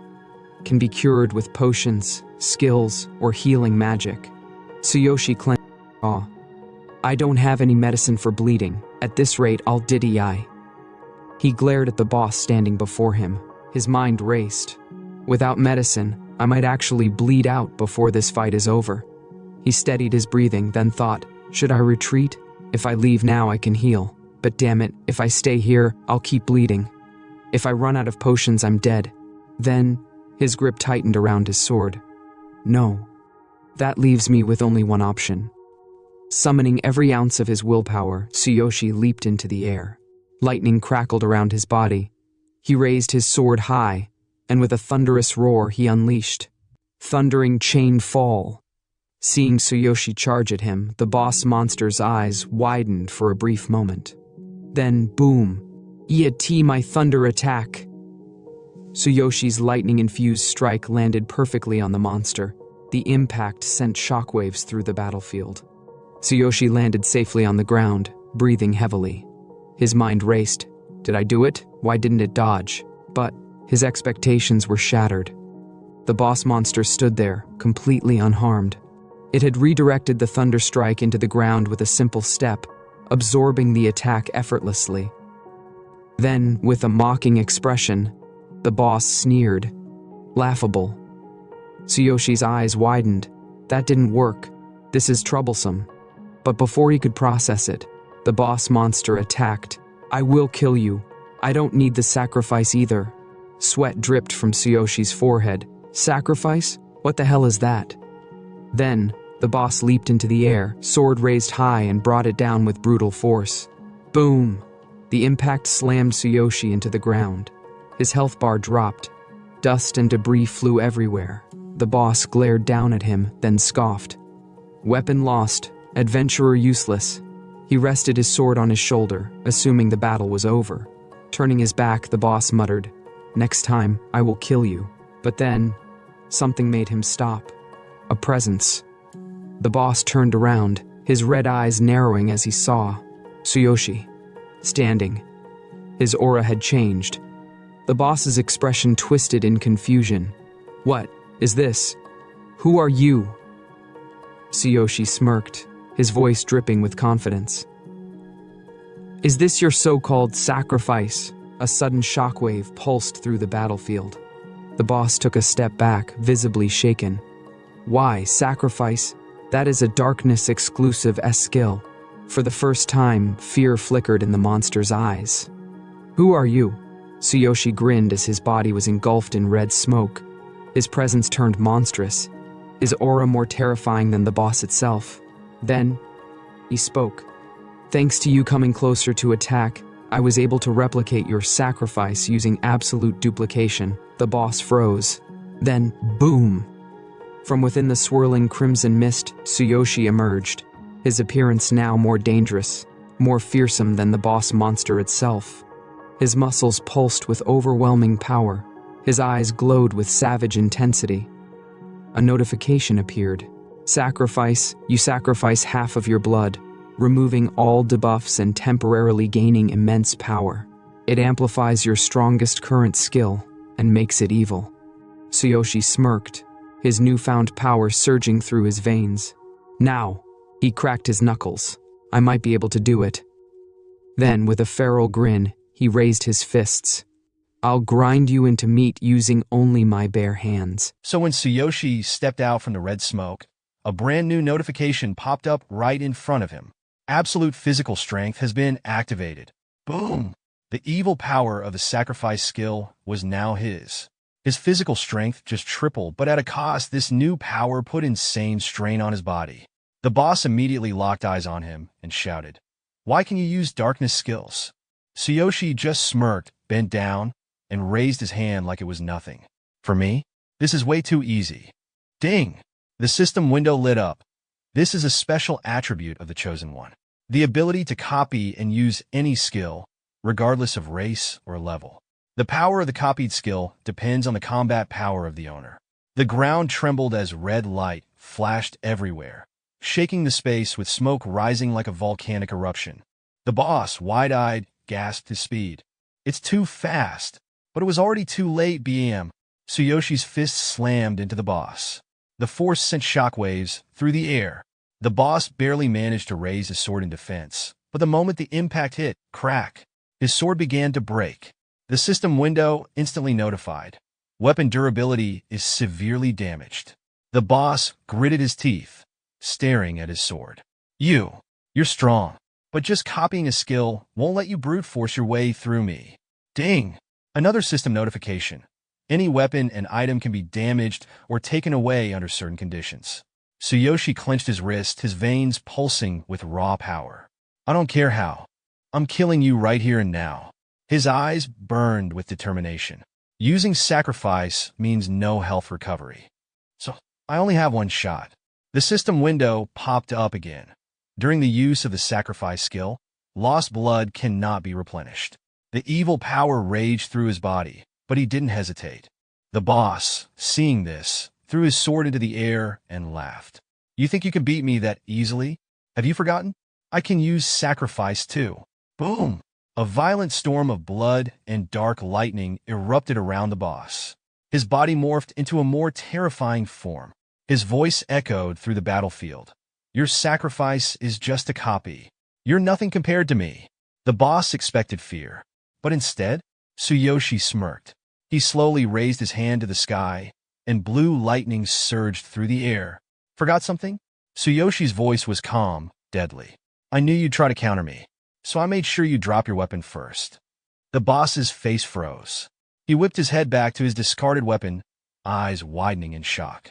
You planned this? Tsuyoshi didn't even let him finish. Half your blood. That's the price you just paid. A massive surge of power erupted around him. The system registered another sacrifice activation. The boss stood there, dumbfounded, trapped in the swirling chaos. How? He's just a human. How is his power this devastating? Swoosh! Before the boss could react, Tsuyoshi's hand shot through the thick smoke, faster than the eye could see. His voice boomed through the battlefield. You're disarmed. Let's see if you can survive this. Thunder chain. Crack. A monstrous bolt of lightning crashed straight into the boss's body. The force pierced through him like a divine judgment. BZZT. The enemy's health bar plummeted straight to 0. As the boss's lifeless eyes locked onto Tsuyoshi, the protagonist leaned in slightly, his voice cold and unshaken. Now do you see? Your own senselessness. Ding! The system window flashed one last time. Boss of the Dark Zone defeated. You have successfully passed the Dark Zone. Remaining attempts 2. And just like that, Tsuyoshi had conquered the darkness. The effect of the sacrifice had ended. Tsuyoshi, looking exhausted, lowered his hands, his appearance reverting back to normal. His body trembled as he raised his shaking hands and groaned. Damn. My whole body feels like it's been ripped apart. The sacrifice skill was insanely powerful, but combined with absolute physical strength, it had completely overloaded his body. Ding! The system window popped up, notifying him that he had obtained the boss's weapon from the Dark Zone. Tsuyoshi squinted at the bright orb floating in the air and muttered, Is this really the boss's weapon? With narrowed eyes, he reached out for it and mumbled, I literally just lost my sword. Talk about perfect timing. Ding! The system window updated. A boss-tier weapon with a serrated saw blade. Any wounds inflicted by this weapon will not heal. Passive effect, bleeding. Secondary effect, blood wound. Tsuyoshi held the weapon in his grip and grinned. Oh, now this is nice. If I level up my blood attack, this thing is going to be a beast. Ding! The system popped up again. Restarting the trial will consume 1 attempt. You may return or continue exploring the Dark Zone. Attempts remaining. 2. Continuing the trial will grant plus 50% bonus experience points. Tsuyoshi's mind raced. Wait, 50% bonus XP? That's a huge boost. His body still felt wrecked, but his hunger for power was stronger. System, restart the trial, he commanded without hesitation. Ding! Level up! Tsuyoshi felt the energy surge through his body as he leveled up to level 7. He stared at his palms, flexing his fingers in shock. Damn! Even though I leveled up, the damage from the sacrifice still won't heal. That skill really does take a toll. His thoughts raced. The pain had lessened a little after leveling up, but the after effects of absolute physical strength were still present. This skill is insane. The power is unmatched, but the price is brutal. He exhaled sharply. Maybe I should exit and rest for a bit? If I go for another round, I know I'll have to use the sacrifice again. Will my body even survive it? But then, a memory of Sakura flashed in his mind. His expression turned serious. I promised to level up 6 times this week. I have to reach level 12. If I back out now, I'll miss out on the bonus XP, and I can't afford that. His hesitation faded. Tsuyoshi clenched his fists and smirked at the system window. This is the price of strength. There's no room for doubt. If I waver now, I might as well just give up and accept being weak. Ding! The system instructed him to re-enter the space and return to the entrance of the trial. Tsuyoshi stepped toward the glowing portal, inhaling deeply. Sorry, Sakura, he muttered under his breath. Looks like I'm going to make you wait just a little longer. At the same time, Doug thought that Tsuyoshi should have returned by now. He looked at Sakura and told her not to worry, because the protagonist probably decided to continue the test, since it would help him earn bonus experience points. The president wondered in surprise. Did he really lose? His body was not thrown out. Did Tsuyoshi really decide to continue the test? Without supplies, it is almost impossible to pass it. For an adventurer in the Dark Zone, this can threaten death. Sakura sadly said that he promised to leave after the first round. She can still hear the rumble of thunder. Ills, walking towards them with a cup in his hand, asked if he had already managed to sleep, and the protagonist is not finished yet. The first round is over, but there is no corpse. Maybe Tsuyoshi hid somewhere and is sitting there, trembling with fear? Doug turned his head to the side and asked the vice president to talk less. Ills turned to the president and said that this cannot be. Does he really think that Tsuyoshi will be able to overcome the Dark Zone on his own? It was not worth giving him false hopes.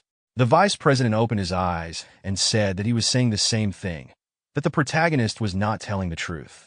He had seen many such people, and if Tsuyoshi had won, he would have returned long ago. If he had not appeared after the first stage, it meant he had not passed it and decided to start over. Unfortunately, this could cost him his life. He simply would not have enough healing potions. Sakura said with a tense look that the master would definitely return. She asked them to refrain from such conversations. Tsuyoshi's thunderclaps proved that he was alive. Doug confidently thought that she was a strong girl. The vice president, looking at the portal, laughed and said loudly that they were joking. What other thunder? They would be to blame for the protagonist's death, because they had strengthened his confidence. Sakura turned back with an ominous look and said that if he did it again, the shamans looked forward in surprise, not letting her finish. Doug wondered if this was really bloodlust. The president slammed his staff on the ground and loudly ordered them to shut up and not to start a fight. He turned around and loudly told them to wait for his return in silence. Doug loudly addressed Ills and said that he could go. The vice president stepped back and loudly said that he was just telling the truth. He would look at their faces when they saw Tsuyoshi's tortured body. The president turned around angrily and loudly ordered the vice president to leave. He wondered how it was possible to not notice the bloodlust. This beast girl's abilities are very great. Doug looked at the portal and asked what was going on. Sakura said sadly that the Thunder Master had died down.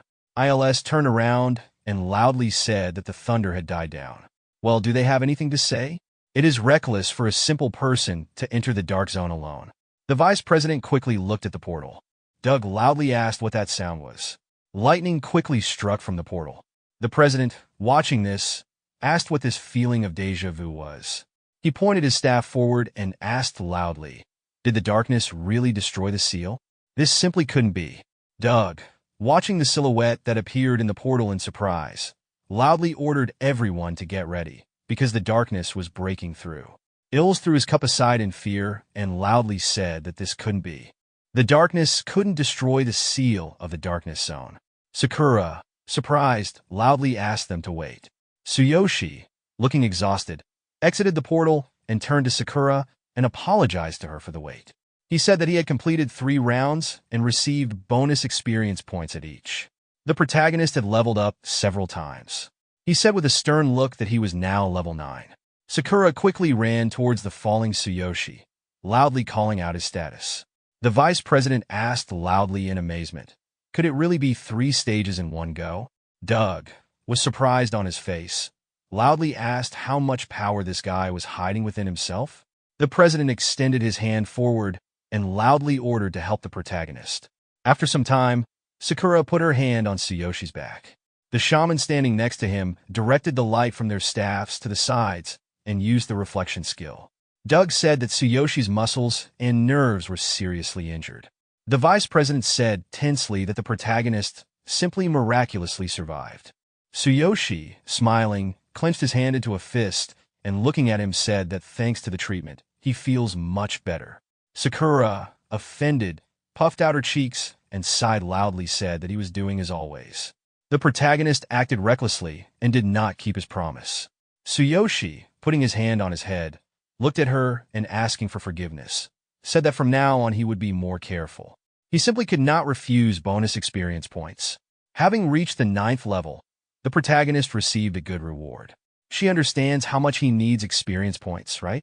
Sakura said loudly that his safety is more important to her. He must promise to keep his promises. The president turned to the man with a serious expression and asked if Tsuyoshi had really said that he had passed 3 times. The protagonist, sitting on the bed, confirmed this. It looked sternly at Doug. The president said that he would not have believed it if he had not seen it with his own eyes. To fight the darkness alone 3 times, Doug does not understand how it is. He thought that when this guy came out of the darkness zone, the power of evil was stronger than the power of darkness. That is why the president thought that the darkness itself had destroyed the barrier. This guy's abilities are excellent not only in magic, but also in combat. If Kevin is a genius, then this man has surpassed the genius himself? The vice president, covering his mouth with his fist, coughed and said that he would like to apologize for his words. He put his hand on his heart, lowered his head, and asked for forgiveness for underestimating the strength of the protagonist. Tsuyoshi, smiling, raised his hand and waving it, said that it'll help him with treatment and that he should not worry. Sakura crossed her arms in offense and looked away, saying that it finally got through to him. The vice president said with a calm expression that the reflection effect they used was a mid-level healing skill. The shamans healed almost all the wounds except for the deep ones. The protagonist's body is still in critical condition. The system window notifies that it is a reflection skill. It is a mid-level healing skill popular among adventurers. It is able to heal almost all types of physical damage. Doug said that Tsuyoshi came out of there with serious wounds all over his body, bleeding and nerve damage. If they had not started treating him right away, the protagonist might have died. It seems that Tsuyoshi used some kind of secret magic or skill. From now on, he should not use it. In the future, its danger may hinder the protagonist from leveling up. Tsuyoshi looked at his hand in amazement and asked loudly, "What do you mean hinder? You just wanted to level up?" The protagonist thought that the victim was still bothering him. He only thought about killing him and lost his mind. These are very big risks. What should he do? Two eyes instantly appeared in front of him among the dark liquid. Tsuyoshi wondered in fear. Are these really eyes? Sakura looked at him with concern and turning to the master asked, "What is the matter?" The protagonist, wiping sweat from his forehead, said that nothing special. He was just tired. Tsuyoshi thought that the sacrifice and darkness were special skills. This damaged not only his body but also his mind. He should not use it anymore. Doug said that he would give him a potion. The protagonist should take it once a day and meditate to speed up its absorption. Ilsa looked up the bag in the president's hands in surprise and turning to him by his status asked, "Is he sure he wants to give this potion?" Tsuyoshi, smiling, reached out his hands to the bag and loudly thanked Doug. The president said that this is Kevin's favorite potion, which will help the protagonist recover. Doug advises him to meet him in person. If Kevin sees talent in Tsuyoshi, he will take him as a student and pass on even more amazing knowledge in the field of magic. He is one of the few inhabitants of this land who possesses the legendary law of destruction. Sakura stood up angrily and clenched her hand into a fist, asking loudly, "Did Kevin really find the legendary law of destruction? Which one is this already?" Tsuyoshi looked at her in surprise and asked, "What does the legendary law of destruction mean?" Ilse asked with a puzzled look, "Shouldn't the Seekers know about it?" In this world, there are laws that govern the magic of heaven and earth. Magic used in accordance with these laws has amazing power and is called the forbidden spell of destruction. Shamans strive to improve the efficiency and quality of their potions. However, the laws of heaven and earth are incredibly cruel, and some of them have a will of their own. There are 12 laws, each of which is located in unexplored zones. To master them, you need to have outstanding skills and abilities. The stone monument of the laws of destruction was erected in honor of the 12 laws that were passed on to them by great magicians from all over the world. Each of the laws has the power to destroy the entire world. The first law was written in ancient times. Kevin was called a genius because 10 years ago, he mastered the 12th law of the great winds. He was able to improve his magical abilities, which helped him in processing potions. Kevin increased not only their efficiency and quality, but also united them with the power of law. He will be able to heal Tsuyoshi's deep wounds. The protagonist happily stood up and clenched his fists and asked loudly, "Is this really true?" Sakura, looking amazed, asked loudly, "Is it really possible to heal the master's body?" Doug, holding a letter in his hand, said that now is not the best time to meet. He used to be Kevin's mentor, and if they give him a letter of introduction, Kevin will meet with him. Tsuyoshi, taking the letter in his hands, loudly thanked him. They'll set that to meet him, they need to take with them several rare potions and valuable ingredients to exchange with him later. After some time, the protagonist said goodbye to them. The vice president turned to Doug and asked, "Did this guy attract so much attention?" The president gave Tsuyoshi a B rank forbidden blood potion. He just gave away the potion they traded with Kevin, offering many valuable potions and ingredients. Doug laughed and said that he wondered how high this man would go. By helping the protagonist now, he made an investment in the future. Bills looked sternly to the side and said that this was a risky investment. Few geniuses were able to reach the dark zone alone, and only a few were human. The president, standing in the middle of the street, said that he had never heard of people going into the dark zone alone. But this case was far from the first in history. The vice president asked in surprise, were there really other brave people? Doug calmly said that 1,000 years ago, a great creature gave rise to their clan of beastmen, King Arceus, an ancient god. After a while, Tsuyoshi, bending the branches down with his hands, turned to Sakura and asked if she knew where to find Kevin. She, passing through the tree branches, confirmed this and said that the president said that they had a long way to go. But along the way, they will be able to raise their level. Of course, they will be able to reach the goal. The main character looked at her in surprise and asked, "What's the catch?" Sakura said that in order to enter this dungeon, you need a team. She, passing through the branches, asked, "Are there really that many people here?"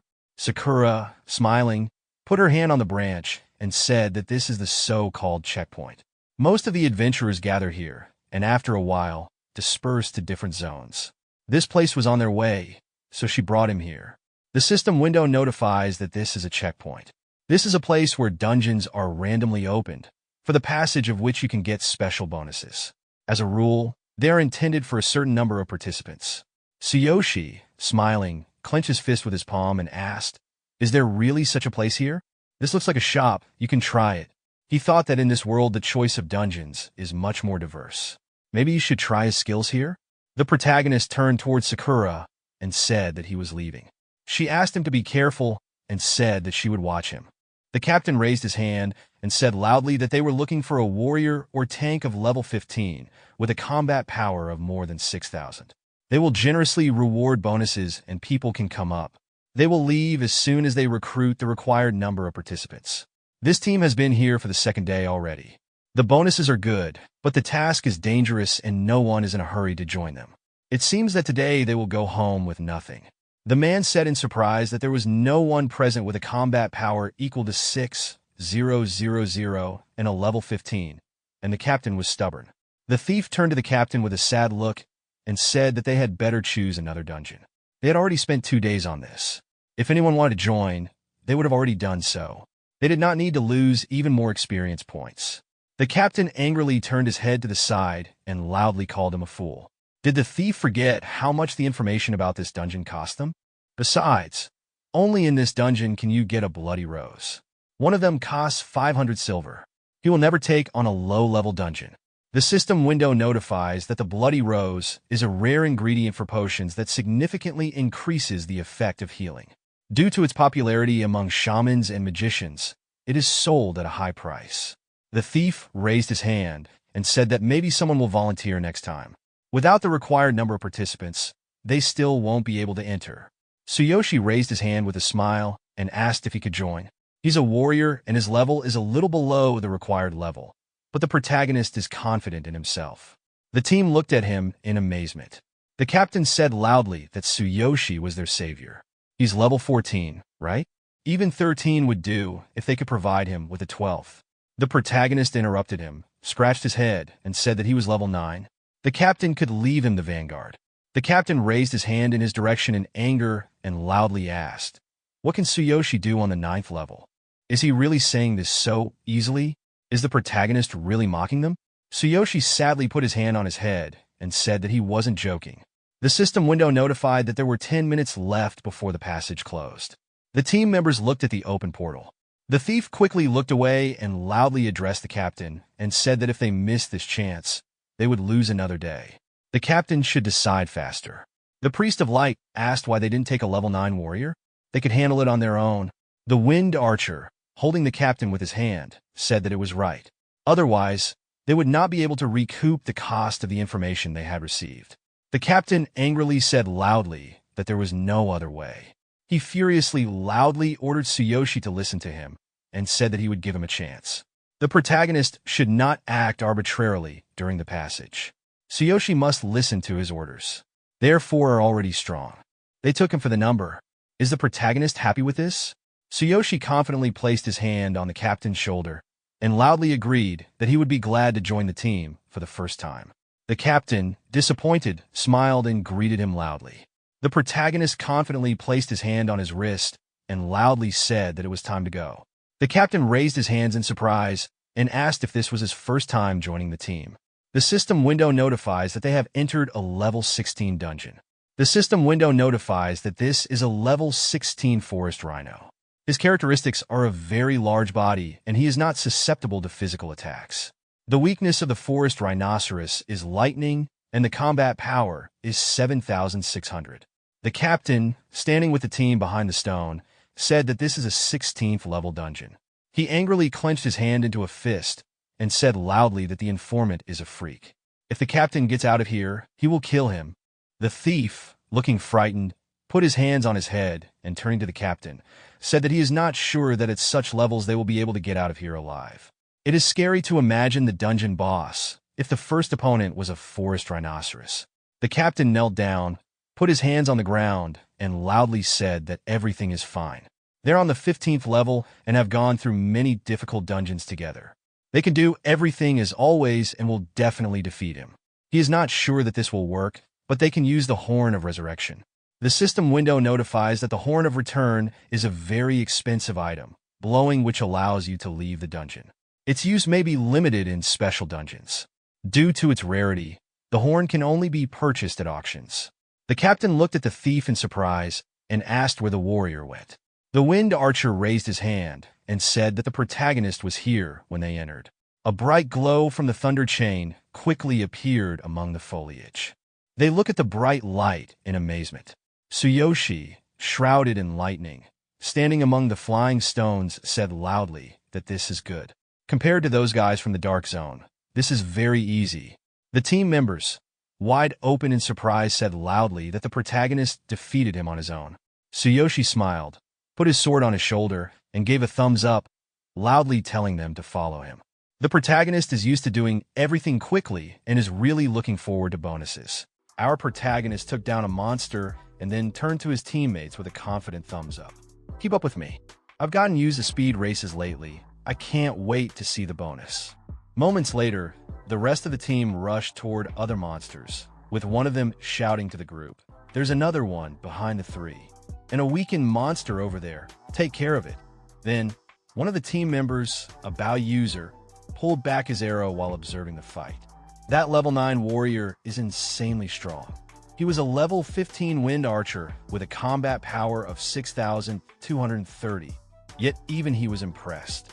Without even glancing at his teammates, he continued, "Isn't he clearing this quest solo?" He charged in alone and is casually cutting down all the small fry. Meanwhile, our protagonist was in full beast mode, effortlessly slicing through any monster in his way as he rushed deeper into the forest. Seeing this, another teammate couldn't help but comment, "He even knows which monsters give the best points." It's hard to believe he's only level 9. A blonde-haired girl, battling monsters nearby, also took notice. And he doesn't need healing at all. This makes things so much easier. High up in a tree, one of the beastmen turned to the arrogant warrior from earlier and asked, "Captain, you have a lot of connections, right? Who is that guy? With skills like that, he must be famous." Without even looking his way, the captain replied, "Not necessarily. I just know too many people to remember them all. Even the ones introduced to me by the information broker at the tavern were people I already knew. That warrior must be an elite from a major guild. He does look familiar, but maybe I just forgot." Meanwhile, our protagonist was battling monsters on the front lines, deep in thought. Regular questions. Nothing compares to the difficulty of the dark area. The experience points here are a lot more than in the original world, but they still don't match up to the dark area. Even these level 16 small fry are faster than the level 11 monsters back there, but they don't seem to have even half the strength of those darkness monsters. Just then, a new tree monster appeared before him, a level 16 creature with a weakness, fire attribute. It attacked using vines and had poisonous thorns.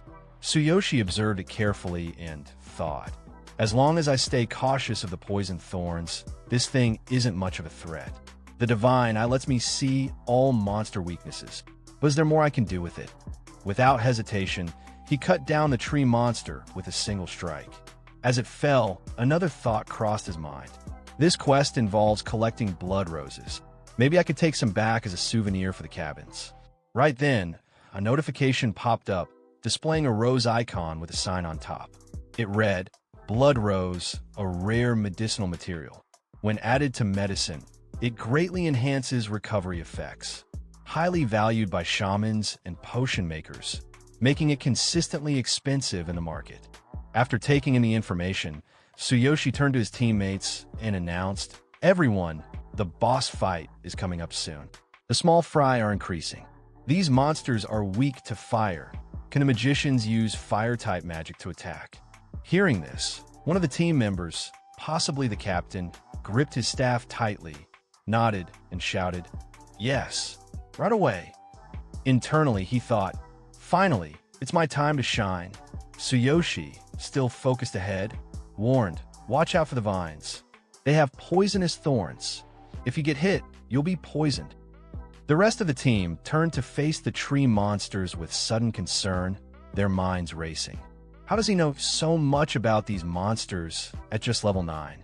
He shouldn't have this much experience. I saw his level earlier, but he must be hiding his true abilities. Moments later, all the mage class members activated their magic, launching a coordinated fire attack on the tree monsters, incinerating them instantly. Later that night, the group set up camp in the forest, sitting together around the fire. The archer from earlier spoke up. "Everything is going smoothly. Mr. Warrior is so strong. This quest will probably end without any issues." Hearing this, the beastman from before smirked and said, "You've started addressing him respectfully as Mr. Warrior now." The blonde-haired girl, slightly blushing, added, "He feels different from the people in this world. He must be someone special." Meanwhile, deeper in the forest, the captain and Tsuyoshi stood facing each other, shaking hands. The captain held onto his grip and said, "For someone this skilled, I really want to know your identity." Tsuyoshi, rubbing the back of his head, responded, No, I'm just a newbie adventurer." The captain, with a teasing smirk, replied, "A newbie? Sure, let's go with that for now." Feeling slightly defeated, Tsuyoshi mumbled under his breath, "But it's true." The captain then handed him a water skin and asked, "By the way, do you know the quest ranking for this region?" Tsuyoshi took a sip before replying, "Quest ranking? Not really. Why do you ask?" The captain, keeping his playful tone, said, "Oh, you don't. You're probably just pretending, right?" But then, he shifted into a more serious demeanor and explained, "These quest points are different from those that disappear after a certain time. Each region has fixed quest points. The scale varies, but the quest rankings record completion data for parties. They also track first completions and top performances for each quest." He continued, "In other words, they offer not just business opportunities but also fame. The rankings are shared across all regional branches of the Adventurers Guild and are accessible to anyone. You can bring fame to your guild or party this way." Taking in the information, Tsuyoshi looked at the captain with a serious expression and said, "I see. I mostly get it. So what's your point?" Internally, he thought, there was a similar system in my original world, so it exists here too. Seeing Tsuyoshi's confusion, the captain elaborated further. "This group of 4 might seem randomly put together, but in reality, I'm part of Q's guild, under the elite party of 15 pioneers known as the Big God Party. Our captain is one of the guild's founders, a shield warrior nicknamed Big Goat Harvey." Tsuyoshi turned to the captain, dumbfounded. He blinked before responding, "I see. I mostly get it. So what's your point?" The captain continued explaining, "Well, recently, a new level 18 quest appeared. It involves a small dark area with monsters hidden in the swamp. These creatures are extremely troublesome due to a lack of sufficient information. You seem knowledgeable about monsters. You might actually be a huge help in clearing it." Hearing this, Tsuyoshi clenched his fists in excitement. The captain, equally fired up, added, "Not to mention, top performances are recorded simultaneously, and completing it first gives a substantial bonus. That's why competitive parties race to clear fixed quests before anyone else. If you're interested, why not meet our captain?" Tsuyoshi silently studied the captain for a moment, deep in thought. Until I get the items I need to level up, this could be a good alternative, he mused. Then, placing a hand on his waist, he smirked and said, "Even though I'm only level 9, you still want me to participate in a level 18 quest." The captain confidently raised a hand and reassured him, "Yes, no need to worry. There are various quests, and the required levels differ. For this one, only adventurers up to level 18 are allowed to participate. There's no problem." Tsuyoshi nodded. "That's good to hear. Then, I'll lend a hand. But I have 2 conditions." The captain's eyes widened in shock. "Conditions? As long as they're not unreasonable, I'll do what I can. I'll even arrange special compensation. Just tell me." Internally, he thought, "It seems he trusts me now.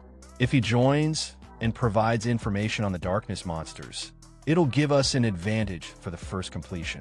That'll be credited to me, boosting my standing within the guild."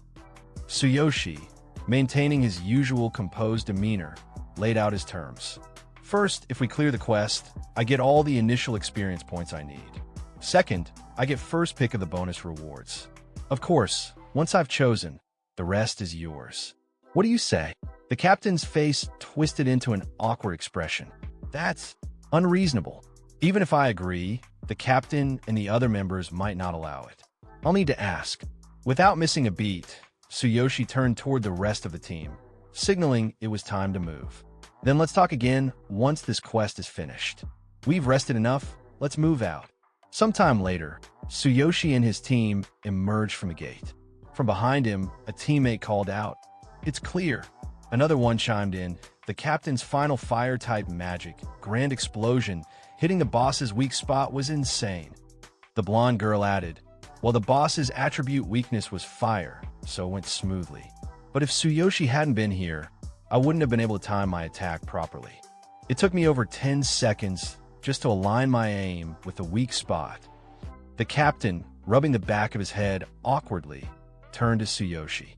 "On top of that, you told us everything, the boss's weak spot, its attribute weakness, how to defeat it, and even what to watch out for. You're incredible, Tsuyoshi." Tsuyoshi, holding the blood rose in his hand, responded casually, "I got my share of the blood roses, so divide the rest among yourselves." The captain nodded and looked at the rest of the team. "All right, let's disband for now. I'll distribute the bonus and final rewards later." Everyone agreed. "Thank you," before parting ways. The captain then turned back to Tsuyoshi, eyes gleaming with excitement. "Do you have time? I'd like to thank you properly and introduce you to Captain Harvey." Tsuyoshi paused. "Wait, let me inform my comrade first." Sometime later, Sakura gently pressed a handkerchief to Tsuyoshi's forehead. To be called into a party so quickly. That's amazing. It took me until level 30 to even get invited. Concern flickered in her eyes as she added softly, "Take care. Okay? This will be valuable experience. I'll gather information in the nearby town and report back once I return." Tsuyoshi took a small bag from her and nodded. "That would be helpful. If you can't find me, let's meet at the Adventurers Guild in this area." Sakura handed him a few potions and some money. "In that case, here, this should last you 3 days." Tsuyoshi waved as he walked away. "Thanks. All right, I'm off." Sakura waved back with a bright smile. "Good luck." But as soon as he disappeared from sight, her expression darkened into something more serious. "This is perfect," she thought. "I need to investigate more about that genius, Kevin. If he's already mastered the Earth-Wind fusion law, my plan to kill him might need some adjustments." With that, she turned and walked away. Sometime later, inside a dimly lit tavern, a man placed his beer glass down on the table with a dull thud. A level 9 warrior. And 2 additional conditions? Victor, are you serious? This man was none other than Captain Harvey, Big Goat Harvey, a level 18, class grade shield warrior with a combat power of 7,600. He stared at the captain before him and scoffed. "A level 9 warrior is going to lead my elite party? Our average level is 16. Don't joke around." The captain, looking panicked, quickly defended his claim. "But he's really amazing. Thanks to him, we obtained the blood roses without any issues." A red-armored warrior nearby sneered. A level 9 warrior? He couldn't even qualify to carry our sandals. You must have lost your mind hanging around those idiots outside.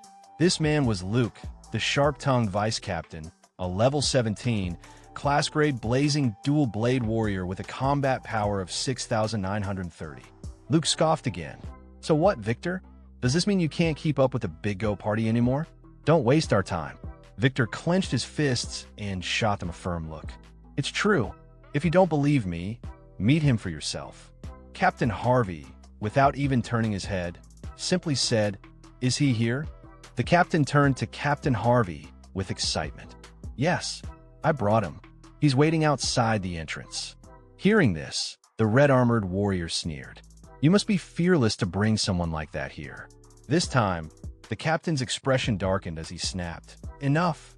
Frustration boiled inside him. "You've always looked down on me, but this time, I'll prove you wrong."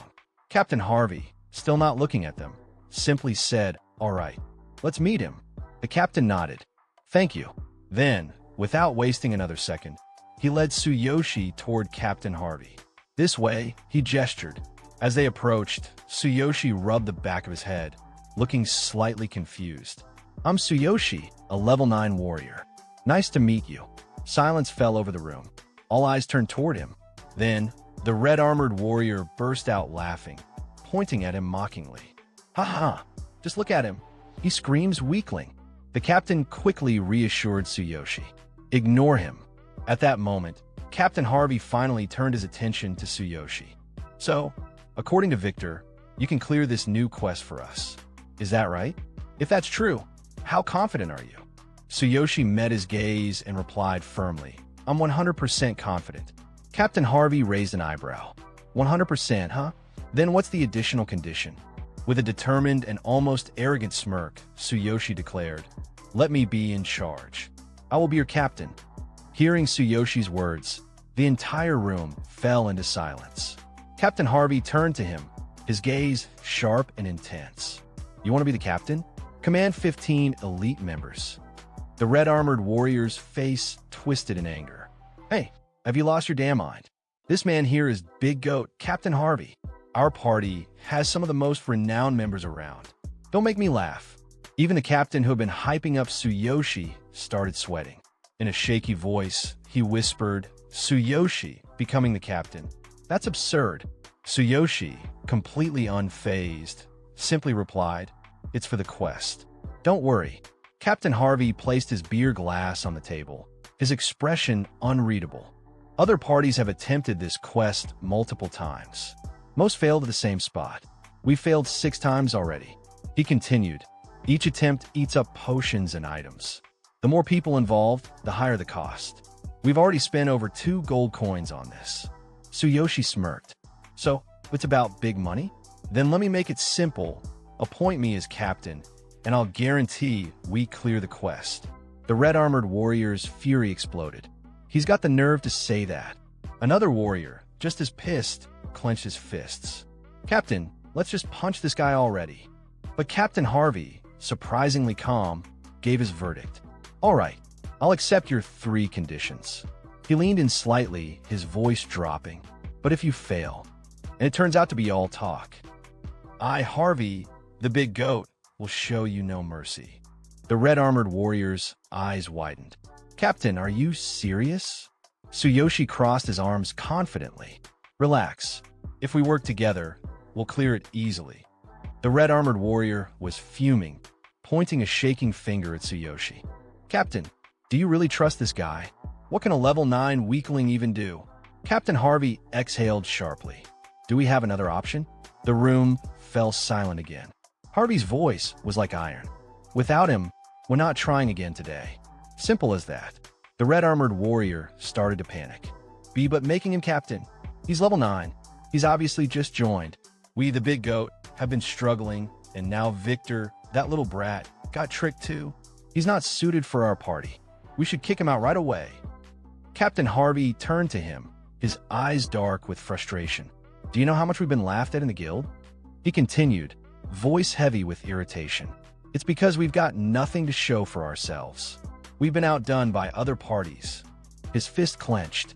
If we secure first clear and best performance on this new quest, the reputation will belong to us. There's no other way right now. Even if there's only a small chance, we take it. His voice dropped into something dangerously cold.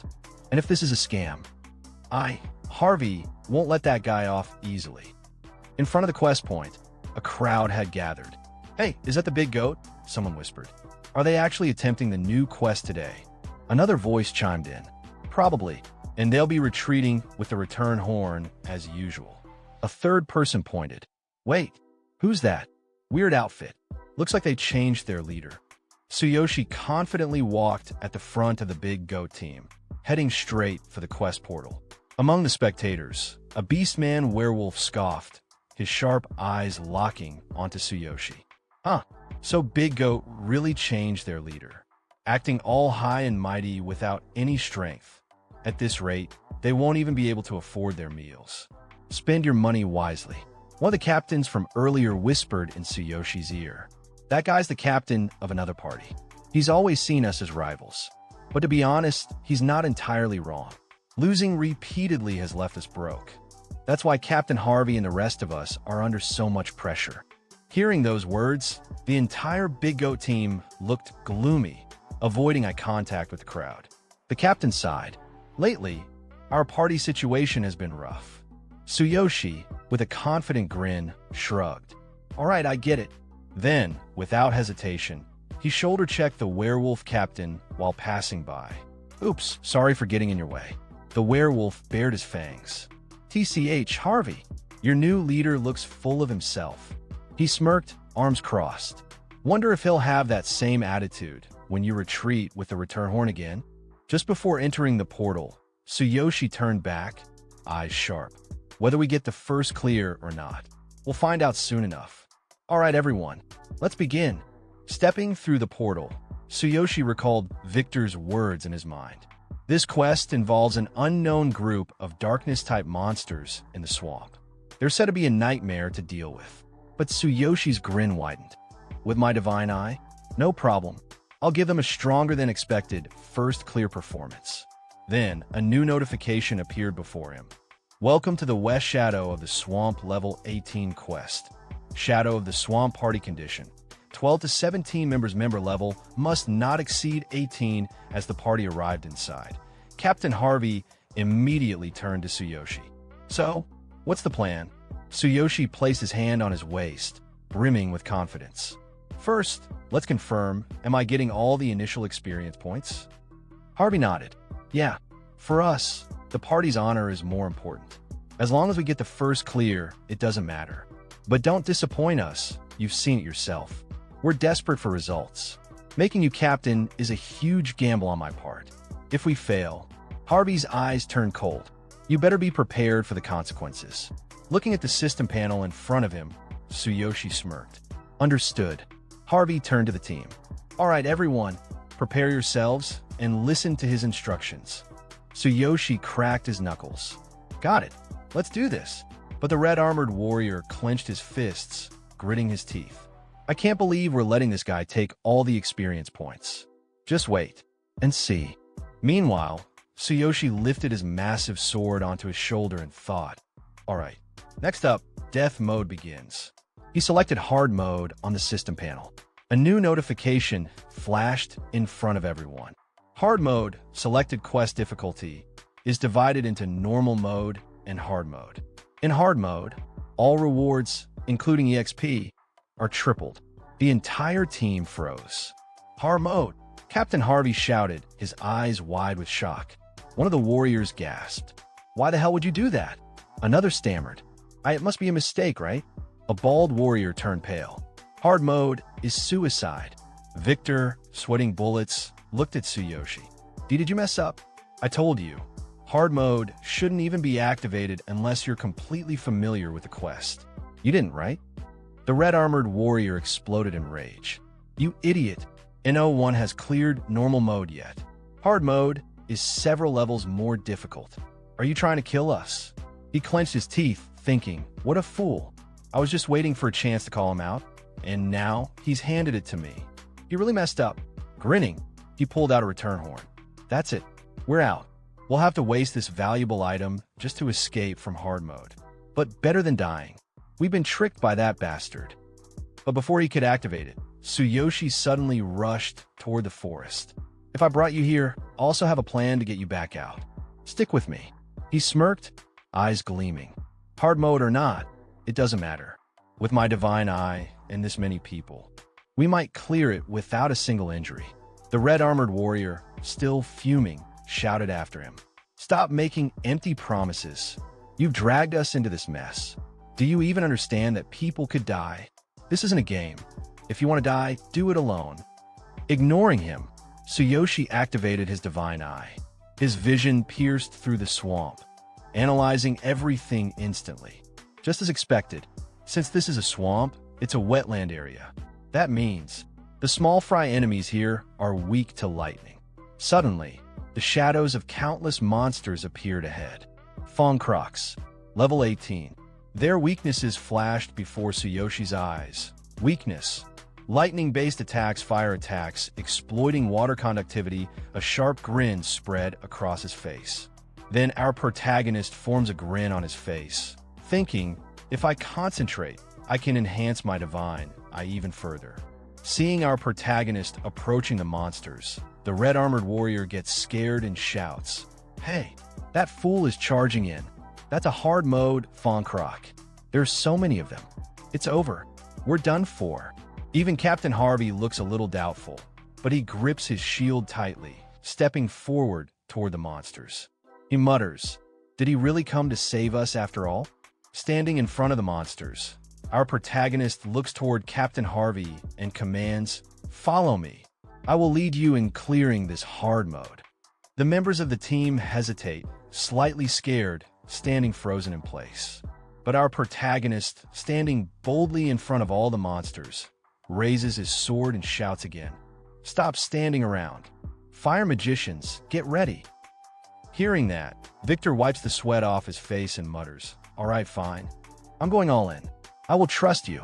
Then, gripping his staff tightly, he steps forward and shouts, "Fire magicians, come with me. If we run away now, we'll just be laughed at." Hearing that, the other party members feel a mix of anger and motivation.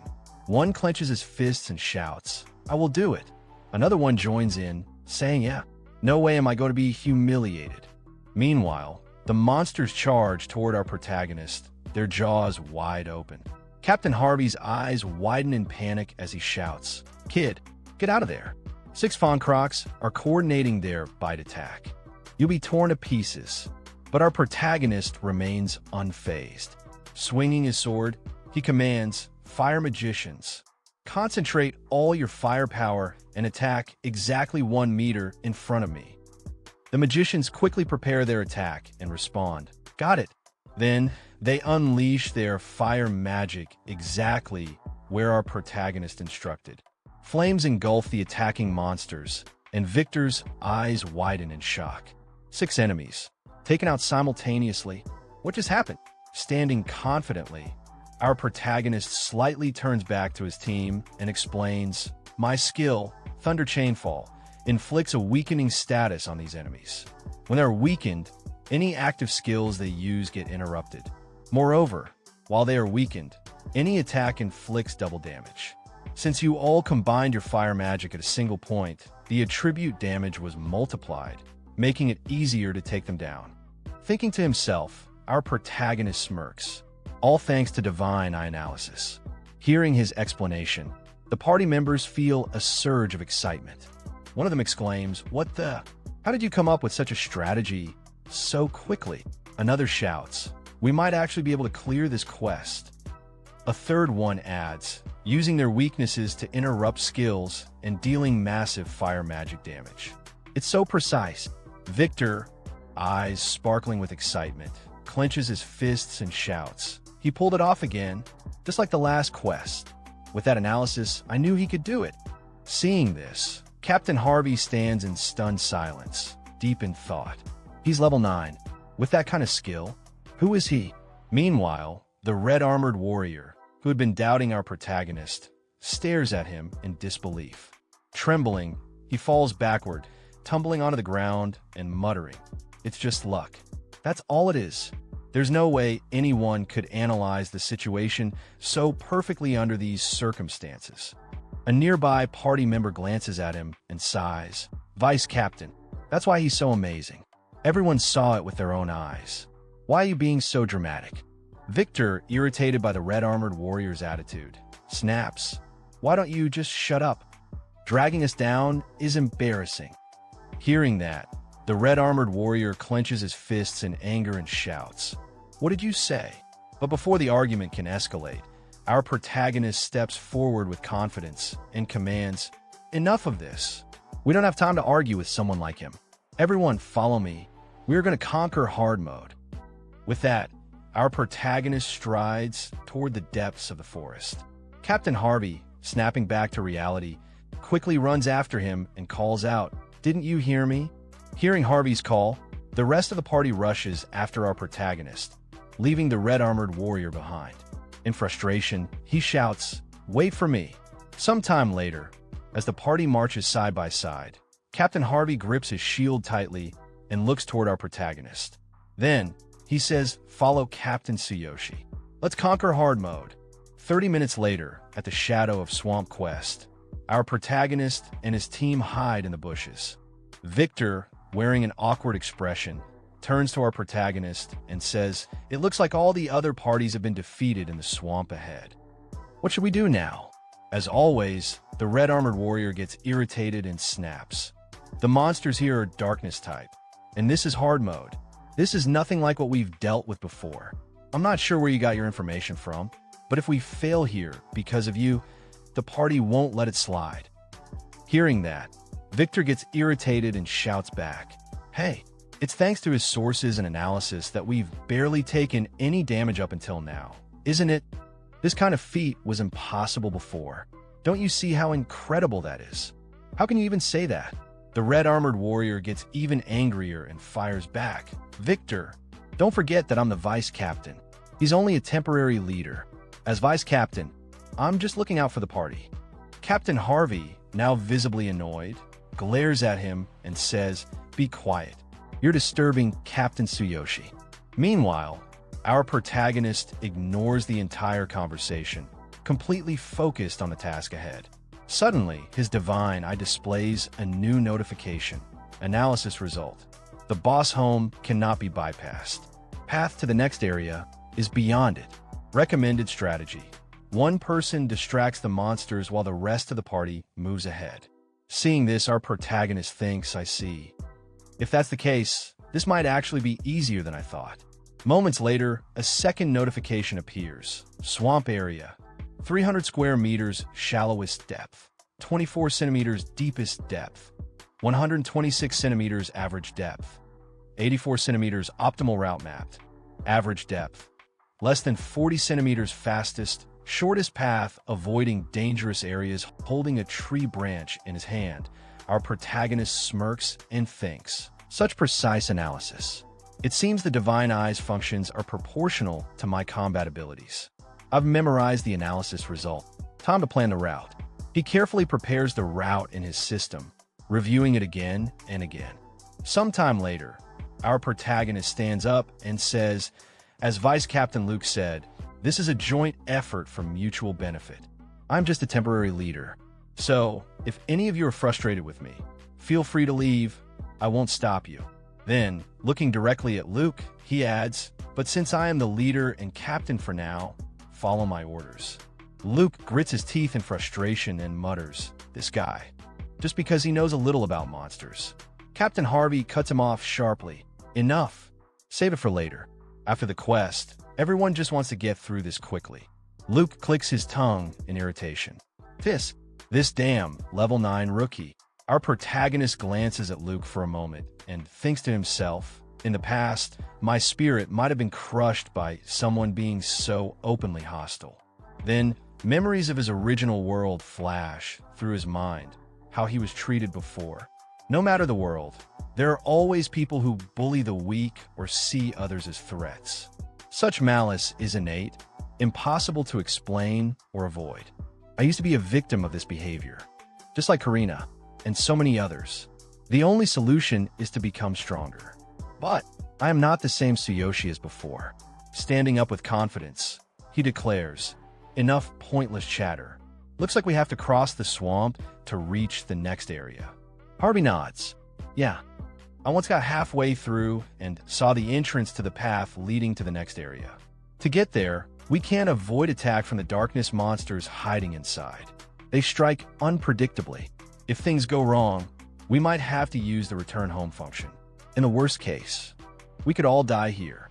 Our protagonist walks toward the swamp and responds, "This is an unfamiliar and restrictive environment. It's definitely dangerous, but there's no need to worry." Harvey narrows his eyes. "Do you have a plan?"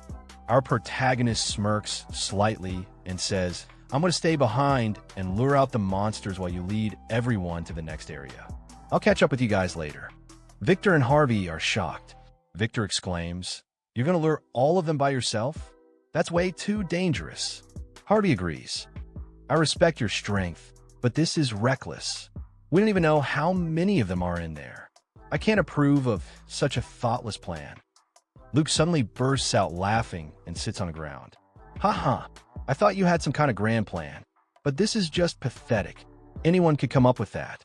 Fine, go ahead, but don't expect us to care if you end up dead."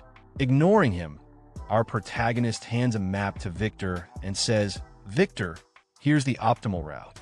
Memorize it so everyone stays out of the dangerous areas." Victor's eyes widen in shock. "What? How do you even know this route?" Holding his large sword, our protagonist states firmly, "Luring them away isn't the end of it. That's only the first step. I will defeat all the monsters myself. You guys go ahead. I'll catch up in no time." Then, looking back at them with sharp determination, he says, "I don't want to waste any time. Think about it. Have I ever done anything carelessly up to this point?" Silence fills the air for a moment. Then, without waiting for a response, our protagonist strides toward the swamp, waving his hand. "Get into formation and wait for my signal." As he steps into the swamp, a grin appears on his face. This is easier than I expected, but this kind of terrain. Looking down at the swamp, he thinks it's perfect for lightning-based attacks.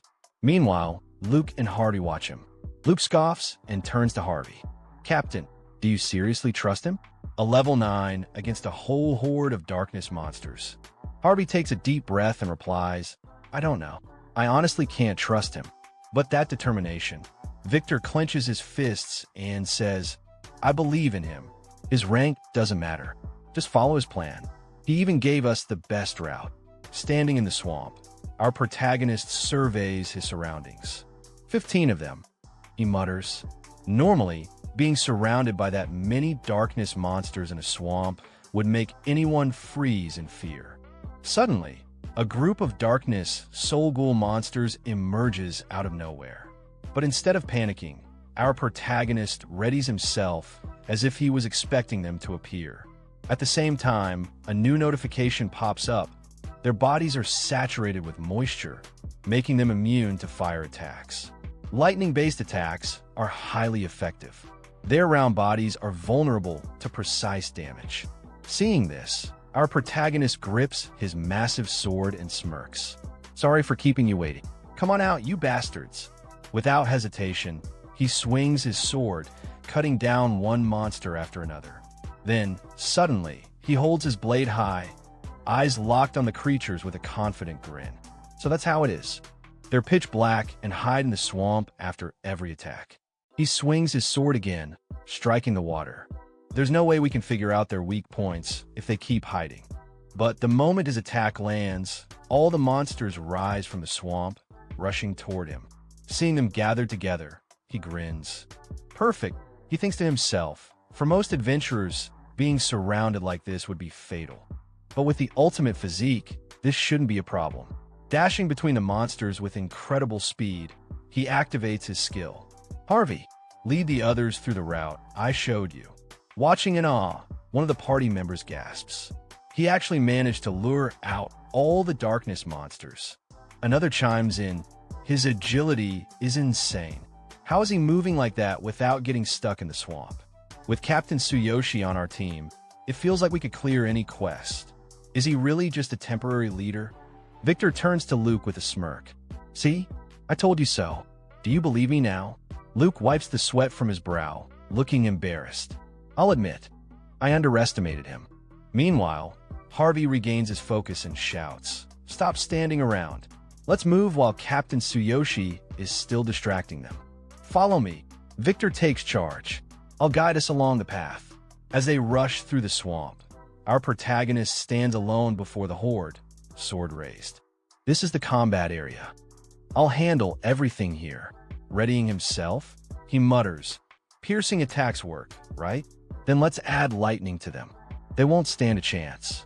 With a powerful strike, he unleashes a lightning-infused piercing attack, tearing through the monsters. Seeing the damage, he grins. "We got time. No need to rush." Meanwhile, the rest of the party reaches the other side of the swamp. "We did it. We made it through," another member shouts excitedly. "We've never made it this far before. Every other party failed here." Harvey, still catching his breath, nods. "We really made it through." Suddenly, Victor points ahead, shouting, reporting, "The boss trigger point is just ahead. We've reached the boss area." Harvey, wide-eyed, responds, "Seriously?" Even the leader is surprised. "Amazing." Victor grins. "Yeah, and it doesn't even seem like a particularly tough boss. The swamp was probably the hardest part." Some of the members start getting restless. "What are we waiting for? Shouldn't we head in?" Another one agrees. "Yeah, didn't Captain Tsuyoshi tell us to wait? Victory is right in front of us." A third adventurer joins in. "We're not going to lose. Let's show Captain Tsuyoshi what we can do." But surprisingly, Luke raises his hand. "No, let's calm down. We should wait for Captain Tsuyoshi." Everyone freezes in shock. Even Harvey stares at him. "Luke, what brought this on?" Luke coughs awkwardly. "I doubted his strength, but it's thanks to him that we've made it this far. His power is undeniably impressive. Since we've reached the boss area, it's smarter to wait for Captain Tsuyoshi and go in together." Harvey and Victor exchange glances, both stunned. Harvey chuckles. "Even you are convinced now? Fine. It's better to be safe than sorry. Let's wait for Captain Tsuyoshi." Victor smirks, placing his hands on his waist. "Good call, Vice Captain. It's the safest choice." Suddenly, a familiar voice calls out from behind them. "Were you guys waiting for me?" They turn to see our protagonist stepping out of the swamp, completely unharmed. "I've already dealt with all the darkness monsters." As he approaches, he slings his sword over his shoulder. "The boss area is just up ahead, right? We can regroup here." Then, with a smirk, he adds, "Let's finish this hard mode quest." Seeing him standing there, completely unfazed, the entire team stares in awe. He really defeated all of them. By himself. He's way too strong. Even Luke mutters, "Who is Captain Tsuyoshi? I almost forgot he's only level 9. Victor nods. "Honestly, I don't know much about him either." Harvey crosses his arms, looking at their leader with newfound respect. "Once this quest is over, we have to recommend him to the guildmaster." Sometime later, the boss monster of Death Swamp reveals itself. A level 18 boss. Elemental weaknesses, fire, lightning, and magic attacks are highly effective. Traits, a sentinel of the swamp area. Skills, worm creation, summons small stone creatures to hinder intruders' movement. Extremely high HP, doubled in hard mode compared to normal mode. Spray Swamp takes time to activate and can be interrupted with high-impact magic. Using items that cause poison or bleeding can help control the boss's HP.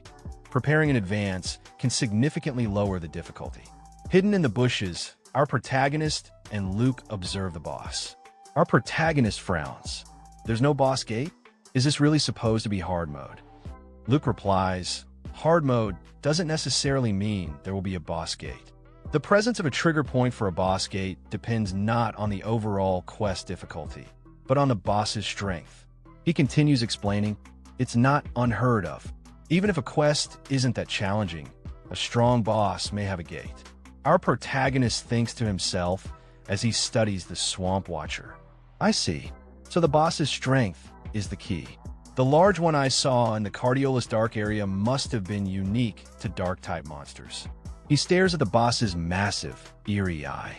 For some reason, it gives me an overwhelming sense of dread. Luke, gripping his sword with excitement, says, "Let's head to the trigger point. Victory is right ahead." But our protagonist raises his hand. Wait. Luke, like an obedient puppy, stops immediately. "Yes, Captain Tsuyoshi," our protagonist calls out. "Harvey, gather the magicians and agile members." Harvey nods. "Got it." Victor's eyes sparkle with excitement. "Do you have a plan? This is getting so good." Our protagonist nods. "Listen carefully. Harvey, Luke, lead the warriors and fight as you normally do. Magicians will form pairs and prepare the strongest high-impact magic they can use. Cast it on my signal." He continues, "Gather the party's debuff items, anything that causes bleeding or poison, and distribute them evenly to the agile members." Luke and Victor's jaws drop. "Debuff items?" Tsuyoshi smirks. "Yes, this boss is insanely high HP, and in hard mode, it's doubled. Using debuff items will make the fight much easier. Surround the boss with agile members and keep applying debuffs. It'll divide its attention and help manage its HP." He glances back at the rest of the group. "Magicians, stay by my side and be ready to interrupt the boss's skills. Split into groups to account for cooldowns and stagger your casting." Harvey stares in awe. "How do you even know all this? What a terrifying man." Luke, grinning ear to ear, says, "See? I told you, with Captain Tsuyoshi leading us, we'll clear this quest easily. We can totally rely on him." Ignoring their praise, our protagonist steps forward, gripping his sword. "All right, let's take down the boss in one go." Outside the portal, a crowd gathers, watching the portal where the party entered. Someone mutters, "Big Goat went in with their young warrior." Another scoffs, "And they're doing hard mode? Ridiculous." A werewolf beastman, resembling an Egyptian god, smirks mockingly. "Yes, Big Goat took a human warrior as their leader. And after they entered, hard mode activated. They must have been tricked by that human." He sneers, "They couldn't even clear normal mode. And now they're attempting hard mode? Huh, they'll probably use the recall horn to flee soon." His thoughts continue. Big Goat, a strange party of all humans under the Beastman Leader Q's guild. A human party in our Beastman territory? What a joke. They've stolen the glory for far too long. But when they panic and flee, I'll mock them in front of everyone. Inside the portal, the battle against the Swamp Watcher rages on. The party fights intensely, following Tsuyoshi's strategy. Victor, feeling nervous, calls out, "Tsuyoshi, should we provide magic support?" But our protagonist calmly replies, "No, I know its attack patterns. Stay put and wait for my orders." Suddenly, the boss's body shifts, preparing for an attack. The party members instinctively back away, shocked. Seeing the change, our protagonist's eyes sharpen. Magician Group 2 attack with magic.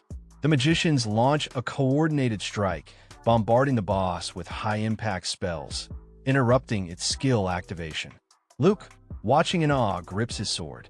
Did Captain Tsuyoshi foresee this too? The party members, now energized, rally together. At the front, Tsuyoshi stands firm, his massive sword resting on his shoulder. Hard mode ends now. 15 minutes later, the boss lies defeated, its massive corpse sprawled across the swamp. The party erupts into cheers. "We won. Unbelievable. We cleared it. First clear. We're the first to ever do it." Harvey, barely containing his excitement, mutters, "Clearing this quest in one try." Just who is Tsuyoshi? His expression hardens with determination. I have to introduce him to the guild leader.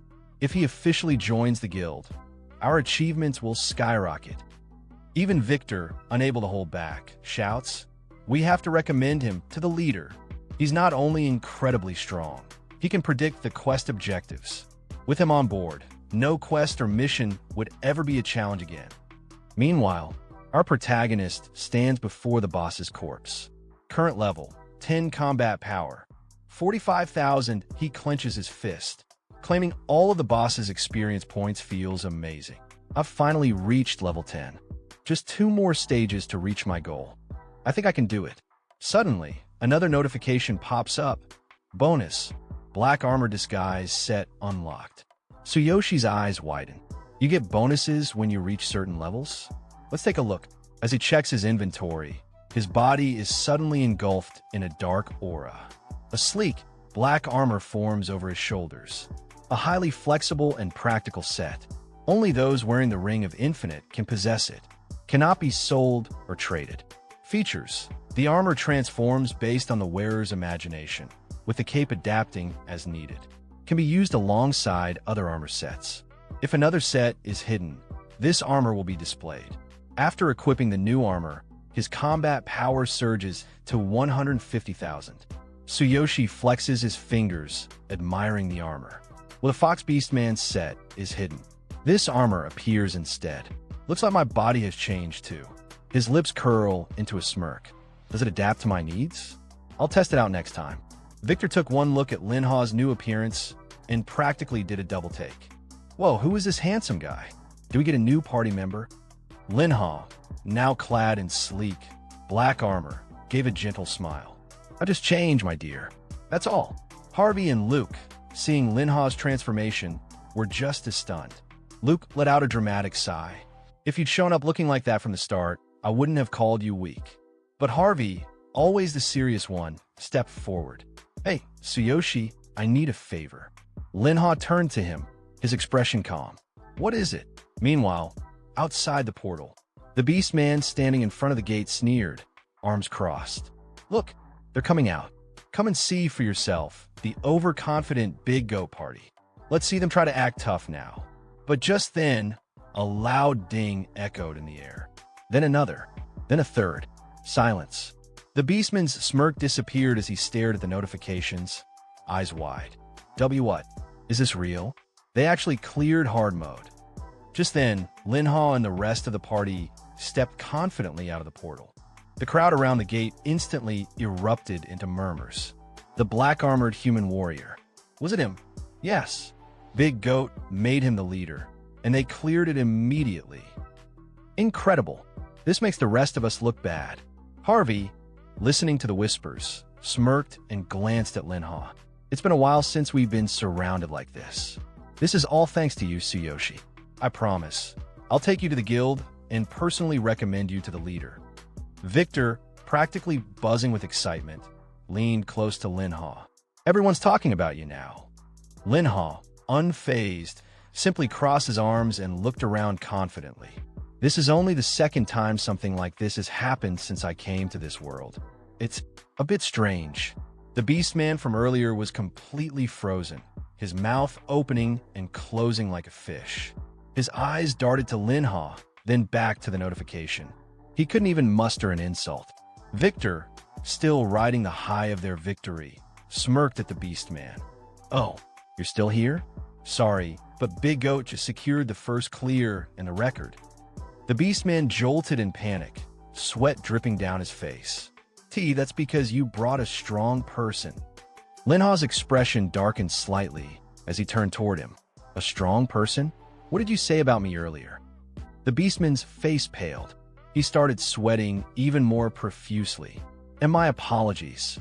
I was wrong. Please forgive me.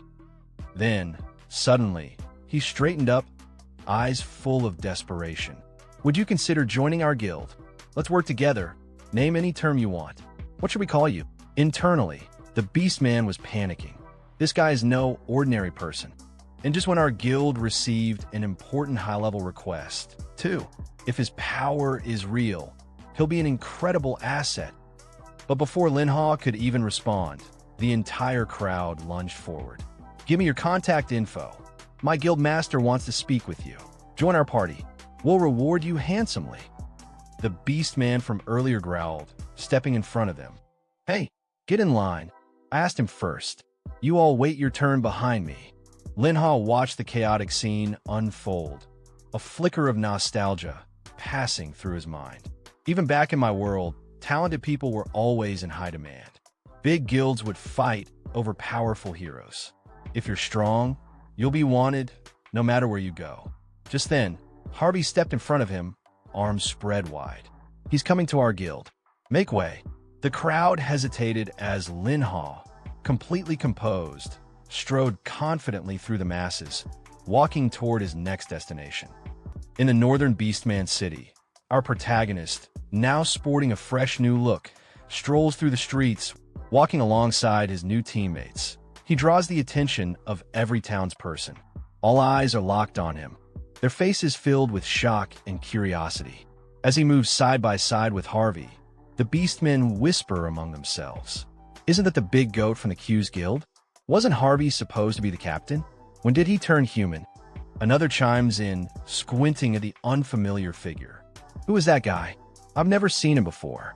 I don't know, another responds, but he must be strong. Even though their levels aren't publicized, he's probably at least level 19. Are you kidding? Someone else scoffs. Harvey is level 18. That guy has to be at least level 20. Stopping in front of a building, the protagonist turns to his teammates and says, "Please wait a moment." A thought crosses his mind, Sakura. He promised to meet her at the Adventurers Guild. I'm not sure if she's already here, but I'll head to the Q's Guild after this. It'd be nice to go together. I want to see her. Meanwhile, inside the guild, the fox-eared receptionist from earlier exhales a puff of smoke, casually waving off an invitation. I'm on a diet, so I'll pass on the food. The same beastmen from before, the one she had rejected, sit nearby. One of them grins and says, "If you won't eat, how about a drink? You came all this way, so at least have a drink with us." His companion backs him up. "That's right. We've invited you so many times, and you keep turning us down."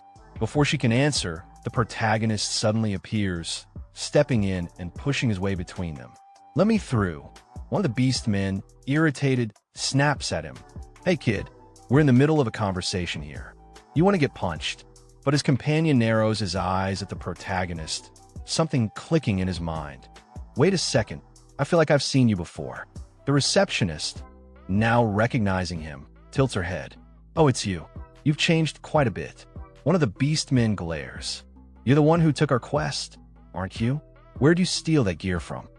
His companion lets out a laugh. "Huh, you probably spent every last coin buying it." Ignoring them, the protagonist turns to the receptionist. "Is Sakura with you? We were supposed to meet here." The receptionist shakes her head. "I haven't seen her today. Other than these two loudmouths, no one else has stuck around." At her words, both beastmen puff up in anger. "That's right. Did you hear that? No one else is here except for these two noisy goo." They stop mid-sentence, their expressions shifting as realization dawns on them. "Wait, are we the two noisy guys she's talking about?" The receptionist sighs in disappointment. "You got it." One of the beastmen slams his hand on the table, his face twisting in rage. "This bitch is mocking us." But before he can do anything, the protagonist grips his wrist with an ironclad hold. His confident gaze doesn't waver as he speaks. "Didn't you notice she was uncomfortable?" The beastman's eyes widen as he struggles against the grip, thoughts racing. Such strength. Who is this kid? Scowling, he jerks his hand back. "You little punk." Both beastmen step back, their anger now directed entirely at the protagonist. TCH, there are guards here. It's not ideal to fight inside. One of them cracks his knuckles. "Let's take this outside." But the protagonist simply stands there in silence, unfazed. The other beastman sneers. "What's wrong? Let's go, human. Time to fight." They march toward the exit, shooting one last glare at the protagonist. "Don't think you can show off just because you blew all your money on some fancy gear. I'll knock you out in one hit." The protagonist, however, doesn't even acknowledge them. Instead, he glances at the receptionist. Sakura might still have business to attend to. "Sorry for the interruption." The receptionist blinks in surprise before suddenly realizing the situation. Panicked, she reaches out toward him. "Wait, if you go outside, they'll really beat you up. You should stay inside. I'll have the guards protect you." The protagonist glances back at the receptionist, his expression unwavering. With full confidence, he says, "I'll be fine." Meanwhile, the two beastmen sneer, puffing up their chests and tensing their muscles. "If you don't want to get knocked out right here, come outside and face me." His companion echoes in the same arrogant tone. "A human causing trouble on Beastman land? How dare you?" Outside the Adventurers Guild, the protagonist's companions are waiting when they spot the commotion. One of them turns towards the scene and asks, "Captain Tsuyoshi, what's going on?" Hearing the word captain referring to the protagonist, both beastmen freeze on the spot, their faces turning pale. Even the receptionist, who overhears the title, steps out of the guild, peeking through the doorway. Who is this kid? She wonders. But the protagonist, unfazed by their reactions, walks forward with complete confidence. It's nothing. Those guys started the fight. His teammates exchange looks before turning towards the beastmen, smirking arrogantly. One of them scoffs, "Huh? What did you just say? You guys picked a fight with our captain?" The two beastmen immediately panic, their bravado crumbling. It's a misunderstanding. They stammer before turning tail and bolting away. From behind, Victor watches the two run off before stepping closer and asking, "What was that about?" The protagonist shrugs. "Doesn't matter. My companion isn't here, so let's just head to the guild." As they walk through the city, the protagonist casually adds, "By the way, the quest is already over, so there's no need to call me captain anymore." But Harvey simply responds, "It's the same thing." Inside the guild conference room, the guild master leans forward, looking at Harvey with approval. "Congratulations on clearing the quest on your first try and setting a new record." Then, his expression shifts to something more serious. "But you want to have a human warrior join the next quest." Sitting across from him is none other than the guild master of Q's guild, a level 24 elemental magician. His sharp gaze fixes on Harvey. Harvey remains firm. Tsuyoshi is an exceptional talent. Thanks to him, we completed the quest. That's why we want to invite him to our guild to help us with more difficult missions. Even if the rewards are high, it will be worth it. On the sidelines, a beastman who had been listening in suddenly interjects. "This must be a joke, right?" His tone is laced with disbelief. "Your whole party is human, but our guild master is a beastman." A beastman guild being led by a human? That doesn't make sense. This beastman is one of the founding members of Q's guild, Ryuga, a level 23 swordsman. He scoffs. "Besides, you've only just met that human, haven't you? What if he's a spy from another guild?" Meanwhile, outside the meeting, the protagonist and his companions are discussing the situation. The protagonist repeats the words to himself. "A spy from another guild?" Luke nods, explaining further. Ryuga has a point. The Q's guild master and the other three founders built this guild together. Their opinions carry a lot of weight. Victor clenches his fists, his face twisting in frustration. "That guy has always treated us like outsiders, just because the president is a beastman and Captain Harvey is human. Maybe the president ignores it because Ryuga is from the same tribe. If Captain Harvey hadn't been kind to us, we would have left a long time ago." Luke, sensing the tension rising, quickly stops him. "Hey, Victor, drop it." Back in the conference room, Harvey keeps his tone calm and collected as he continues. Other guilds are desperate to improve and take on higher rewarding quests. With Tsuyoshi's help, our efficiency will skyrocket. We can vote for him. His observation skills and analytical abilities are top tier. But Ryuga isn't convinced. He scoffs again. "You guys might need a different leader, but we don't need one in our party. Aren't you the ones dragging the guild down?" His eyes narrow as he leans in slightly. "Of course you trust him. You're all humans, after all. Naturally, you'd understand each other." Then, with a bitter smirk, he adds, "Why am I even asking? Only humans can understand each other, right, Harvey?" Harvey's expression darkens, his patience wearing thin. His voice rises in frustration. "What are you saying? Are you questioning my loyalty to the guild and my party? We've worked hard to create results for this guild. Our efficiency may not be as high as yours, but we've been fighting for the guild for a long time."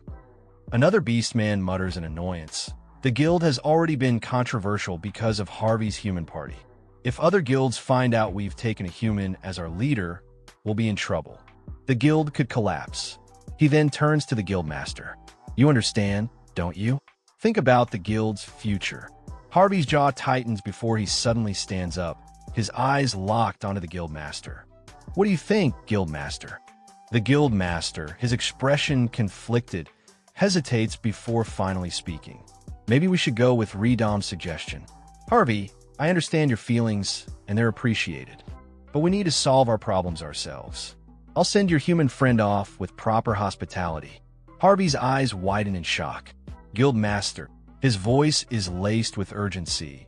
But when he sees the firm resolve in the Guild Master's face, his shoulders slump. His voice drops in a quiet defeat. Understood. Before the tension settles, the protagonist steps forward, stopping beside Harvey. I only came here because of Captain Harvey. If that's the case, I'll leave. Then, with a casual nudge of his elbow, he smirks. Don't worry, you've got reliable companions. At those words, the entire party turns toward him, their gazes filled with determination. They don't say anything, but the conviction in their eyes is clear.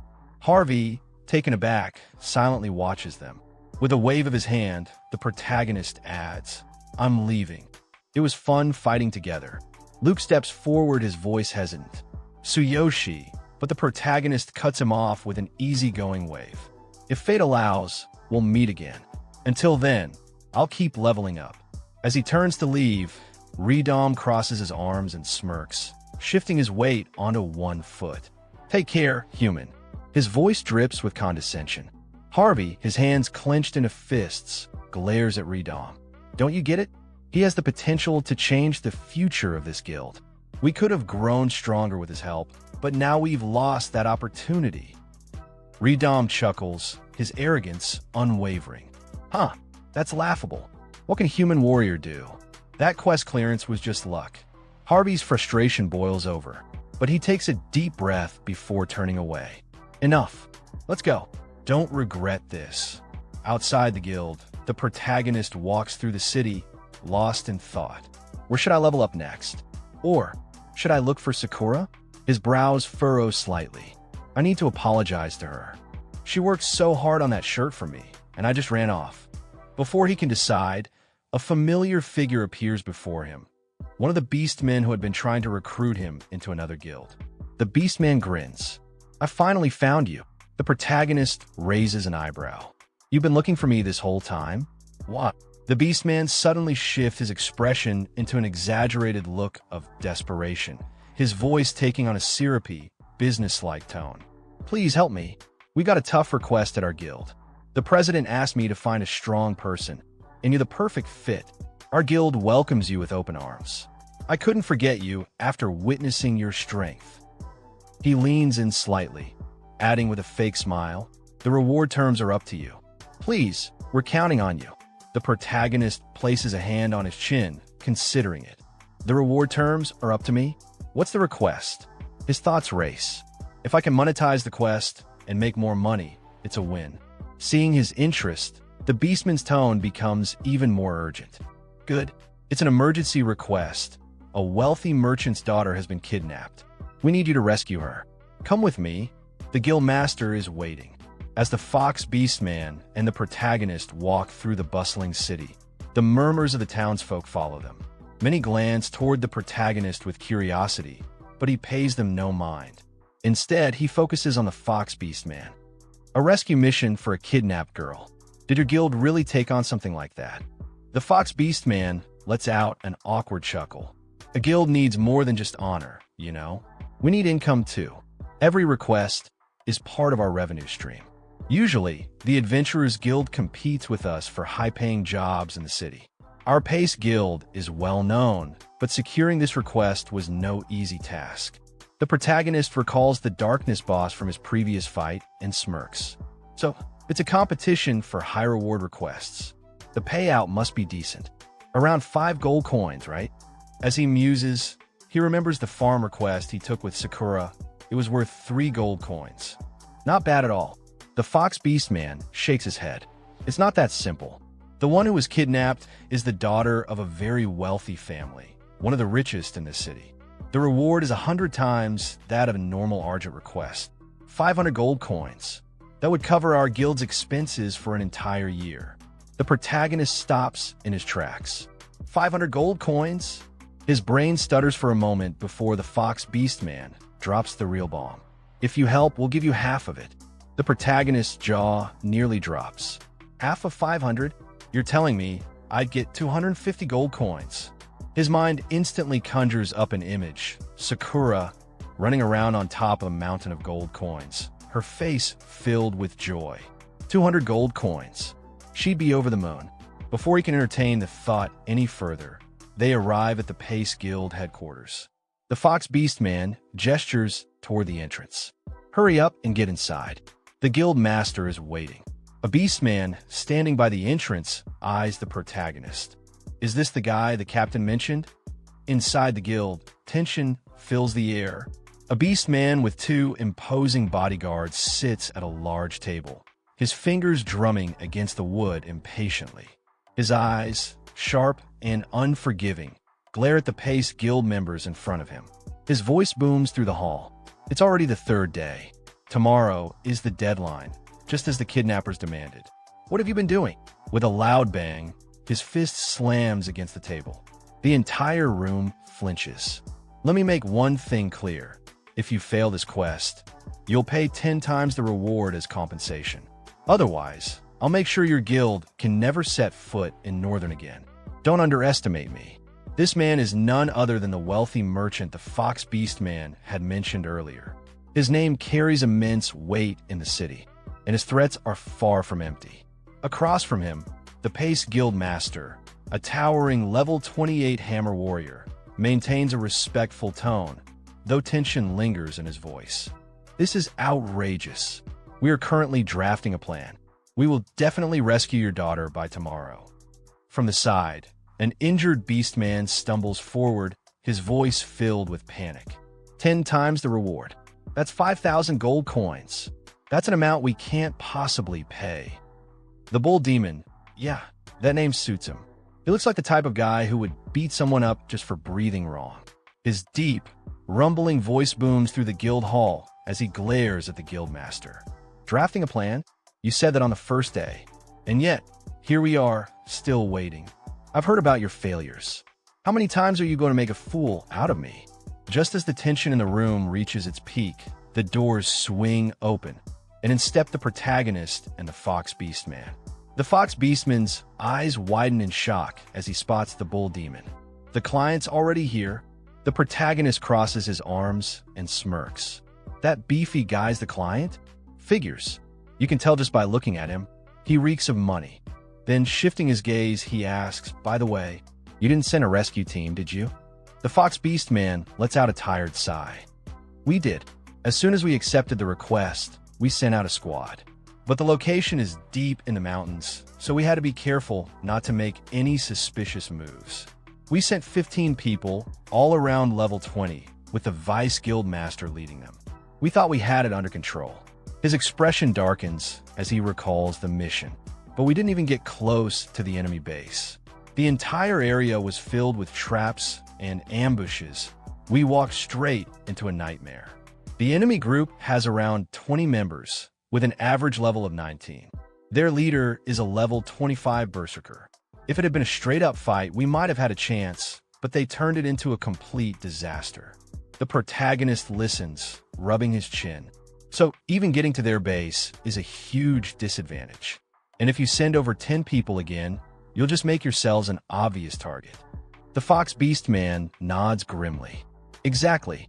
After our first failure, we tried 3 more times, sending everyone we could. But every attempt ended the same way, incomplete failure.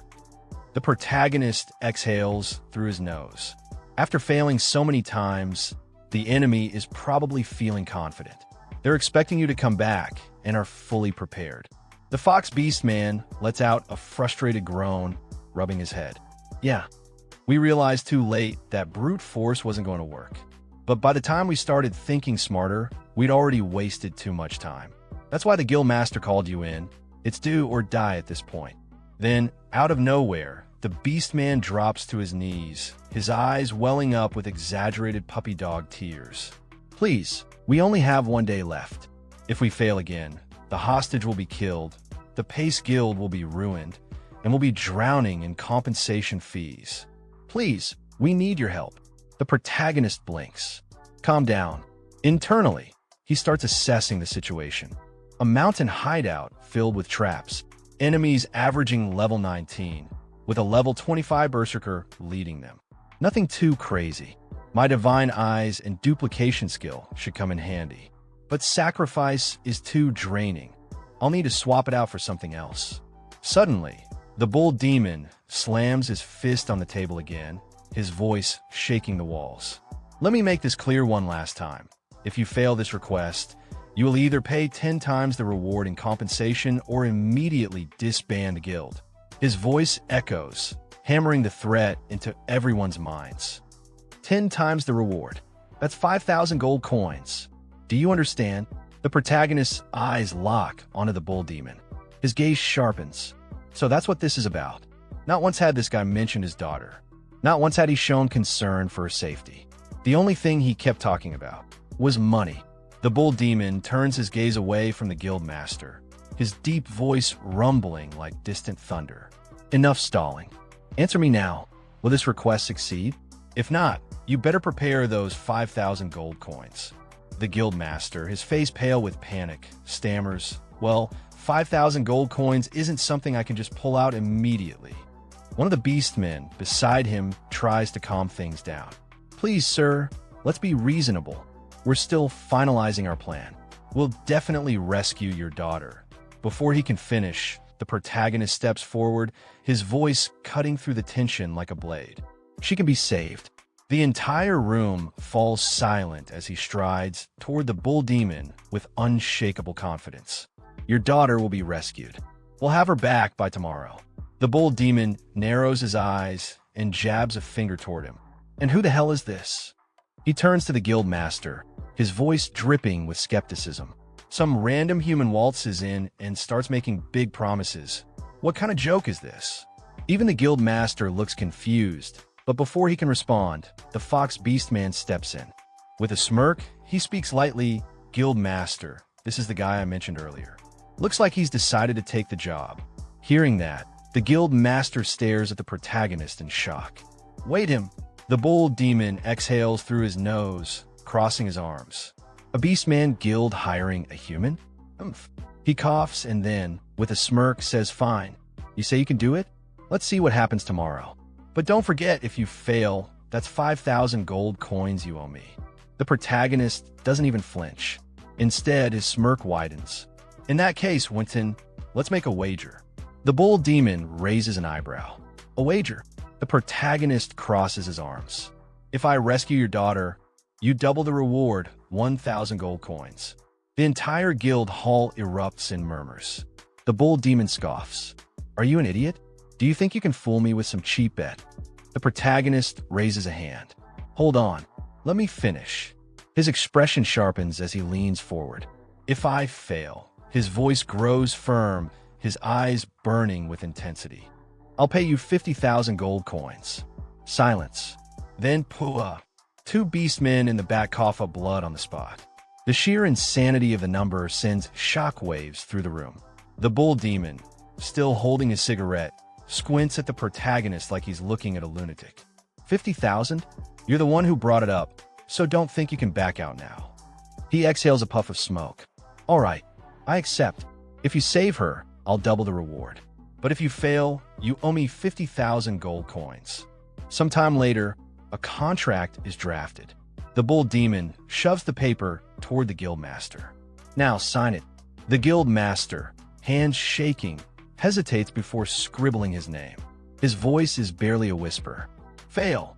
5,000 gold. Or 50,000. We didn't choose either of those options." As the bull demon heads for the exit, he glances back. "Fine. Let's see what happens tomorrow." Then, with a smirk, he disappears into the night. The tension remains thick in the room. One of the beastmen turns to the guild master, his voice full of disbelief. "Guild master, why did you sign that?" His gaze then shifts to the protagonist, narrowing his eyes. "Hey, human, you just put our guild on the brink of ruin. I've been to that location myself. This isn't some simple request. Where does your confidence even come from?" The protagonist, rubbing his temple, sighs. "Who knows? Maybe I've got a chance." The beastman's tail bristles in anger. "Who knows? Maybe. We have 50,000 gold coins on the line, you lunatic." Before the argument can escalate further, a voice interrupts. The president of the Shaman Association has arrived. Everyone stiffens. The guild master's eyes widen in shock. Let him in. Immediately, the protagonist tilts his head, muttering under his breath. President of the Shaman Association? If I'm not mistaken, then that means. And just as he expected, in steps Doug, the president of the Shaman Association. The room falls silent as his imposing presence fills the space. His sharp gaze sweeps across the room before settling on the guild master. Guild Master Pace. Vice Guild Master Hugh. It's been a while. The guild master, snapping out of his shock, gestures toward chair. Doug, it's been tough with the economy, but please have a seat. Vice Guild Master Hugh bows slightly. Doug, I called you here to help treat the injured. Our guild's priest couldn't handle it. Please assist us. Doug nods. That's why I came. His sharp eyes scan Hugh before he speaks again. I heard you took the lead on a mission and got yourself injured. Hugh, scratching the back of his head, gives a sheepish chuckle. It's nothing, really. Doug doesn't respond. Instead, he raises a hand, activating his healing aura. A faint golden light envelopes Hugh, and immediately, he feels the pain in his body fade. I can feel my wounds healing. As expected from Doug. Doug, however, doesn't seem too focused on Hugh. Instead, his gaze drifts toward the protagonist, who's been standing off to the side. The protagonist smirks and takes a step forward. It's a tough mission, but I'm confident we'll succeed. Doug, we meet again. Doug's eyes widen. His calm, composed expression finally breaks. Tsuyoshi, Vice Guild Master Hugh stares at them both in shock. Wait, you two know each other? Sometime later, over a quiet tea session, the conversation continues. Doug takes a slow sip from his cup, swirling the murky tea in his hands. So, you've been asked to handle a tough request, huh? He takes another sip, then shrugs. Yeah, I think you can do it. The protagonist nods. Thanks, I'll do my best. On the side, the guild master leans toward the fox beastman, whispering, You two seem close. Doug isn't someone ordinary people can easily befriend. I had to pull a lot of strings just to get him here. Who exactly is Tsuyoshi? The fox beastman shakes his head. I don't know, but it seems he's far more powerful than we thought. Hugh, listening in, turns toward the protagonist. If that's the case, Tsuyoshi, let's do this together. My experience might be useful, and as Vice Guild Master, it's my duty to keep an eye on you. The protagonist sets his tea down with a soft clink and stands up. I don't mind. Without another word, he walks toward the door, his confidence unwavering. Your wound should be mostly healed by now. Let's go. Just before he steps out, Doug speaks up. Be careful. Hugh watches the interaction with a confused expression. You're in quite a hurry. After the protagonist leaves, the guild master approaches Doug with a serious expression. President, do you know Tsuyoshi? We don't know much about him. We called him in desperation because of his strength, but we're worried about his abilities. Doug exhales deeply. I do know him. He recently passed the White Shaman exam. And not just passed it, he's the strongest White Shaman in the North. The most talented I've ever seen. And he's an extremely powerful warrior. He's also the only person I know who cleared Cardiolise by himself. The guild master and the fox beastman freeze in shock. He's a White Shaman. The fox beastman stares in disbelief. And he cleared Cardiolise alone. Doug nods. I don't know how, but it seems he's even stronger than we thought. Sometime later, in the middle of the city, Hugh crosses his arms and glares at the protagonist. Listen, I'm trying not to get mad here. We're putting everything on the line for this mission, and you went and raised the stakes to 50,000 gold coins without consulting anyone. You're pushing your luck. How can you be so confident? The protagonist, calm as ever, replies, Don't worry about me. I understand how you feel. Preparations are necessary. You know this city well, don't you? Guide me to a location. Hugh sighs. Where are we headed? To replenish our supplies. Hugh shakes his head. We've already got enough medicine and standard equipment. There's no need to buy anything extra. And let me be clear, we won't be reimbursed by the guild. Got it. The protagonist smirks. No, I want to go to the arena. Hugh blinks. The arena? You want to watch a match? This has to be some kind of joke. Seeing how serious the protagonist is, Hugh groans and reluctantly walks toward the arena. Meanwhile, the protagonist thinks to himself, a warrior isn't the right fit for this mission. I need something else. When they arrive, Hugh sighs and gestures toward the entrance. We're here. Just a reminder, tomorrow is the deadline. If we fail, there's no turning back. Then, Hugh approaches a large beastman and slides a few coins into his hand. What kind of matches do you have today? Before the beastman can answer, the protagonist steps up. I don't want to watch a match. I want to participate in one. Register me.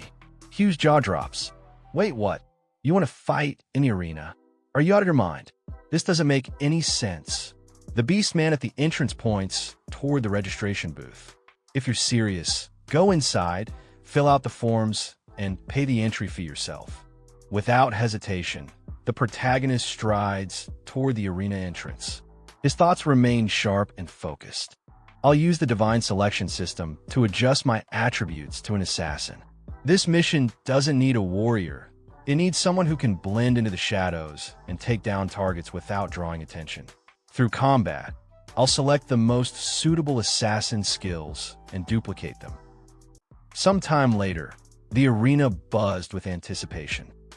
Right in the center of the battleground stood a one-armed cat beastman, Naruto, a level 21 shadow assassin. Facing him was a battered level 21 or warrior, his expression twisted with regret as if realizing he had made a terrible life choice.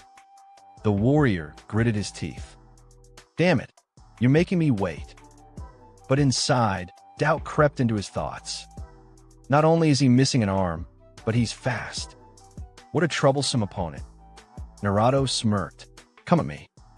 Irritated, the warrior tightened his grip. A warrior doesn't have time for complicated strategies. He activated his skill, Heroic Roar, a powerful battle cry that boosted his combat power while striking fear into his enemies. But just as he charged forward, Naruto vanished. In the blink of an eye, he zipped around the warrior at an insane speed. The poor fighter panicked, his eyes darting in every direction like someone who had just lost his keys in a dark alley. Then came the mistake. The warrior hurled his weapon to the ground. I can't hit him. That was all the opportunity Naruto needed. Before his opponent could react, Naruto struck. His blade pierced the warrior's side in one swift, lethal motion. A sharp gasp escaped the warrior as he stumbled back, blood trickling from the wound. With an effortless yank, Naruto retrieved his knife, a smug grin forming on his face. Shadows don't get hit. The announcer's voice boomed across the arena. It's over. Naruto wins again. Arena priests rushed in to heal the fallen warrior while the crowd erupted into cheers. Meanwhile, beastmen in the audience murmured amongst themselves. So that's Naruto's ambush attack. Damn, that was fast. I heard he's from the east. Yeah, no wonder he's so strong. Among the spectators, a cloaked figure observed the battle unfold. His gaze remained fixed on Naruto, his thoughts racing. Wow, that's an insane skill. Beside him, a beastman named Hugh scoffed. If you want to win against an assassin, don't count on seeing them first. That guy, Naruto, is an Eastern assassin, and he's been making a name for himself lately. Hugh crossed his arms. Naruto's arena record? 21 wins, 6 losses. He's held first place in the light class arena for 3 straight months. Every guild around here wants to recruit him. The cloaked figure tilted his head slightly. So, the Eastern Assassin Guild is really that strong. Hugh shot him a look as if he had just asked if fire was hot. You don't know about the Eastern Assassins? What kind of person are you? Then, with a sigh, he elaborated. There are a lot of mysterious and powerful guilds on this continent. The Eastern Assassin Guild is one of them. Naruto came from that guild, but rumor has it he was exiled after losing his arm. Nobody knows the full story, but he's ruthless. The cloaked figure glanced back at the arena. An assassin guild, huh? Seems like an underground secret organization. Hugh nodded. That's right. You won't learn anything about them unless you become a member. As their conversation continued, the announcer's voice suddenly thundered across the arena. Next up, a new challenger. This fighter has zero experience in the arena, Tsuyoshi. The crowd buzzed with excitement as the announcer continued. He requested to fight an assassin, but unfortunately for him, he's up against Naruto. This is going to be an exciting match. The arena erupted in laughter and jeers. Experience? Go home and train first. That human's a joke. Even our warriors can't beat Naruto. The arena just wants entry fees, so they throw weaklings in for entertainment. Hurry up and start. I can't wait to laugh. Meanwhile, Naruto glanced over, his eyes sharp with curiosity. No experience? Are you crazy? Ignoring him, Tsuyoshi calmly tightened the straps on his gauntlet, securing it in place. I'm going. The beastman next to him stared in disbelief. I can't believe you're actually fighting Naruto. Just for fun. You saw what happened earlier, right? The arena priest will heal you, but it's still gonna hurt like hell. Tsuyoshi stepped toward the arena entrance, completely unfazed. No experience? Doesn't matter. You can't predict the outcome anyway. Sweat dripped down the beastman's face as he watched Tsuyoshi go.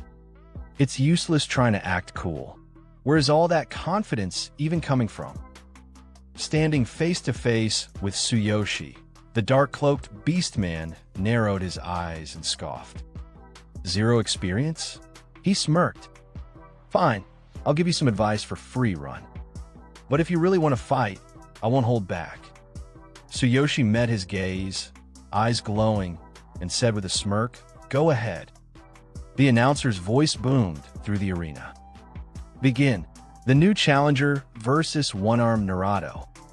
The crowd erupted, voices blending into a chaotic mess of cheers and insults. Go, Naruto. Teach that rookie what the arena is all about. I want to see Naruto's next match already. End him quickly. Without wasting a second, Naruto burst forward, dashing around Tsuyoshi at insane speed. Tsuyoshi calmly analyzed his movements, thinking to himself, he's fast. Just in case, I'll do it like always. Full body enhancement activated. Defense significantly increased. Third eye activated, scanning and analyzing opponent. Naruto suddenly skidded to a stop, his sharp instincts sensing something's off. Tsuyoshi tilted his head slightly and smirked. What's wrong? Giving up already? The crowd murmured in confusion. Wait, what happened? Why did he stop? Ish Naruto, mocking the newcomer. Sweat dripped down Naruto's face as he gritted his teeth. What the hell is this guy? He thought. A second ago, he was just some weakling, but now suddenly, another notification popped up before Tsuyoshi's eyes. System notice. Absolute duplication has evolved. You can now replicate opponent skills through combat. Tsuyoshi recalled his past struggles with copying skills, thinking he used to have to touch an opponent's heart to copy their abilities. But now, all he needed was to fight them. He stepped forward, gripping his massive sword, a grin forming on his face. All right, Naruto, let's see what you've got. Naruto's ears twitched in alarm. His instincts screamed danger. Why is he so excited? I need to be careful. Tsuyoshi swung his sword, and instantly, Tsuyoshi felt his body move fluidly, dodging with lightning speed. Oh, this skill feels amazing. Naruto lunged at him, slashing with his dagger. Your buffs won't save you now. Tsuyoshi raised his hand and blocked his attack barehanded. Clang! The arena fell silent. Naruto stared in horror. Hey, Chop, why aren't you injured? A new notification popped up. Tsuyoshi smirked, tilting his head side to side. Oh, this is it. The crowd gasped in disbelief. No way, not even a scratch. Who is this guy? Could he be the strongest here? Tsuyoshi glanced at his status screen. where a list of skills appeared for him to copy. One caught his eye. Naruto trembled, his grip tightening on his dagger. "What did you do? Why can't my attacks even scratch you?" Tsuyoshi raised his sword, grinning. Explaining would take too long, but now it's my turn. As Tsuyoshi swung, Naruto's eyes widened in sheer panic. "Vous wait." Boom! Tsuyoshi's attack connected, sending Naruto crashing to the ground, knocked out. The arena fell dead silent. Then, what the hell just happened? After defeating the cat beastman, Tsuyoshi casually slung his massive sword over his shoulder and made his way toward the exit with unwavering confidence. A smirk played on his lips as he muttered, "Not bad. With this, I could go rescue that guy's kidnapped daughter." At that moment, the announcer's voice boomed across the arena. "The winner is Tsuyoshi." Outside the arena, the beastman who had accompanied him stood with wide eyes, clapping his hands in disbelief. "Unbelievable! Your equipment must be top-notch," he exclaimed. Tsuyoshi adjusted his gauntlet, feeling the enhancements coursing through his body. "Thanks to these adjustments, I've become more agile, like an assassin, but with divine-enhanced speed." The beastman glanced toward the darkening sky. "It's getting late. Do you still want to attempt the rescue at night? It's going to be much harder to see in the dark." Tsuyoshi didn't hesitate. "I can see perfectly well. Take me there." Sometime later, deep in the forest, Tsuyoshi and the beastman moved side by side. The beastman, leading the way, pointed ahead. The fortress where Winton's daughter was taken is just up ahead. Suddenly, he ducked behind a tree, motioning for Tsuyoshi to do the same. His voice was tinged with concern. "Several days have already passed. I wonder how she's faring."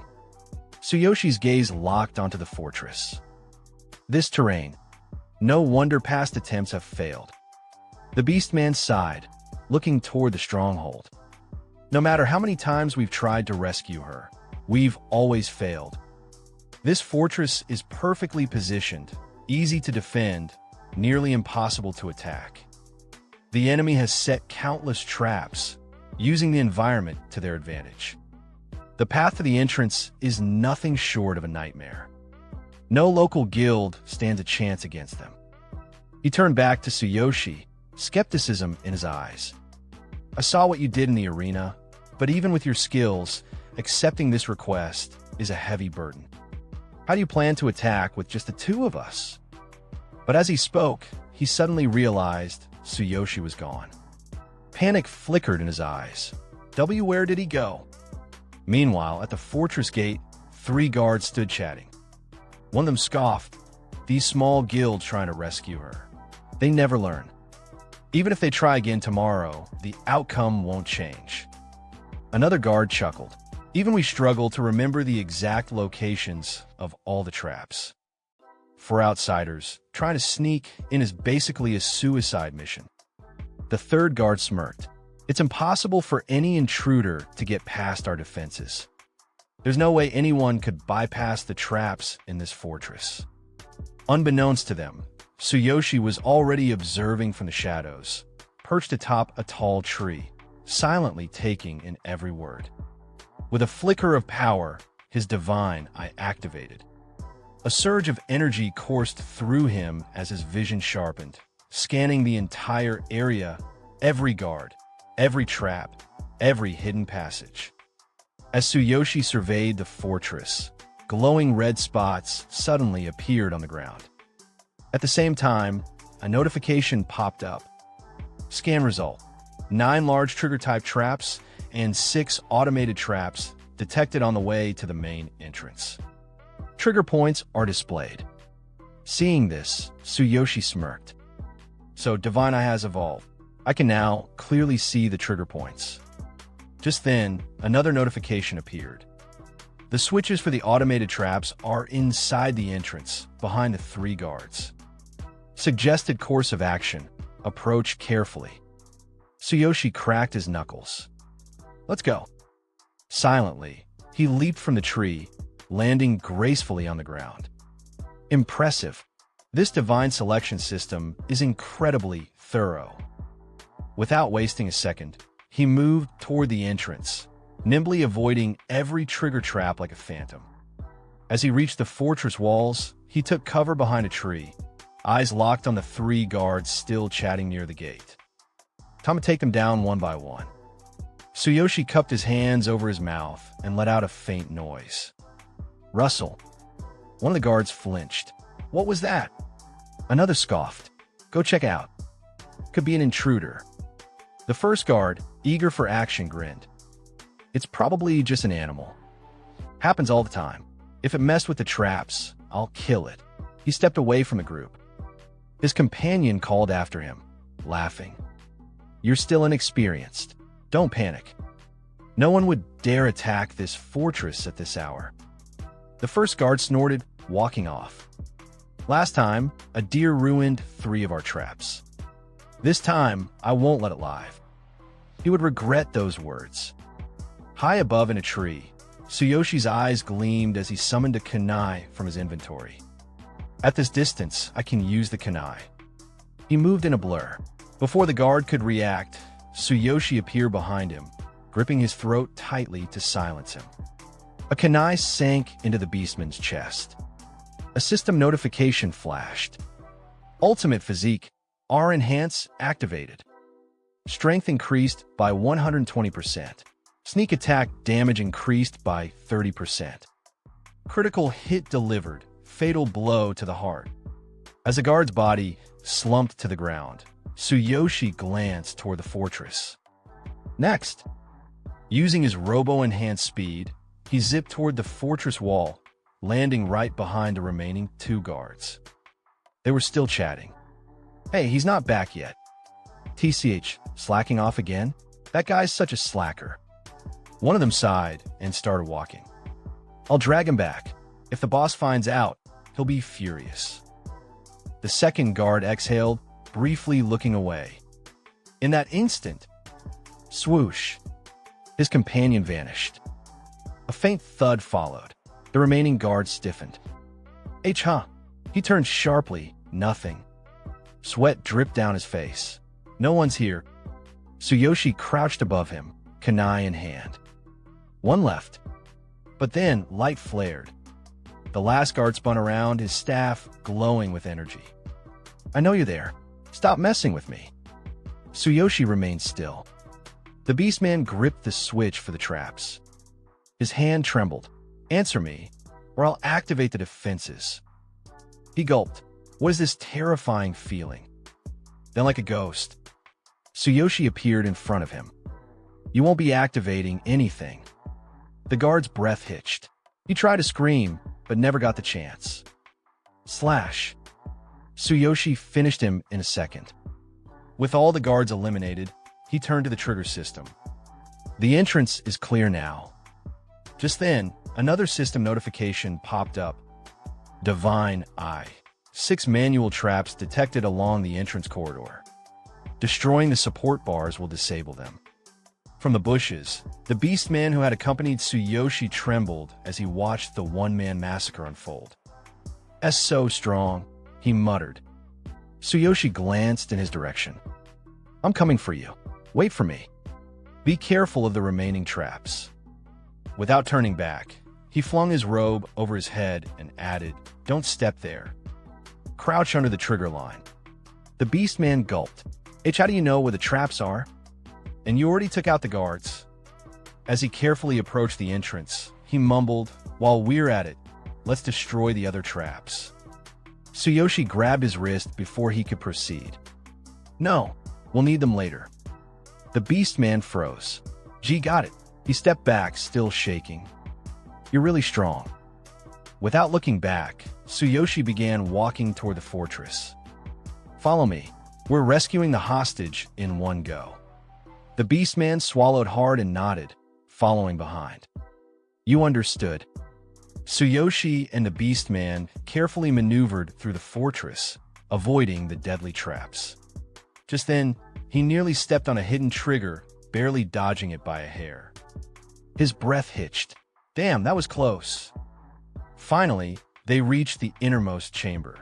The beastman whispered Winton's daughter should be inside. But in front of the chamber stood a battalion of beastman warriors, each of them level 24. The beastman's face paled. They all look strong. If we get surrounded, it's over. Then, glancing at Tsuyoshi with sparkling eyes, he added, "But without you, I'd have died countless times by now. My life is yours." Tsuyoshi, unfazed, kept his gaze locked on the warriors. "I only did what was right. Now distract them from me." The beastman blinked in confusion. He opened his mouth but couldn't find the words. Then, dramatically stepping forward, he sighed, "We've cooperated until now, but this is where we part ways." Tsuyoshi rolled his eyes. "I'm not using you as bait. Remember the traps we left intact." The beastman's eyes widened. "Oh, so you left the traps for them? Did you mark all their locations?" Tsuyoshi smirked. "Of course. A fortress like this always has significant defenses. Otherwise, they wouldn't have established a base here." He recalled his earlier scan from the treetops. -4 archers. -5 mages. -8 warriors. -6 heavy-armored soldiers.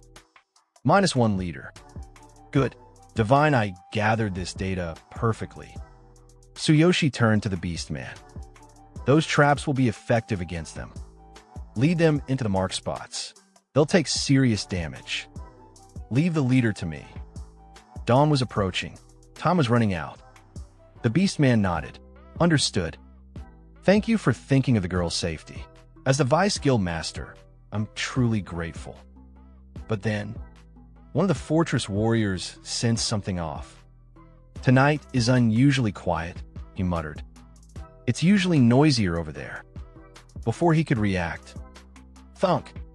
An arrow slammed into his back. The beastman panicked. "You big brutes. Tonight, I'm crushing this fortress. Come get me, you cowardly chickens." The injured warrior ripped the arrows from his back, snapping them in his hands. His eyes burned with rage. "You again? I'll kill you with my own hands." Another warrior roared, frenzied impact. "I'll tear you apart." Another one bellowed, bloodthirsty rage. "I'll devour you." The beastman stared blankly at them. Then he turned and ran. "Come here, you spineless fools. You'll never catch me." As the warriors chased after him, Tsuyoshi watched from behind a tree. "If they catch you, you're dead." With the distraction in full effect, Tsuyoshi dashed toward the main building. "First, I need to confirm if the girl is inside." Peering through the slightly open door, he spotted her. A young girl sat inside. She looked toward the fortress leader, an intimidating leopard beastman. "Uncle," she asked innocently, "did Princess eat the bad apple from the apple witch?" The leader chuckled. "Would you eat something given to you by a stranger?" The girl scrunched up her nose. "EW, no way. That'd make me sick." Tsuyoshi froze. What the hell am I witnessing? The leader smiled, draping a blanket over the girl. "Little one, look over here." She grinned. "Do you want to play?" The leader's smile vanished. "Fine, let's play." Without hesitation, he lunged at Tsuyoshi with monstrous strength. Boom! Tsuyoshi barely blocked the strike, but the force sent him flying across the room. As expected, a leopard beastman. The leader stomped forward, his sharp eyes locked onto Tsuyoshi. "You don't seem to be from the Pace Guild," he growled. "Who are you? Answer before you die."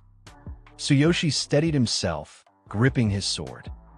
With a smirk, he replied, "What's with the fairy tales? I thought you kidnapped her. Didn't you abduct her?" Tsuyoshi stood face to face with the leopard beastman. Neither of them moved. A tense silence filled the air. For a moment, Tsuyoshi's mind flashed back to when he entered the room. The leopard beastman had been reading a story to the little girl. For someone who kidnapped a child, that expression was too gentle. What the hell is going on? The leopard beastman's ferocious gaze locked onto Tsuyoshi. An assassin. You bypassed the traps and silently took out my guards. His sharp fangs bared. Impressive. Tsuyoshi remained calm. I'm here on behalf of the Pace Guild to rescue Wen's daughter. His grip on his sword tightened. Hand her over. I'm just here to do a job. So let's keep this businesslike, shall we? The leopard beastman lunged forward. I refuse. Tsuyoshi dodged the vicious claw strike, feeling the air shift as the razor-sharp claws barely missed his face. As expected of a berserker, Tsuyoshi thought as he adjusted his position. No pointless chatter, just a battle that gets more ferocious the longer it lasts. He had to end this quickly. If the beastman's allies returned, it would be a problem. But in an instant, the leopard beastman was already above him. Fast. Before Tsuyoshi could react, the beastman's foot came crashing down toward his head. Divine Eye, activate. In that brief moment, Tsuyoshi's mind analyzed the movement. Dodge left. Tsuyoshi twisted his body, evading the crushing stomp by a hair. Then, before the beastman could recover, Tsuyoshi appeared behind him. The leopard beastman barely managed to block the attack, but not fast enough. A fresh gash appeared on his hand. The beastman's pupils narrowed. What incredible speed! He stepped back, gripping his bleeding hand, eyes locked onto Tsuyoshi. That relentless strike. He cut my hand open from behind. His mind raced. This human assassin has speed, power, and timing. All perfect. He's not weaker than me. But then, his eyes flicked to Tsuyoshi's weapon. A broadsword? Why the hell is he using a broadsword? That's not an assassin's weapon. Tsuyoshi took a step forward. Let's end this. He activated his ultimate physique. His muscles surged with enhanced power. The leopard beastman smirked. Fine, come at me. But just as they were about to clash, a small voice rang out. Uncle, what are you doing? The leopard beastman froze. His fierce battle stance vanished instantly, his back straightening like a husband caught flirting with another woman. His expression changed from savage warrior to a scolded parent. I told you not to come out. His tone wasn't angry, just concerned. Go back inside. Now. Tsuyoshi stood there dumbfounded. Didn't he kidnap her? Why is he being so gentle now? Why does he treat her like she's important? The little girl ran to the leopard beastman and grabbed his injured hand. Uncle, are you hurt? The leopard beastman kneeled down. With a soft voice, he reassured her, it's nothing. I just accidentally cut myself with a blade. Tears welled up in the girl's eyes. She turned to Tsuyoshi and pleaded. Big brother, Uncle is a good person. Don't bully him. Tsuyoshi's sword hung in the air, awkwardly.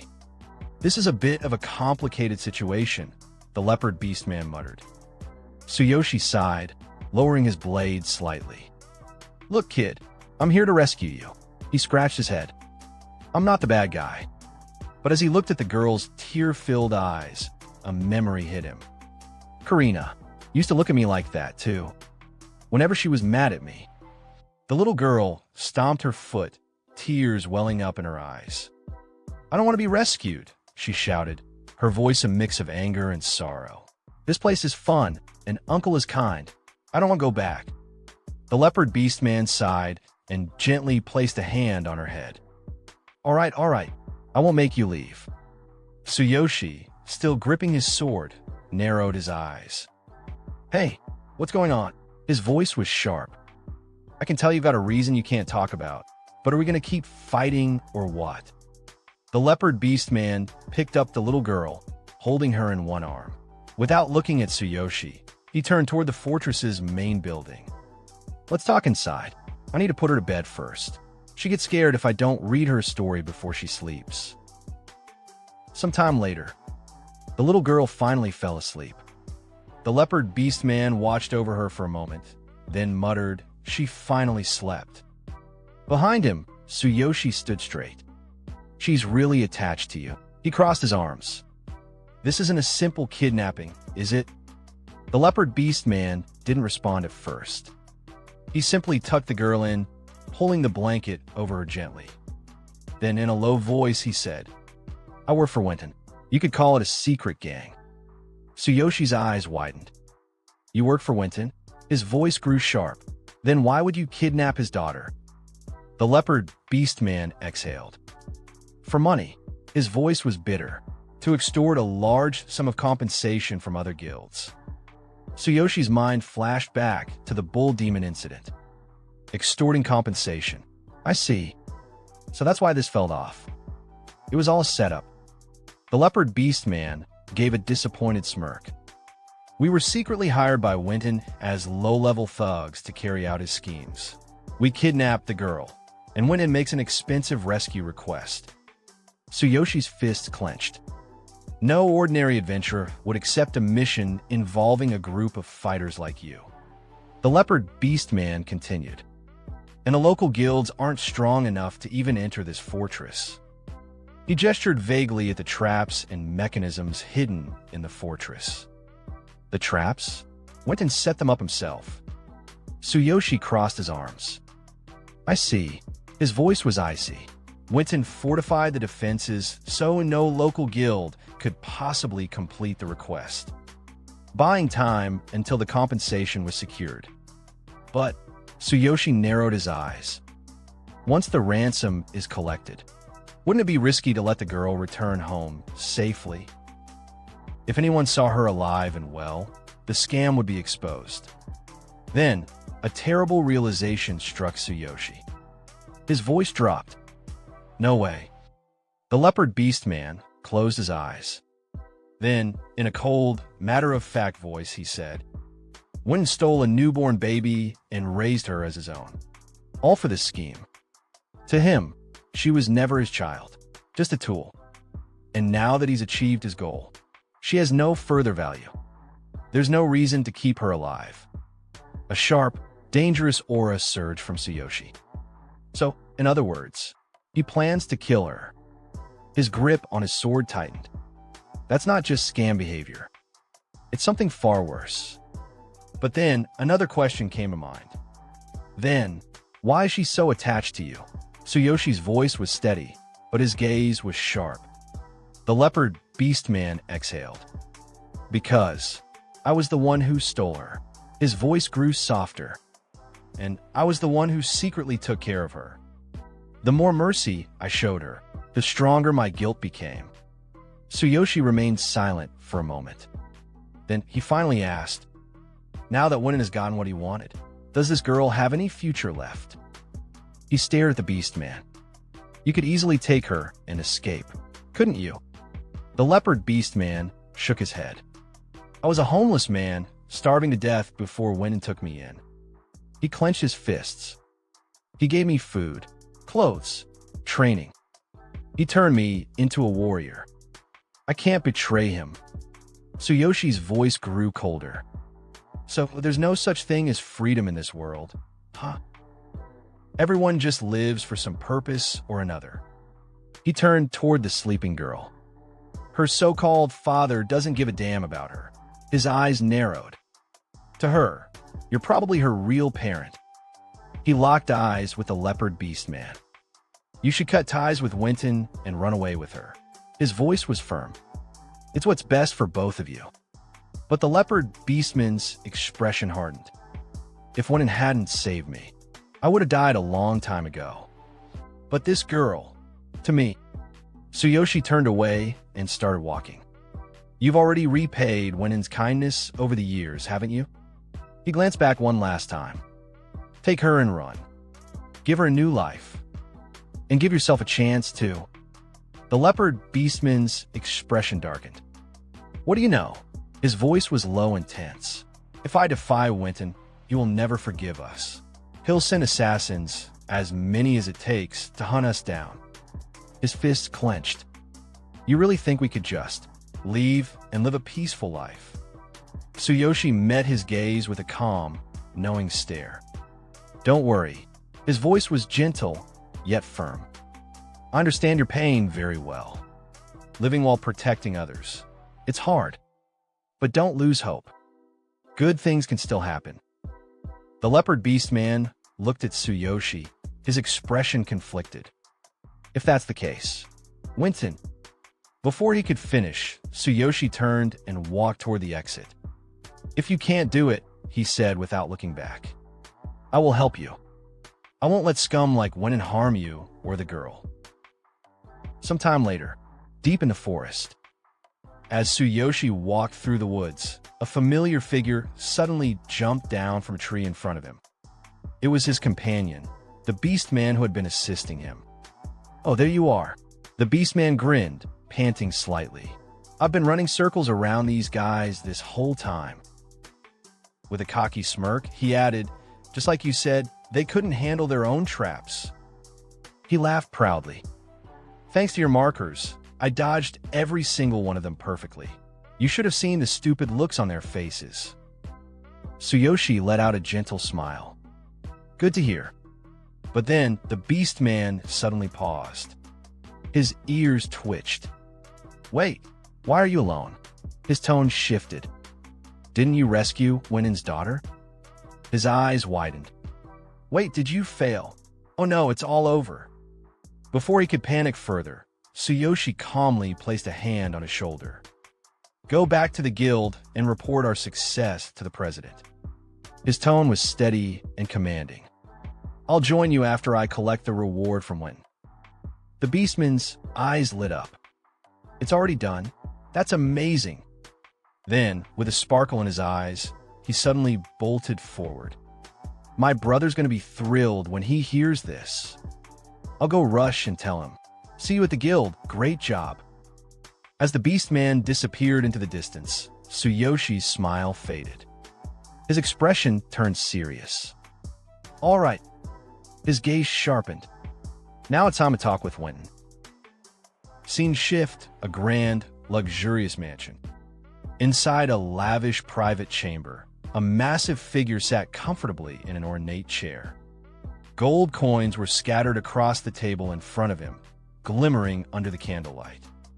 The bull demon leaned back, stroking his chin. My earnings have been declining lately, he muttered. His greedy eyes stared at the coins. Maybe I should ramp up the kidnapping rescue schemes. But before he could think further, a cold voice echoed through the room.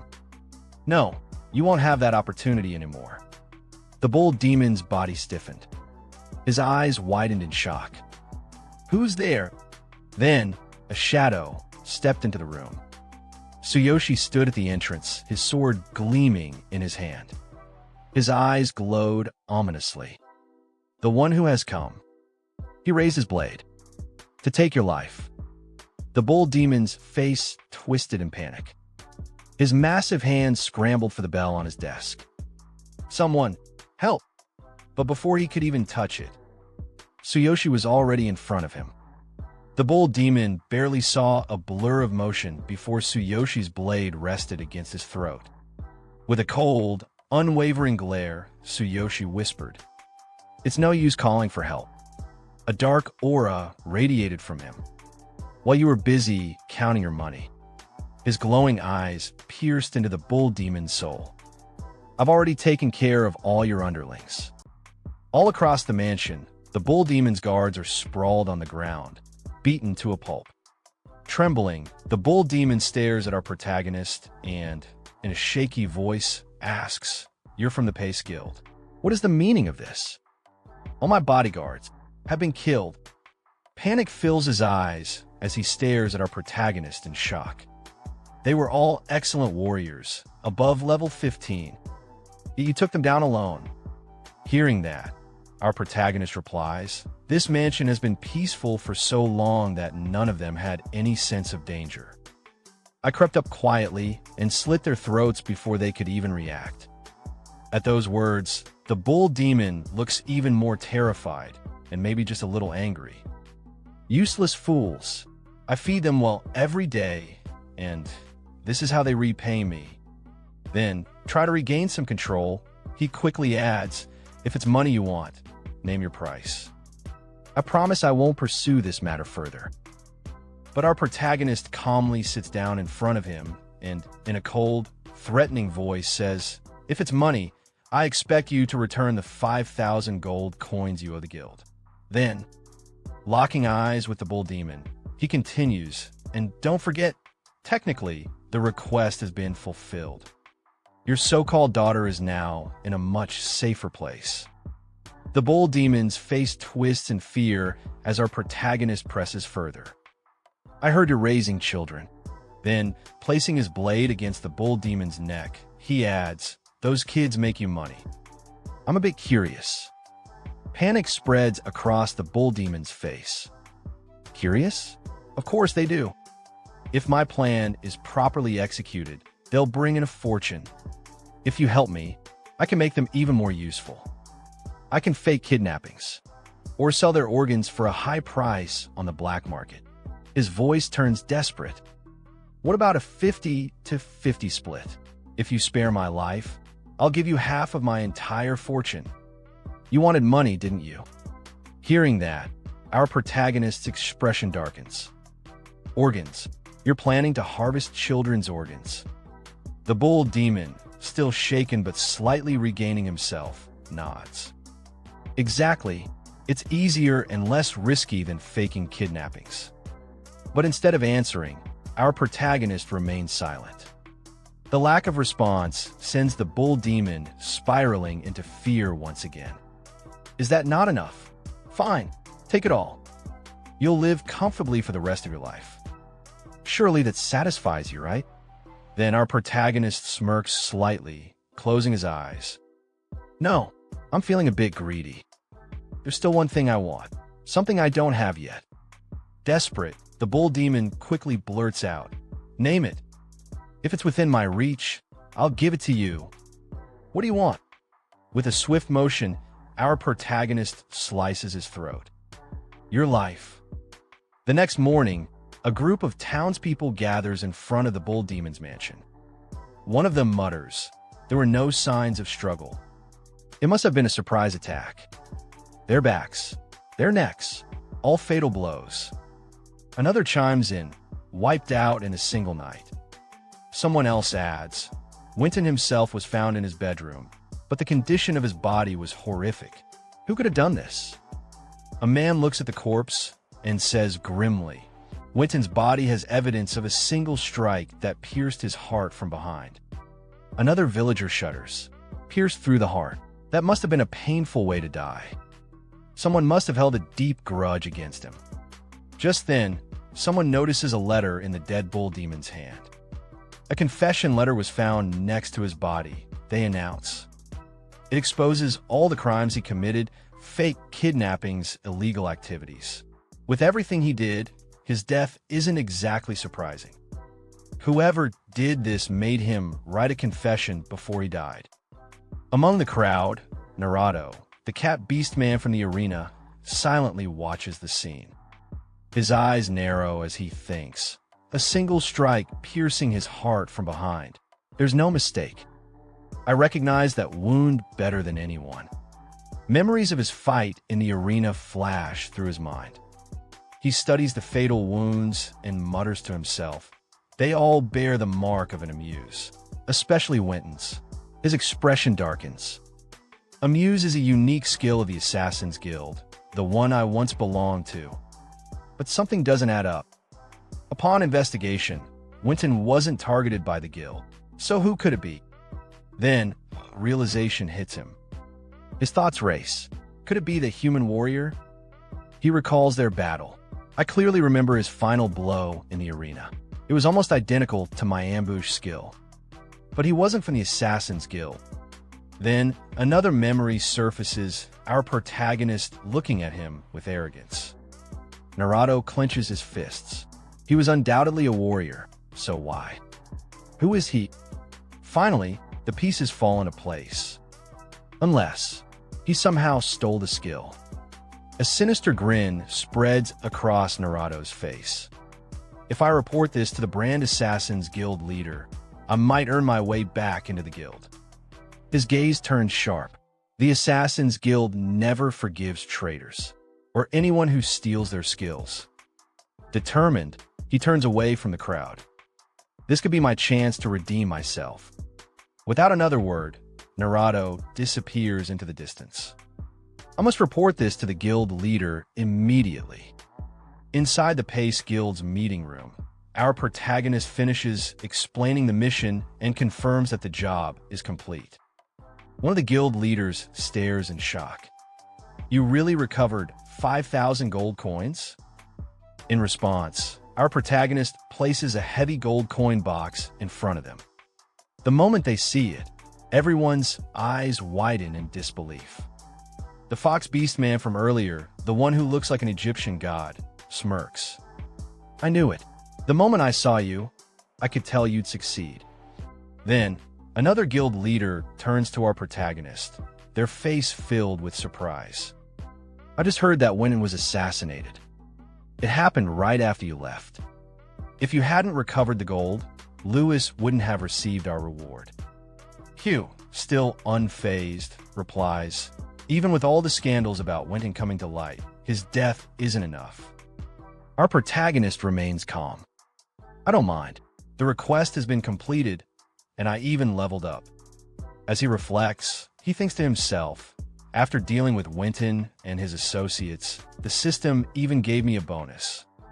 Killing enemies seems to yield more experience points and increases my potential for leveling up. Memories of how he wiped out the Bull Demon's gang flash through his mind. Hearing this, the guild leader nods.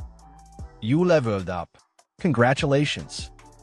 You have not only protected the guild's honor, but also earned a fortune. Let's split the 5,000 gold coins equally between you and the guild. But our protagonist chuckles awkwardly.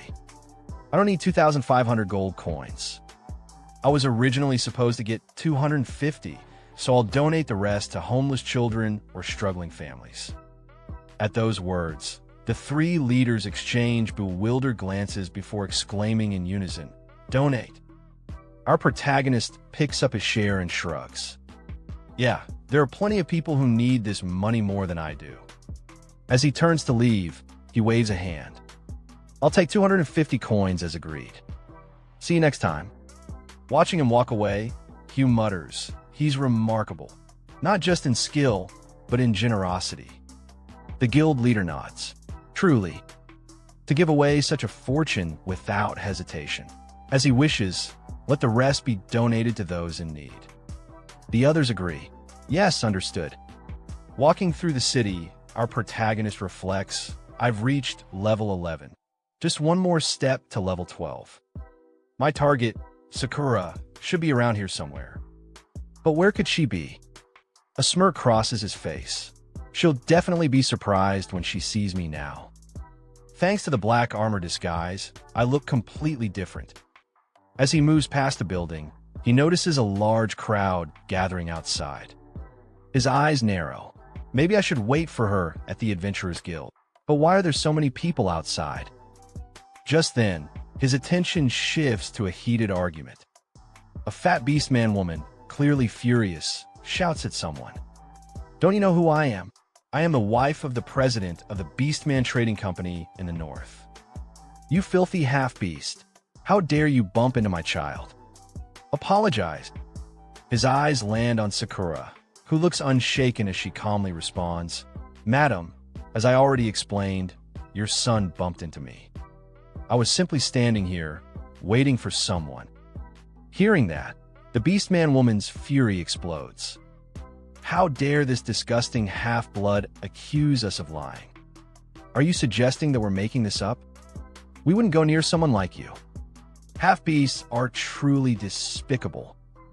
The little boy beside her, with an arrogant smirk, points at Sakura and sneers. That's right. There's no way I bumped into someone like you. You're a liar. A guard standing nearby steps in, pointing a finger at Sakura. Hey, if you bumped into the young master, just apologize. It's for your own good, half-beast. Sakura remains firm, her voice steady. No, even if you doubt me, I will not tolerate being insulted. She glances around. With so many people here, surely someone must have seen what happened? But the townsfolk look away, unwilling to get involved. Seeing their silence, Sakura's expression falters. so no one is willing to speak up for me.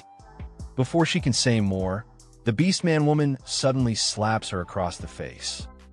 Filthy half-blood, just apologize already, or I'll have you arrested. Sakura holds her cheek, but her expression remains resolute. The guard sighs, sweat dripping down his face. What a bother. Don't be stubborn. Know your place, fool. From the ground, Sakura looks up at him, her eyes burning with determination. I absolutely will not apologize. The fat beastman woman scoffs. Are you defying me? I have the power to make sure you never see the sun again, you arrogant half-beast. The little boy crosses his arms smugly. That's right. My father is the president of this city's trading company. The guard steps forward, reaching toward Sakura. Drop your weapon. Even if you're a high-level adventurer, there are rules here. Sakura grits her teeth, her mind racing. Endure this. You can't let Master's plan be ruined. Endure. Endure. She clenches her fists, trying to suppress her anger. You've endured so much for so long. Just hold on a little longer. But just as she steels herself, bam! Out of nowhere, a powerful kick slams into the beastman woman's face, sending her flying. Gasps echo through the crowd. The little boy panics, his voice shrill as he screams, "A murderer!" Before he can react, our protagonist appears right in front of him. The boy's eyes widen in terror. But even he doesn't escape. Our protagonist slaps him across the face, sending him flying. The entire crowd is stunned into silence. Standing in front of Sakura, our protagonist clenches his fist and glares at the surrounding guards. His voice is laced with fury. You insulted Sakura, and even dared to lay a hand on her. His eyes darken with intimidation. Face the consequences. As the tension thickens, our protagonist stands firm, shielding Sakura from those who dared to harm her. The scene shifts to a dark, gloomy hallway. Naruto, the cat beastman from earlier, walks cautiously. His thoughts echo in his mind. Even though it's daytime, this place is as dark as ever. Suddenly, Shing, a cold blade presses against his throat. A voice hisses from the shadows. Take another step, and I'll kill you. What do you want? Naruto stiffens, his ears flattening in fear. He slowly raises his hands. Hi, it's me. I'm Naruto. I used to be part of the Assassin's Guild. I've come to provide information. The blade lingers for a moment before its owner pulls it away. The man steps into the dim light and glares at Naruto. Naruto, you're no longer one of us. If it's not a job, you shouldn't be here. From the ceiling, another assassin stands upside down, his piercing gaze locked onto the trembling cat beastman. So it's you, the one who embezzled the guild's money, got caught, had his arm cut off, and was thrown out. He scoffs. If you've come for a reunion, I'll have to decline. Naruto's body trembles as sweat drips from his fur. That's not it. He takes a shaky breath. I found a warrior in the city who has stolen a skill from the Assassin's Guild. I thought you'd be interested. The assassin on the ground narrows his eyes. Stolen a guild skill? That cannot be ignored. Are you certain? The other assassin drops soundlessly from the ceiling, landing in front of Naruto. To think someone like that was in Northern without us noticing. Naruto swallows hard, memories of his battle flashing in his mind. Believe me, at the very least, I'm sure about the ambush skill. I fought against him myself. He hesitates before adding, I want to provide this information. But if it's accurate, and I help eliminate the skill thief, I want my sins erased and to return to the guild. The assassin eyes him coldly. A condition, huh? However, he smirks slightly. Your proposal is reasonable. If the information is true, I will pass your request to the higher-ups. Now, let's hear what you have to say. Back to our protagonist and Sakura. Sakura looks up at him, her eyes wide. Master, Tsuyoshi stands in front of her with unwavering confidence. He says nothing. He doesn't need to. The guards panicked stare at him. One points a trembling finger. Are you out of your mind? Do you know who these people are? You just hit the wife and child of the trading company president. You won't get away with this. Still on the ground, the woman clutches her face in fury, her eyes burning with rage. I will kill both of you, she spits venomously. No one has ever dared lay a hand on us before. Prepare yourselves. Her spoiled son, wailing in her arms, sobs, and Mom. It hurts. Ignoring him, she turns to the guards, her voice sharp as a blade. Guards, gather the troops and arrest these two immediately. Or I'll have my husband cut off all funding to this city. The guards look at each other hesitantly before nodding. Understood. One of them steps forward. Come quietly, and we won't rough you up. Tsuyoshi, completely unfazed, simply holds Sakura close. They started it, didn't they? Isn't this technically self-defense? The guard flinches at his words, unable to come up with a response. The woman, seething, points a finger at him. When did I ever hit that filthy half-beast? There's no one to testify, anyway. I wouldn't dirty my hands by touching such a creature. Tsuyoshi's eyes darken with a deadly glare. His voice is ice cold. Keep talking, and I'll break your teeth. His gaze sweeps over the crowd. There are plenty of witnesses here. Sakura, still holding on to him, grips his sleeve tightly. Master, there is no one who will testify for us. I'm sorry for causing trouble. But Tsuyoshi looks at her gently, his voice firm. Don't give up, Sakura. Her eyes widen as his words stir something inside her. She clenches her fists.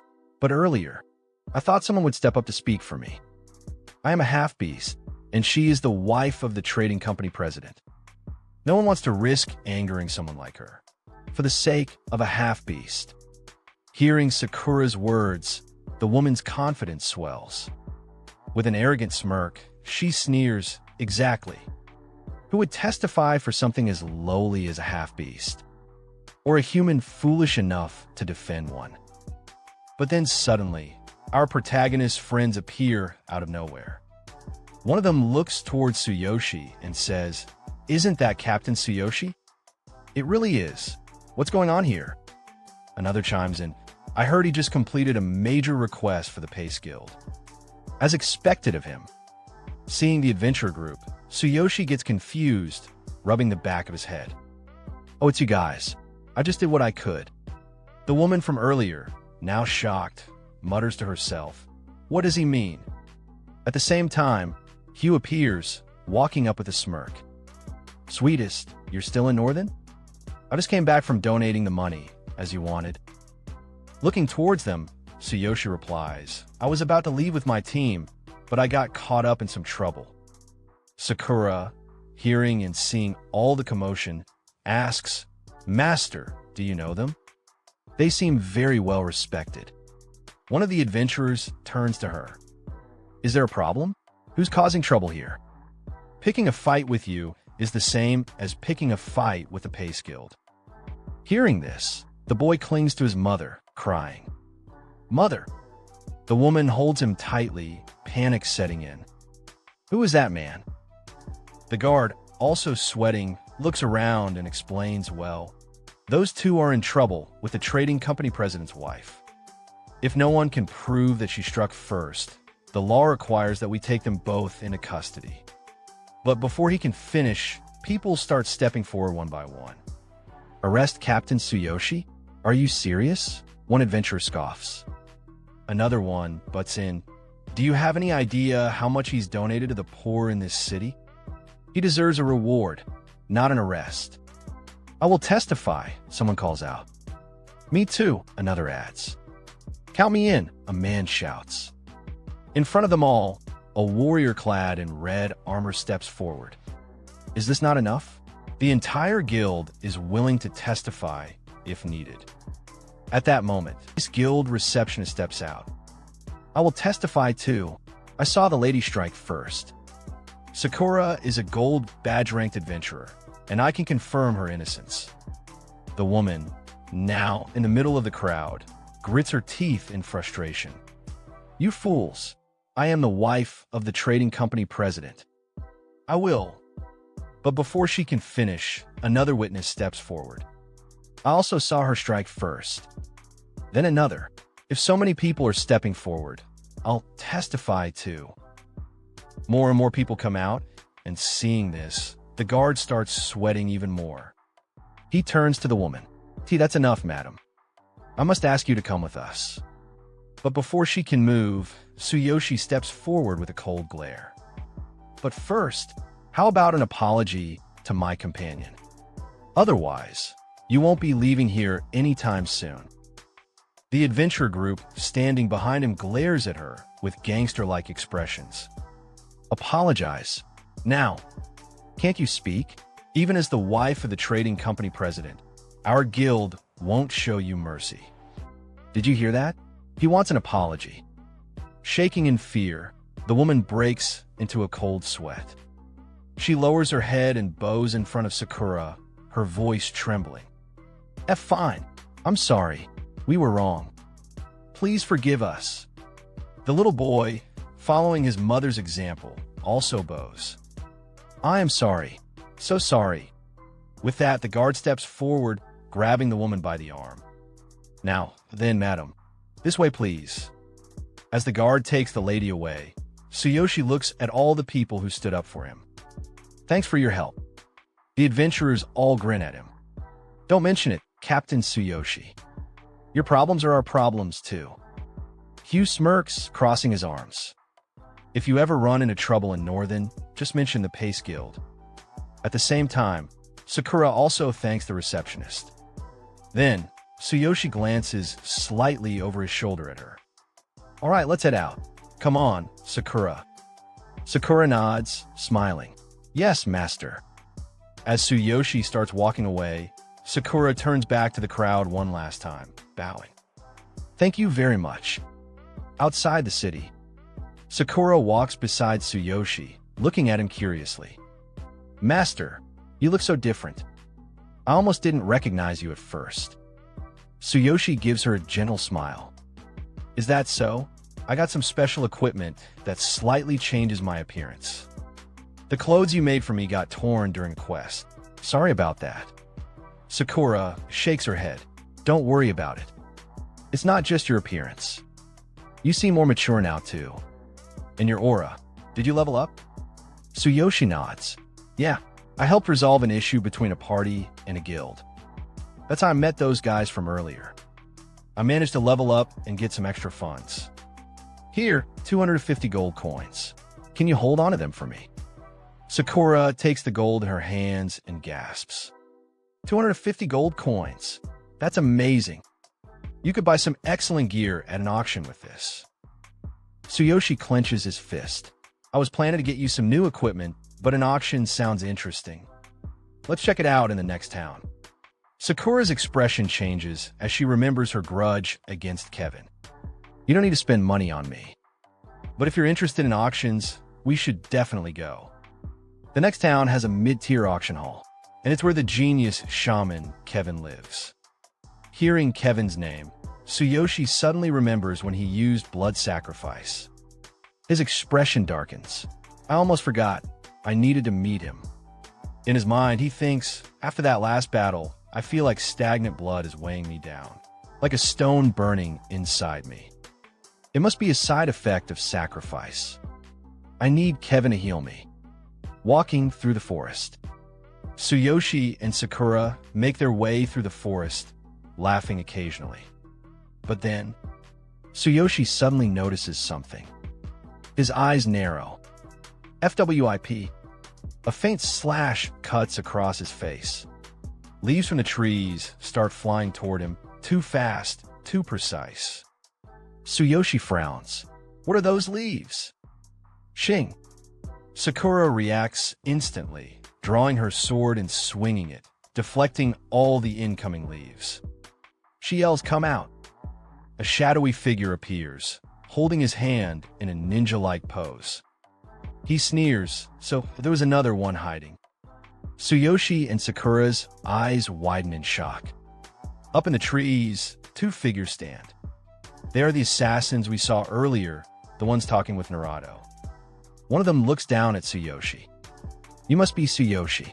The rule for skill thieves is death.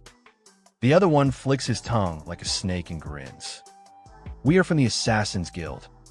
We have come to claim your head. As we saw in the last chapter, our protagonist Tsuyoshi is now facing off against the assassins from the Assassin's Guild. One of the assassins glares at Tsuyoshi and scoffs. As I thought, you don't seem to be a member of the Assassin's Guild. His expression turns cold as he continues. If Naruto's story is true, you're a skill thief who stole our guild's ambush technique, aren't you? The other assassin licks his lips with a villainous grin, staring at both Tsuyoshi and Sakura. You've got a fine woman with you. His sharp eyes scan them both, noticing their hidden levels. You're hiding your levels? Huh. But based on Naruto's account, the man doesn't seem to be at a high level.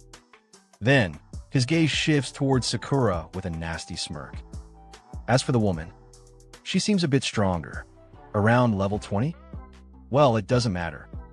His eyes gleam with interest when he notices her beastly features. Oh, a half-beast? I like that.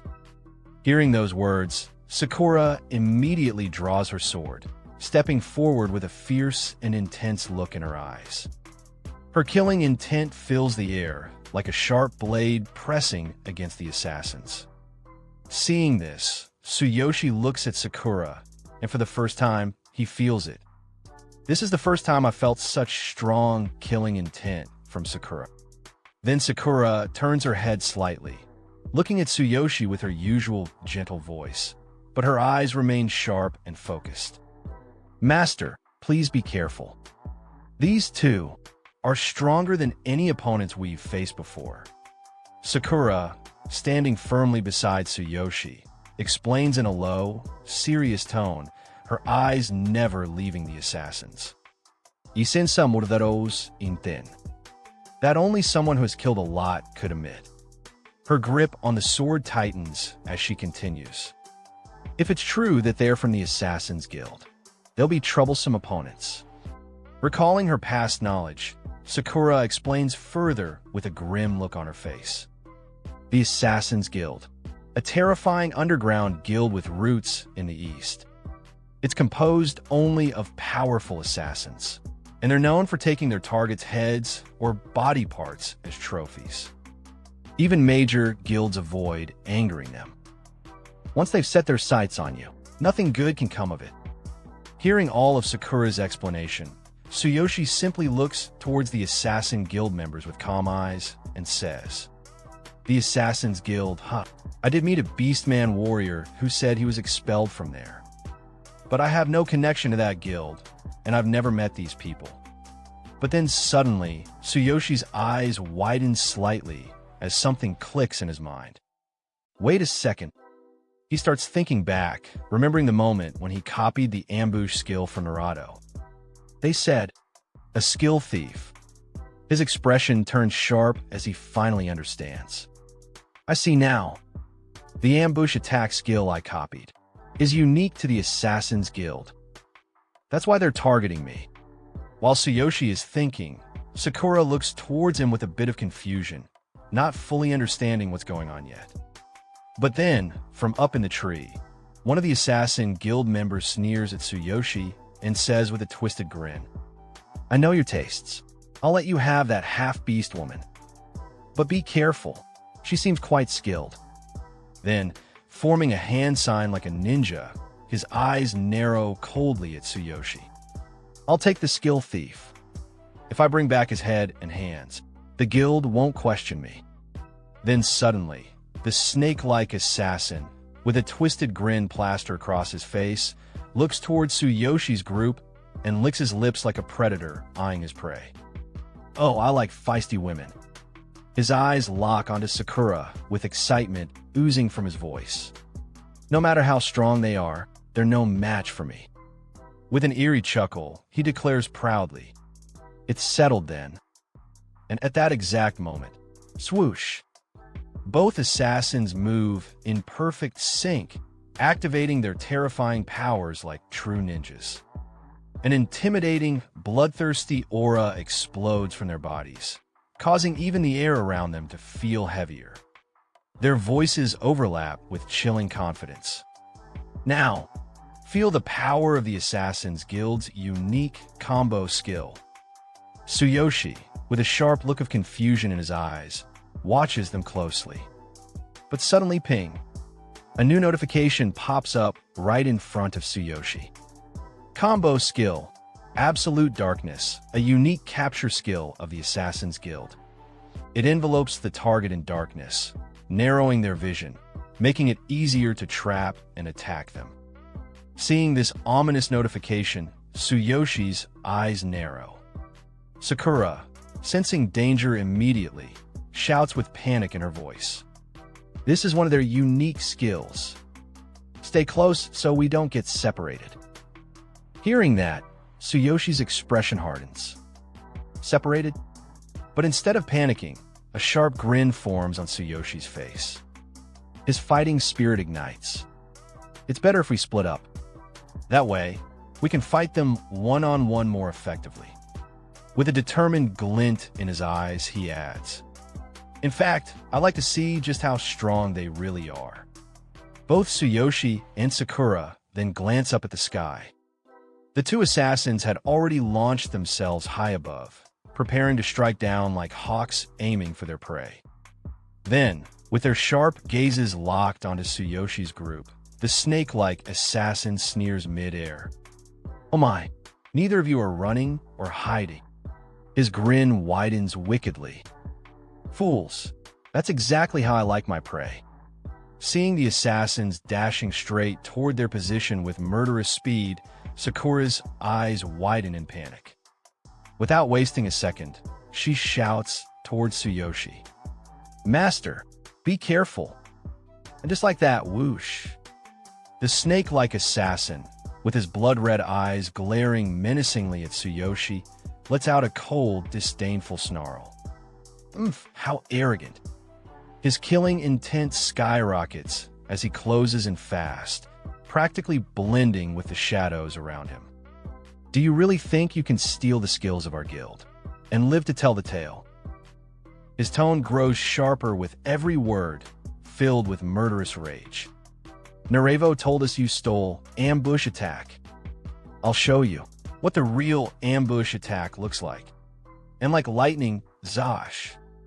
The assassin flashes behind Tsuyoshi, aiming straight for his neck with a deadly strike, faster than any normal adventurer could react. But before the attack could even graze him, clong. Tsuyoshi, without even flinching, unsheathes his sword with unreal precision, perfectly blocking the assassin's strike from behind. A level 30 assassin, huh? His calm voice cuts through the assassin's confidence like a blade. Without even turning his head fully, Tsuyoshi glances back at his attacker and adds coldly, "You need to level up more if you want to defeat me." Stunned, the assassin's eyes shoot wide open in utter shock. "Ehi, block my ambush." Sweat instantly drips down his face as panic seeps in.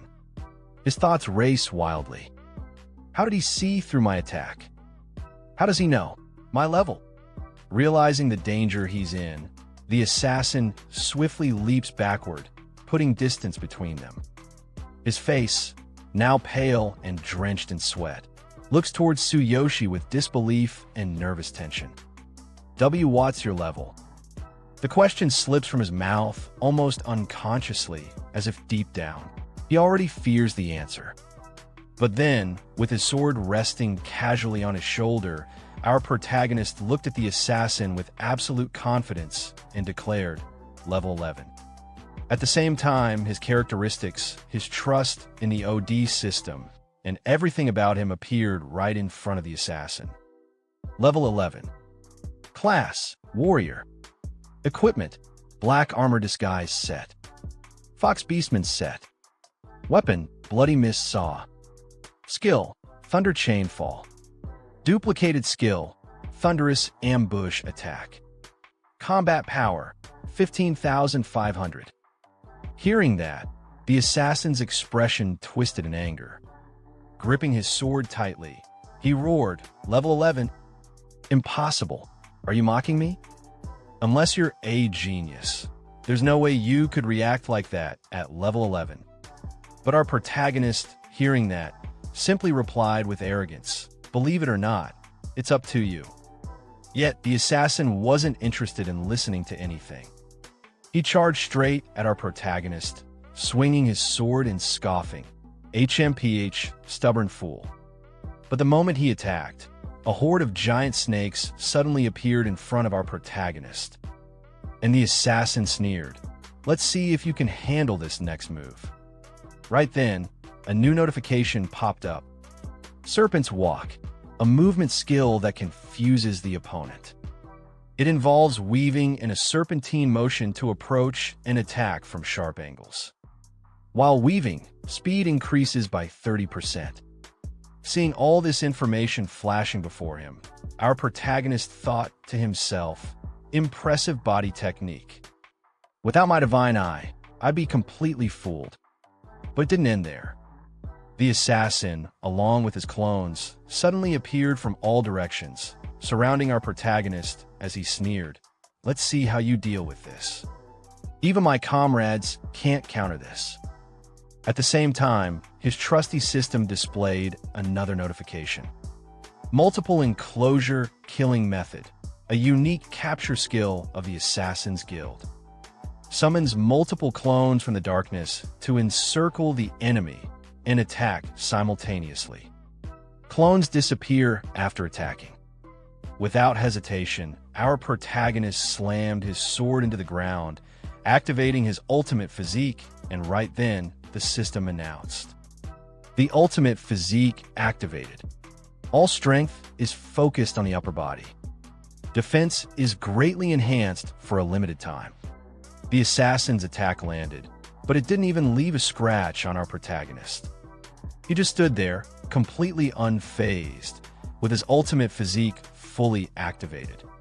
Seeing this, the assassin's eyes widened in shock. What? Incredible defense. Is it because of his equipment? Frustrated and confused, he shouted, "What's your level? Who are you?" Without saying a word, our protagonist casually revealed his level right in front of the assassin. Then, with his blue eyes glowing sharply, he glared directly at the assassin and replied once again, "I told you, I'm at level 11. But right at that moment, our protagonist swung his sword straight at the assassin. The assassin barely managed to dodge the terrifying slash, his mind racing in disbelief. He really might be at level 11. Creating some distance between them, the assassin clutched his chest, breathing heavily, and muttered, "Wait, such a strong man. If you're truly at level 11, you'd be a prodigy every major guild would want to recruit." And now the assassin, acting like a true fodder villain, starts explaining himself to our protagonist. With a confident voice, he says, "I'm the branch leader of the Assassin's Guild in the northern region. Let me recommend you. Would you like to join our guild?" He continues flexing hard. "With my recommendation, the higher UPS in the guild will definitely notice you and train you with utmost care. With your talent, you could stand among the geniuses of the guild. This is a rare opportunity to join the Assassin's Guild." But our protagonist? He's standing there with the most unimpressed eyes ever. Holding his sword casually like this is nothing to him. And coldly, he replies, "I'm not interested in such things, and IT doesn't suit me. Besides, why would I trust someone who came to kill me and then try to recruit me? But I won't." Hearing those words, the assassin's face slightly twitches. Aura starts gathering around him, anger flaring up inside. With a little sinister grin, the assassin says, "I see. Huh." Then suddenly, boom, the assassin pulls out a knife in one hand, while forming a mysterious hand sign with the other. With blood-red eyes glaring straight at our protagonist, he shouts, I won't go down so easily. In an instant, two ageless swords appear in his hands, and even crazier, one of his eyes completely vanishes from his face. With killing intent leaking like crazy, he shouts, "Be honored. I haven't used this technique in a while. Now let's go." Seeing this scene, even our protagonist is impressed. He thinks to himself, he's channeling his killing intent and aura into his weapon. What incredible power. And right after that thought, whoosh, the assassin launches himself like a bullet straight towards our protagonist. But right at that moment, a new notification sound echoes beside our protagonist. Killing Intent Crystal, a high-level capture skill of the Assassin's Guild, condenses all killing intent and aura into a sharp weaponized form. A powerful attack that cannot be blocked or parried. But our protagonist, calm as ever, raises his sword into a defensive stance. He activates his ultimate physique once again. And then, shing, something pierces into his shoulder straight through the defense. And now, our protagonist, holding onto his wounded shoulder, blood dripping, gritting his teeth in pain.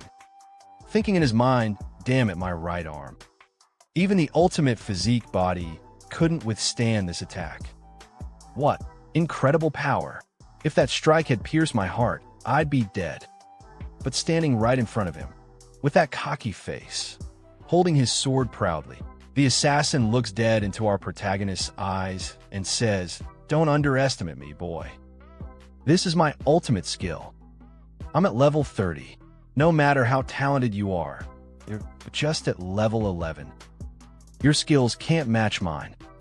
Against this technique, anyone below level 30 is no match for me. Since you've refused to join the Assassin's Guild, then die." And just like that, boom, the assassin dashes in again at full speed, launching another deadly attack straight at our protagonist while roaring, "You won't escape this time. I'll kill you and crush your skull." But our protagonist, calm as hell in this life and death moment, he reaches into his system storage, while thinking in his mind, if ordinary weapons and the ultimate physique can't work, then I'll have to try that. Then, suddenly, zap! Lightning starts surging out from his hand, wrapping around his arm like a beast waking up. Seeing this, the assassin's eyes widen. HUH? What's this aura? But before he can even react, boom, our protagonist's entire body gets cloaked in roaring yellow lightning, crackling like thunder incarnate. The ground beneath him shatters, air distorts, and in that moment, our protagonist looks like a freaking god of thunder descended into the battlefield. As our protagonist stands cloaked in roaring lightning, the air trembling around him, ding! A new system notification appears right in front of his eyes. Notice, Divine King Hammer has been retrieved from the Divine Sense inventory. Warning, due to insufficient level and conditions, Divine King Hammer cannot unleash its full potential. Forcing its activation will consume immense energy. Duration of activation, 1 second. And hearing this, our protagonist doesn't flinch, he grins. Then yells with absolute confidence, electricity dancing on his body. Let's see if I can block it now. Suddenly, another screen pops up, showing his full current stats in real time, as if the system itself is watching in awe. Level 11. Class Warrior. Equipment Black Armor Disguise Set. Weapon Bloody Mist Saw. Skill Thunder Chain Fall. Duplicated skill Thunderous Ambush Attack. Combat Power 15,500. And brew, the energy coming off him right now. It's not just lightning, it's divine punishment in human form. 1 second, 1 shot, 1 chance, and the Divine King Hammer is ready to fall. And our protagonist, floating in the air like an immortal, with lightning surrounding his body, thinks in his mind while holding the hammer in his hand. To take down an opponent of this caliber, I must seize an opportunity to deliver a decisive blow. The key is to settle it quickly. The hammer can only be used for 1 second, but that'll be enough. Then the assassin looks towards our protagonist and says, "That technique, what type of weapon could hold such immense power?" And our protagonist, flying in the air, holding the hammer above his head with his hand, looks down on the assassin and says, "So you're after my head, huh? Let's see if you can block this." As the assassin approaches towards our protagonist, he says, "A mere level 11 warrior. Want to test my power? Don't make me laugh. I won't be fooled by a bluff like that." And as the assassin charges straight towards our protagonist, he shouts, "Prepare yourself." Unleashing every ounce of his power, the assassin closes in, ready to end it all. At that very moment, a new notification flashes before our protagonist's eyes. System notification. Killing intent, evil crystal spirit. An advanced assassination skill from the Assassin's Guild. A powerful evolution of killing intent crystal. Merges the user's weapon and body with pure killing intent to execute a devastating, unstoppable strike. Seeing this, our protagonist tightens his grip on the hammer wrapped in lightning, his eyes sharpening. Here it comes. He thinks, calm yet deadly. 1 second, that's all I need. Meanwhile, somewhere else in the shadows, Sakura stands silently over a fallen assassin, her gaze shifting towards the distant sky, where lightning crackles like the wrath of a god. Is Master using that power again? She mutters, a small smile tugging at her lips. It seems this battle is already over. I really didn't need to worry after all.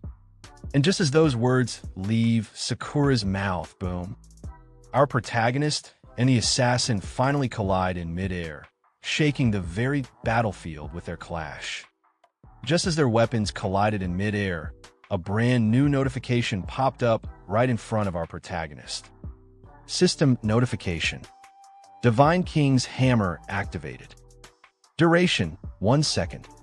And in that exact second, boom, our protagonist's hammer, crackling with divine lightning, unleashed its terrifying might, blasting the assassin straight down like a meteor, crashing him into the ground with overwhelming force.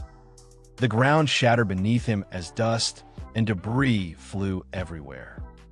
The assassin, now lying on the broken earth, looked up towards our protagonist floating in the sky, his face pale, his heart shaken. What? What? Incredible power. There's no way.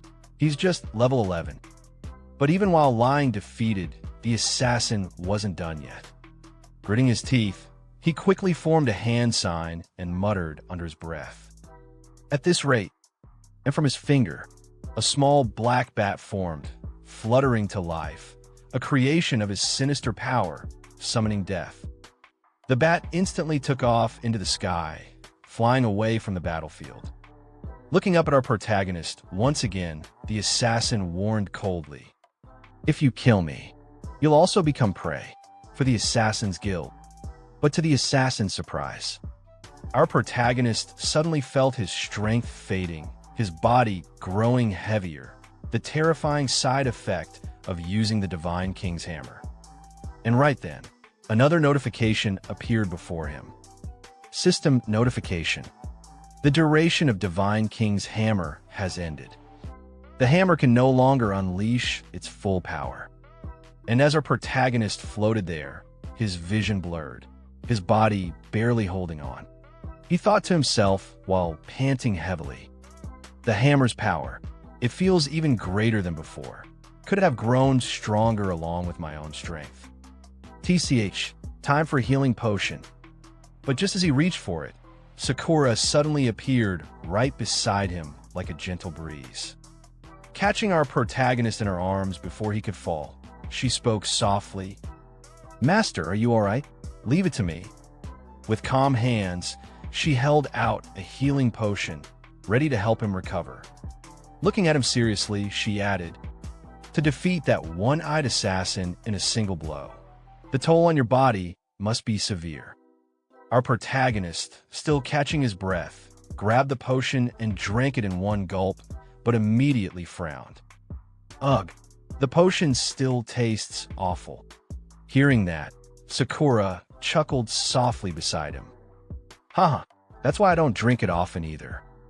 And as our protagonist laid his head down on Sakura's lap, completely exhausted, Sakura gently stroked his hair, her voice filled with concern. That attack was incredibly powerful, but please don't use it often. I'd be troubled if you ended up like this when I'm not around. Our protagonist managed a small, tired smile as he replied. You're right, but he was a formidable opponent. I couldn't have won without going all out. Hearing that, Sakura's expression softened. She spoke gently, almost like scolding but with kindness in her voice. That's true. He was likely a high-ranking member of the Assassin's Guild. Finishing the battle quickly was a wise decision. Then, with a playful smile, she reminded him. Speaking of which, remember that story you told me about the level 10 warrior fighting dozens of enemies all alone? With your current strength, master, you'd have nothing to fear. Then suddenly, our protagonist snapped awake, his eyes locking onto Sakura. With a surprised look, he said, You remembered something I said offhandedly ages ago? You've got an impressive memory. And hearing that, Sakura smiled softly and replied, Of course, master. Hearing those words, our protagonist thought to himself quietly, It's been a long time since I came to this world, and now I'm nearing level 12. Perhaps it's time to return to my own world. I'll take care of everything quickly, for Karina's sake. But right at that moment, memories of his real-world enemy began flooding back into his mind. His eyes sharpened as he thought. Last time, I had a run-in with Mina's group to deal with those who bullied Karina. And Mina's boyfriend's father is the underboss of the Blue Snake Gang. When I return, it'll be my turn to act. Just then, Sakura approached him, holding out 2 potions, and said, Oh, master, those assassins were carrying high-grade potions. They should prove useful. And right as our protagonist took them in his hands, a new notification suddenly popped up in front of him. Experience Booster, A-grade potion. Increases experience gain by 45%. A rare and coveted item among adventurers. It's extremely expensive and rarely found in the market. Seeing that, our protagonist's eyes widened with excitement. Holding the potion tightly, he grinned. An experience booster. This is amazing. I might reach level 12 before we even get to Kevin's town.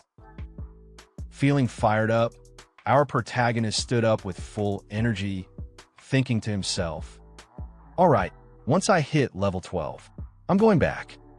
I want to see Karina. Then, looking at Sakura, he said firmly, I've fully recovered. Let's continue our journey. Hearing those words, Sakura smiled gently and replied, Yes, master. And just like that, along the way, they encountered a horde of minor monsters, and then ran into a field boss. After that, our protagonist Tsuyoshi defeated the boss in their journey. Then, while moving forward, they also came across a party that failed a quest. Seeing them in trouble, Tsuyoshi joined the party and almost single-handedly completed the quest. And also in that quest, our protagonist hit level 12. Then sometime later, while walking together, Sakura looked at Tsuyoshi and said, We're almost at the town where Kevin. After entering the town, both of them were walking side by side. And then Sakura looked at Tsuyoshi and said, Let's rest here for the night. As they stopped in front of a lodge, a salesman appeared in front of Tsuyoshi and said, Looking for a room? We've got a premium room available. Hearing that, Tsuyoshi asked him, Do you have 2 rooms available? Without wasting any time, Tsuyoshi added, It doesn't need to be premium. Any 2 rooms will do. But then, The salesman replied to Tsuyoshi, "Unfortunately, we only have one room left. Are you both adventurers? Heading to the refining tournament hosted by Kevin and Karina, I assume? Most of our guests are adventurers right now, so even a single room vacancy is the lucky." Hearing that, Tsuyoshi was completely shocked.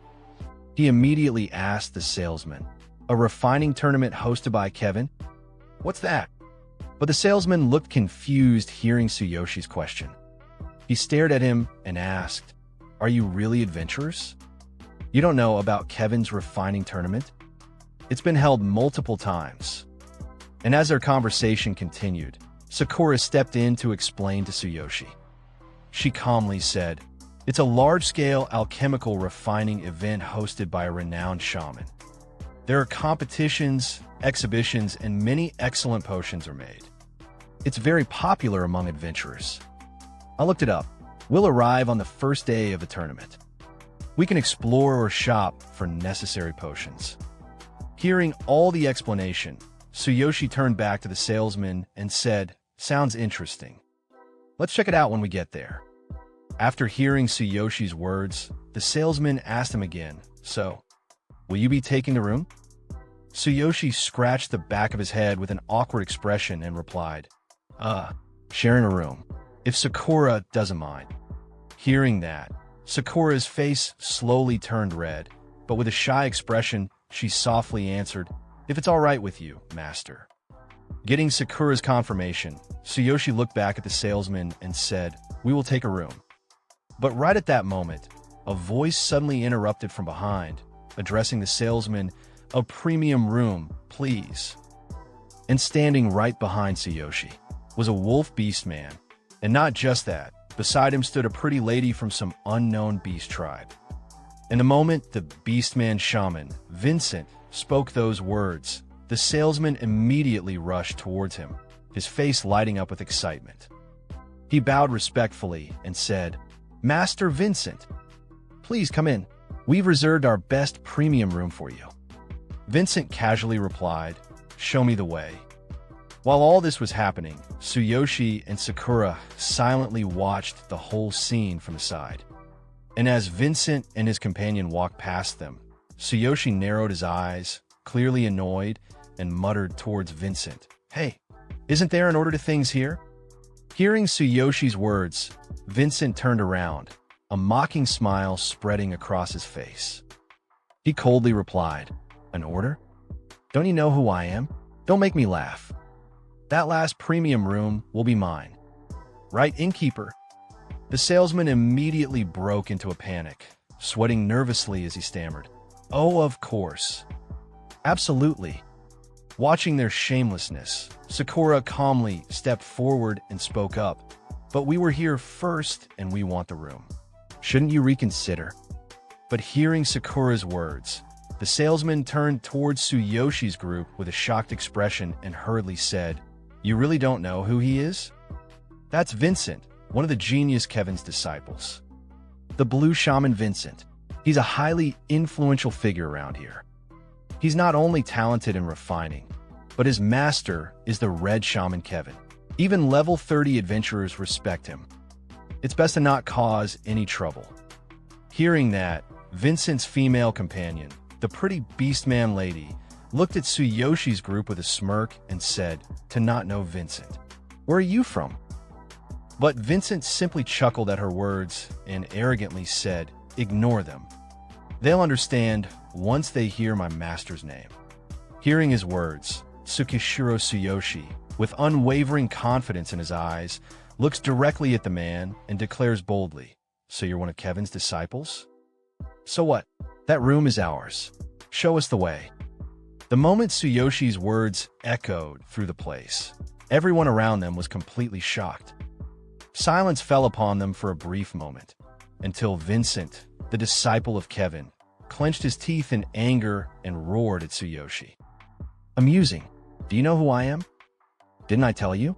I'm Vincent, a blue shaman and a disciple of the genius Kevin. Are you seriously trying to take a room from me? You won't be welcome in Karina after this." But before Vincent could continue his arrogant speech, Tsuyoshi casually walked towards him. And then, without hesitation, Tsuyoshi grabbed Vincent's shoulder firmly. Looking straight into Vincent's eyes, Tsuyoshi calmly yet fearlessly uttered, "I told you already."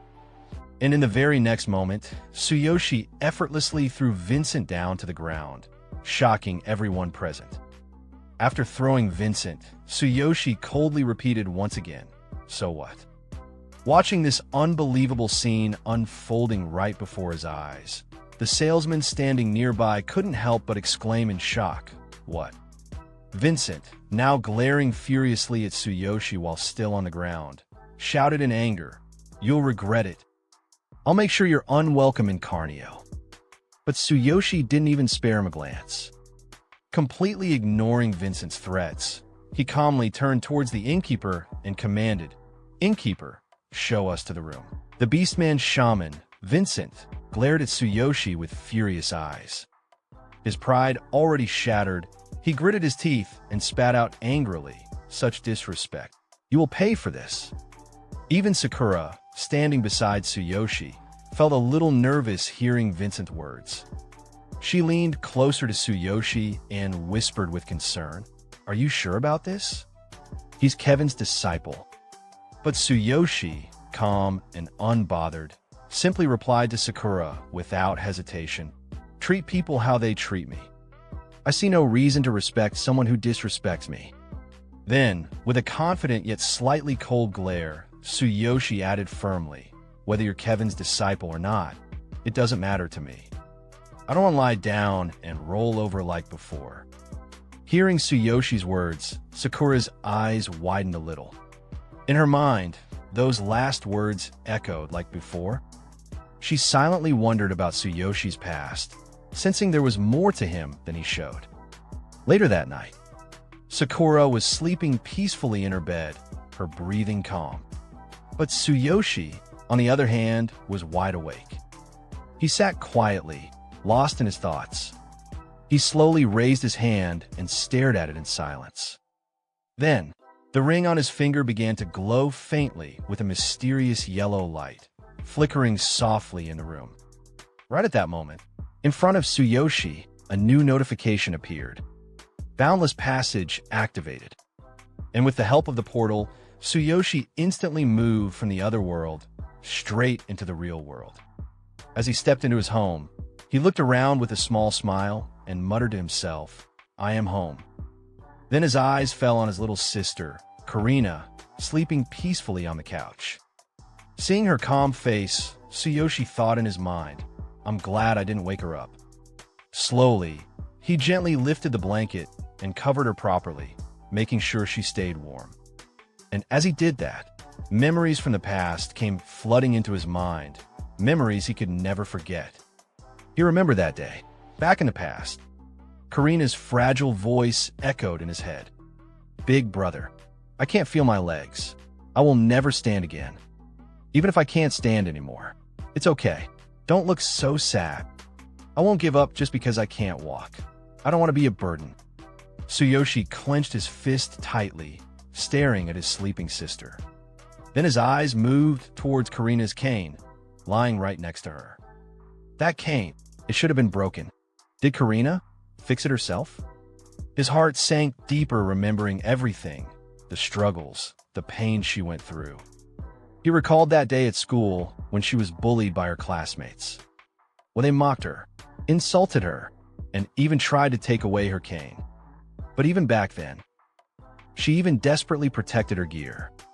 Looking at Karina's sleeping face, Tsuyoshi gently smiled. He softly whispered to her, "You're so strong. I've let you endure too much. I've gotten stronger. I won't let anyone bully you again. You will never have to live so miserably anymore." Then slowly, with all the love and care in his heart, Tsuyoshi placed his hand on Karina's head and gently patted her. "I'll make sure to heal your legs and bring back that bright smile of yours." After that, Tsuyoshi opened his status window to check something. And right there, a new notification popped up on the panel. Notice, black armor disguise can receive from Divine Sense inventory. Seeing that, Tsuyoshi laid back on his bed, staring at the ceiling, and calmly muttered to himself. Good thing it all fits into one slot as a set. I don't feel comfortable without it anymore. My gear from this world is still intact. I need to find an opportunity to level it up. Now that I'm back, I'll deal with everything one by one. And just like that, the next day arrived. Early morning, Tsuyoshi was walking together with Karina, helping her on the way to school. But after a while, Karina suddenly paused. She looked up at her big brother carefully, eyes filled with confusion. Big brother, what happened to you? You're like a completely different person after just one night. Hearing Karina's words, Tsuyoshi gently smiled at her and casually replied, a haircut and exercised a bit. And hearing that simple answer, Karina looked at him closely, eyes wide in surprise. A haircut really changes your image. You look so grown up, and you even look taller. Tsuyoshi chuckled slightly and replied calmly, it's nothing like that. Don't worry about me. Just take care of yourself. Don't wander around and wait in your classroom after school. Hearing those warm yet firm words, Karina suddenly remembered her classmates who bullied her before. A small shiver ran down her body, and with a little sweat rolling down from her face, she quietly replied, okay, I understand. So the other day. But right at that moment, the very girls who used to bully Karina were nearby, watching Tsuyoshi walking together with his sister. And when they saw Tsuyoshi's completely changed appearance, their eyes went wide in shock. They couldn't believe it. Subconsciously, without even realizing, they stepped right in front of Tsuyoshi and Karina. Tsuyoshi slowly looked at them, his calm eyes turning cold, filled with pure bloodlust. That terrifying gaze alone made the girls freeze on the spot. One of the girls, with an awkward, forced smile, nervously whispered while looking at Tsuyoshi, isn't that Karina's brother? Doesn't he look kind of cool now? But the other girl immediately snapped at her in anger. Shut up, idiot! Without paying any attention to them, Tsuyoshi gently looked towards Karina and spoke in a calm but absolute tone. Karina, it's okay now. Nobody's going to bully you anymore. Hearing Tsuyoshi's words, Karina looked up at him and softly replied, okay. But deep inside her mind, she couldn't help but think, is it because he became a hero? Big brother feels so different now. Then, both Tsuyoshi and Karina started walking away from there. But even while walking, Karina glanced slightly back, still thinking in her mind. What happened to them? And on the other side, Karina's classmates, the very girls who used to bully her, stared at Tsuyoshi and Karina walking away. Their faces twisted with anger as they thought in their minds, how dare they humiliate us like this? I'll use the bullies' family to teach them a lesson. I'll make them kneel before me. Meanwhile, inside a classroom, 3 students were talking among themselves. One of them said, Rayleigh, they said to not mess with Tsuyoshi anymore. Hearing that, the other one quickly replied, yeah, last time, I thought he was going to kill me. Then the third one asked curiously, are you going to play nice with him now? But hearing their words, the bully, the red-haired boy named Rayleigh, shouted in anger. Shut up. All of you are pathetic losers. You let this happen because you underestimated him. I'm not scared of a loser who had to run our errands. And in his mind, Rayleigh gritted his teeth while thinking, I was careless back then. Next time, I'll make him regret it. But one of his lackeys nervously replied, wasn't it our ambush that went wrong? We were the ones waiting for Tsuyoshi. Hearing that, Rayleigh clicked his tongue in annoyance and yelled, I'm saying it's carelessness, so it's carelessness. But suddenly, the classroom door burst open. A fat boy ran in and shouted loudly, Rayleigh, it's Tsuyoshi. Rayleigh's lackey immediately looked outside the classroom and muttered in shock. He looks even more different. What's going on? Even Rayleigh himself was stunned for a moment, staring at Tsuyoshi's new appearance in disbelief. Time passed. Later that day, during class, the teacher was explaining something to the students. She said, "The Future Star Tournament is happening soon. Ein participants." Then she looked around the classroom again and continued. This time, it's a joint event with several nearby schools. Our school encourages everyone to participate. It's a chance for you and the school to shine. But hearing those words, Rayleigh, sitting arrogantly while poking his ear with his finger, replied with full arrogance. "You gotta be kidding. The Future Star Tournament is for hero class students. It's pointless for regular students to enter. Regular students enter every year, but none of them ever win. The hero class students always take the top spots. It's a waste of time and embarrassment." And hearing that, another student, with the exact same fed-up expression, immediately added, "Exactly. And with other schools participating, we wouldn't stand a chance." The whole class instantly nodded in agreement. Last year, Rayleigh entered the marathon with us, and the hero class students had already finished before we even got halfway. Then another student suddenly butted in. "Do we really have to participate?" And right after that, a girl, one of Tsuyoshi's classmates, spoke out, clearly frustrated. "I don't want to go just to lose." Another boy followed up right away. "Let the hero class students represent our school." Then, nodding towards his board, another boy added bluntly, "We'll just embarrass ourselves." Hearing all of this, seeing every single student completely uninterested in participating, the teacher started sweating nervously from her face. She awkwardly tried to change the mood. "Well, but the prizes this year are amazing. Even the teachers would want." Trying her best to hype them up, she continued. "This time it's hosted by the Hero School Association, so famous hero guilds are paying attention. The School Hero Association leaders are coming too." Then, dropping the real bomb, she shouted, "The winner gets a prize of 10 million yen.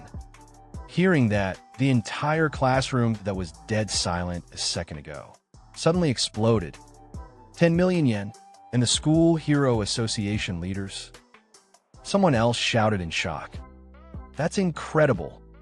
Another excited student quickly added, "The School Hero Association is part of the Hero Union.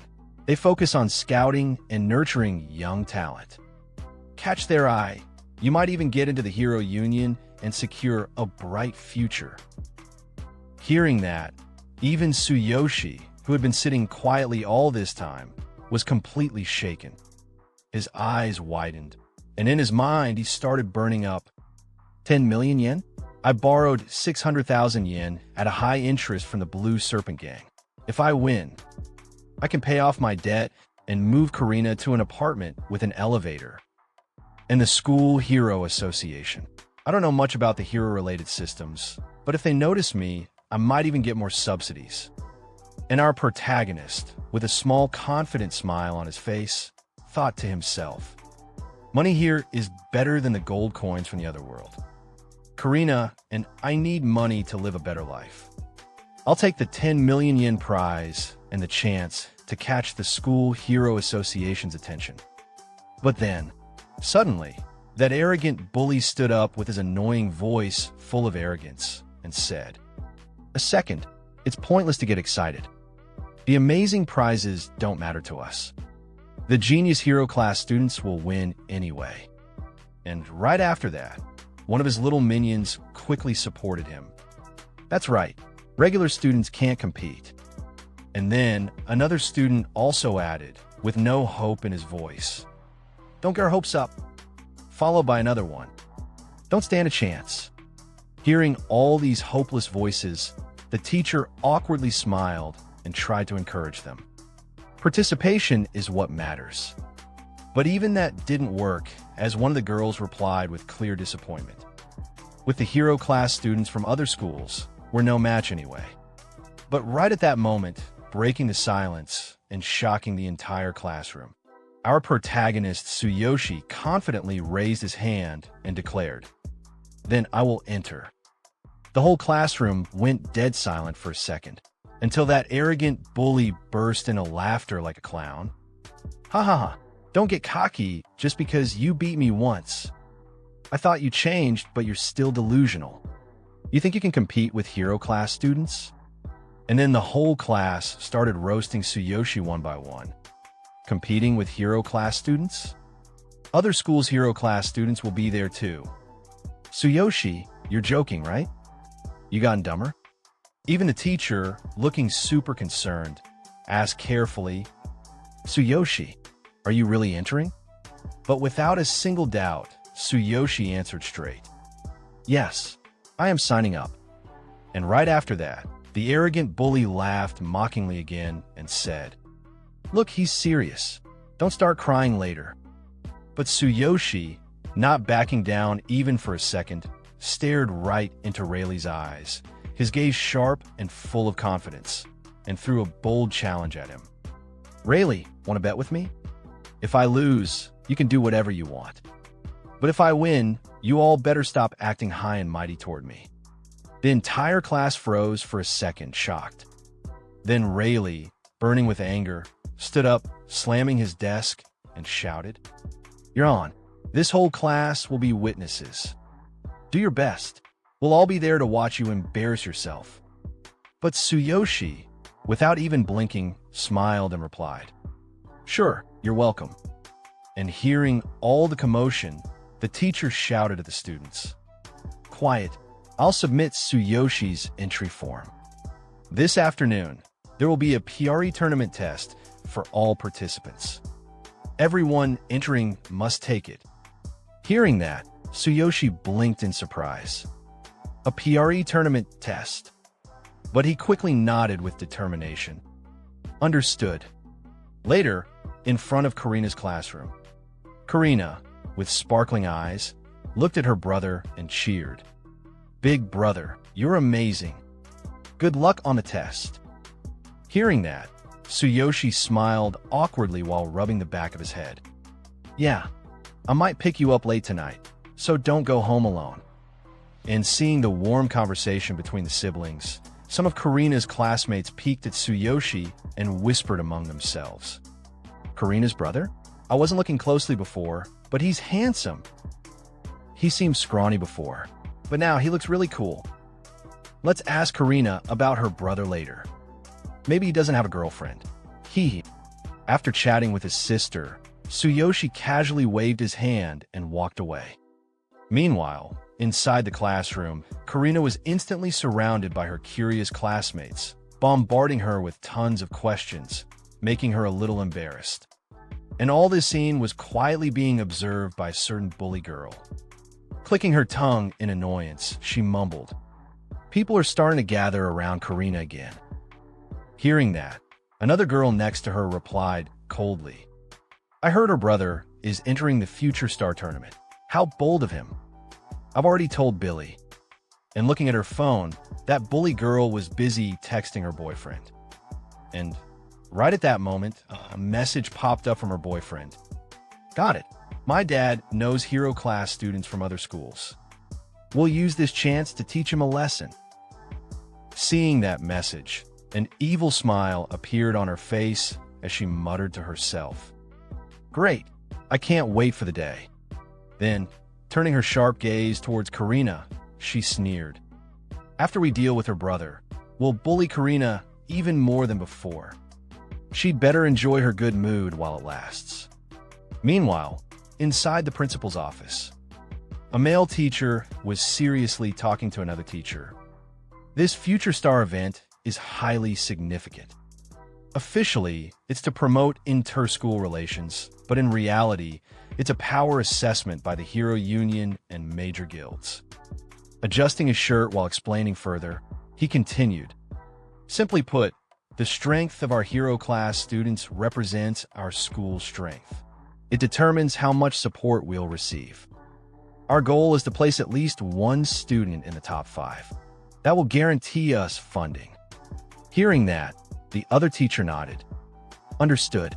As instructed, all hero class students were entered, while entry for regular students is optional.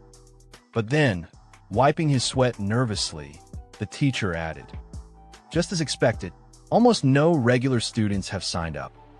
Hearing those words, the other teacher replied with a disappointed look. As expected, the regular class students are not foolish. They understand the gap in power. Okay, all hero class students will participate, and there are no participants from the regular class, correct? The Hero Association representative will be attending this afternoon's test. Make thorough preparations to avoid any issues. But hearing that, the teacher who was holding the student list started sweating profusely. His face turned pale as he muttered to himself. Test preparation should be fine, but there's one thing. A student from our regular class, Tsuyoshi. He has applied to participate. And the moment he heard the words, regular class, the confident teacher suddenly turned back with a completely shocked expression on his face. From the regular class? At the PRE competition test preparation area. Some participants were stretching their muscles, hyped up and ready to go. One of them said, "It seems like even a student from the regular class will participate this time," and apparently, they volunteered to join. Hearing that, a girl immediately butted in with a disgusted look. How arrogant! Does he really think he can compete with us? Does he want to embarrass the school? And another participant replied confidently, "That person has no chance of passing the pre-competition test anyway.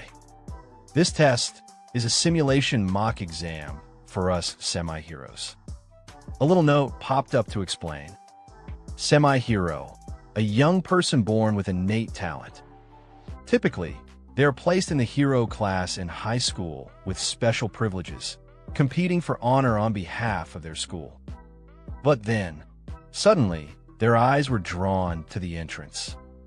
Someone just walked in. "Look, that's him," the boy said, glaring.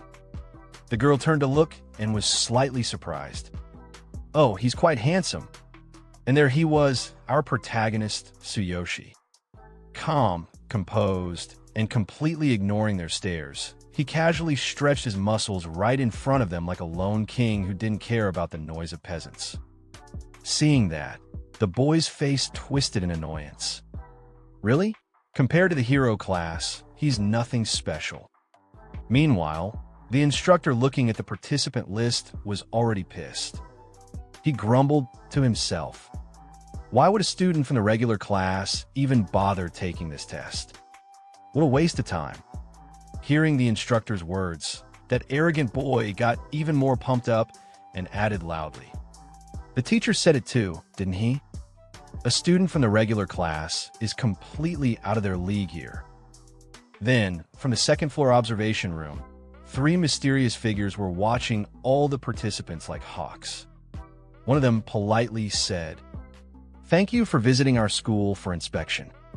He turned toward the chairman standing beside him and continued, "Chairman Suzuki, over there are the students from our school's hero class. The test will begin soon, so we ask for your guidance." But Chairman Suzuki, without even sparing him a glance, kept his eyes locked on the field and calmly said, "The association has high expectations for your hero class. I'm only here as a representative." This man was none other than Suzuki, chairman of the School Hero Association. Hearing Chairman Suzuki's words, the teacher bowed respectfully and replied, "I'm honored. It would be best if the students could meet your expectations. The results will be displayed here, so please feel free to watch from here." Then, turning to the other instructor, he ordered firmly, "Start the test quickly." "Yes," the instructor responded immediately. Back at the preparation area, the instructor glanced at his phone, noticing a message from the vice principal. He sighed in his mind. The vice principal just now. Then, raising his hand in the middle of all participants, he shouted, "Let's begin the test. The contents are as we discussed earlier. Please form your parties and enter the simulator." Then the instructor, standing in front of the simulator, points his finger towards the machine display and says, "These 3 machines are basic-level simulators. They'll be used for D-class mock exams and simulate E and F-grade caves. With everyone's abilities, They will most likely be classified as F class, so don't worry. Form your parties in the order you've been assigned, and the results will be displayed after. A score of 60 or above is required to pass. But right at that moment, our protagonist raises his hand and says, "Teacher, I didn't know we had to form parties, just that we would have a test in the afternoon." And hearing our protagonist's words, the teacher on the board starts thinking in his mind. The participation of a regular class student wasn't expected, but I guess it doesn't matter, he won't pass anyway. Then, rubbing his head with his hand, the teacher looks at our protagonist and says, "Well, then we'll do your test last with just you." And hearing the teacher's words, our protagonist calmly thinks in his mind, "Me alone? Well, I'm already used to this from the other world." Then, without any hesitation, he simply replies to the teacher, "All right." But right after that, with an arrogant tone, a participant looks towards our protagonist and says, "Looks like the teacher has abandoned him." The mock exam won't hurt anyone, but the dark forces and the difficulty level are too high for real. Even semi-hero parties would struggle, let alone a solo regular student. How long will he last, I wonder? It's really ridiculous. Then all the participants line up in front of the machine, and at the same time, 3 mysterious people are seen watching the participants from the observation room. And the chairman, looking towards all the participants, starts thinking in his mind. This inspection is all about discovering excellent semi-heroes. And the School Hero Association exists for the Hero Union to have a chance at recruiting geniuses before anyone else. During this time, even powerful guilds and factions compete to snatch up promising semi-heroes. If you slack off, the most promising candidate might get taken. Then the scene shifts directly to the simulator where all the students are entering for the test.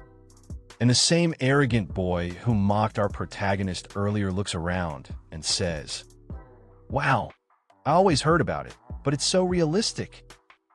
And just like our protagonist, all the students suddenly receive a notification in front of them.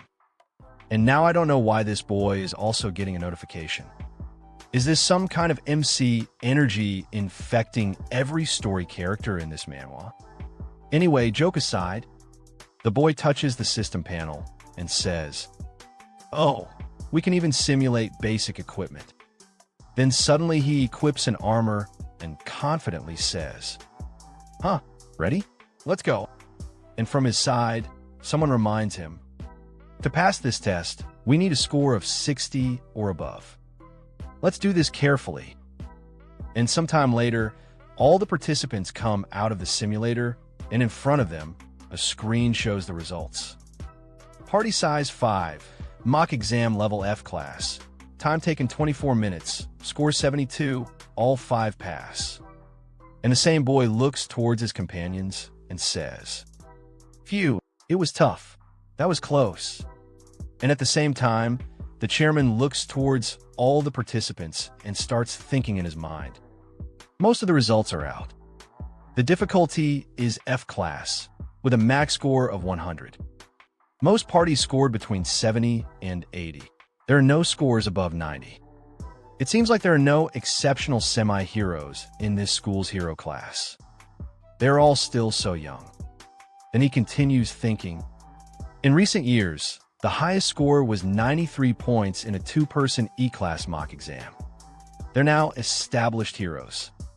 And the chairman looks towards the participants with even more intense eyes and thinks again. There's a big gap in talent between E-class and F-class, even if it's just 1 level apart. If you pass E-class, you can enter any hero school, and if you score highly, guilds will notice you. But geniuses like that are very rare. Will I be able to discover one here? Then the chairman slightly smiles and looks towards the teacher standing beside him and says, "Wonderful. With just a bit of training, they have a bright future ahead. Is this the end of the test?" But the other teacher, who is the assistant of the principal, replies awkwardly, "One last student from the regular class is still preparing."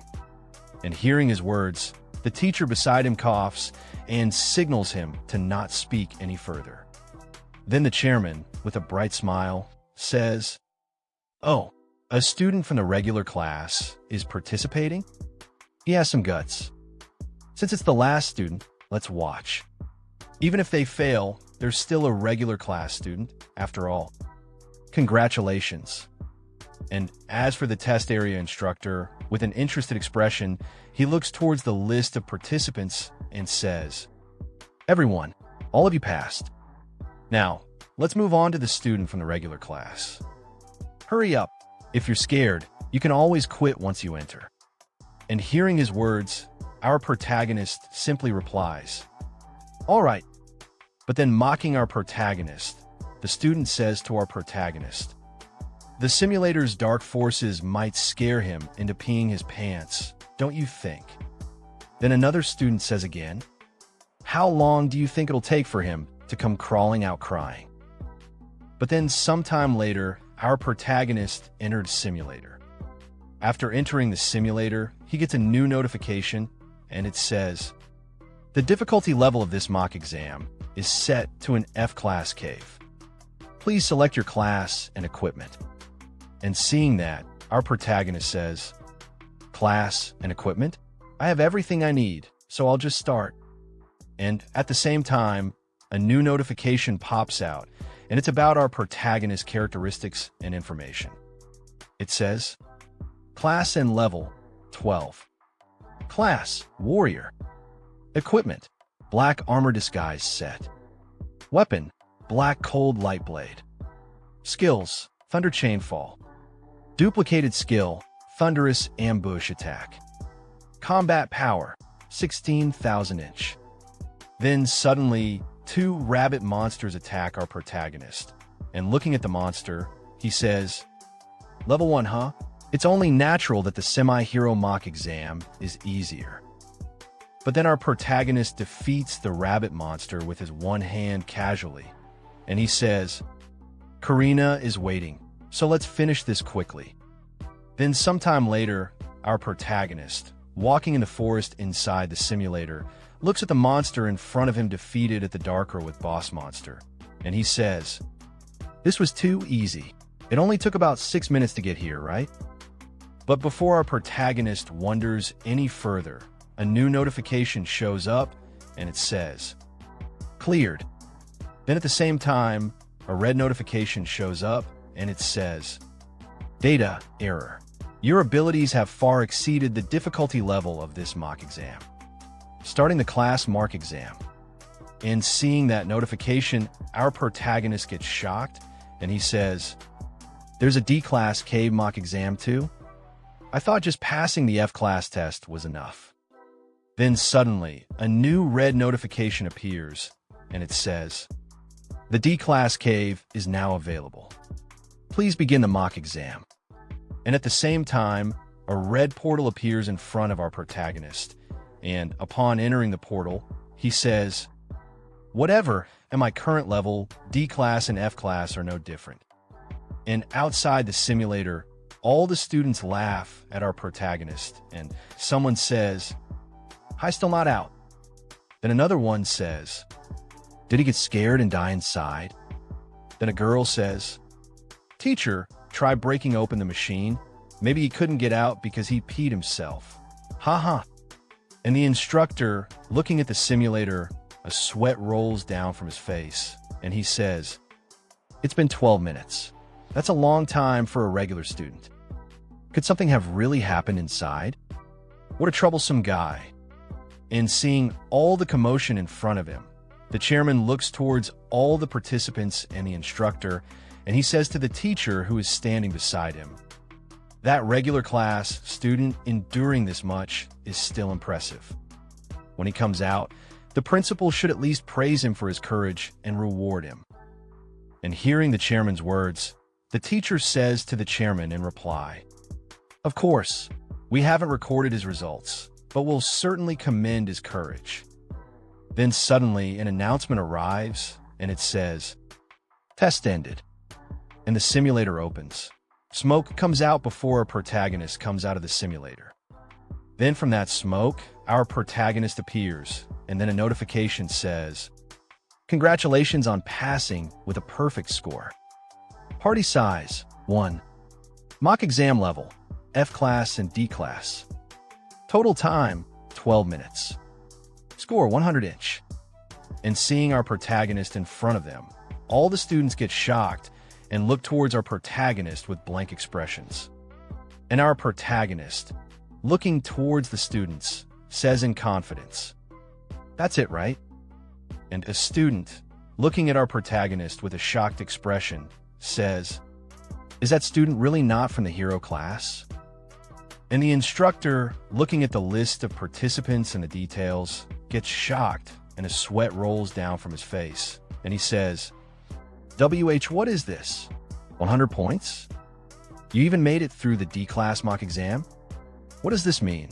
This has to be some kind of mistake." And the boy who was mocking our protagonist earlier points his finger towards our protagonist and says, "It's definitely a mistake. There's no way a regular class student could pass 2 exams in 12 minutes. And it shows they passed the D-class cave alone. That's impossible." And hearing him, our protagonist simply walks away and says with an uninterested expression, "I don't care about my score. As long as I'm allowed to pass, I'm going to pick up my sister now, so I'll take my leave." But then suddenly, a shout comes out from our protagonist back, and it says, "Hey, you there? Wait a moment." Then our protagonist looks back at him. It's none other than the chairman. And he says to our protagonist again, "You just passed both the D-class and F-class mock exams, didn't you?" And hearing his words, our protagonist simply replies, "Yes." And getting the confirmation from our protagonist, that teacher from earlier says, "No way. How can this be? The default settings were indeed for a lower-level cave. There's no way a D-class exam should have appeared. And to think you cleared both exams in 12 minutes, and you're just a regular class student." And the chairman, looking at our protagonist, sweating from his face, says, "You're Tsuyoshi, right? Can you tell me what the final boss of the D-class mock exam was?" And replying to the chairman, our protagonist says with a disappointed look, "It was a level 6 dark wolf. It was quick but weak, so I just slashed a few times and it died. If that is all, I need to go pick up my sister, so I'll excuse myself." And hearing our protagonist's words, the area immediately goes silent. And the teacher who is standing beside the chairman, sweating, says, "Tsukishiro, you aren't lying, right?" But then the chairman interrupts the teacher's speech and says, "Go ahead and pick up your sister." And hearing the chairman's words, our protagonist simply says while looking back at him, "Thank you." And the teacher, looking towards the chairman, says to him, "Chairman, is there something wrong with Tsukishiro's results?" But then the chairman looks towards the principal and says, "Principal, let Tsukishiro participate in this competition. And please, keep his results and today's event confidential." And hearing the chairman's words, the principal simply replies, "Yes." And the chairman, looking towards our protagonist, who is fully leaving the test exam area, thinks in his mind, "There's no mistake. The final boss of the D-class mock exam was indeed a level 6 dark wolf. As he said, it was quick but weak. If we didn't fight it ourselves, we wouldn't have known that score is real. Hidden genius. No, I found a monster. A regular student who passed both D-class and F-class mock exams in 12 minutes with a perfect score. A record breaker. I need to keep observing him. I have to recruit this monstrous genius for the Hero Association. It's finally here. The day of the Future Stars Tournament. Students from everywhere are pouring into the school like it's some anime version of the Olympics. The home team? Already hyped. But it ain't just them. Students from other schools are also showing up, looking like they just walked out of a shonen anime opening. As one girl spots a group of students from a different school, her eyes widen like she just saw free food. It's Kurozu High and Sawahira High, the top-ranking schools with the best academic scores. They're participating, huh? Yeah. Basically, the Harvard and Oxford of this hero world just pulled up, and right beside her, her friend already looks like she's ready to pack her bags and go home. I heard there are already many students in the hero class who are already capable of becoming real heroes, so we don't stand a chance. Bruh, zero faith in her own squad. No motivation speech. No, we can do this. Straight up GG go next vibes. And without missing a beat, the girl replies like she's reading the tournament results before it even started. The top 5 will probably come from those 2 schools. Our school won't even make it into the top ranks. Brew, somebody get this girl a trophy for Most Honest Student 2025. Meanwhile, somewhere near the registration table, an announcer sitting on a bench with major NPC energy grabs his mic and shouts like your typical tournament uncle. Please make sure to register the participants from your schools here before gathering in the arena. But just as things are moving along, boom, our protagonist appears out of nowhere like he's about to solo the entire bracket. Walking up to the registration table casually, the staff guy looks at him, probably expecting some overpowered hero class student. You're from the hero class, right? What's your name? Without even sparing a glance, pure main character disrespect, our boy responds, I'm Tsuyoshi from the regular class of Seishin High. Oof, you could feel the mood drop. The man probably had a whole speech ready to welcome another hero class student, but Tsuyoshi just hit him with a regular class Uno reverse card. And right at that moment, like the world itself is hyping up our MC, a notification pops up. Class, warrior equipment, black armor disguise set weapon, black cold light blade skills, thunder chain fall duplicated skill, thunderous ambush attack combat power, 16,000 bruh. Regular class wear. This man's stats look like a boss raid character. But the staff guy, yeah, he ain't seeing those stats. All he knows is regular class. And so, with a face full of disappointment like he just ordered food and got the wrong item, he tells Tsuyoshi, OH, you're from the regular class. Your spirit is commendable. Just don't overdo it. The students from the hero class are quite formidable opponents. Translation, good luck, you're gonna need it, bro. And while this little misunderstanding is going down, the scene shifts to the stadium, packed with students, heroes, and future legends, all getting ready for a tournament that's about to be absolute chaos. Then the scene shifts over to the teacher with glasses, who looks like the typical sharp-eyed guy who knows all the gossip. He turns to the principal and drops the news like it's top secret intel. Principal, Chairman Suzuki has arrived. And hearing that, the principal instantly pulls a teleportation move, appearing near the chairman like he was waiting for this boss battle moment. He bows respectfully and says, I'm sorry, there was a no 1TO receive you. But the chairman? This man is ice cold. Without even blinking, still staring straight ahead like a final boss surveying the battlefield, he casually replies, and no need for that. Have all the regular class students registered? And the glasses-wearing teacher, nodding like an overeager assistant, responds to the principal's words while looking at the chairman. Yes, they've all been registered. They're probably in the arena now. Hearing that, the chairman gives a simple nod and thinks to himself, locking his sharp gaze onto the participants before him. So, Tsukishiro registering means he's serious about this tournament. If his power is real, he could definitely be an incredible genius. If large guilds or factions notice him, they might try to steal him. I won't let that happen. This chairman is already plotting harder than some villain bosses. Then suddenly, the glasses-wearing teacher turns to the principal again like he's got another mission update ready. The guild and faction representatives have also arrived. Let's start the opening ceremony. And the principal, staying calm despite all this pressure, simply replies, yes, make sure everyone is properly taken care of and make sure there's no lapse in etiquette. But right after that, the assistant principal, clearly knowing all the behind-the-scenes drama, adds more fuel to the fire. Chairman Suzuki probably knew that both Kuroza High and Sawahira High have sent their top students this year. Hearing that, the principal starts sweating bullets like he just realized he brought a butter knife to a sword fight. Wait, they've sent even better students than usual? But the assistant principal isn't done dropping bad news like bombs. He continues, looking dead serious while speaking to the chairman. Both schools seem to be determined to achieve good results this year. Meanwhile, our school's students have been falling behind year after year.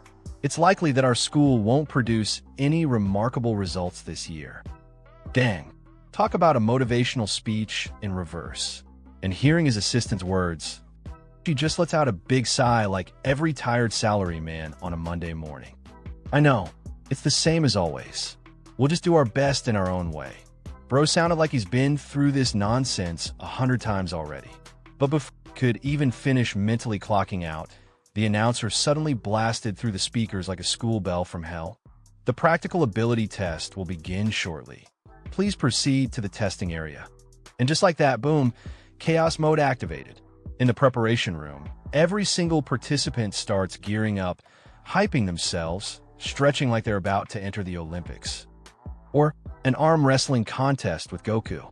Right in the middle of that crowd is our boy, Tsuyoshi. Calm, chill, observing the other participants like he's shopping for discount warriors at a Black Friday sale. And while the announcer keeps yapping, Tsuyoshi's inner monologue kicks in. Ability test? Aren't they supposed to start the tournament right away? Bro really pulled up ready to throw hands, but now you gotta do math first? Then, right in front of everyone, boom, the big screen lights up like it's about to drop some Netflix spoilers. And here it is, the rules of the game, ability test rules. Perform with minimal movement while maximizing power. Body score and power score will be displayed on the screen. Each category has a maximum score of 100. Translation, move less, hit harder. Basically the martial arts version of being lazy but dangerous. Tsuyoshi, looking at that info, just thinks in his mind, so the competition starts here, huh? Smaller movements show greater control and potential power. This test will reveal the true ability of each participant. And since everything is being evaluated by machines, there's no way to cheat. Yup, no bribing the ref here, no plot armor, just cold, hard robot judgment. But just when Tsuyoshi was deep in thought, minding his own business like a peaceful NPC, from behind him, a random participant suddenly shouts out with that classic pre-battle trash talk energy, the Sawahira High student. I wonder how many points they'll get. Oh, here we go. It's always that one dude in the back starting side, quests nobody asked for. And of course, this guy's from Sawahira High. Bro probably thought he just dropped an epic diss sometime later. In the test area, the vibe was tense like an exam room, but with muscles instead of math. One of the participants stepped up to the testing machine, cracking his knuckles like he's about to one-punch a vending machine for free snacks. He positions himself, focuses, and then, bam, delivers a clean, direct hit to the machine. The machine beeps, calculates, and his score pops out on the screen. Seeing his result, the dude grins like he just hit the jackpot. Nice, but from the crowd, another participant watches closely like a nerd checking exam results and goes, great. Both scores are above 70. Anything above 70 is average, but if it's above 80, they'll definitely be competing for the top 3 spots. Bro basically dropped the power level stats like he's doing live commentary for Dragon Ball fights. But then suddenly, from his side, another dude cuts in like an unskippable ad. What did you score last time? And before the first guy could even blink, yet another dude joined the conversation like a nosy neighbor. Body, 76. Power, 66. When I restrict my movements, the power doesn't come out well. Bro Loki admitted he's strong, but stiff like a robot with lag issues. Then hearing that, the other guy just hits him with the good old martial arts advice like a disappointed dad. You need to practice controlling your power better.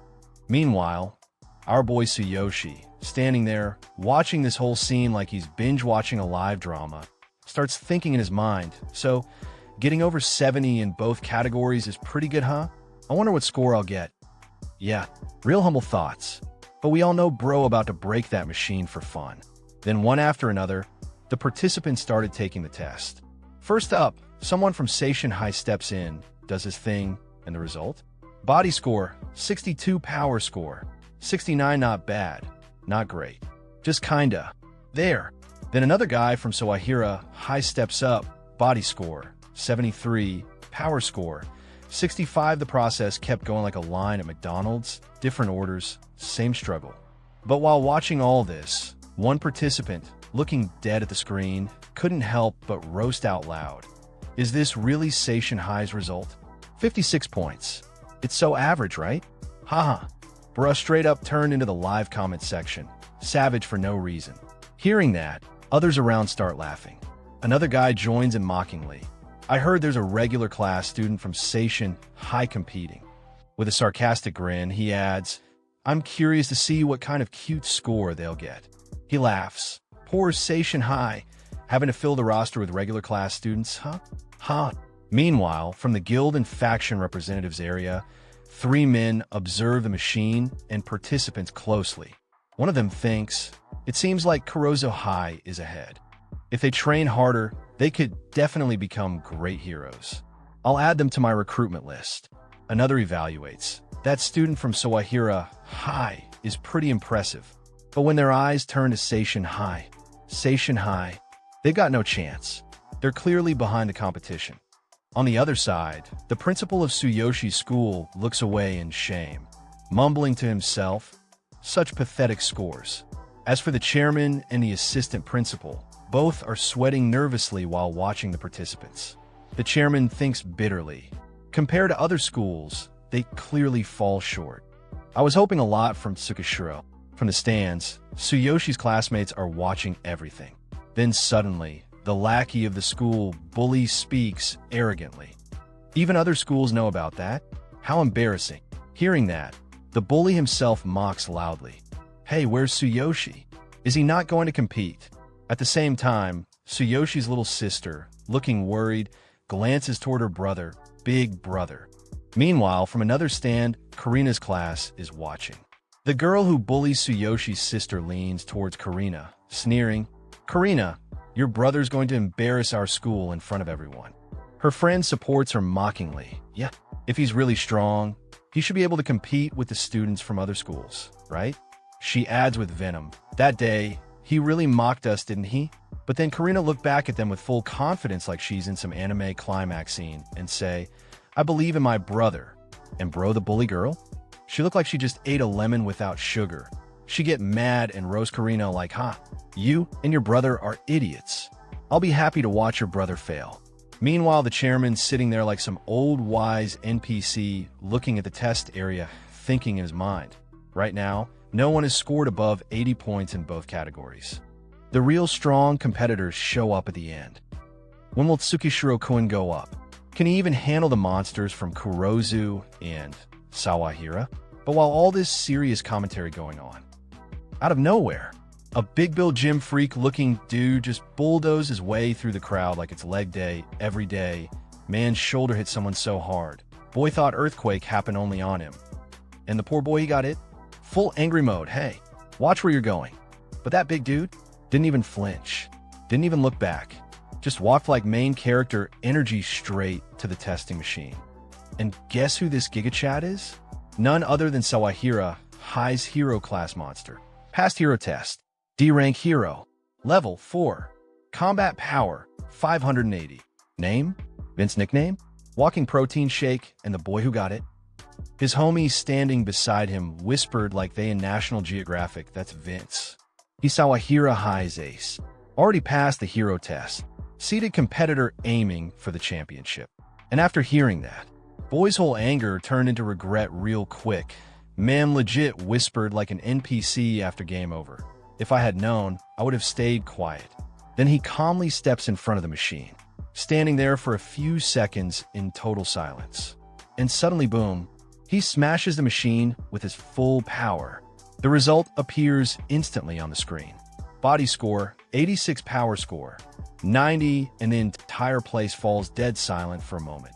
Before the crowd explodes in shock, one of the participants shouts, WWOH! Unbelievable! Another gasps. Just that small movement, and he unleashed such explosive power. He's on another level. As for the chairman, he doesn't say a word, but in his mind, he's already made his judgment. As expected from Sawahira High, without a doubt, he's the strongest here. Looks like he's the most capable student this year. I must talk to him after the event.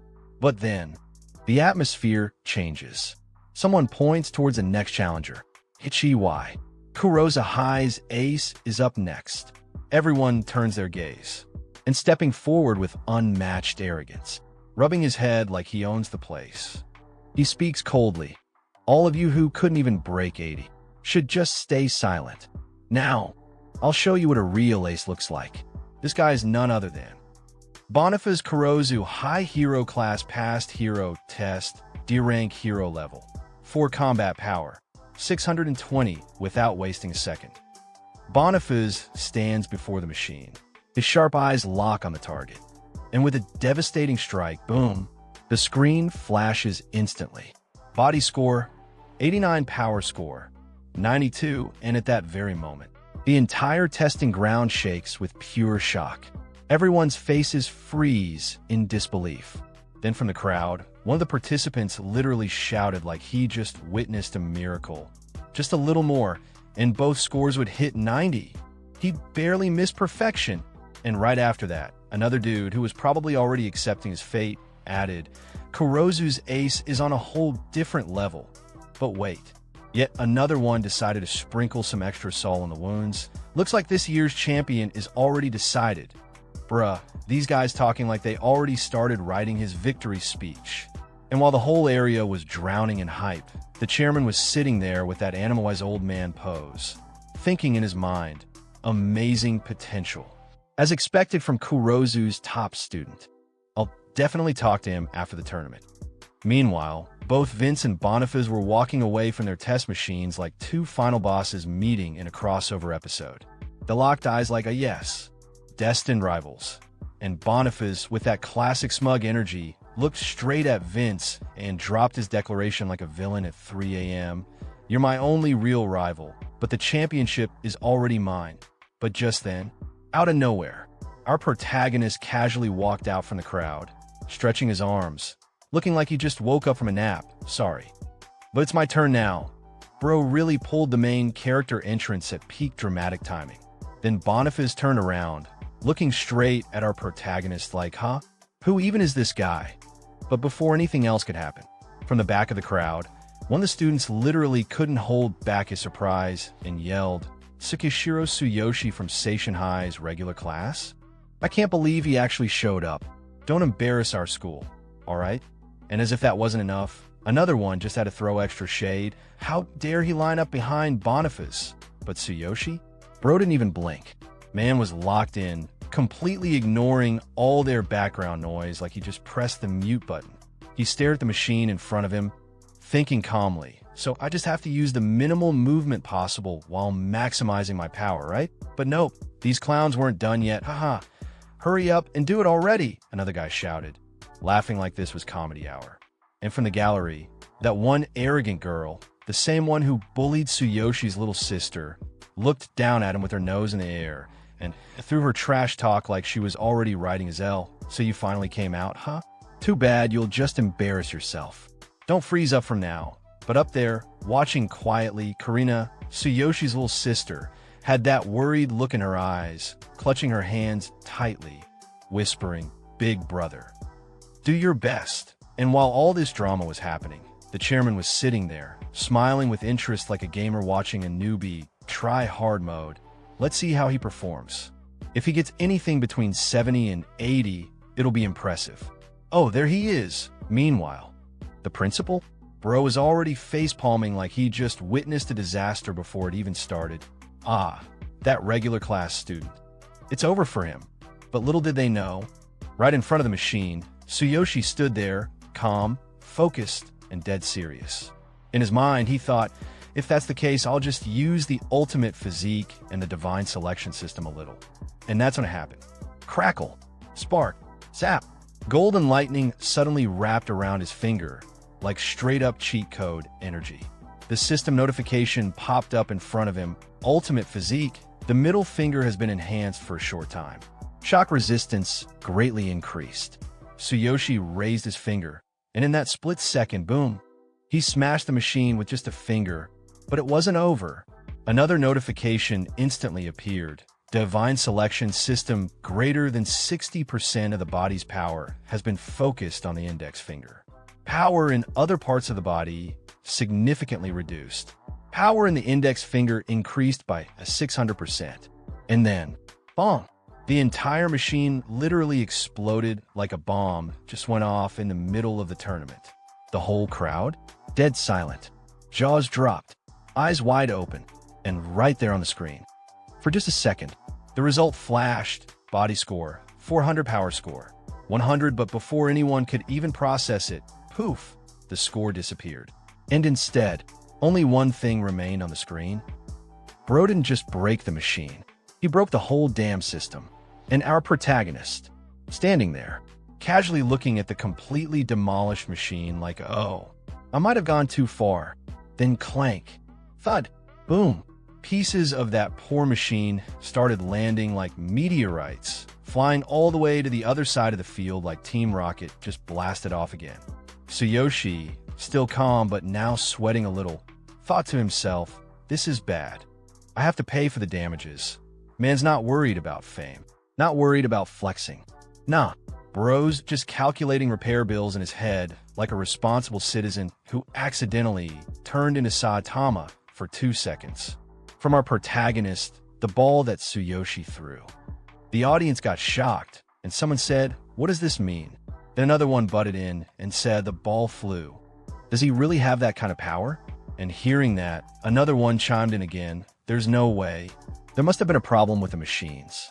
And seeing the unbelievable scene in front of them, one of them said, could he have cheated? Now, and from the guild representatives, seeing that even they were shocked, one of them stood up, tapping on the bands in front of him, and said, who is this student? Then from his side, a man sitting on a chair said, what happened to the score now? And hearing that, another one said, if it's not a malfunction, does that mean his power exceeds that of every student here? And hearing that, the man standing said, he must have cheated, right? There's no way a high school student could have that kind of power. And the instructor who was conducting the test said in a shocked voice, looking toward the machine, let me check with the school. Must wait. And our protagonist, hearing all the commotion, simply replied, as long as it's not a 0, I'm fine with it. Looking towards our protagonist, the last participant who took the test before him said, this is impossible. He must have used an item to cheat. And hearing that, the boy who took the exam before Tsuyoshi looked over and said, I don't know. Let's see what the school decides. And in the middle of the crowd, the principal and his assistant appeared.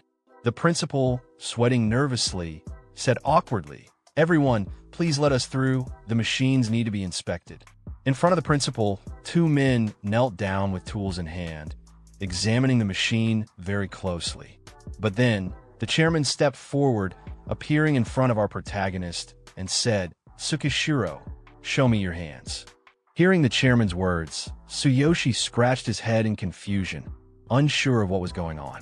But as the chairman looked at Tsuyoshi's hands, he thought in his mind, at first, I thought he might have enhanced his power using a tool.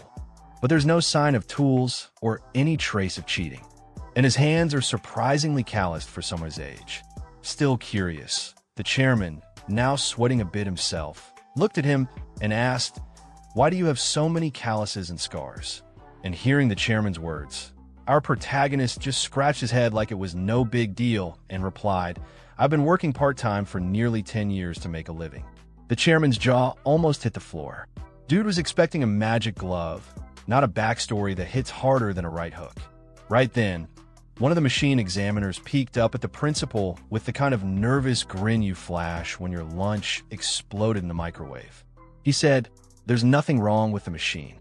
After recovering the data, we measured the impact and both metrics scored 100 points. The principal's face went from mild panic to full system crash. He stuttered, 100 points in both categories? Tsukishiro from Seishin High School, you said? From the crowd, chaos erupted like someone dropped a bucket of soda in a server room. A participant screamed, a power strong enough to break the machine. It's obviously cheating. Another one hollered like he just failed a pop quiz. This is definitely a lie. Someone else jumped in with pure conspiracy energy. This is being held at Seishin High School, right? Do they pull some strings? Amid the madness, a poor machine worker blinked and asked the principal, "Is there a problem?" The principal, now sweating like he ran a marathon through a sauna, turned toward the chairman and muttered, "Chairman, I don't have the power to change Tsukishiro's score." But the chairman wasn't flinching. With the confidence of a man who just watched a superhero origin story unfold live, he said loud and clear, "On behalf of the School Hero Association, I acknowledge Tsukishiro's results. I personally confirmed it, and there was no sign of cheating." With all eyes on him, the chairman doubled down like a boss at a poker table and said once again, "I declare that Tsukishiro from Seishin High School scored 100 points in both categories." At that very moment, the final scores flashed like a gaming boss achievement unlock. Power score, 100. Physical score, 100. Hearing that, the two poor souls who went before Tsukishiro shouted in perfect unison like a shocked anime chorus, "Wait, 100 points in both categories."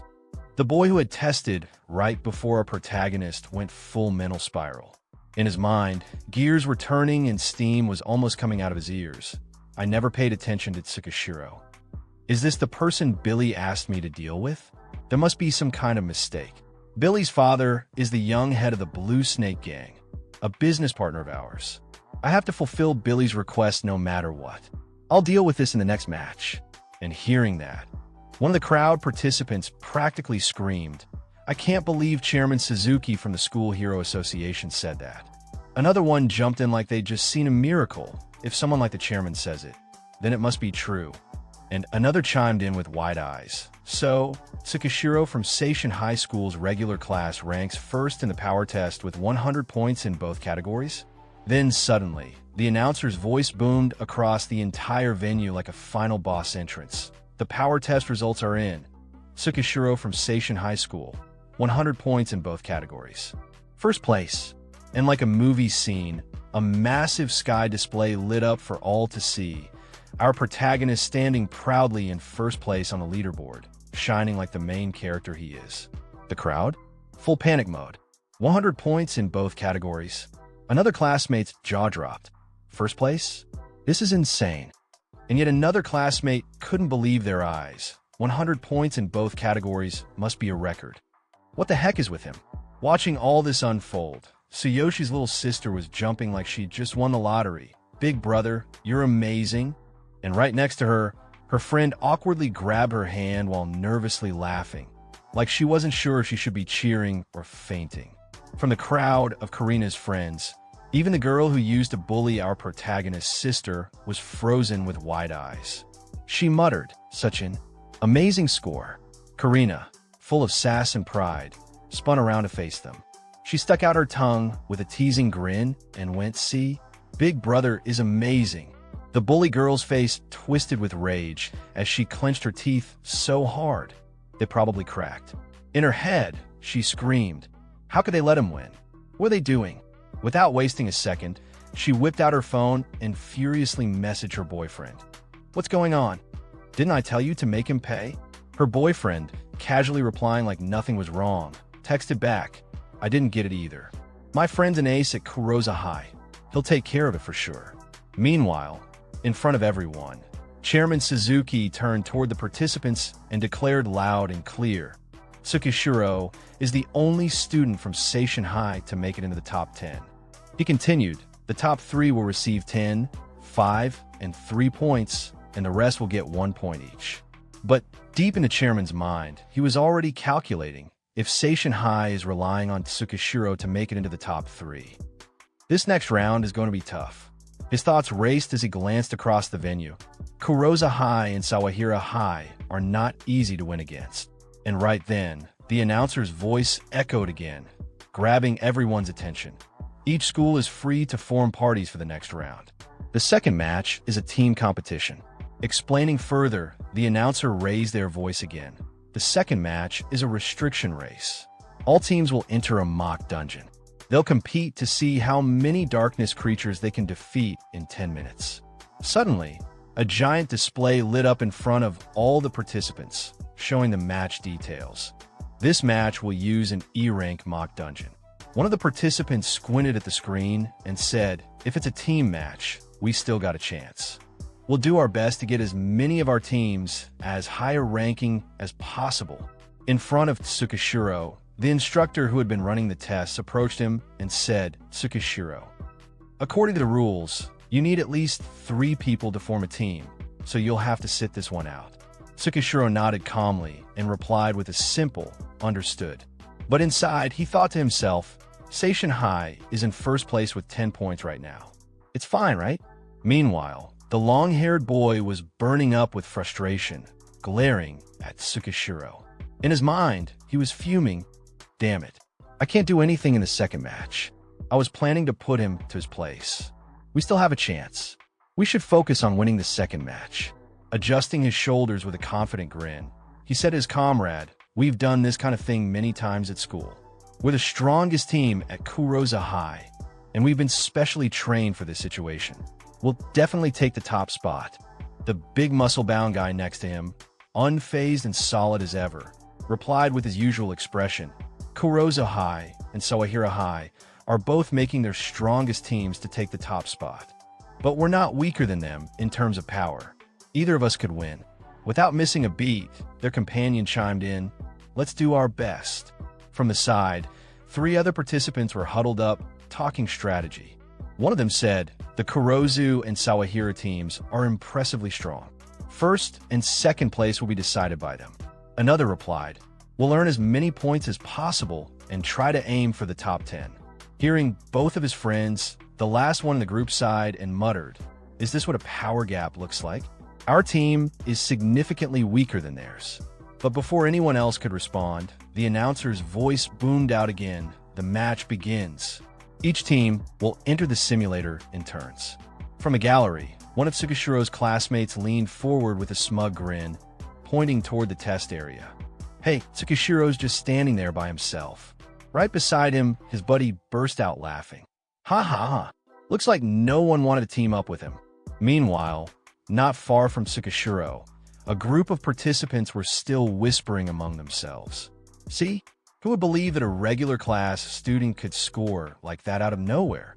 Back on the sidelines, Karina's classmate turned to her with a cocky smirk. "Your brother doesn't even have any teammates.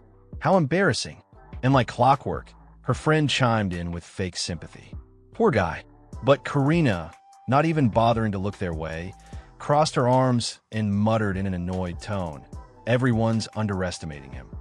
At a distance from the simulator, Tsukishiro stood calm and collected, watching as the other teams entered one by one. In his mind, he was already strategizing. The ultimate star will be decided by the highest final score. Additionally, the player with the best performance and score during the match will be named the MVP, a great honor. I'll take it easy in the second match. My goal is to be the MVP. If I can get a good score in the individual rounds, the 10 million yen prize is mine. All the schools are going all out inside the simulator, swinging, slashing, blasting their way through monsters like it was a school trip to demon-slaying land. On one of the simulator displays, stats lit up. Current number of darkness creatures defeated. 18. Meanwhile, Sawahira High screen flashed proudly. Sawahira High Vince's party current number of darkness creatures defeated. 48. But Kuroza High? They weren't playing around. Kurozu High Boniface's party current number of darkness creatures defeated. 62. Outside the simulator. In the gallery area, the audience watched the scoreboard like it was the finals of the Hero Olympics. One person shouted, "We're halfway through." As expected, Kurozu High's party is leading by a huge margin. Their buddy nodded, eyes glued to the numbers. Kurozu and Sawahira both have amazing teamwork. From far above, Chairman Suzuki squinted down like a wise old eagle.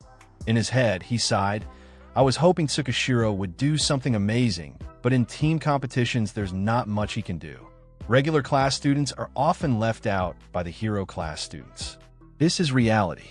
Sometime later, the simulator doors opened dramatically like the loser's exit in a game show, and out walked a team from none other than Seishin High. They looked like they just got out of tumble dryer, filled with angry monsters. The simulator's robotic voice announced, as cold and unforgiving as ever, "Seishin High some party simulation cannot continue. Duration, 6 minutes 39 seconds. Darkness defeated. 33, one of the participants, half sweating, half crumbling, gasped, "Why is everyone other than the vice captain and I knocked out? We won't even make the top 10 at this rate." His teammate, leaning against a wall like he was auditioning for a sad drama, replied, "Captain, even though it's a mock dungeon, we still took damage. We can't go on any longer." As they all dragged their eyes toward the display, another teammate muttered like he was staring at doom itself, "Damn. Kurozu's strongest party has already defeated 66. How many can they defeat in 10 minutes? Another one clenched his fists and gritted through his teeth. "Sawahira has 63 too. The difference between 10th place and us is just 8 creatures. Damn it." Then, fueled by sheer desperation and maybe too many action movies, they ran to an instructor and practically begged, "Sorry, can we keep going? The vice captain and I can still do this." But the instructor looked at them with the face of someone who just got asked to stop gravity. "But you need at least 3 people. The others are too tired, and even if you have someone to join in now, you won't have enough time." Hearing that, the captain practically exploded. "Useless fools. Just one more person." His friend suddenly glanced around, eyes landing on someone off-screen like he just spotted a plot twist. "There is one." The boy suddenly pointed his finger dramatically, like he was declaring the final boss, the regular class Tsukishiro. Meanwhile, Tsukishiro stood there leaning casually against the wall, like he'd been waiting for this exact moment to drop the beat. The 2 students rushed over, desperation painted all over their faces. One of them slapped Tsukishiro's shoulder like they were lifelong buddies. "We need 3 people. Join us so we don't waste our score." Tsukishiro didn't even blink. His response was cool, calm, and killer.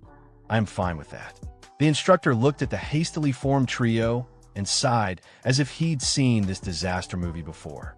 Still, he pointed towards the simulator and said, "If you have 3 people, that's fine. Keep going.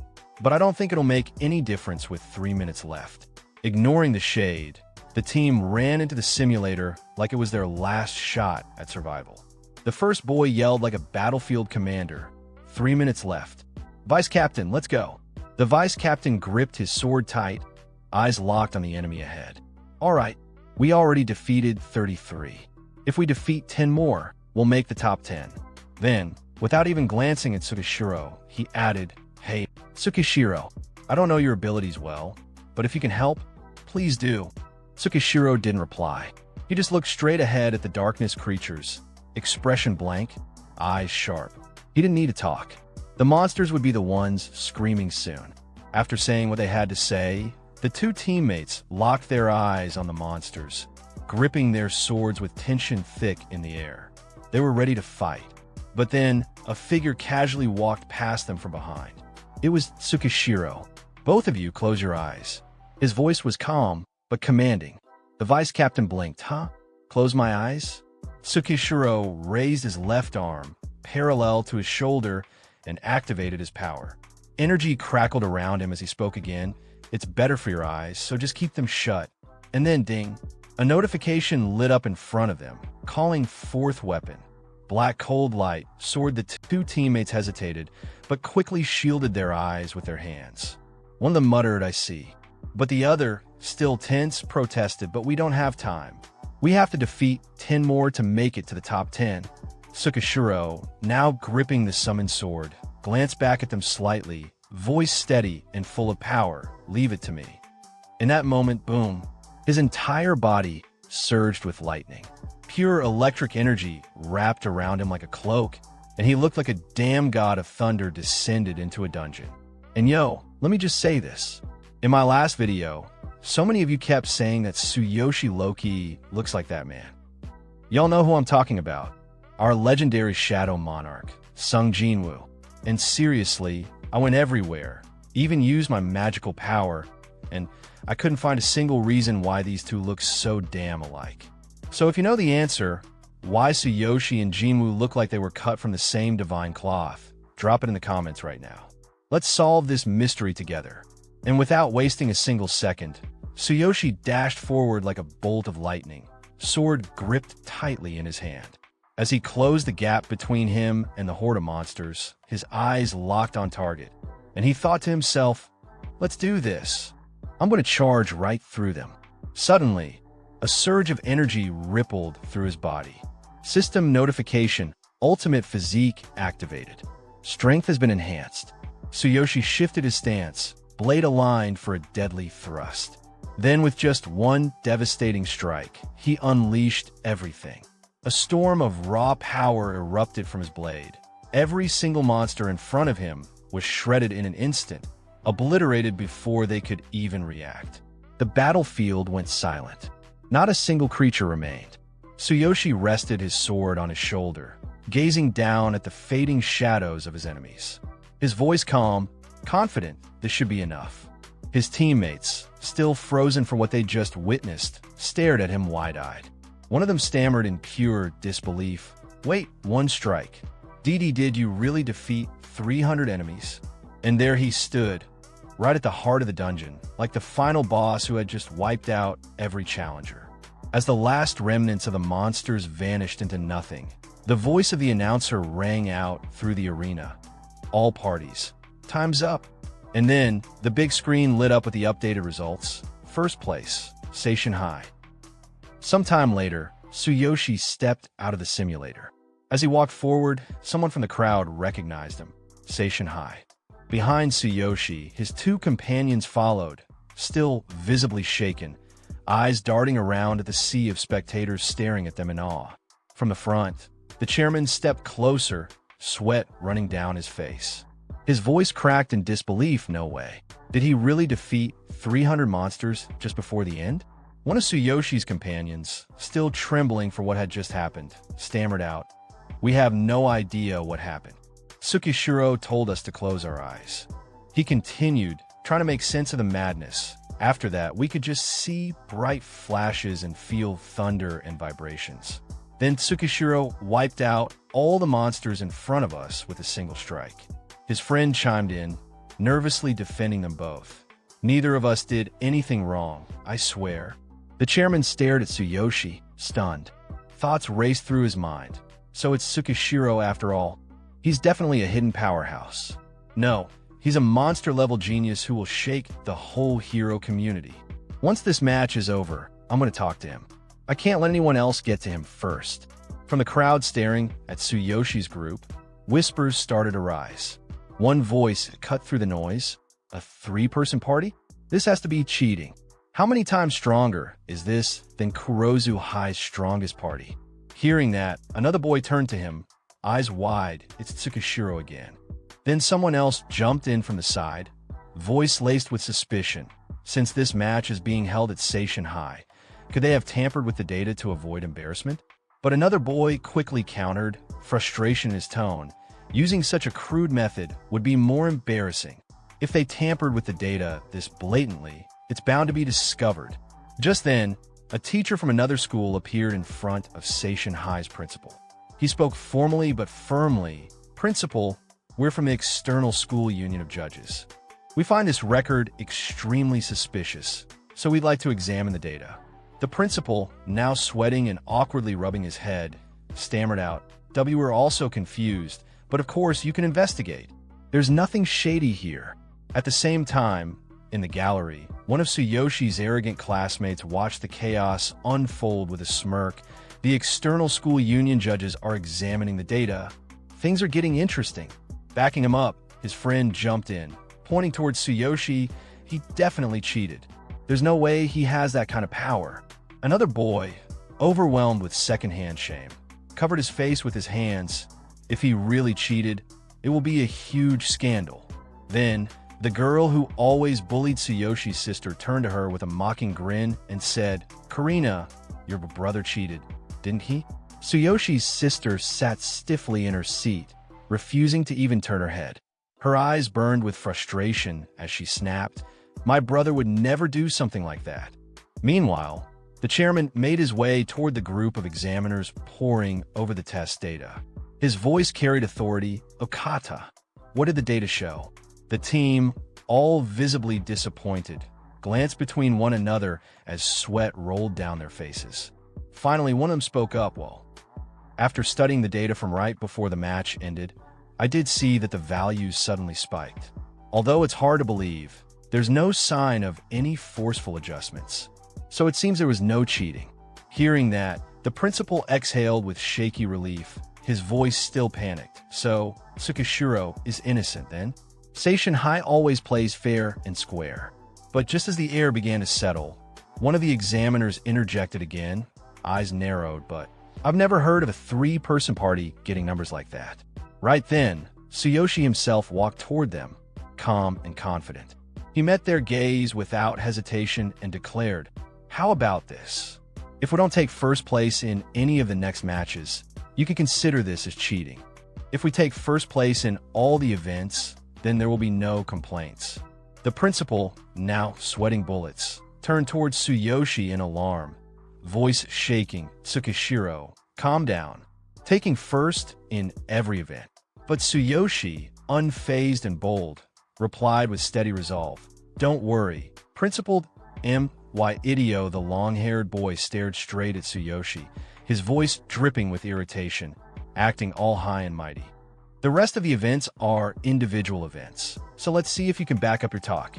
And right beside him, the big-headed Macules chimed in with a frustrated grin. "I thought it would be a battle for first place between you and me, but now that we've passed the hero test, we've been completely overshadowed. Oh well, I kind of enjoy fighting against someone so overconfident." Even the teachers had something to say, one of them stepping forward with a challenging tone. "If you say so, then let's do it. We didn't force you to do anything. After all, if you don't take first place in any event from now on, I'll just say you cheated." But Tsuyoshi just raised his hand casually and flashed an okay sign. "That's fine by me." The long jump event began. The long-haired boy lined up for his jump, cracking his neck confidently as he thought, That's easy." But as for Tsuyoshi, he activated his ultimate physique. The moment he pushed off the ground, the spot beneath him cracked with raw power. A new system notification blinked into view. Ultimate physique. Both legs have been enhanced. Leg explosive power increased. And with a single jump, Tsuyoshi covered an insane distance, landing far beyond anyone else's mark. Just like that, he claimed first place. Even in the short sprint, Tsuyoshi was a blur. He dashed ahead of everyone, not just beating them, but completely dusting the two aces from both rival schools. The announcement rang out loud and clear. Short sprint first place Seishin High. Tsukishiro Tsuyoshi. Then came the disc throw. Tsuyoshi calmly activated his skill, ultimate physique. Both arms have been enhanced. Arm explosive power increased. And with one powerful swing, the disc soared out of the stadium entirely. Disc throw, first place Seishin High. Tsukishiro Tsuyoshi watching from the sidelines. A bald man's jaw practically hit the ground. What? This is record-breaking. Meanwhile, the girl who used to bully Karina looked shaken, her voice trembling. Is Karina's brother really that strong? Karina, eyes shining with pride, stood up and cheered, "Go big brother." Her bully's friend leaned in, eyes wide. He'd gotten first place in every event so far. He must have broken the records, right? At the same time, Tsuyoshi's own classmates were losing their minds. One of them stared ahead nervously and muttered, "Rayleigh, something's off." With and Rayleigh, watching the chaos unfold, just sighed, "What a mess." Somewhere in a quiet corner of the stadium, the boy who used to bully Tsuyoshi's sister was hunched over his phone, eyes narrowed, frustration boiling over in his mind. What's going on? I don't care whether it's cheating or not. It can't continue like this. What's Boniface doing? Meanwhile, Boniface stood inside the stadium, completely out of breath from his last event. Beside him was his big, muscle-bound friend. Both stared ahead at Tsuyoshi's dominating performance, and Boniface cursed under his breath. Damn it, when did Seishin High create such a monster? His friend clenched his jaw and replied, trying to stay cool, but still, they're really tough to beat. Then Boniface pulled out his phone and checked Billy's message. Sweat was dripping down his face as his thoughts raced. "Billy, I get it. I wanted to intervene, but I couldn't. Damn it." Standing firm in front of Boniface, the muscle head cracked his knuckles, eyes blazing with confidence. "Boniface, the next event is the final one. I'll do something, so just wait. We've practiced for this for a long time. I'm confident. I'll face Tsukishiro in a fair fight." Hearing his friend's confident declaration, Boniface's eyes twitched, and suddenly, his mind drifted back to a moment he'd kept buried. The memory of meeting Billy's father resurfaced, and his thoughts turned cold and calculated. That's it. If it's that event, Billy's father secretly gave me the FEP mental interference. It's a high-priced item circulating in the underground.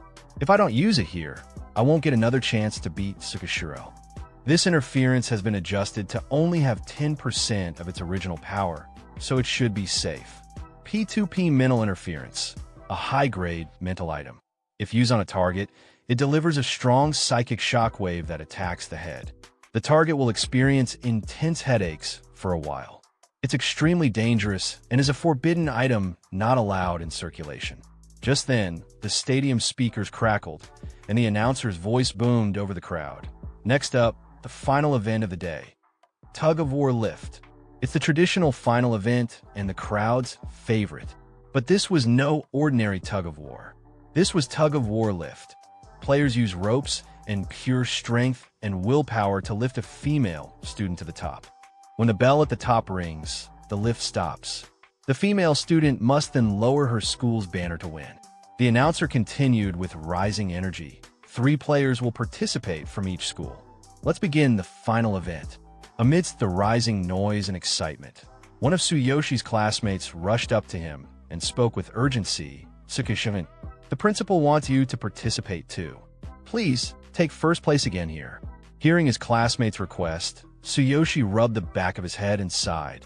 But there's no female student available. He thought to himself, Karina has a bad leg after all. But before he could say anything else, he looked the boy in the eyes and answered, "I'll find someone, don't worry." Just then, the announcer's voice echoed across the stadium. Seishinhai's Tsukishiro Tsuyoshi will participate in the Tug of War Lift. But there's no female student to pair with him. Anyone willing to volunteer, please come to the competition area. Meanwhile, in the gallery seats, a group of Tsuyoshi's sister's classmates whispered among themselves, "I'd like to help, but I'm not sure if all the first-place wins are legitimate." Another girl chimed in, hesitating. "Tsukishiro seems to stand out more than the hero class students, even though he's from the regular class. I want to help, but it's a bit embarrassing." A quiet girl sitting on the bench mumbled, "Yeah, I'd rather not get noticed." Then suddenly, cutting through the murmur, Karina shot up from the crowd with her hand raised high and her voice loud. "I will do it." Her friend, alarmed, tried to hold her back. "No, you have a bad leg." But just then, the yellow-haired girl from Karina's class stepped in, looking calm but firm. "No one else is going, so it's fine. Besides, the school will probably just pick someone randomly anyway." The black-haired bully girl narrowed her eyes toward the testing ground, a wicked grin spreading across her face. "I've got an idea. It'll go. I'll deliberately mess things up. Even if I can't get first place, it'll be because of Tsukishiro's incompetence, not mine." Hearing her muttered scheme, her friend blinked and asked, "You're doing it yourself?" But with an arrogant toss of her hair, the black-haired girl scoffed, "I can't rely on Billy anymore. I can't stand it." Her friend, still hesitant, gave a small nod from behind. "All right, be careful and do your best." Meanwhile, back at the testing area, someone suddenly called out from behind Tsuyoshi, "I found a volunteer. Please say hello." Tsuyoshi, still not looking, gave a casual response, "Okay." Then turning around, he added, "Tsuyoshi Tsukishiro, nice to meet you." But the moment he saw the face of the girl standing in front of him, his eyes widened in shock. The girl stared at Tsuyoshi with an arrogant smirk and declared, "Tsukishiro, let me help you." They both locked eyes in silence for a tense moment. Then, the man who had brought her to the test area stepped away, speaking with a calm tone, "Please, go ahead and discuss things. I'll go do a final inspection before the match starts." Hearing that, Tsuyoshi gave a simple nod, "Okay, teacher." But the second the teacher left, Tsuyoshi turned to the girl with a clearly annoyed look and asked, "What are you doing here? You're probably up to no good." And the girl, matching his energy, glared back with the same irritation, "I came because no one else would. Watch your attitude." But before their back and forth could go any further, the announcer's voice boomed over the stadium. "All participants, get ready. The final event Tug of War Lift will begin." Hearing that, all the participants grabbed their ropes and began preparing for the showdown. Sometime later, all the participants stood ready, gripping their ropes, waiting for the signal to begin. The girl paired with Tsuyoshi stepped onto the lift and looked back at him with a smirk. "So this is the lift? I've seen it before, but this is the first time I'm going to be on it." She gave him a smug grin and called out, "Hey Tsukishiro, please pull me to the top and help us secure first place." But Tsuyoshi didn't respond. He just kept his eyes forward, waiting silently for the signal. Seeing that, the girl frowned, twisted her lips in annoyance, and thought, "Ignoring me? Fine, whatever. Suit yourself."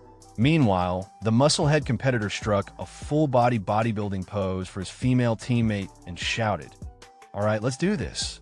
I'll pull you to the top. So ring the bell and lower the banner when we're done." His partner nodded and replied with trust in her eyes, "I trust you." As for Boniface, he didn't say a word. He simply stared at Tsuyoshi, his expression dark. Beside him, his partner tried to encourage him, "Boniface-san, I'll do my best." But Boniface wasn't listening. Gritting his teeth, he glared at Tsuyoshi and thought, "Humph, just watch Tsukishiro. I'm not letting you win this event." Then suddenly, the announcer's voice echoed through the stadium. "All players, take your positions. All assistants, please check the ropes." Two massive men in black t-shirts stepped forward, raising their thumbs with a confident "okay." These weren't just any staff members. These were the official test assistants, one per pair of participants. They were stationed there in case a player ran out of strength or if something went wrong, like the lift suddenly dropping. Then came the loud call, "Now all players. Ready, go." As soon as the signal was given, every participant threw their full strength into pulling the ropes. The final event had begun in full force. But Tsukishiro Tsuyoshi, our protagonist, moved with zero struggle. While others strained, he calmly reeled in the rope and thought to himself, "This is light. My ultimate physique's legs are making it easy." But he wasn't stupid. He knew that if he went all out too fast, it would look suspicious, but going too fast might look suspicious. "I'll slowly increase the speed and aim for first place at the end." Meanwhile, voices roared from the crowd. "Kurosa High, aim for first place." And another shouted, "Vince from Sawahira High, do your best." And hearing the crowd cheer, Boniface gritted his teeth hard, his eyes burning with frustration. "Heh, first place? I don't care about that anymore. My only goal now is to stop Tsukishiro from getting first place."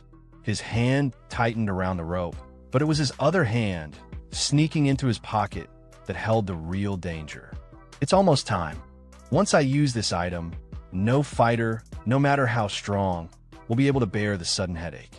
His fingers brushed against the forbidden object, the P2P mental interference.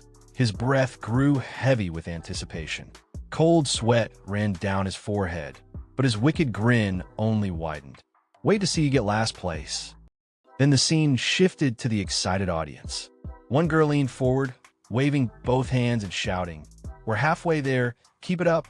Right beside her, a boy yelled even louder, "Pull, just a little more." On the field, one of the participants was drenched in sweat, his arms trembling as he gritted his teeth. "It's getting heavier." Another participant nearby groaned, "Damn it, this is no good." But he clenched his teeth and forced his strength out, shouting, "Come on, rise." Meanwhile, the muscle head laughed loudly like a man possessed. "Ha ha ha, weaklings. Look at me." His partner, sitting high up and watching from the lift, cheered with sparkling eyes. "Vince, we're in first place. Go faster, keep it up." But amidst the roaring crowd and intense struggle, Tsukishiro Tsuyoshi stood still, his face calm and expressionless. He slowly exhaled, lowered his stance, and without hesitation, activated his skill, ultimate physique. With absolute ease, he began pulling the rope, no strain on his body, no tension on his face, like the entire test was just another warm-up. Then in front of Tsukishiro, a bright blue notification popped up, ultimate physique activated, arms enhanced. Without changing his expression, Tsukishiro continued pulling the rope. In his mind, he calmly thought, "I'll keep the speed steady and slowly accelerate just before the end and overtake everyone in one go." Up on the lift, The black-haired girl narrowed her eyes at him. She was trying to look calm, but inside her head she was burning up. Keep a cool face, damn Densey. No, I can't back down now. But then a wicked smile slowly crept across her face. She leaned over slightly and shouted, Tsuyoshi, keep going. And right after that, a twisted thought slithered through her mind. What if I apply more pressure? With that, she barked at him loudly. Pull with all your might. Then suddenly, while checking the robe, a girl tugged hard in the opposite direction, trying to mess with Tsukishiro. But his grip held firm. He thought in his mind, so you were up to no good after all. The scene shifted instantly to the lift area. She had jumped onto the lift above, shaking it as it moved. One of the assistants below shouted up in panic, Hey, you above! Stop moving so much. It's dangerous. From the audience, her boyfriend watched the chaos unfold with a twisted smirk. He thought to himself, As expected of my girl, good job. You volunteered for this, huh? That's right. Stomp with all your might. No matter how dangerous, don't let him win. Then, up on the lift, the girl turned to glare at Tsukishiro, a nasty satisfaction on her face as she thought, done. Serves you right. But just as she smirked, Tsukishiro looked up at her, his eyes sharp, unblinking, and filled with intensity. A cold silence wrapped around him as his gaze cut through her bravado.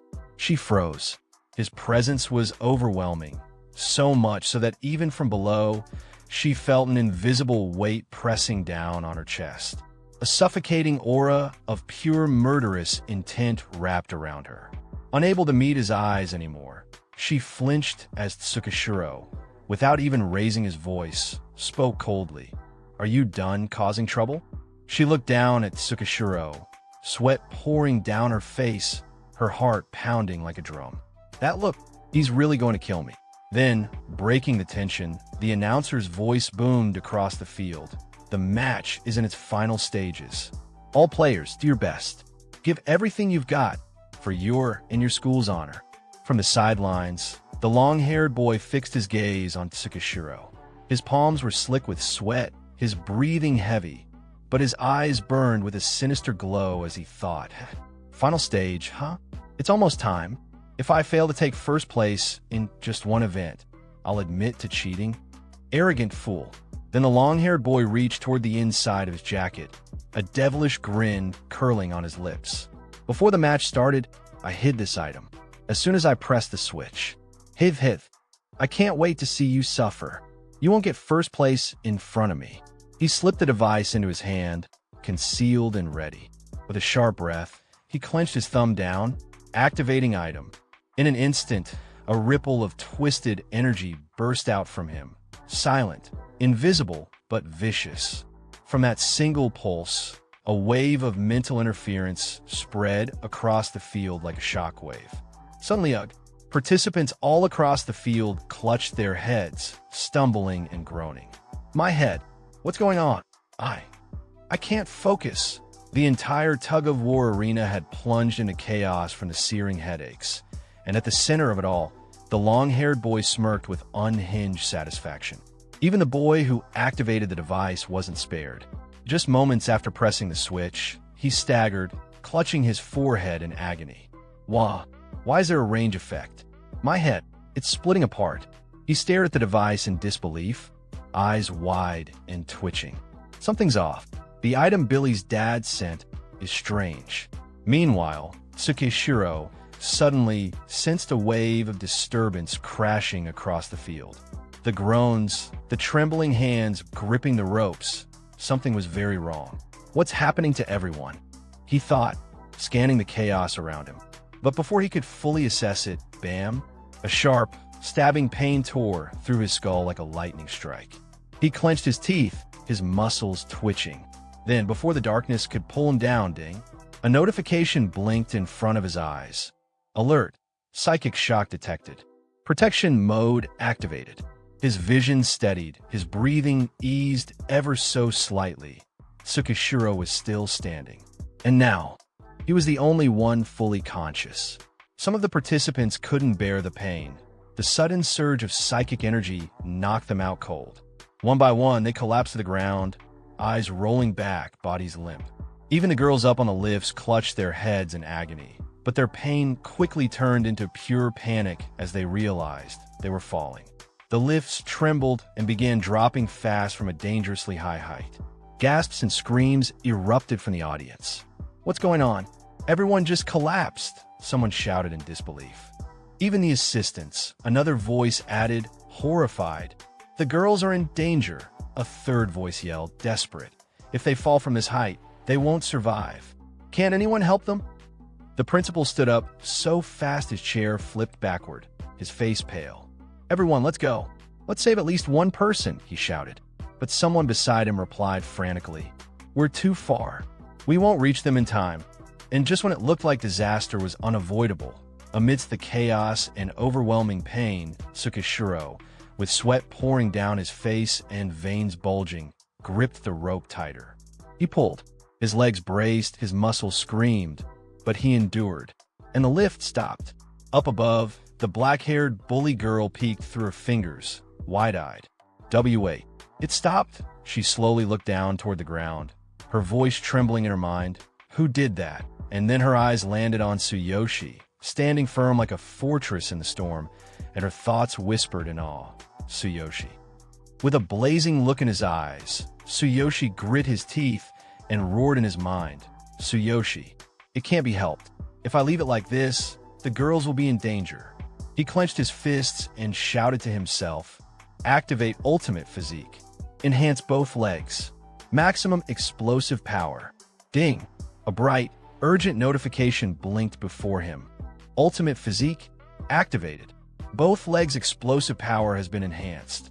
Above, the girls screamed in panic as they plummeted, the broken lifts speeding toward the ground. But Tsuyoshi didn't freeze. His legs tensed.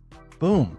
He vanished from his spot, moving with a sudden shockwave of force, his entire body surging forward with unbelievable speed.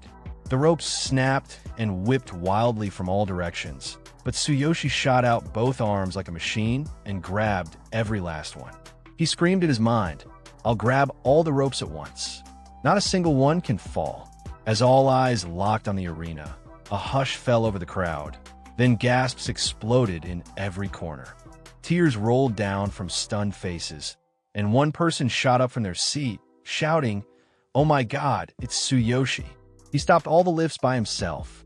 In a blur of motion, Tsuyoshi had dashed across the platform at lightning speed, snatching every rope midair. Now, standing with his muscles bulging and veins popping, he gritted his teeth, holding every rope tight in his grasp. He screamed in his mind, "Not a single one will fall. This is heavy. The combined weight of all these lifts is no joke." His arms trembled, but his will didn't waver. "Concentrate all of ultimate physique's strength into my arms." Ding! A fresh notification flashed before him. Ultimate physique activated. All strength concentrated in the arms. Excessive pressure on legs. From the top of the lifts, the girls, still trembling, started cheering through their fear. "Go on. Give it your all. Don't ease up." One after another, their voices rose in unison. Then, Tsuyoshi's test partner, her eyes wide in disbelief, looked down and gasped, "Tsuyoshi. He's pulling them all by himself. All of them." Meanwhile, in the audience, a man stood frozen, sweat pouring down his face as he muttered, "That's nearly 30 kilograms per lift. And there are more than 10 lifts. Plus, the weight of the girls." Tsukishiro. Beside him, a girl clenched her fists and shouted out, eyes blazing with admiration, "What insane strength. You can do it." And on the platform, Tsuyoshi's entire body trembled. Every fiber of his muscles screamed under the crushing weight as he gritted his teeth, thinking, "Heavy, so heavy. Hold on." Bit by bit, the veins in his arms bulged further and small tears began to form in his muscle fibers. He was literally ripping apart under the strain. But he wasn't letting go, not even a little. Seeing Tsuyoshi holding on despite the pain, the chairman jumped to his feet, eyes wide and jaw dropped. He shouted, "Tsuyoshi." Sweat streamed down his face as he thought in awe. He's definitely on his way to becoming a legendary hero. No matter what, I have to get him into the elite hero team. At that moment, the principal and several staff members sprinted towards Tsuyoshi in a panic. The principal yelled out, "Let's go. We'll help you." As they reached him, one of the workers grabbed the rope and shouted, "We've got this." Another stepped in, eyes locked on Tsuyoshi. "Tsukishiro, you did great." Then one of the workers quickly turned to the team and commanded, "Each person, grab one lift, hurry." In a flash, they lined up, each worker gripping a rope. Together, they began to pull, easing the load from Tsuyoshi's arms. Slowly, steadily, the tension lessened, and the lifts carrying the girls started to lower, safe and controlled, all thanks to Tsuyoshi's incredible endurance that held everything up just long enough. But our protagonist, still gripping the rope tight in his hands, looked toward the workers and said, "I'll hold on to this rope." One of the workers, noticing the injuries and the trembling in Tsuyoshi's arms, stared at him in disbelief, sweat pouring down his face. "Are you sure you don't need a break?" After everything. But Tsuyoshi, without hesitation, began pulling the rope again. His voice firm, unwavering. "The match isn't over yet. I said I'll take first place in every event." From above, his test partner looked down at him, eyes wide, lips parted in shock. Sweat dripped down her cheeks as she whispered to herself, "He's going to keep going. He must be exhausted." Then her face flushed red, her chest tightening as she thought, "Teach, this is amazing." Below, Tsuyoshi struggled to stay upright. Veins bulged, his body screaming from the pain. Yet he clenched his jaw and kept going, thinking, "My arms are killing me. I'm about to cramp up. I need to hold on. I have to take first place." Then, a new notification blinked before his eyes. "Alert! Muscle load has reached its limit." Up in the stands, one student stood up, shouting with everything he had, "Come on, you can do it." Another joined in, eyes wide with awe. "That guy's still holding on." And from the front row, his little sister, her hands clutched together in prayer, her whole body trembling, whispered desperately, "Big brother." Then from the crowd, a roar began to build. One student leapt from his seat, pumping his fist in the air, "Go, Tsuyoshi." Another joined in, shouting, "Hang in there." A third added, "First place, keep going." Back on the test field, Tsuyoshi's entire body trembled as he kept pulling the ropes. His legs threatened to give out, his arms were beyond the limit, but still he refused to stop. Then suddenly, the final bell rang, loud and clear, echoing through the field like a war cry marking the end of battle. In the audience, a boy pointed toward the competition field, shouting, "Now the only thing left is for that girl to lower the banner." But from the stands, Billy, the boyfriend of Tsuyoshi's test partner, jumped up with panic on his face. Veins bulged from his neck as he screamed, "Mina, don't lower it. If you lower it, we'll lose first place." "Don't move." Mina stood on the lift, frozen, caught between the chaos and the silence. The crowd's voices reached her ears, but her eyes were locked on one person, Tsuyoshi. His face soaked in sweat, his hands bleeding, his body shaking, yet he still stood. Seeing that, her heart trembled. Then in one motion, her hand reached out, she pulled the flag. And the moment Mina pulled the flag, Billy's eyes widened in disbelief. His grip tightened around his phone so hard it cracked, then completely shattered into pieces in his hand. "Hey, Mina," he muttered through clenched teeth, his voice trembling with frustration and disbelief. But down on the field, Tsuyoshi looked up at her and smiled. A quiet, tired smile, full of relief and gratitude. Then suddenly, the entire crowd erupted in cheers. The announcer's voice boomed across the stadium. "Seishin High, Tsuyoshi Tsukishiro, first place." And in that moment, all the pain, the struggle, the blood in Tsuyoshi's hands, it was all worth it. The announcer's voice boomed across the stadium with full force. "First place goes to Seishin High's Tsuyoshi Tsukishiro." The crowd erupted into a frenzy of cheers.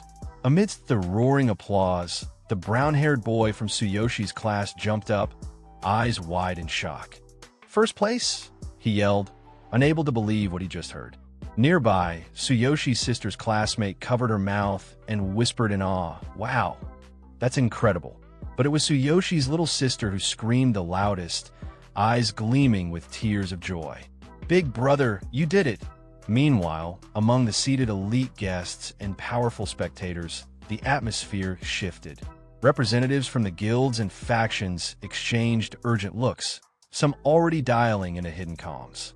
It's been a while since we've seen such a genius. One of them muttered, barely able to tear their eyes away from the field. Don't let another faction snatch him up, someone else barked, flipping open a tablet. Gather all possible intel on Tsuyoshi immediately. We must recruit him into our guild at all costs. Backstage, in a quiet corner of the observation area, members of the notorious Blue Snake Guild whispered amongst themselves. One of them leaned toward their leader, face tense. Boss, this Tsukishiro guy has been causing problems for the young master. Even that commotion earlier. It was because of a tool the young master gave to one of the participants. The boss's expression darkened. The young master, the tension in the air thickened. In the next scene, the atmosphere among the Blue Snake gang turned cold. Their boss sat frozen, forehead resting in his palm, eyes wide with disbelief and panic. His voice trembled as he muttered under his breath, making an enemy out of such a genius. Meanwhile, the chairman of Seishin High glanced over at Tsuyoshi, a calm, composed smile on his face as he turned to the principal beside him. Let's go home. It seems Tsukishiro is beyond our grasp. I need to have a word with the young master. The scene shifted to the competition venue, where the tension had turned into celebration. Two men in suits stood facing each other, firmly shaking hands. Congratulations! Not only has your school won the championship, but you've also produced an exceptional hero. The other man, clearly beaming with pride, nodded and replied with deep satisfaction. Thank you. Winning the Future Star Championship is a historic achievement for our school. Just as the handshake ended, a man quickly approached from behind Principal Suzuki and Chairman, holding a folder in his hands and speaking with urgency. Principal, Chairman Suzuki, we have a report. The mood shifted once again as he continued. A participant was found with a P2P mental interference item. In the next scene, we see a shattered device lying on a table, its fractured components sparking faintly. The atmosphere is tense as investigators hover over it. This wasn't just any gadget. This thing was illegal, dangerous, and almost caused disaster. It seems the commotion earlier was caused by this device. Upon investigation, it appears to have been modified into a highly dangerous item. What should we do? The chairman, peering over the wreckage, recoiled in shock, stuttering, Isn't that a prohibited item? The principal stepped closer, brows furrowed. It's not one of our students, is it? Which participant was it? As the tension thickened, a group of guards entered the room, escorting a student in restraints. One of them spoke firmly. It was Boniface from Kurozu High. He's their ace. Initially, we thought it was a mistake. From among the staff, another man approached the chairman quickly. Boniface has already been detained. Chairman, could you take over the investigation? With a heavy sigh, the chairman responded. Why would Kurozu High? Please have the staff continue investigating. I'll contact Kurozu High directly later. Meanwhile, the principal exhaled in relief. I'm relieved it wasn't one of our students. For a moment, I thought our results might be revoked. In a quieter corner, Tsuyoshi sat down, still catching his breath. Sweat clung to his face as he downed an energy drink. Suddenly, the principal approached, and Tsuyoshi, sensing the presence, looked up. You needed something? The chairman joined in with a proud look. You've come at the perfect time. Then the principal smiled warmly. You're the star of Seishin High. In the next scene, the principal approached Tsuyoshi with a proud, almost glowing expression. He couldn't hold back his excitement as he began praising him. You've done an incredible job. From now on, the school will fully support you. If there's anything you need, let me know, he then added, without hesitation. First, your tuition. No, all your expenses will be waived. The same goes for your sister. Tsuyoshi, still catching his breath and processing everything, responded humbly. Thank you for covering the expenses, but I don't need any special treatment. Just then, the chairman stepped forward, looking at Tsuyoshi with deep respect. Tsukishiro, on behalf of the School Hero Association, I formally invite you to join the elite hero team. There's no precedent for a high schooler joining, but you have the qualifications. Please consider it. He paused for a moment, then added, additionally, as the future star champion, you will receive prize money and a unit in the #1 hero mansion. It's in a prime location. Tsuyoshi eyes widened in disbelief. Wow, I get a mansion. Off to the side, the principal muttered under his breath with a slightly terrified expression. The chairman is shrewd. Recruiting a genius is a huge achievement. No wonder he's pulling out all the stops. In the next scene, the stadium was starting to empty, but Tsuyoshi's partner was still walking down the stairs quietly, deep in thought. Just then, someone suddenly grabbed her shirt from behind and yanked her to the side. Come here. Shocked and wincing in pain, she turned to see Billy. Billy, that hurts. Billy's face twisted with rage, his voice low and threatening. Why did you lower the banner? How could you let Tsukishiro win? He shoved her against the wall with force. Did you forget how he humiliated me? You promised to help me crush him. You and Boniface are both useless. She looked up at him, furious and unafraid now, her voice steady. He saved my life. And the lives of others too. Without him, I'd be in a hospital right now. In the next scene, we see the young master of the Blue Snake Guild, Billy, clenching his fists, his eyes wide with rage as he muttered through gritted teeth, no matter. He's stealing all the attention. His voice trembled with fury. Useless. Milk cow. But before he could spew more venom, a sharp slap echoed through the hallway.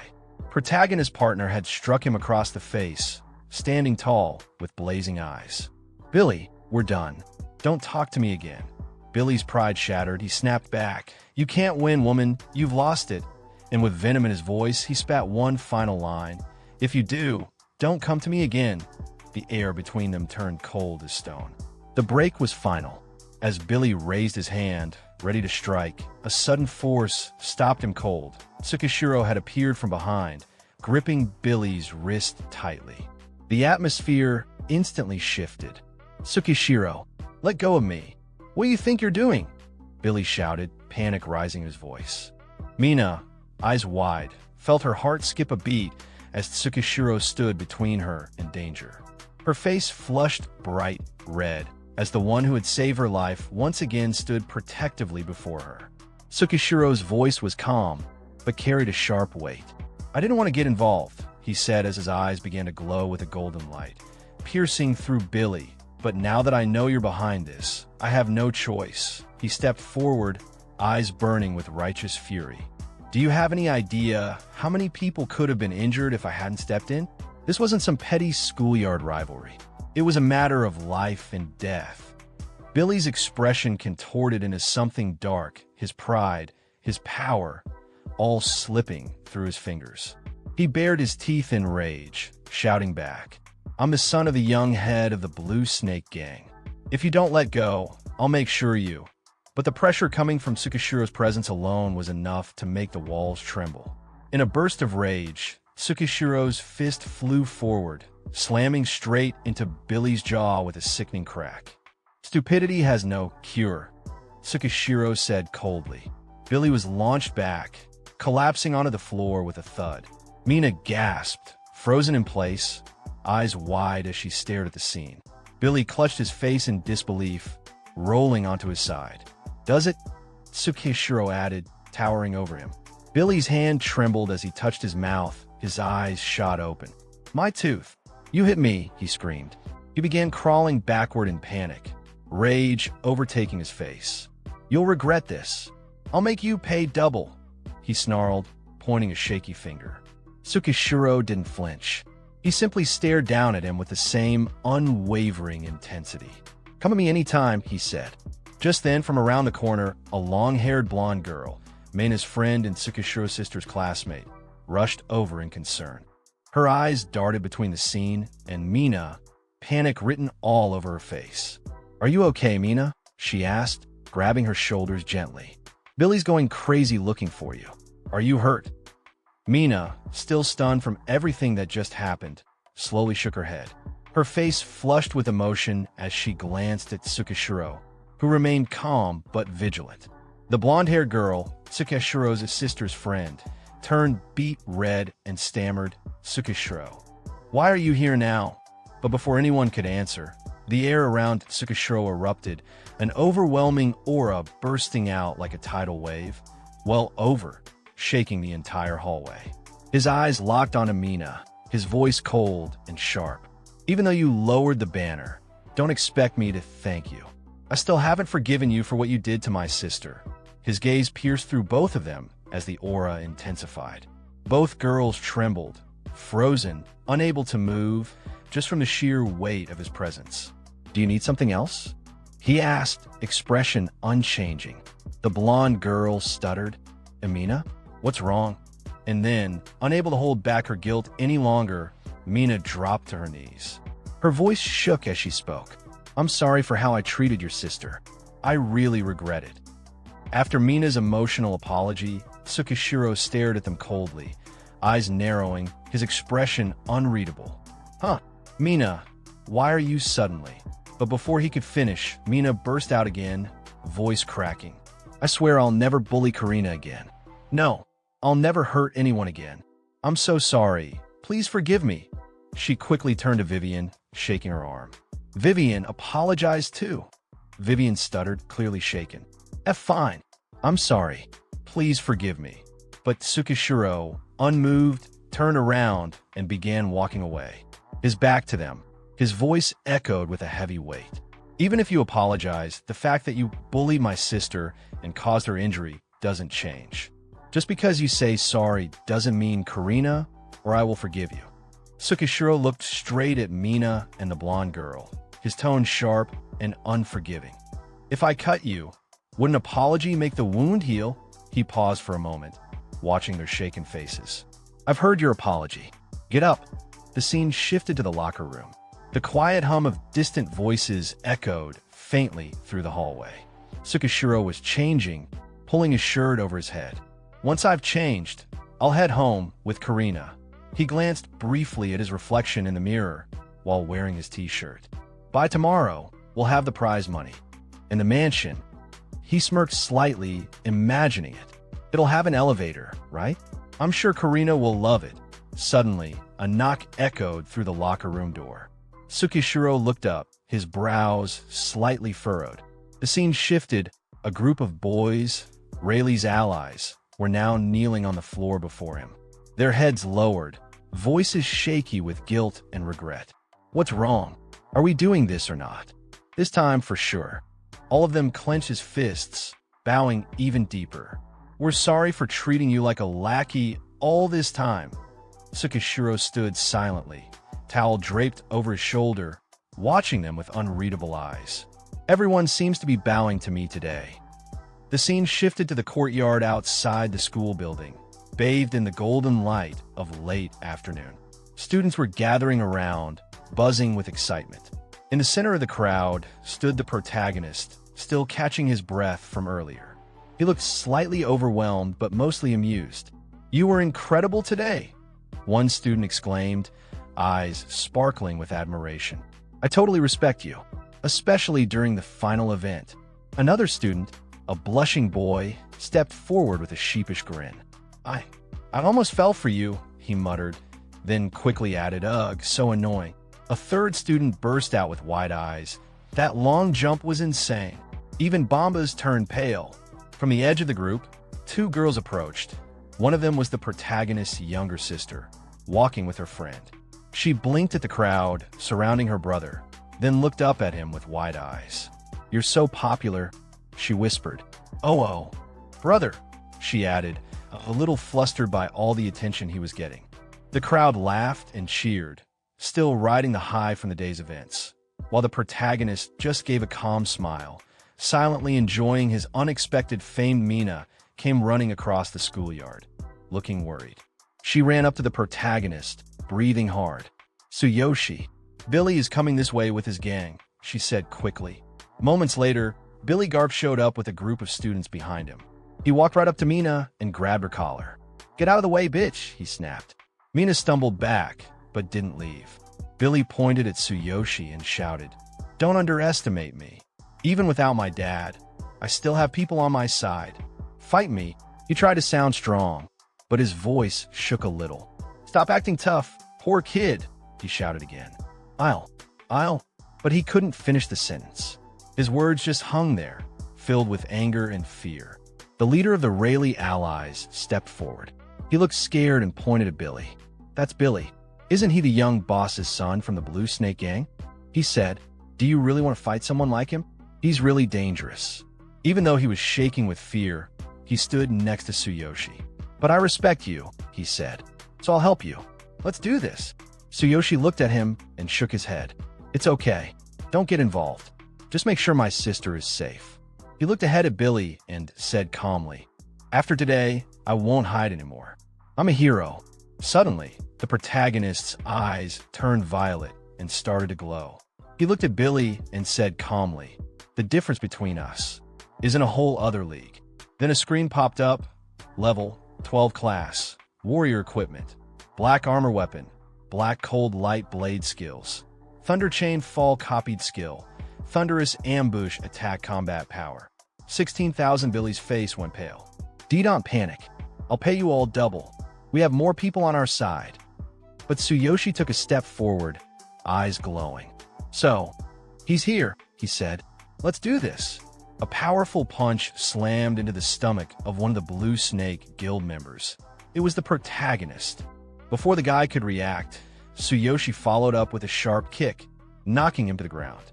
Billy, the young guild master, shouted in anger, "Don't just stand there. Attack all at once." Then he glared at Tsuyoshi and yelled, "Don't underestimate me, you bastard." Suddenly, a screen popped up again. Billy's eyes lit up. He shouted, "I did it." But then he looked down and saw a metal pipe nearby. It was bent into a C shape. "What the?" he muttered in shock. Just then, the protagonist came flying at him with a powerful punch. "Well, too bad," Tsuyoshi said with a smirk. "Take this."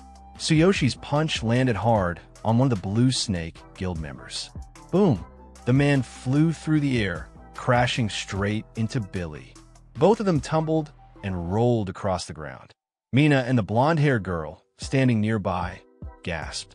What just happened?" Mina cried out. The blonde stared wide-eyed. He sent him flying. With one punch, suddenly, many members of the Snake Guild lay collapsed on the ground. The rods they once held now scattered in the air or fallen beside them. In the middle of it all, the protagonist stood tall, firmly gripping a rod that had been spinning midair just moments before. A voice rang out. It was none other than our protagonist Tsuyoshi. "There are more of you." Huh. Another followed with calm confidence. "I'll wrap this up in one go." From the rooftop above, a third person watched the scene unfold, eyes wide in awe. This intensity is precision and power. Tsuyoshi's skill is on another. Suddenly, two men appeared, standing at a distance as they watched the aftermath. The first one spoke to himself, eyes locked on the protagonist. "Impressive. He might be the most talented Durang hero we've ever seen. We must recruit him into our guild. Final glory." The second man, clearly from a rival faction, scoffed. "Don't even think about it, Dane. Our angry dragon faction hasn't fought for talent in a long time, but this time we're not stepping aside." A screen suddenly popped up in the air. On it, glowing text appeared. One of the three major guilds, Guild Master of Final Glory, starts smiling old man. Dane rank. S rank hero combat power. Another screen appeared right beside the first one. On it, bold letters flashed. One of the five major factions, President of Angry Dragon Dragon Keeper, Sandor rank. S rank hero combat power. The Dragon Keeper and the smiling old man stood side by side, watching from afar, their voices low and serious. During that kid's awakening test, there was a data anomaly. The entire area experienced a blackout. I suspect it was caused by that kid. "What incredible talent," said the Dragon Keeper. The smiling old man nodded slightly, a knowing look in his eyes. "And he's already made waves this year, winning the Future Star event and preventing a major accident. That's not something just anyone can do." He paused, then added with quiet excitement. "With the Supernova tournament approaching, he's exactly the kind of talent everyone's looking for." The Dragon Keeper and the smiling old man stood atop the rooftop of a tall building, overlooking the city as the wind stirred around them. The smiling old man spoke first, his voice calm but firm. This year's Supernova tournament will be more intense than ever. Rankings will directly impact resource distribution this year. Even the Hero Alliance is sending their strongest rookies. Such a greedy organization. As he said this, he took out his long wooden stick, gripping it with both hands. Lifting it gently above his knees, a faint blue tornado of energy began to spiral around it. In other words, every guild and faction with Supernova eligibility is desperately searching for promising rookies. Then a third voice spoke from the shadows. Haha. Now that Tsuyoshi Tsukishiro's abilities are clear, we've achieved our goal. The Dragon Keeper narrowed his eyes, then muttered with a grunt. Humph, what a sly old man. After saying that, the blue tornado suddenly surged upward, wild and blinding, and in an instant, the smiling old man vanished within it, leaving behind only a gust of swirling wind. At the same time, behind the Dragon Keeper, something began to shift. Sharp, jagged wings burst out from his back, wings like those of a dragon, but twisted and soaked in blood, as if tearing through flesh as they emerged. He stood tall, the blood dripping from his wings, and said coldly, I'll make sure to meet Tsuyoshi Tsukishiro personally. Then the Dragon Keeper spread his wings wide and took off into the sky, leaving the rooftop behind. Meanwhile, back on the battlefield, the protagonist was still fighting. Every one of his attacks crackled with lightning as he launched them forward. Everyone get down, he shouted. The Billy gang, unable to react in time, was electrified by the blasts. They cried out in pain as the shocks tore through them. On the ground, Billy looked around at his fallen companions, panic filling his face. Sweat rolled down his cheeks as he muttered to himself, Is this the difference between an ordinary person and a hero? The protagonist approached slowly, having already defeated all of Billy's allies. Without saying a word, he hurled his rod toward Billy's face.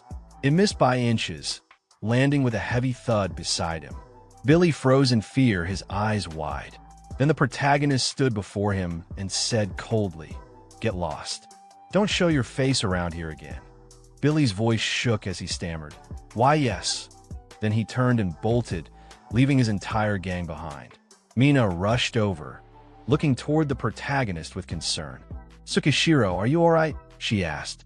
He glanced back at her briefly and replied, Yeah, thank you for warning me earlier. Mina's cheeks turned red. She quickly covered her face with her hands and mumbled, And no, it's nothing. Her friend gently supported her from behind with a quiet smile. Then, suddenly, all of Tsuyoshi's classmates ran over excitedly. One shouted, Hey Tsuyoshi, let's form a group. We'll be unstoppable. Another chimed in, Yeah, make me an executive. A third added, Tsuyoshi is amazing. Tsuyoshi looked at them, a bit tired, and said with a small smirk, A group, huh? Everyone just go home already. Sometime later, the protagonist and his sister walked side by side on the quiet path toward home. The sun had begun to set, casting a warm glow over the street. Karina looked up at him with wide eyes and said, Brother, you've gotten so strong. Even your classmates are jealous. He glanced at her and placed a hand gently on her back, smiling softly as he replied, That's both good and bad. Power attracts attention, and not all of it is welcome. Then, with a sudden burst of excitement, he added, Oh, by the way, since we won, the school's Hero Association president is giving us a bonus.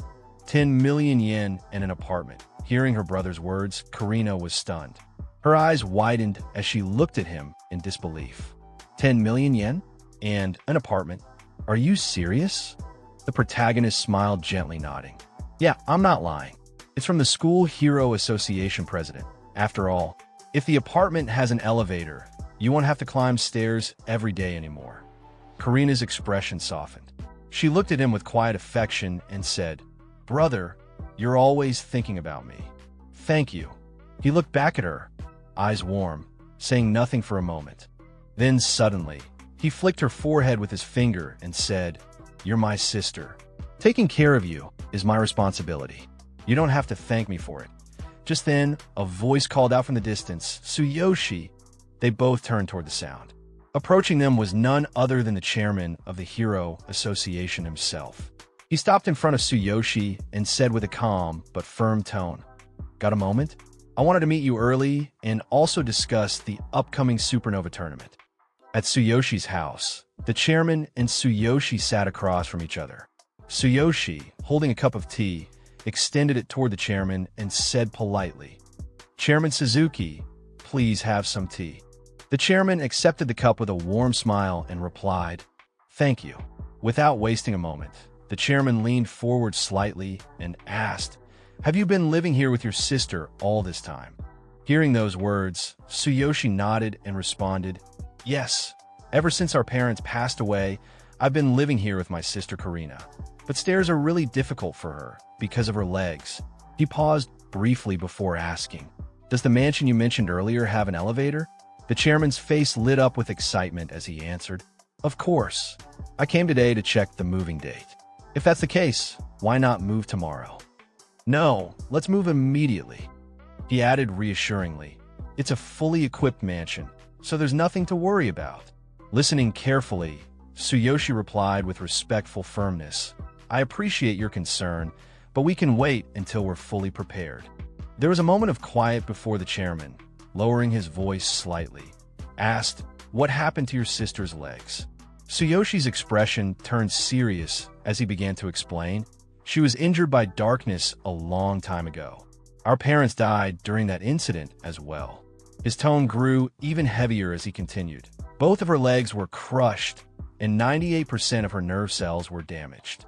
The chances of her walking again were almost zero. That was the diagnosis back then."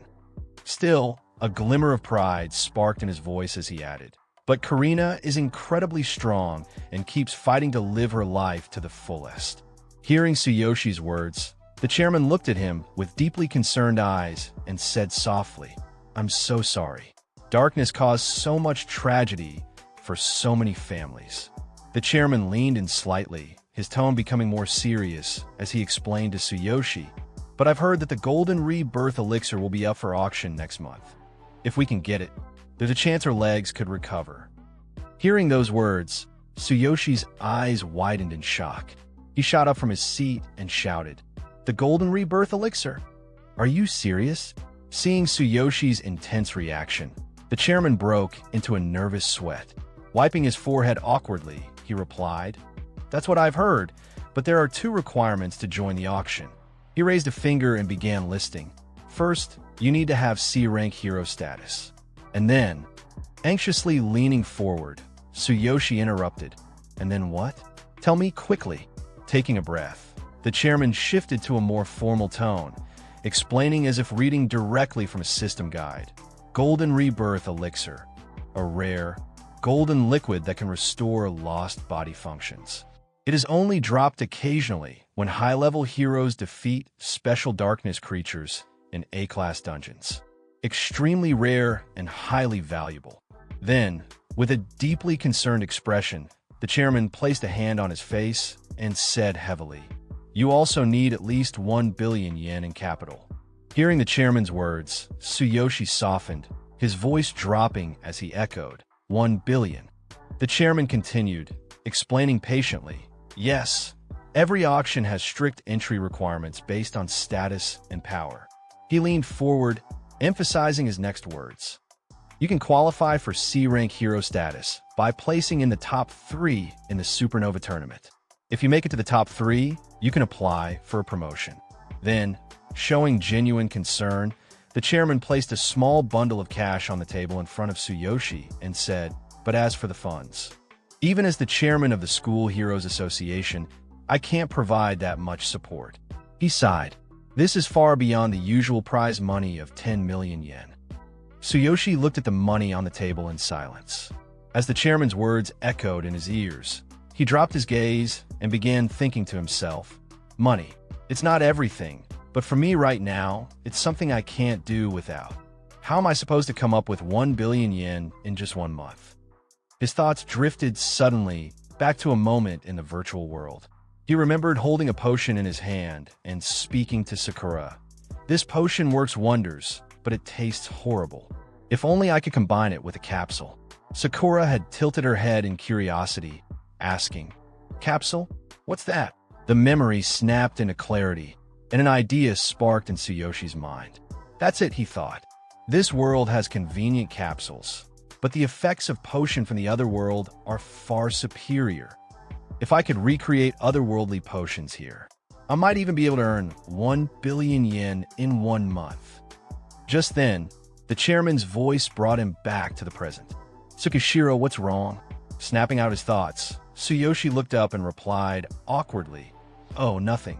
So if I place top 3 in the Supernova tournament, I can apply for C-rank hero status, right? The chairman leaned back slightly, beginning to explain with a more formal tone. The Supernova tournament is a major event for new C-rank and D-class heroes, and it attracts a lot of attention. He continued, guilds and factions with eligible members, including our Hero Alliance, send their most talented new heroes. Performing well also grants more influence in dungeon resource allocation. He looked directly at Tsuyoshi. You understand how crucial resources are, right? As those words sank in, Tsuyoshi suddenly reached out and placed a firm hand on the chairman's shoulder, as if the chairman were his own brother, and declared with conviction, I understand. Please allow me to participate. I'll leave immediately. The chairman blinked in surprise, sweat forming on his brow as he stammered, that's so sudden. Are you serious? This isn't like a high school match. It's going to be dangerous. But Tsuyoshi didn't hesitate for even a second. Grabbing the chairman's hand, he broke into a sprint, pulling him along as he shouted, no matter how dangerous it is, I'm ready. Where do I register? The sheer speed at which Tsuyoshi moved left the chairman completely stunned. Struggling to keep up, his voice trembled from both the momentum and the pressure of the situation. Hero Alliance headquarters. I'll arrange a car, so take your time. As the two of them rushed out of the house, the sudden commotion left Karina staring after them, wide-eyed. She blinked and muttered, still trying to process what just happened. What just happened? Tsuyoshi and the chairman arrived at the Hero Alliance headquarters, where a large crowd had already gathered. People from all walks of the hero world buzzed around the towering facility. Taking in the sight with wide eyes, Tsuyoshi looked around and exclaimed with excitement, it's massive. By the way, Chairman, why did you approach me for this? As they walked toward the elevator, the chairman rubbed the back of his head and replied honestly, it's a matter of mutual benefit. As the chairman of the School Heroes Association, I'm under pressure to produce results. He let out a quiet sigh before continuing, it's been a year since we've identified any promising talent. He paused briefly, then added, meanwhile, powerful factions and guilds outside not only provide exceptional treatment for young talents, but also. The chairman began to sweat a little as he explained further. Many young heroes dislike the rigid rules of organizations like ours, and instead prefer the freedom offered by factions or guilds. Tsuyoshi listened carefully, then nodded in understanding. I see. That explains a lot. His gaze sharpened with determination. I'll do my best to ensure that I don't disappoint you. Soon after, the two stood before a registration officer at the tournament registration desk. The officer glanced at her screen, then looked up and addressed them bluntly. Tsukishiro, you currently don't meet the requirements to participate in the Supernova tournament. The chairman's face tightened in surprise. He stepped forward quickly and said, what? I thought one of the 3 spots was still open. What am I missing? The registration officer adjusted her glasses, then clarified, yes, there's 1 spot left for a substitute, but she looked straight at the chairman and added, Tsukishiro doesn't have the required records in the system to qualify. The registration officer stared at the screen in front of her, then spoke again with a professional tone.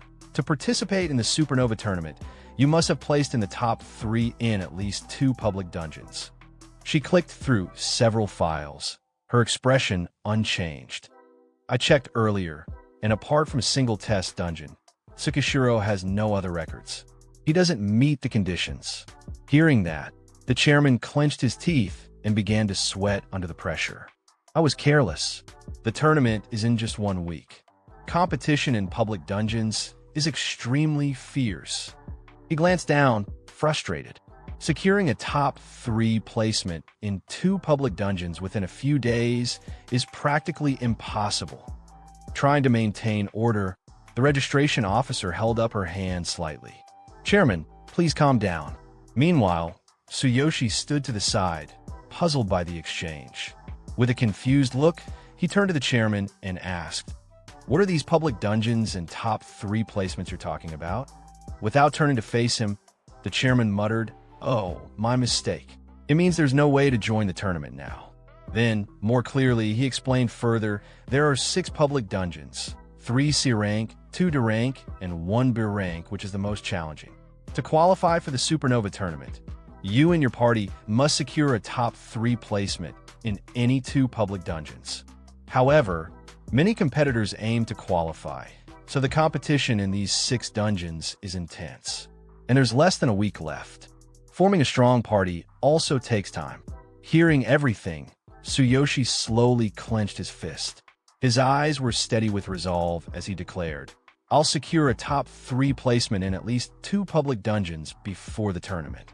The chairman turned to face him, staring in shock and confusion at Tsuyoshi's unwavering expression. The chairman stared at Tsuyoshi, his face covered in sweat, shocked by the boy's declaration. "Are you serious?" he blurted out, barely believing what he'd just heard. Even the registration officer couldn't hold back, cutting into the conversation with a sharp tone. "Big talk, but there's no way you can pull it off, you fool." But Tsuyoshi didn't stop. With calm confidence, he turned and began walking away, adjusting his tie as he replied without looking back, "I'll leave for now. Just make sure to keep that last spot open for me. You'll see whether I'm a fool or not soon enough." Later that day, back at Tsuyoshi's home, a glowing notification suddenly appeared before him. His system's voice echoed out, "Boundless Passage activated." Seeing the message, Tsuyoshi's eyes lit up as he smiled to himself, thinking, "Perfect timing. I need to head to the other worlds. I'll get the formulas from the other world, and I'll level up to 15 before coming back." A yellow portal shimmered open before him. Without hesitation, Tsuyoshi stepped through and disappeared into its light. In the other world, Karina, the city of the genius Kevin. Inside a small room, Tsuyoshi sat calmly, deep in thought. "Level 15? I'll conquer all 6 dungeons on my own," he declared in his mind with burning confidence. But then, a sudden notification appeared in front of him, catching him off guard. Important notice. Due to unstable debugging, you cannot stay in the other world for more than 3 days. Staying longer will result in permanent inability to return to the original world. Clicking his tongue in frustration, Tsuyoshi muttered under his breath, "T-Seach. Of all times for this to happen. So I can't stay here for more than 72 hours. Still, determination returned to his eyes as he spoke to himself, going from level 12 to 15 in 3 days. It'll be tough, but I can make it work. Tsuyoshi sat on his bed, gazing out the window of his room in the other world. The distant horizon stretched before him, but his mind was elsewhere. A flicker of tension crossed his eyes as he muttered to himself, "It looks like things are about to get much harder." The next morning, Sakura stretched with her usual energetic yawn, her voice bright and cheerful. "Fu-fu-fu. Good morning, master." Tsuyoshi turned to face her with a warm smile. "Morning, Sakura. It's been a while." Her expression shifted into slight confusion. "A while?" she echoed, tilting her head. He nodded lightly and said, "Things are about to get busy for us." Instantly, Sakura lit up with excitement, flashing a bright smile. "Yes, I'll start preparing for departure immediately." Later, the two were walking through the bustling streets of Karina. Crowds moved past them in every direction, the city humming with energy. Tsuyoshi glanced around, taking in the scene. This place is lively as always. That's to be expected in Kevin's city. Sakura, walking beside him, glanced to the side and added, "Indeed, recently, Kevin has been hosting a refining tournament with extravagant prizes, attracting young shamans and adventurers looking for rare medicine." Tsuyoshi kept walking, his curiosity piqued. "A refining tournament, huh? Adventurers must be looking for good medicine too. What are the prizes?" Sakura responded quickly, her voice filled with enthusiasm. "I checked earlier. Since Kevin is hosting it, the prizes are incredible." With excitement lighting up her face, Sakura explained to Tsuyoshi, Third place gets a basic potion formula. Second place includes an apprenticeship, a normal potion formula, and a level-up potion formula. And first place comes with becoming Kevin's direct disciple, 1 basic potion formula, and 2 level-up potion formulas. As the two made their way through the bustling crowd, Sakura added, "Just the formulas alone are enticing. For shamans, they're extremely valuable. A single basic potion formula can sell for 300 gold coins." Hearing that, Tsuyoshi's eyes widened slightly. "The prizes are formulas?" he muttered, surprised. Then, looking toward Sakura, excitement sparked in his eyes. He silently thought to himself, "This is perfect. If I can get my hands on enough formulas, I could easily make the 1 billion yen back in my original world." Sakura, catching his expression, spoke again. "Yes, first place includes 1 basic potion formula and 2 level-up potion formulas. Are you interested?"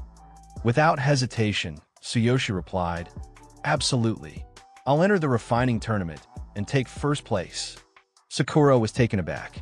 "I thought you came here to meet Kevin," she asked, surprised. Taking her hand and heading swiftly toward the competition grounds, Tsuyoshi replied with determination, "I can't just meet him and shamelessly beg for the formulas. It wouldn't be right. I'll win them fair and square. Let's register." Watching him with a mix of admiration and resignation, Sakura thought to herself with a serious look, "So you're entering the refining tournament. Looks like our plans are going to be delayed again." In front of the refining tournament registration desk, Tsuyoshi found himself face-to-face with a familiar girl, the one from the shaman examination, Kevin's disciple.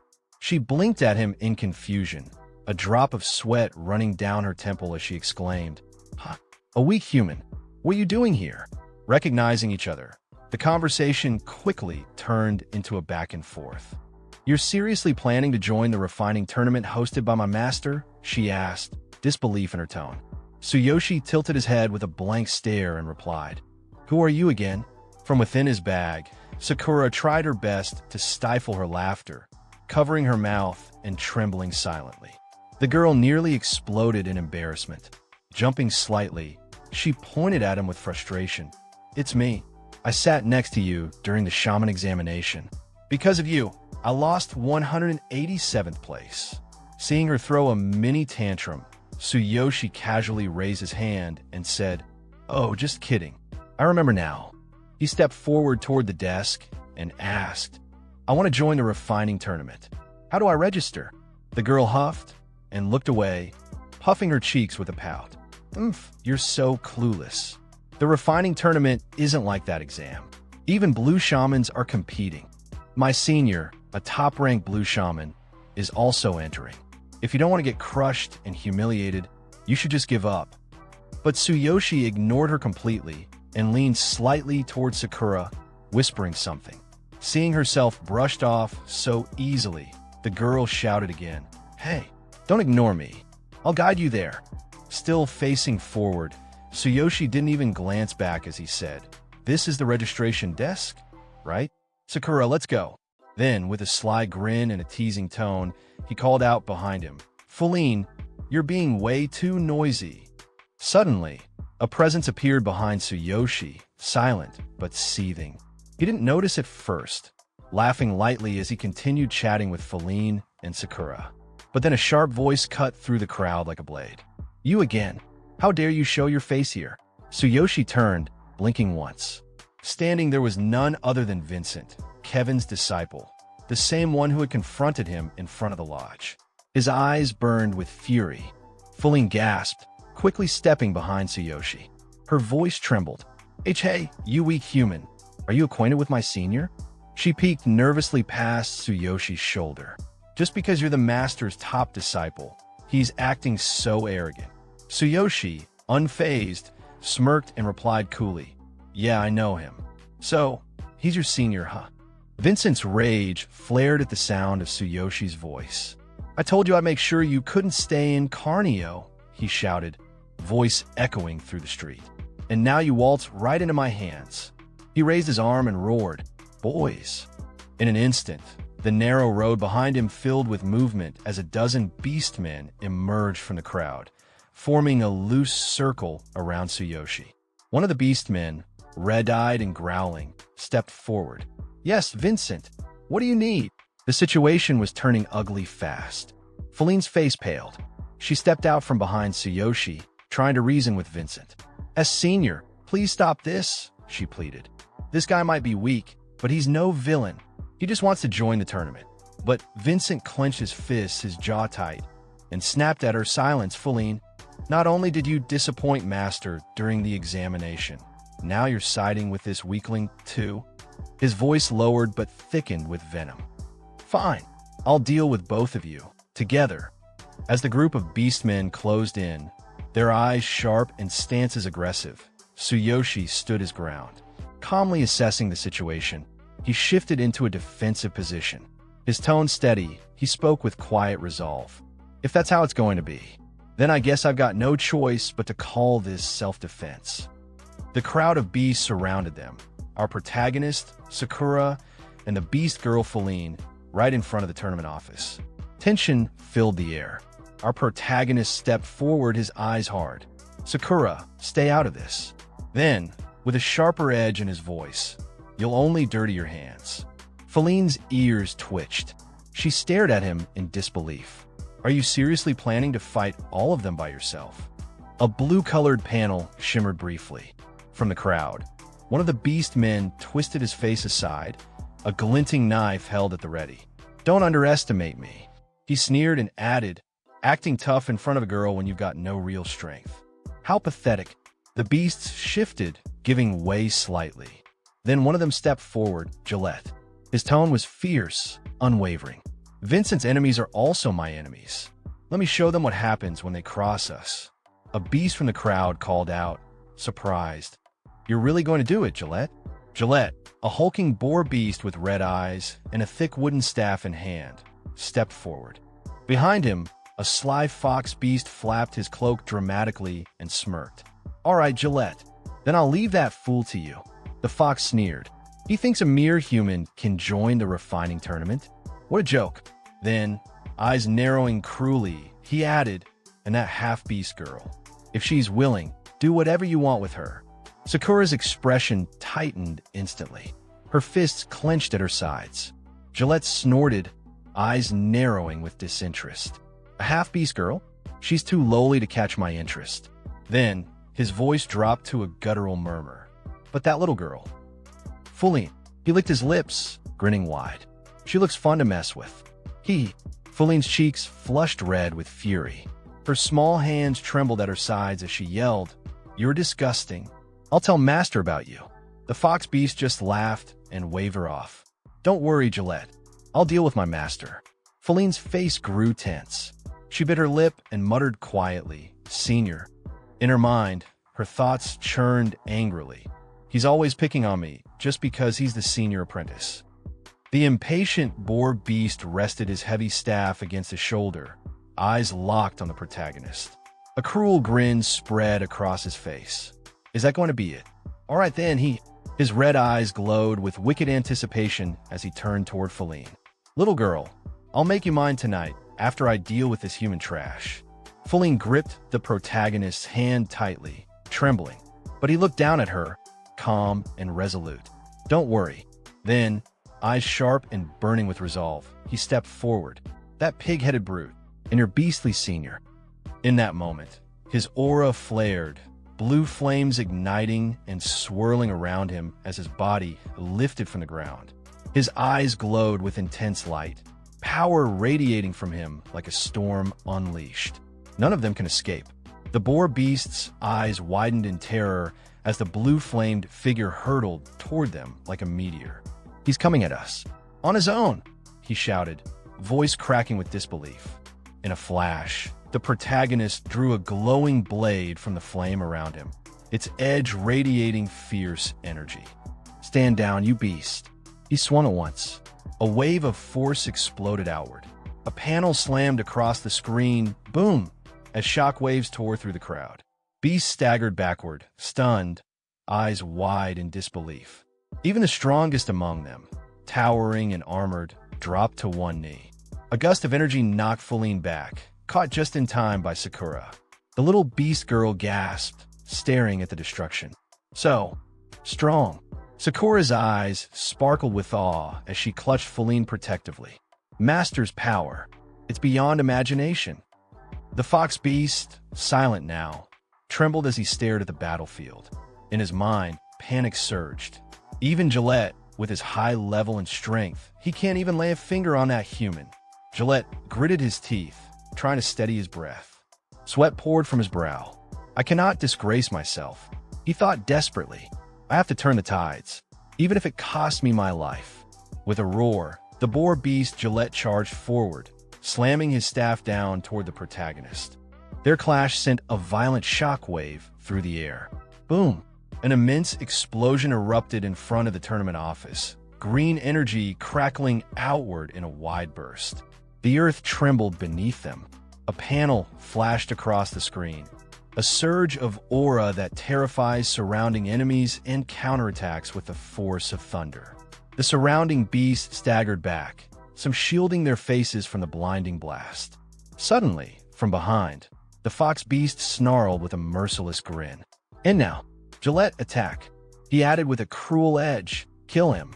I'll guarantee your safety. Don't be afraid. Gillette, caught mid-counter, tightened his grip on the staff. All right, if you say so, Vincent. He roared and struck with renewed force. The battle intensified, explosions of flame and energy lighting up the field. Gillette's strikes grew heavier, faster, pushing his limits. With a surge of desperation, he activated a secret technique. A dome of distorted space expanded around them, shimmering with arcane symbols and flickering light. Gillette growled, eyes gleaming. This is an isolated area that can only be created with advanced skills. The boar beast, Gillette, stood unsteadily, his knees trembling, body scorched by crackling energy. His eyes widened in disbelief as thunder surged around him. Crack, boom. From above, a piercing bolt of blue lightning slammed down. It was a thunder ambush, unleashed with terrifying precision by the protagonist. Gillette's mind raced, his thoughts flickering in sheer panic. It's over. I can't defend. I can't counter. I'm really going to die here. Then suddenly, someone interrupted the protagonist. A burst of blue fire shot out from the side, colliding with the protagonist's sword mid-swing and stopping his attack completely. The impact sent a shockwave through the air, sparks flying as the flames danced wildly. The protagonist narrowed his eyes, turning sharply toward the source of the interference, his grip tightening on the hilt. That blue flame. It's nullifying my skills. But then, a voice rang out from behind. Cold. Commanding. The tournament is about to begin. Stop causing a scene. A glowing figure stepped forward from the crowd. His eyes radiated authority. Vincent. Feline. Don't make trouble at the entrance. His gaze sharpened like a blade. You're bringing shame to us shamans. Everyone froze. Vincent, stunned, turned pale. And Master Kevin, at a time like this. His voice faltered. Feline rushed forward, her cheeks puffed with frustration. Wah! Master, Senior Vincent keeps bullying me. Hearing that voice, Sakura's expression darkened. Her eyes narrowed as she turned toward the source, thinking to herself, Kevin, so he's finally shown up. Tsuyoshi also glanced in the same direction, a flicker of recognition passing through his mind. Kevin, could he have been the one behind that blue flame earlier? Vincent, now trembling under Kevin's presence, clasped his hands nervously and bowed slightly. Sweat dripped down his forehead as he stammered. I was just disciplining this rude human and Feline in your stead. But Kevin's gaze grew sharp. His voice cut through the air, heavy with disdain. Disciplining them in my stead at a time like this. You must think highly of yourself. Vincent's face drained of color. He dropped his head further, panic gripping him. And no, Master, I wouldn't dare. Please forgive me. Without another glance at Vincent, Kevin turned his attention to the beastmen standing nearby. And as for you two, leave immediately. The beastmen began backing away at once. Galady, one of them, gave Kevin a nervous look and muttered, We're sorry for causing trouble. Another followed, walking off quickly without looking back. Yes, A third added hurriedly, "We'll leave right away." Kevin then stepped in front of Feline, his gaze now fixed on her. "And Feline, what are you doing here again after failing to pass the shaman examination?" Feline stood straight, trembling slightly under his eyes. She responded quietly, "Master, I didn't do anything. I was just guiding the human shaman who defeated me in the examination to the refining tournament." Kevin shifted his gaze towards Tsuyoshi with mild interest. "Oh, the human shaman who defeated you is participating in this tournament." At that moment, Tsuyoshi walked up beside Kevin. With a calm smile, he looked up at him and said, "I didn't expect to meet you here, Kevin." The protagonist rubbed his red nose with a casual grin and stepped forward. "I've come here with a recommendation from President Doug. Here's a letter from him." He handed over a sealed envelope, adding lightly, "I heard the refinement tournament was taking place, so I thought I'd give it a shot." Kevin's eyes widened slightly. He took the letter and opened it with a careful flick of his fingers. "A recommendation from President Doug?" he repeated, clearly stunned. Then, after a beat, his gaze softened with realization. "I see. So there are lingering issues with your body." He folded the letter neatly and nodded. "If it's a recommendation from my respected senior, President Doug, I won't treat you carelessly. Come with me." With practiced ease, Kevin turned on his heel. As he walked, he called out coldly to Vincent, "And you, prepare the materials for the tournament. Don't disgrace me as my top apprentice." Vincent bowed with a stiff nod, biting back resentment. Meanwhile, the protagonist looked around, confused. "Wait, where's Sakura?" Kevin's voice dropped to a lower, more serious tone, almost as if speaking to himself. "According to Doug's letter, you've been afflicted by darkness and are using forbidden elixirs to mitigate the symptoms. Is that correct? To maintain both your mental and physical strength under such circumstances. Were you refining some kind of special potion?" The protagonist leaned back a little, his smile returning, though it was tinged with tiredness. "Please call me Tsuyoshi." He took a breath. Perhaps my body was resilient, or I was just lucky enough not to be completely consumed before challenging it. His voice lowered with a tinge of regret. "I ventured into the dark area alone. It was reckless of me." Kevin stopped in his tracks, eyes wide with disbelief. "You ventured into the dark area? Alone?" Tsuyoshi nodded calmly, his expression unreadable. "Yes." He spoke with quiet strength. "I'm a warrior, but at that time, I had a request for President Doug. And there happened to be a shaman examination, so I thought I'd give it a try." Kevin stared at him, sweat beginning to bead on his forehead. His eyes flicked to Tsuyoshi's face and froze on his eyes. "You just happened to participate and defeated Feline to win." His voice dropped to a whisper. "Tsuyoshi, how much have you studied the refining of potions? Who was your mentor?" Tsuyoshi gave a casual smile, as if it were the most ordinary thing in the world. "I've never formally studied it. I didn't have a mentor. I just relied on instinct." Kevin's heart skipped a beat. This human. Could he be a genius who surpasses even me? He thought, stunned. Then aloud, he forced himself to say, "Impressive, Tsuyoshi. Come with me." But even as he turned, hiding his face, a storm of conflicted thoughts swirled in his mind. "I cannot allow it. The existence of a genius greater than myself." In the next scene, Tsuyoshi and the shaman, Kevin, could be seen entering Kevin's place for some tests on Tsuyoshi. The walls along the walkway were marked with symbols, painted in shades of red, blue, and dark green. Suddenly, Shaman Kevin spoke, his hand placed behind his back. "President Doug introduced you to me because I possess the laws of earth and wind, didn't he?" His expression tense. Kevin continued, "The potion I refined carries the power of the laws. It might be able to remove the darkness in your body." Tsuyoshi placed a hand behind his head, offering a small, hopeful smile. "Yeah, I'm counting on you," he said. A door stood before them, its surface illuminated with several green-colored panels that shimmered faintly. Kevin reached out and pushed the doorknob. As the door creaked open, they stepped into the chamber. "This is my refining chamber," Kevin said, his tone slightly confused, as if expecting a different reaction. The scene shifted to the inside of the chamber. lined wall to wall with bookshelves overflowing with volumes. Raising a hand into the air with pride, Kevin declared, "I love gathering medicinal herbs, and I love researching them even more. I pride myself on knowing more about herbs than anyone else." Tsuyoshi glanced around the room, his eyes scanning the shelves and the surroundings with quiet curiosity. Finally, they reached the place they had come for. At the center of the room stood a table made of stone, resembling an altar. Nearby, a book lay open, attended by a subtle glow, its pages filled with symbols related to healing or alchemy. Above the platform, two pieces of crystal floated in the air, gently rotating. Tsuyoshi's eyes widened slightly in awe. "This refining platform is amazing," he thought. Tsuyoshi turned to Kevin, curiosity in his eyes.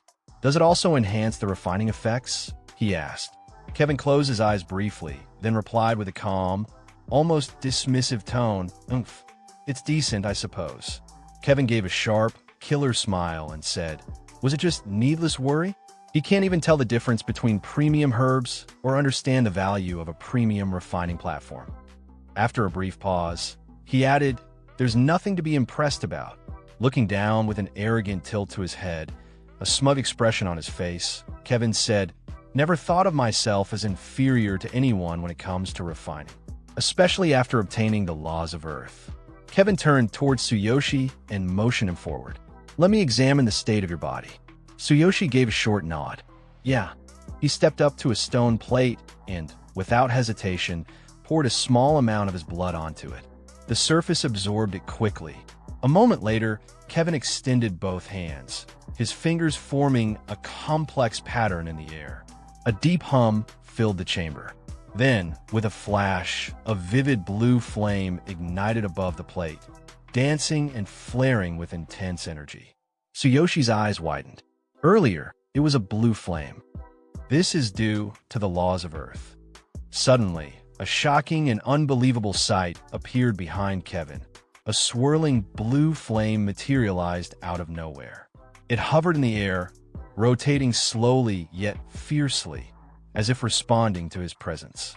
The intensity of its glow cast flickering lights across the chamber walls, and the air grew heavier with raw elemental energy. Tsuyoshi stared, stunned. The flame wasn't ordinary. It radiated something ancient, something powerful. The blood that had been collected from Tsuyoshi in the stone plate suddenly lifted into the air, drawn toward the swirling blue flame behind Kevin. It shimmered as it flew, then began to scatter in midair, dissolving into glowing fragments. Kevin's eyes widened in disbelief as he watched the phenomenon unfold. "There's indeed a trace of darkness having entered," he muttered. He stared at Tsuyoshi, his mind racing. To think he's perfectly fine, even though darkness has infiltrated the depths of his body. If this aura of darkness were within an ordinary adventurer, they'd have lost their sanity long ago.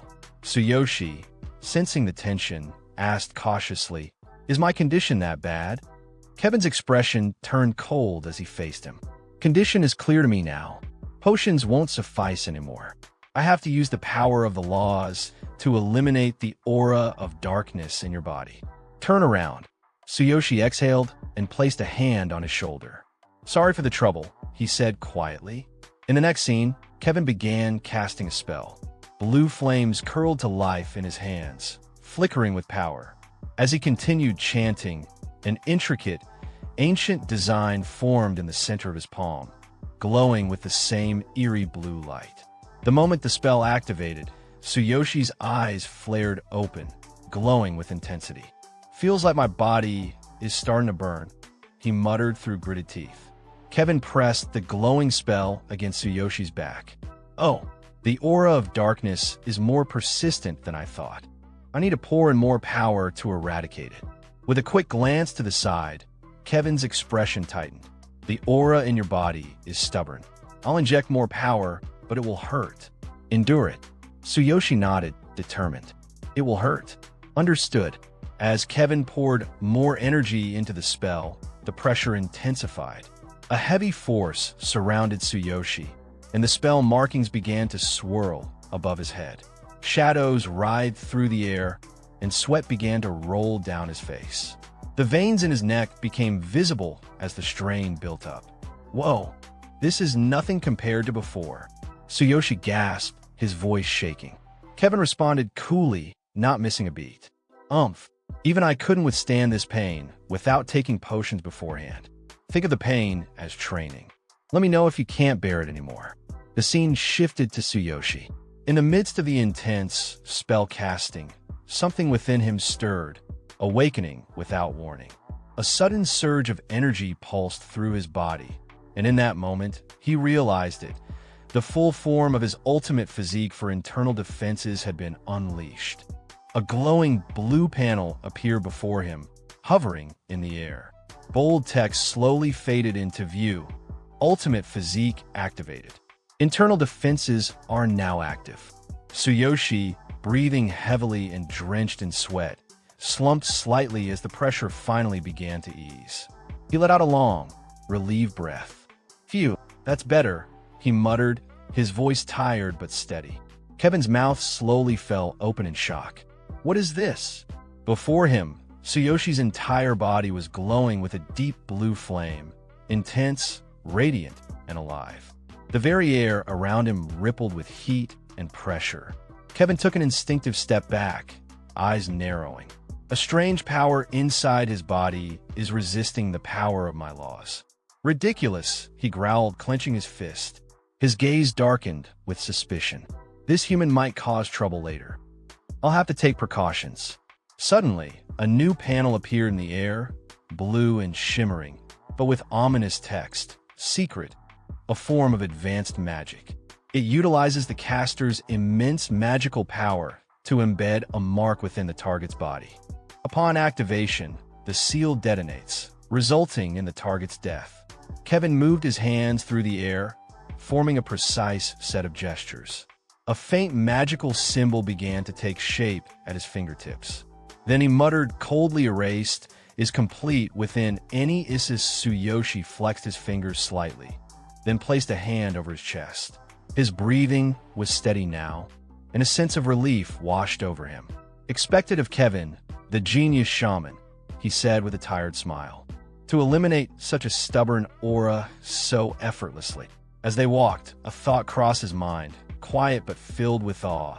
It must be the amazing power of the laws of earth and wind. As Tsuyoshi stood there beside Kevin, his thoughts drifted inward. Memories of the 12 ruin laws flashed through his mind. What Kevin possesses is the 12th law of the legendary ruin laws. Then what is the first law? What kind of power does it have? I'm curious. He turned back to Kevin, his expression calm and composed, and spoke. Yes, I feel better now. Thank you so much. If I may, I'd like to offer gold coins as a reward. Kevin gave a warm smile, shaking his head as he responded, no need. Since President Doug recommended you, this is only natural. I heard from Fuline that you're interested in joining the refining tournament. Do you still want to participate? Tsuyoshi's eyes lit up with excitement as he answered, of course. Is that possible? Kevin nodded with a slight grin. Ranked first in a shaman examination, you naturally qualify. The tournament is about to start. If you don't need any special preparation, you can join as is. Then his tone shifted slightly. With a composed, confident look, Kevin added, but let me make it clear. Even if President Doug recommended you, I won't go easy on you. Even my disciple, the blue shaman Vincent, won't receive special treatment. Tsuyoshi gave a simple, confident reply. Just being able to participate is enough. I don't expect any favors. Kevin smiled at his response. He raised his hand toward the right side and cast a small spell in the air and appear a cloak with Phoenix in back. The scene shifted to the tournament's main venue, a wide, open chamber filled with the scent of herbs and the quiet flicker of lamplight. At the center stood a stone table stacked with books, jars of medicinal ingredients, and a gently glowing lamp. The atmosphere buzzed faintly with magical energy.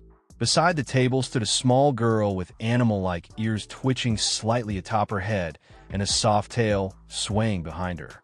She looked up confidently, her tone sharp and direct.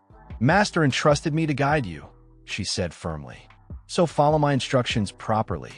Tsuyoshi walked beside her, a composed attitude in his stride and a quiet confidence in his eyes. He didn't say much, but the air around him said enough. He was ready. As they continued walking, the girl glanced back over her shoulder at Tsuyoshi, her ears twitching with a hint of mischief.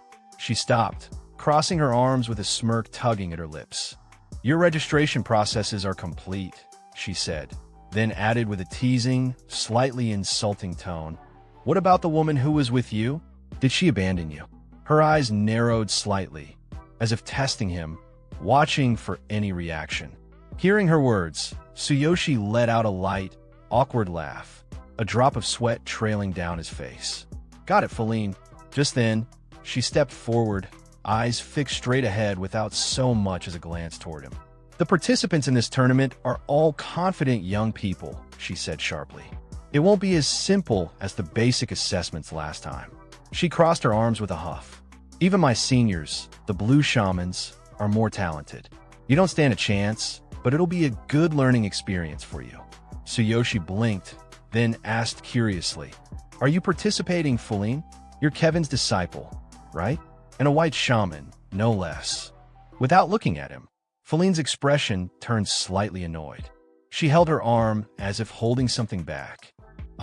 My master said that if I couldn't get first place in the examination, my qualification would be revoked," she muttered. "Besides, my senior is also participating. It wouldn't look good if outsiders started saying that Kevin's disciples monopolized the top spots. But it's fine. I'll have other chances." Tsuyoshi rubbed the back of his head sheepishly. Sorry, I didn't mean it like that." Feline closed her eyes, raising a hand with a dismissive gesture. "No need for apologies. A loss is a loss, and you are indeed impressive." Tsuyoshi simply smiled at her, still rubbing the back of his head, saying nothing more. The scene shifted to the participant area, where tall, towering pillars lined the grand space. Several participants were already gathered, waiting in front of long registration tables. Feline and Tsuyoshi stood just at the edge, looking toward the massive refining arena ahead. Feline pointed toward a well-crafted stone platform. "This is the refining platform I prepared for you. It's mine, so don't break it. Don't let it go to waste. Make sure to clean it after the tournament." Tsuyoshi looked at her with a faint smile. "All right, I'll be careful." Tsuyoshi and Feline stood side by side in front of a large stone table. Feline turned to him, arms crossed tightly, and expression serious. "This tournament is an elimination match. Half of the participants will be eliminated in the first round," she said firmly. Then, narrowing her eyes at him, she added, "You're a weakling, but since you're using my refining platform, don't embarrass me." Tsuyoshi nodded calmly. "I'll do my best." Just then, voices from the gathering crowd began to murmur. A beastman scoffed. "A human? A shaman? Lately, even peculiar ones like that are entering this noble refining tournament." Another chimed in with a laugh. "Maybe he's just here to watch." From further ahead, another beastman, sitting near the front, sneered, "A waste of a slot. He probably bribed the official in charge of registrations." Feline closed her eyes, clearly annoyed, her arms still crossed. "Don't mind them," she muttered. To them, the mere presence of a human here is an anomaly. Then, without warning, she reached out and grabbed Tsuyoshi by the collar, pulling him down to her level. Her face flushed faintly as she whispered near his ear, "The most capable participants in this tournament are the blue shamans. They're enemies, but observing them carefully could be useful even for someone like you." Tsuyoshi looked at her and smiled gently. "Got it. Thanks, Feline." Suddenly, a loud voice boomed from the center stage. "The refining tournament will now commence," the announcer declared. "Participants, please prepare. The first match will be herb examination." The stadium erupted with cheers and excitement, the crowd roaring in anticipation as the tournament officially began. The stadium was packed, buzzing with noise and chaotic excitement. A cloaked beast standing at his table, his voice booming across the arena. "For the first match, you'll be demonstrating your basic abilities as a shaman by choosing herbs as potion ingredients." Another beast, towering and broad-shouldered, raised a handful of potion, a sly grin curled on his face. "This is my specialty," he said with confidence. A glowing blue panel appeared in front of him. Participant, Drax race, beastman shaman type, blue shaman level, 17 Himph. Drax scoffed. "Is there anyone in this tournament who can't choose potion ingredients?" But inwardly, his thoughts ran deeper. There's no way this is just a simple test of picking herbs. This is a test of judgment. A great shaman must possess excellent judgment. Somewhere in the crowd, a voice murmured softly, unheard by most. Among the participants, only a few blue shamans might be able to rival me. The greatest threat will likely be Vincent, the genius. Kevin's disciple's Drax's mind raced as he recalled the name. Vincent. Kevin's disciple. A genius in final refinement. No doubt he's been taught countless secrets by his master. As for the white shamans, Drax smirked inwardly. "They're no match for me." Drax stood stunned as someone suddenly bumped into him. It was none other than our protagonist. "Whoops, sorry." Drax's face twisted with fury, his eyes glaring. "Running into me in this huge venue? Where are you even looking?" But the protagonist simply offered a pleasant smile, waving with one hand, the other holding his number plate. "My bad. I was distracted trying to find my place." Suddenly, a panel flashed in front of the crowd. Level 12 class, warrior equipment, black armor disguise set weapon, bloody mist saw skills, thunder chain fall duplicated skill, thunderous ambush attack combat power. 16,000. Drax's eyes narrowed as he looked the newcomer up and down. A deadly smile curved on his lips. "You're the rumored human participant?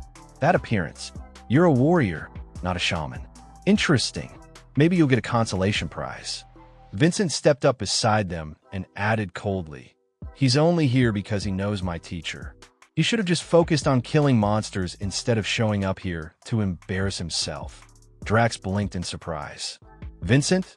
Then he turned back to the protagonist with disdain. "So you got in through connections? Have some shame." Our protagonist just stood there, confused by the sudden hostility. "Potion refinement isn't something you can achieve with brute force," Drax continued smugly. But the protagonist's expression darkened slightly. "If this wasn't the venue," he said, voice sharp with attitude, "I would have punched you by now." As our protagonist walked away with cool, steady steps, his attitude sharp like a blade, Vincent snapped at him from behind. "Stop it. Don't cause a scene here." Drax chimed in right after, voice filled with threat. "Hey, watch your attitude, or you'll lose your qualification." But the protagonist didn't even glance back. His voice came out cold and calm. "That's why you should be thankful for the rules." He added without pause, "Just wait and see. Don't come crying to me in the end." Suddenly, the booming voice of the announcer filled the stadium. "The first match, herb examination, will begin now."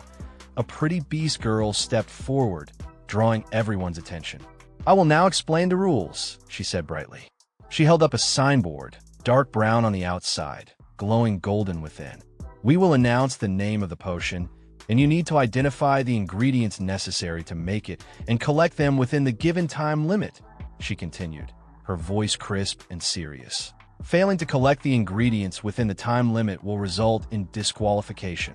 You will be scored based on the quality of the ingredients you select." The scene shifted to the interior of the stadium, where several beast women stood in neat rows, each holding a basket. In the crowd, murmurs of curiosity and excitement buzzed through the air. I heard the question was designed by Kevin himself. "It's bound to be exciting. You have to identify the ingredients quickly and judge their quality too. Who will dominate the first match?"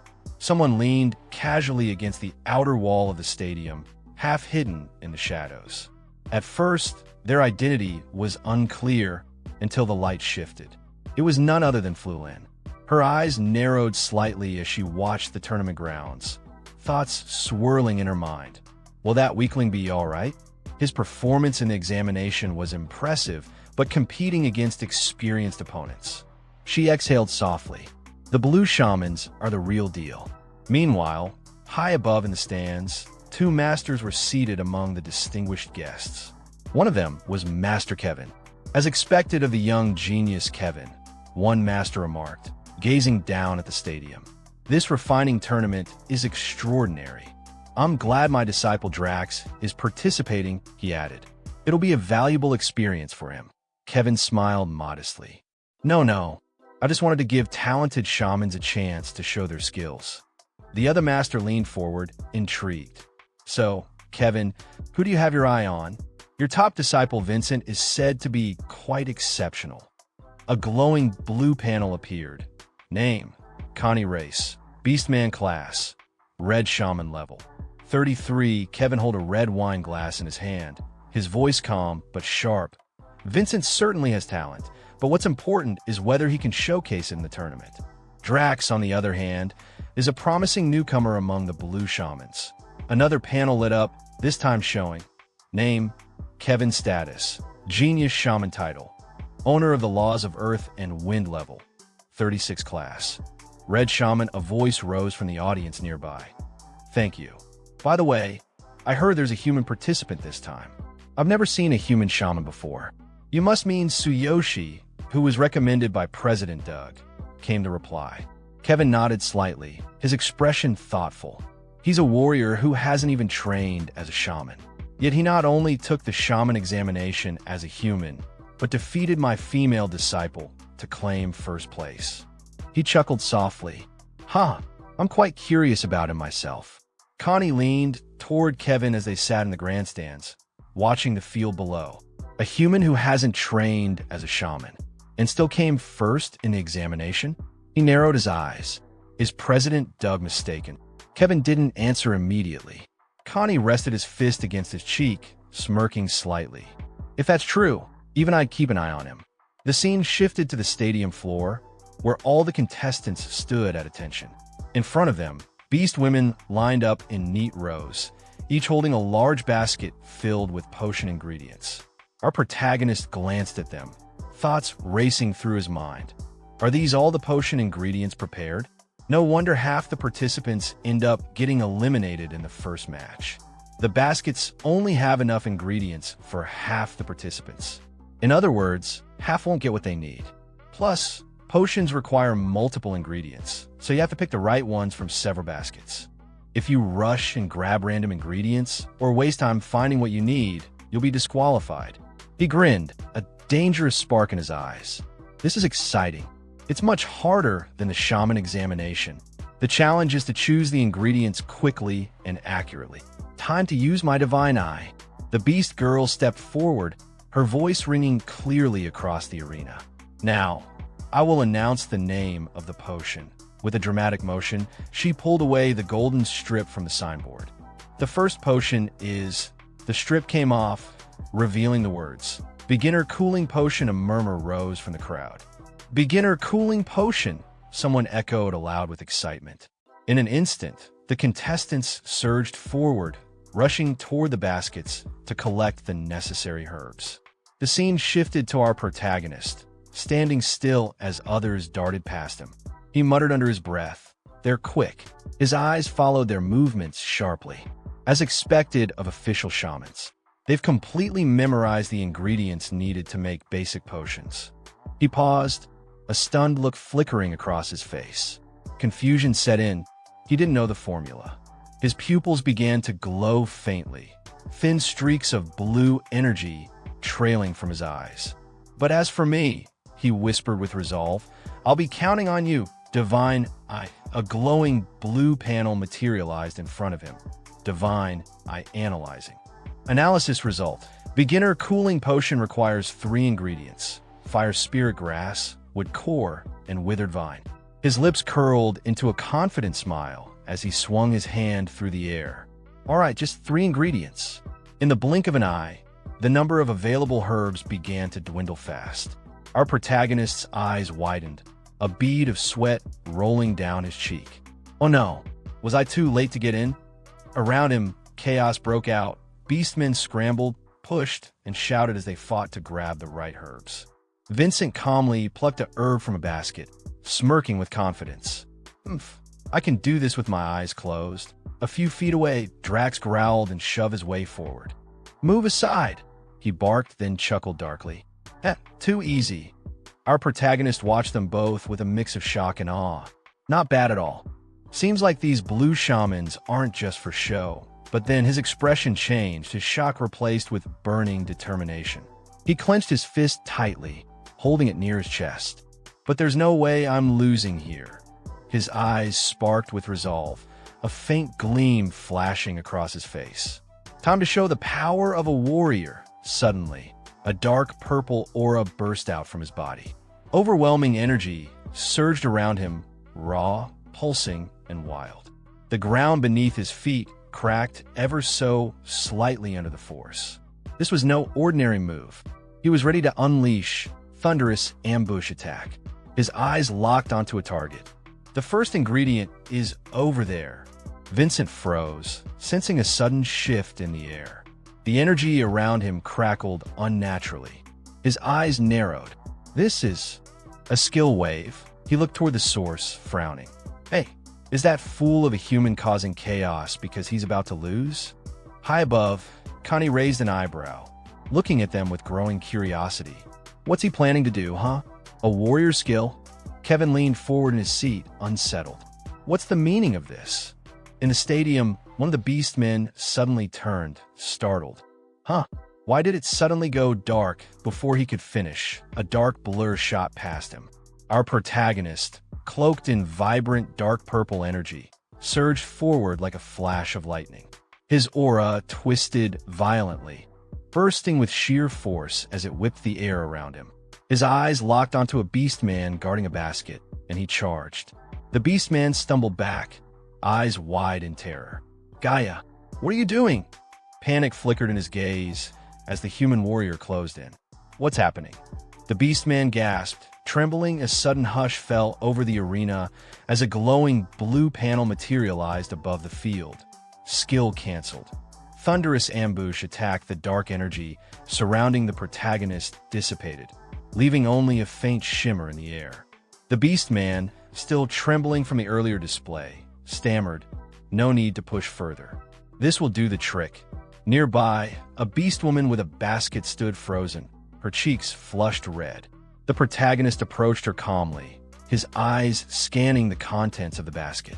Another blue panel appeared, Divine Eye, highlighting the highest quality fire spirit grass with a mark of light, and he say, "All right, got the fire spirit grass." He reached in and gently picked the glowing herb, nodding politely. "Thank you," he said to the beastwoman, who could only nod in stunned silence. Around them, the other beastmen watched in disbelief, beads of sweat forming on their brows. In the stands, Master Connie chuckled heartily. Ho ho! Using a warrior's skill to move quickly toward the ingredients, then canceling it? Ha! What an amusing lad! Master Kevin, however, narrowed his eyes in contemplation. Not just that, he even picked the highest quality fire spirit grass. He pondered further. Can he really identify the proper ingredients? Or was it just pure luck? As the protagonist moved on, another blue panel appeared. Acquired. Highest quality wood core followed by yet another. Acquired. Highest quality withered vine soon after. The Beast Girl announcer stepped forward, her voice clear and authoritative. Time is up. Potion appraisers, enter now. Evaluate the accuracy and quality of the ingredients chosen by the participants, she continued. The ingredients required for the beginner cooling potion are fire spirit grass, wood core, and withered vine. The examination hall buzzed with anticipation as the potion appraisers took their positions. Contestants lined up, each presenting their selected ingredients for evaluation.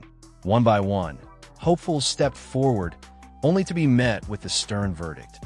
Incorrect ingredient selection. Disqualified. The announcements echoed repeatedly, a testament to the challenge's difficulty. Then came Drax's turn. The shaman examined his selection and declared, Drax, correct ingredient selection. Total quality is 84 points out of 100.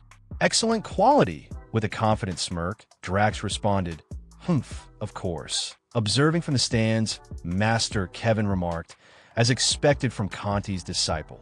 Both his speed and accuracy are impressive. Conti nodded in agreement. Not bad at all. Next up was Vincent. The shaman announced, Vincent, correct ingredient selection. Total quality is 94 points out of 100. Outstanding quality. Vincent stood tall, eyes closed, exuding pride. He thought to himself, in a match like this, there's no way anyone except me can take the top spot. As the potion appraisers continued their evaluations, the atmosphere grew tense. Conti, observing Vincent's performance, exclaimed, "Oh, the genius disciple truly lives up to his name." Kevin, with a proud smile, added, "Thank you." With this score, it's clear that Vincent will take first place in the first match. Flulin, visibly anxious and sweating, muttered, "Weak human, you better keep up." The attention then shifted to Tsuyoshi. A shaman examiner, upon reviewing his ingredients, remarked, "Is this Tsuyoshi, the human shaman?" "TCH, the ingredients are correct, but what about the quality?" Suddenly, the appraisal device displayed unexpected results. The examiner, puzzled, said, "What's this? Is the appraisal device malfunctioning?" Kevin, growing impatient, urged, "Stop stalling and announce the results already." The examiner, after a brief pause, announced, "Yes. Participant Tsuyoshi. Correct ingredient selection. Quality. The quality is..." With a mix of astonishment and admiration, the examiner declared, 100 points out of 100. Perfect quality. The crowd erupted in gasps and murmurs, astonished by the human participants' flawless performance. Tsuyoshi's achievement not only challenged expectations, but also set a new benchmark for excellence in the tournament. As the results of the first match were announced, the stadium was filled with astonishment. Kevin and Conti, both esteemed masters, stood with mouths agape, unable to comprehend what had just transpired. "What?" they exclaimed in unison, their voices echoing the disbelief shared by the crowd. From the stands, a spectator voiced the collective shock. "No way. That human scored full marks?" The revelation that Tsuyoshi, the human participant, had outperformed seasoned shamans Vincent and Drax sent ripples through the audience. Even Flulin, who had previously doubted Tsuyoshi's capabilities, was taken aback. "Incredible," she murmured, her eyes reflecting a mix of surprise and newfound respect. Tsuyoshi, examining his hand, acknowledged the tool that had guided him. "Divine, I analyzed everything perfectly. It's flawless." With a determined gaze, he added, "I can't wait for the next event." As we can see, some of the contestants, which beastmen, were confused at our protagonist scoring. One of the beastmen shocked and said, "Full marks?" One from the crowd shouted, "Unbelievable. Every single ingredient had to have been perfect for that to happen." One of the beastmen, holding his both hands on his head, eyes wide open in disbelief. Did he really manage to select flawless ingredients in that situation? A cloaked man stepped forward and announced with authority, "All participant scores are strictly measured by the analyzer. There is no mistake in the scoring, as far as I can tell." Connie, the red shaman, his mouth wide open in shock, said, "It seems he has an extraordinary talent in selecting ingredients. I wonder how skilled he is in other areas." Kevin was stunned, silent for a moment, before his golden eyes lit up with intensity. "Indeed. I'm quite curious myself." Suddenly, the announcer raised his voice. "Time for round 2 of the refining tournament. Remaining participants, please return to your refining platforms." The cute-looking beast woman stepped forward, raising her hand high with a signboard glowing in the sunlight. Bold letters written. "Intermediate invisibility potion," she spoke with excitement. "Now, you need to refine an intermediate invisibility potion. We're looking forward to seeing your skills in action." Our protagonist held the potion in his hand, its clear liquid catching the glint of the stadium lights. Suddenly, a voice called out from behind him, "Hey, rookie." He turned slightly as the voice continued, firm yet not unfriendly. "You did well earlier." It was Flulin, standing tall with her arms folded across her chest. Her sharp eyes were fixed on him, calm but unreadable. "Round 2's all about refining," she said. "A critical skill that tests the most important qualities and talents of a shaman." She didn't smile, but her tone wasn't mocking, it was more like interest. Our protagonist, with a dashing look and a smile on his face, replied as Flulin stood beside him, "Ah, yes, that was the focus of the previous round as well." Flulin's eyes narrowed, her arms still folded. By the way, where's your staff? Hurry up and bring it out. You can't even start without one. In a sudden panic, the protagonist scratched the back of his head. Oh, I forgot. His thoughts raced to Flashback hitting him like a wave. At first, President Doug lent me his staff out of pity, but now that most of my stats are in favor of the warrior class, if refining requires a lot of mana, I definitely won't have enough. Flulin was stunned. She shouted, "You forgot your staff? How did you even become a shaman?" He chuckled nervously, still scratching his head. "I just forgot. This is bad." Flulin groaned, clearly frustrated. "Ugh, seriously." Then, with a sigh, she handed him a sleek, special-type staff. "Here, take mine, you idiot. You're lucky that I'm here." After lending the staff to the protagonist, Flulin stepped back with a sigh. He raised the staff with confidence, his chest held high. "Thank you, Flulin. With your staff and the refining platform, I can definitely win." Flulin folded her arms with a smirk. "Oomph, you'd better win." Some of the beast women stepped forward, holding tray of ingredients. In that time, the announcer raised his voice and say, "Crush the ingredients and begin refining. You only have one attempt. The time limit is 30 minutes. Two figures in the crowd exchanged worried glances. Just one attempt, and only 30 minutes? That's tough. Intermediate invisibility potions are difficult. Only blue shamans can handle them. So everyone is just one shot. Conti, with a tense expression, muttered under his breath, "Limited chances, materials, and time." Tough conditions, indeed. Kevin, standing with arms behind his back, added firmly, "If you want to win a refining tournament, you should at least be able to handle this much." And he think inwardly, they have to succeed on the first try. Let's see what Tsuyoshi does. Was he just lucky before, or does he actually have remarkable talent? The Beast Girl announcer raised her hand and declared, "Now then, participants." Ingredients were placed one by one, first to Drax, then to Vincent, and finally to Tsuyoshi. As the Beast Girl carefully handed the tray to Tsuyoshi, he smiled and said, "Thank you." Her cheeks turned pink. "And no, it's nothing," she stammered. "I was just doing my job." The Beast Girl announcer raised her hand high and declared, "The 30 minutes begins now. Start refining." One of the contestants immediately shouted, "Hurry it up, Slowpoke." Kevin watched the chaos unfold with a sharp, composed glance. "This test will reveal whether you can remain calm and operate accurately under strict conditions," he said. "Those who are lacking in skills or mental strength will make mistakes right away." As if on cue, a loud crack echoed. One contestant cried out in frustration as his potion splattered across the stone table. "Damn it, I panicked and poured too much mana, and now the ingredients are ruined." Nearby, another contestant snapped with suspicion. "Did you tamper with the materials when you brought them here?" "Absolutely not. I would never." The assistant protested. Meanwhile, Drax raised his potion with calm precision in his left hand. "Ah, even shamans can be idiots," he sneered. "Refining is sacred to shamans." Vincent stood tall, his right hand raised confidently as blue mana flared from his palm. With a smirk tugging at the corners of his mouth, he declared with arrogance, "And it's incredibly fascinating as well." Before him, the potion ingredients began to float, enveloped in a delicate aura of his energy.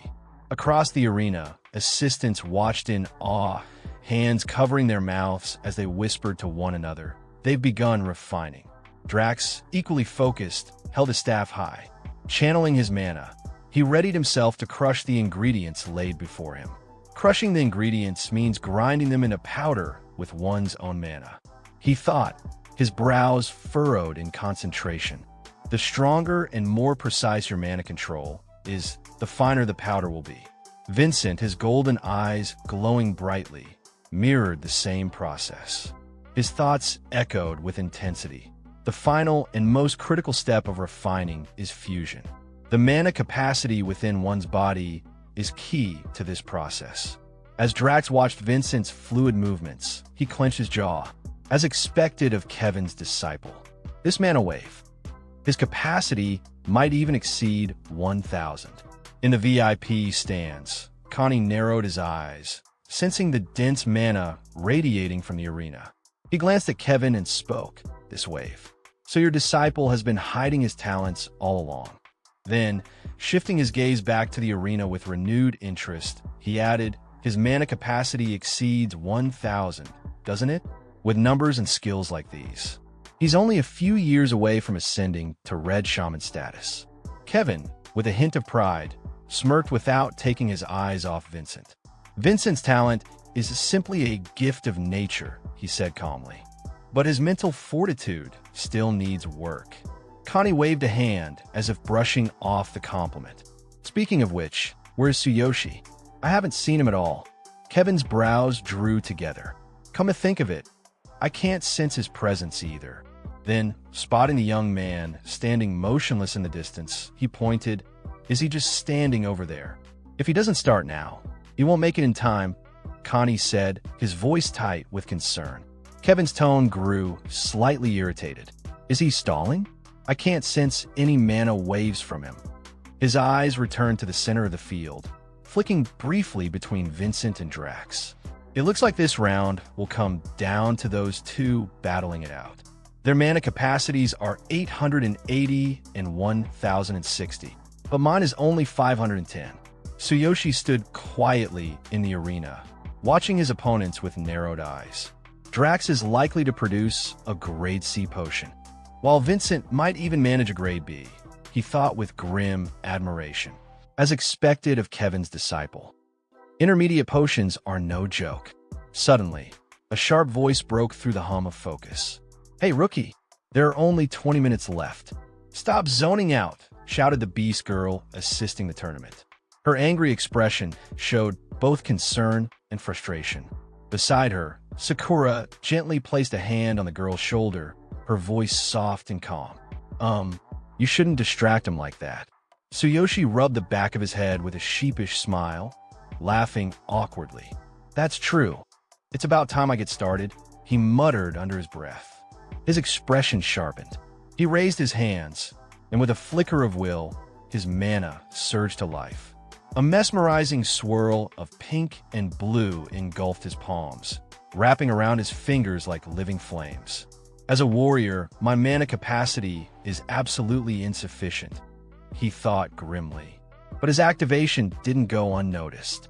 Drax, ever arrogant, narrowed his eyes at the swirling energy around Tsuyoshi's hands. Is that the extent of his mana wave? He sneered. "Ha! It's no better than that of an average white shaman." Vincent glanced over as well, his eyes glinting with contempt. "He was impressive during the first round," he said with a smirk, "but it seems he just got lucky after all." Up in the VIP stands, Connie stroked his beard as he observed the young man's aura. Is this really all Tsuyoshi's mana wave amounts to?" he said aloud. "His capacity probably isn't even 600. Such a shame for someone with his ingredient selection skills." "Ha ha ha." Beside him, Kevin chuckled under his breath, arms folded across his chest. "Was I overthinking it?" he mused. "If this is all he's got, he's not even worth taking seriously." Still, he offered a half-hearted remark. "The fact that he had the courage to participate is commendable, I suppose." Fuline stared intently from the sidelines, her brows knitting. She remembered the shaman examination. Tsuyoshi's mana had been different then. Stronger. Wilder. What? Is this really all the mana he has? She thought, her heartbeat quickening. Sweat trickled down her cheek. No way. During the exam, it wasn't like this at all. What is he doing? Meanwhile, Drax focused on his own refining with steely resolve. All right, it's time. The moment has come to use the technique my teacher gave me specifically for this tournament. Suddenly, he bit down hard on his lip. A crimson bead of blood fell onto his refining stone, and his body pulsed with a surge of power. An information panel flared briefly in the air, visible only to a few sensitive eyes. Advanced Mana Amplification Technique activated mana capacity, plus 300 current capacity, 1180 note. This technique temporarily boosts mana capacity significantly at the cost of half the user's HP. A confident grin spread across Drax's face. He turned slightly toward Vincent, whose brow had begun to furrow. boosts mana capacity significantly at the cost of half the user's HP. My current mana capacity now exceeds yours. Vincent, you probably think I'll only be able to refine a grade C potion. But it will be different this time.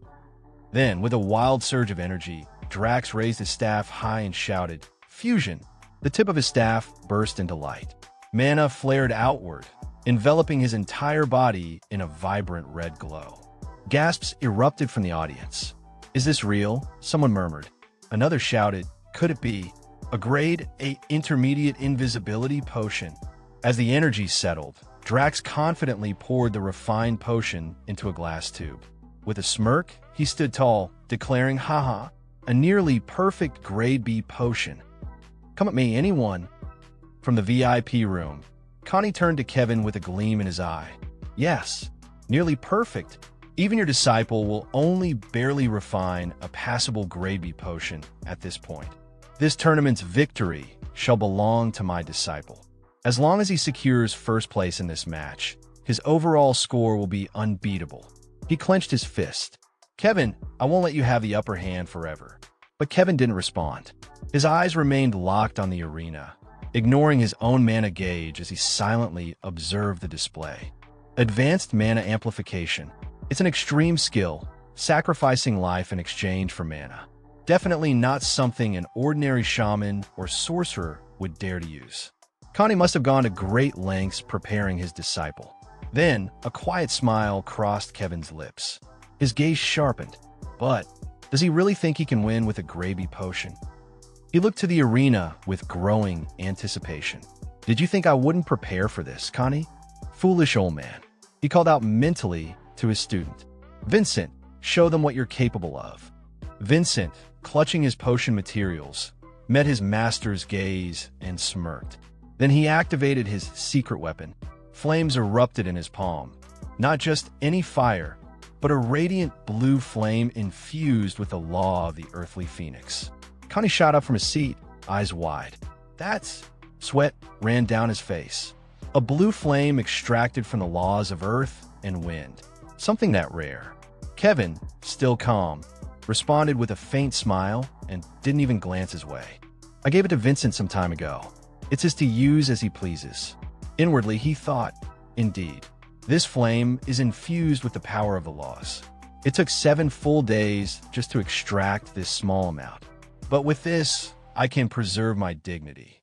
In the arena, Vincent manipulated the blue fire with fluid control, his expression calm and confident. "My teacher instructed me to add this flame during the fusion stage. The power of the laws will instantly elevate my mana capacity. There's no way I can lose." At that moment, a system panel flickered to life.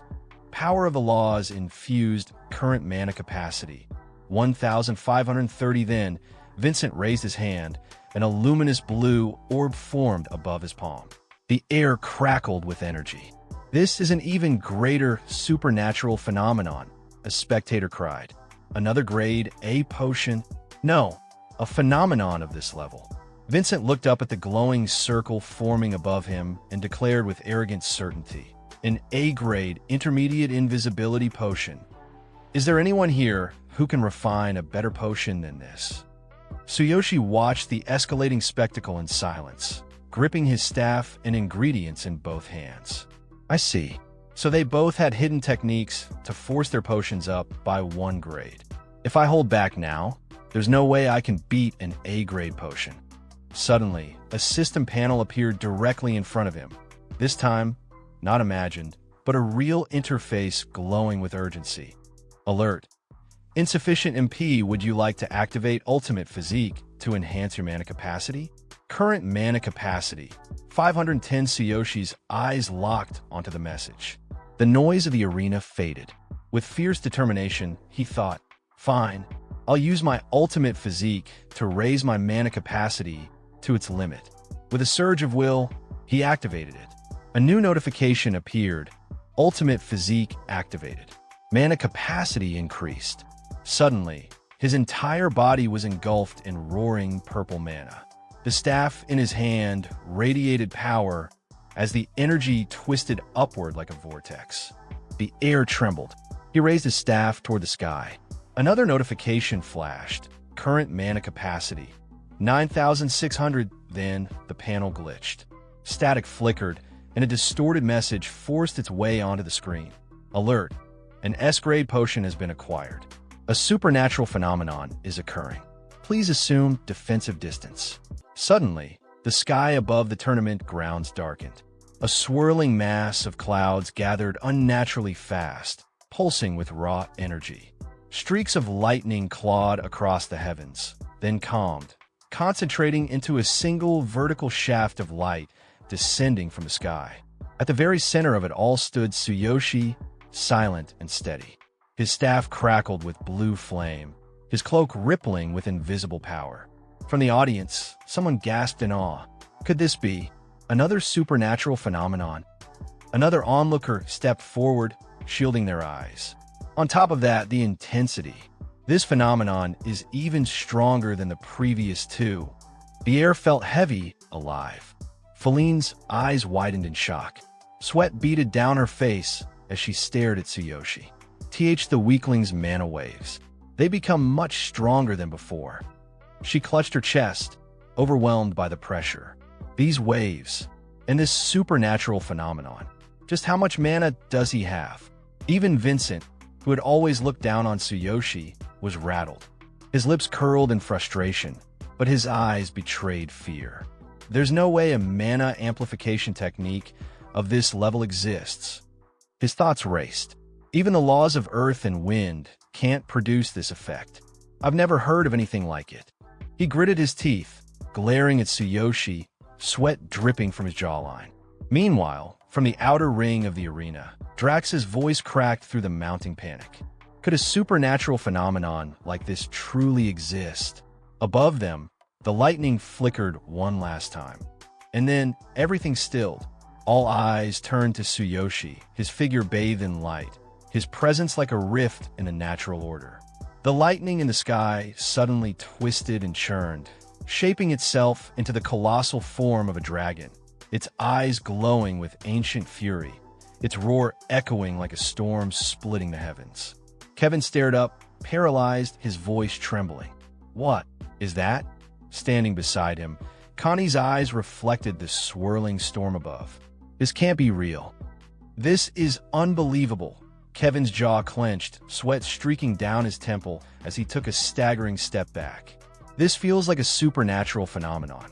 Of the S-grade supernatural phenomenon, the highest level supernatural event.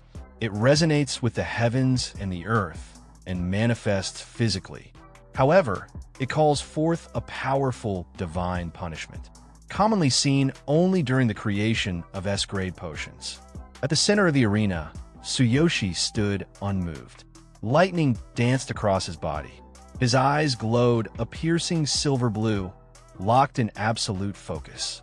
His staff hummed in his grip, pulsing with mana. From his system, a notification flashed across his vision. Alert! Mana calibration for pulverizing the ingredients has been completed. Please release your mana. Tsuyoshi gripped the staff tighter. His mana surged like a tidal wave, coiling around him with impossible force. Another notification followed instantly. Alert! Ingredient pulverization is complete. Pulverization rate, 100%. He raised his hand, voice unwavering. Begin fusion. The words echoed across the silent arena. In that instant, the lightning dragon screamed from above, spiraling downward, its maw wide open, coming straight for Tsuyoshi like divine judgment itself. Seeing that, Connie looked up toward the lightning dragon, sweat pouring down his face, his expression more shocked than ever. Impossible. A divine punishment of lightning. If you're not prepared beforehand, you'll suffer massive damage. At the same time, Kevin was also staring at the descending dragon. Sweat dripped from his chin, his face frozen in disbelief. The rarity and difficulty of refining S-grade potions stem from this challenge. Refiners require an extremely high level of skill and mana, and must endure the divine punishment brought about by the process. Usually, you use a potion beforehand to endure this punishment. Is he trying to get himself killed? Suddenly, in front of Tsuyoshi, a glowing blue screen appeared. Alert!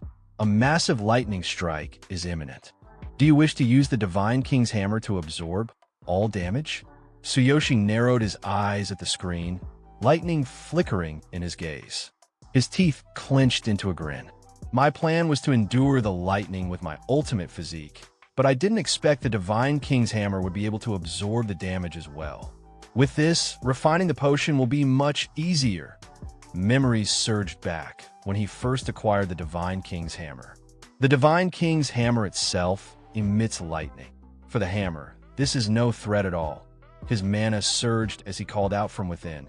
Come out, Divine King's hammer. The sky crackled even louder, as if responding to his call.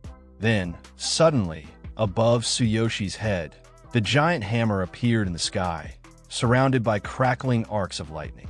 Kevin and Connie, still watching from the audience, were struck speechless.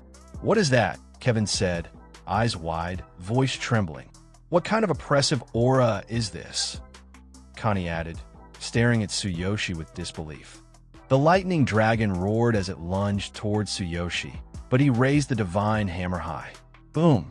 A blinding flash lit up the sky as the hammer met the dragon's descent. The Divine King's hammer has absorbed the lightning strike. Tsuyoshi gripped his staff tightly, eyes glowing with determination. He spoke inwardly to the system, store the Divine King's hammer. With his gaze now fixed on the floating potion materials, he spoke again, begin fusion. His staff began to glow with a radiant golden light. The raw ingredients floated toward the glass bottle like drawn by an unseen force. From the audience's perspective, the entire arena was bathed in a soft, majestic Darjeeling gold hue. Tsuyoshi stood tall at its center, surrounded by shimmering light, staff in hand. With quiet confidence, he said, "It seems the process was successfully completed. The result is an S-grade intermediate invisibility potion. Alert! Intermediate invisibility potion has been successfully refined. Assess quality, S-grade." Kevin stared, trembling, sweat streaking down his face. An S-grade intermediate potion. Someone like him has more talent than me? I can't accept this. Connie gritted his teeth, fists clenched in rage. Master Kevin, forgive me, but the human must have cheated. He leapt toward the arena. Please come with me to verify it. Impossible. There's no way a mere white shaman could create an S-grade potion. As Connie landed, Kevin followed at high speed, his robe billowing behind him. From his side, Vincent sneered. He raised his voice with a mocking grin. "Huh, you must be cheating. What kind of dirty trick did you use? Even my master can't easily create an S-grade intermediate potion." Then suddenly, all the other participants started pointing at Tsuyoshi, shouting over one another. A human cheating during the refining tournament is utterly disgraceful. A mere human shouldn't have been allowed to participate in the first place. Cut off his limbs. Make sure he can never adventure again. But Feline stepped forward, eyes sharp with confidence as she faced the crowd. No, he didn't cheat. He already proved his ability during the shaman examination. I can testify to that. The announcer, standing nearby, turned awkwardly toward Feline. Sweating and wringing her own hand with the other, she said, "But if you ask me, I think it's better if we let Master Kevin decide." Tsuyoshi's eyes narrowed, his voice calm but full of disdain as he stepped forward. His tone cut through the noise like a blade. "You're accusing me of cheating? I only used my own power, just like everyone else here. Fine, investigate all you want. I'm used to this."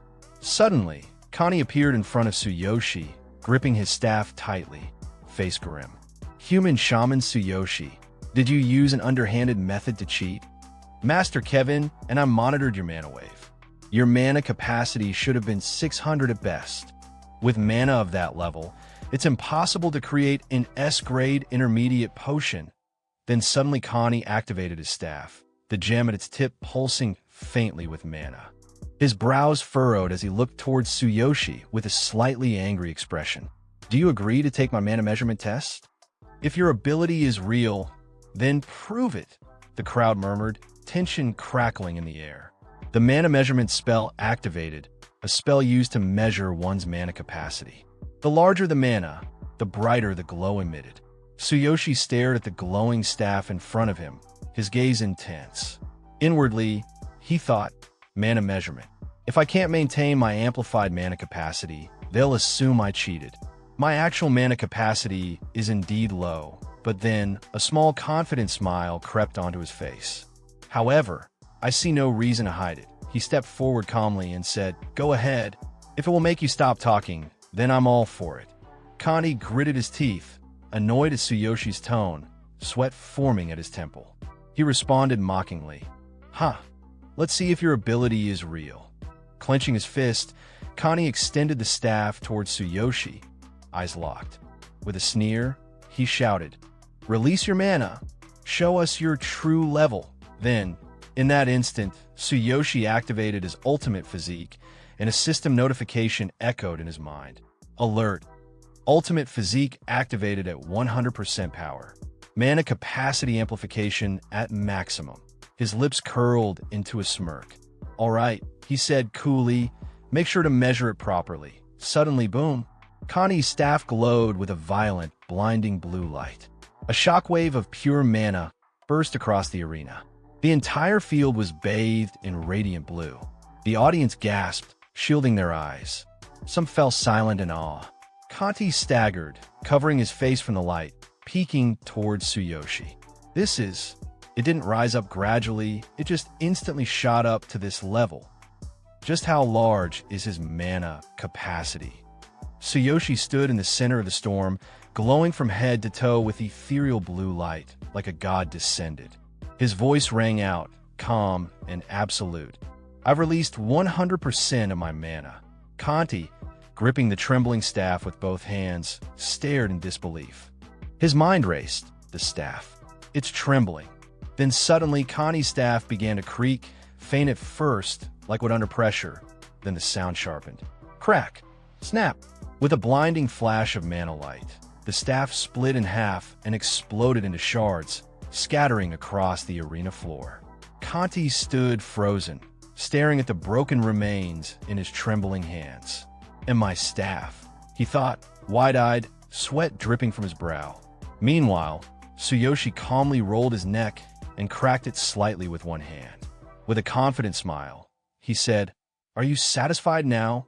He took a step forward, eyes glowing with power. "That should be enough to prove my magic level, right?" The crowd fell in a stunned silence. Connie clutched his broken staff. His lips parted, but no words came out. His entire body trembled under the pressure of what he had just witnessed. Then, Kevin stepped forward, brushing past Connie without a word.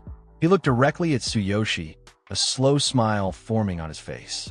"Impressive," Kevin said firmly. "I apologize for doubting you. This is the first time I've seen someone so talented." He paused, then added with sincerity, "I hope you understand why I couldn't believe it at first." Then suddenly, Kevin placed his hand on Tsuyoshi's shoulder and said, "In the face of such youth and talent, even I feel overshadowed." "Truly, you are a prodigy," Tsuyoshi replied simply, his tone calm and respectful. "I am honored." Kevin nodded, then turned toward Conti. Still holding the S-grade potion in his hand, he added, "Master Conti, I don't think we need to question his performance any further." He raised the potion slightly, its golden glow still radiating warmth and power. "This S-grade intermediate potion is more than sufficient to declare him the rightful champion of this tournament. Don't you agree?" Connie looked at Kevin, eyes wide and mouth slightly agape. After a brief pause, he nodded and said, "Indeed, there's no room for debate." He stepped forward, extended his arm to address the entire audience and the stunned participants. "Anyone else with objections?" His voice rang through the arena. "If you are dissatisfied, step forward and silence Tsuyoshi yourself." The crowd was silent. Drax and Vincent, both pale and sweating, glanced downward. Their voices came out weakly, but clearly no. "I admit defeat." Kevin raised the glowing potion high into the air. Then it settled. His voice was strong and unwavering. "Tsuyoshi is the champion of this year's refining tournament." The arena erupted with a mix of awe, disbelief, and scattered cheers. From the crowd, Feline blushed, her cheeks burning red as she covered her mouth in disbelief. Amazing. He really did it. Tsuyoshi caught her gaze and smiled confidently. Raising his fingers in a casual V sign, he mouthed silently, "Thanks, Feline." And hearing Tsuyoshi's words, seeing that confident smile aimed straight at her, Feline's cheeks turned crimson. She held her mouth tightly, heart fluttering, and looked back at him with wide, sparkling eyes filled with admiration, awe, and something softer. Then, with a playful glint in her gaze, she raised her fingers in a V sign, mimicking him, and mouthed silently with a teasing grin. Hee. It's because I helped you. Tsuyoshi chuckled quietly at her playful jab, the atmosphere between them light and warm. But just a short distance away, Kevin stood still. His eyes, no longer sharp with judgment, but darker, unreadable, were fixed on Tsuyoshi. His expression had changed from admiration to something much heavier. A young human, Kevin thought grimly, a genius shaman. I can't help but admire him. But his gaze slowly shifted to the S-grade potion Tsuyoshi had created, the glow still lingering in its glass vessel like a mockery of his pride. For him to create such a potion, truly remarkable. Did I, Kevin, actually lose? His jaw tightened. A shadow passed over his face. He turned his back to the celebration and began walking away from the arena, each step slower, heavier. Just how much will this boy grow in the future? His thoughts darkened as he neared the exit of the Colosseum. His face twisted into something more sinister. Envy burned quietly in his eyes. No, he muttered inwardly, voice full of quiet malice. I will use all my connections, all my power, to make sure he never leaves this city alive. Sometime later, Feline stood in front of Tsuyoshi, holding a modest wooden box with both hands. With a small smile, she handed it to him and said, "Here's your prize for winning the tournament. Take it, for shaman. This is a formula worth dying for." Tsuyoshi didn't hesitate. He opened the box on the spot. Inside, a few age scrolls rested neatly. "Oh, I finally got it," he whispered, eyes gleaming. At that moment, translucent notifications floated up in front of him. Basic potion formula, circulatory stimulant, level up potion formula, nutritional tonic, potion formula, mana recharge potion. Seeing the list, Tsuyoshi looked back into the box, a grin spreading across his face. With these formulas, I can make a fortune back in my world. Earning the 1 billion yen auction entrance fee myself won't be just a dream anymore. He closed the box with satisfaction and took it from Feline's hands.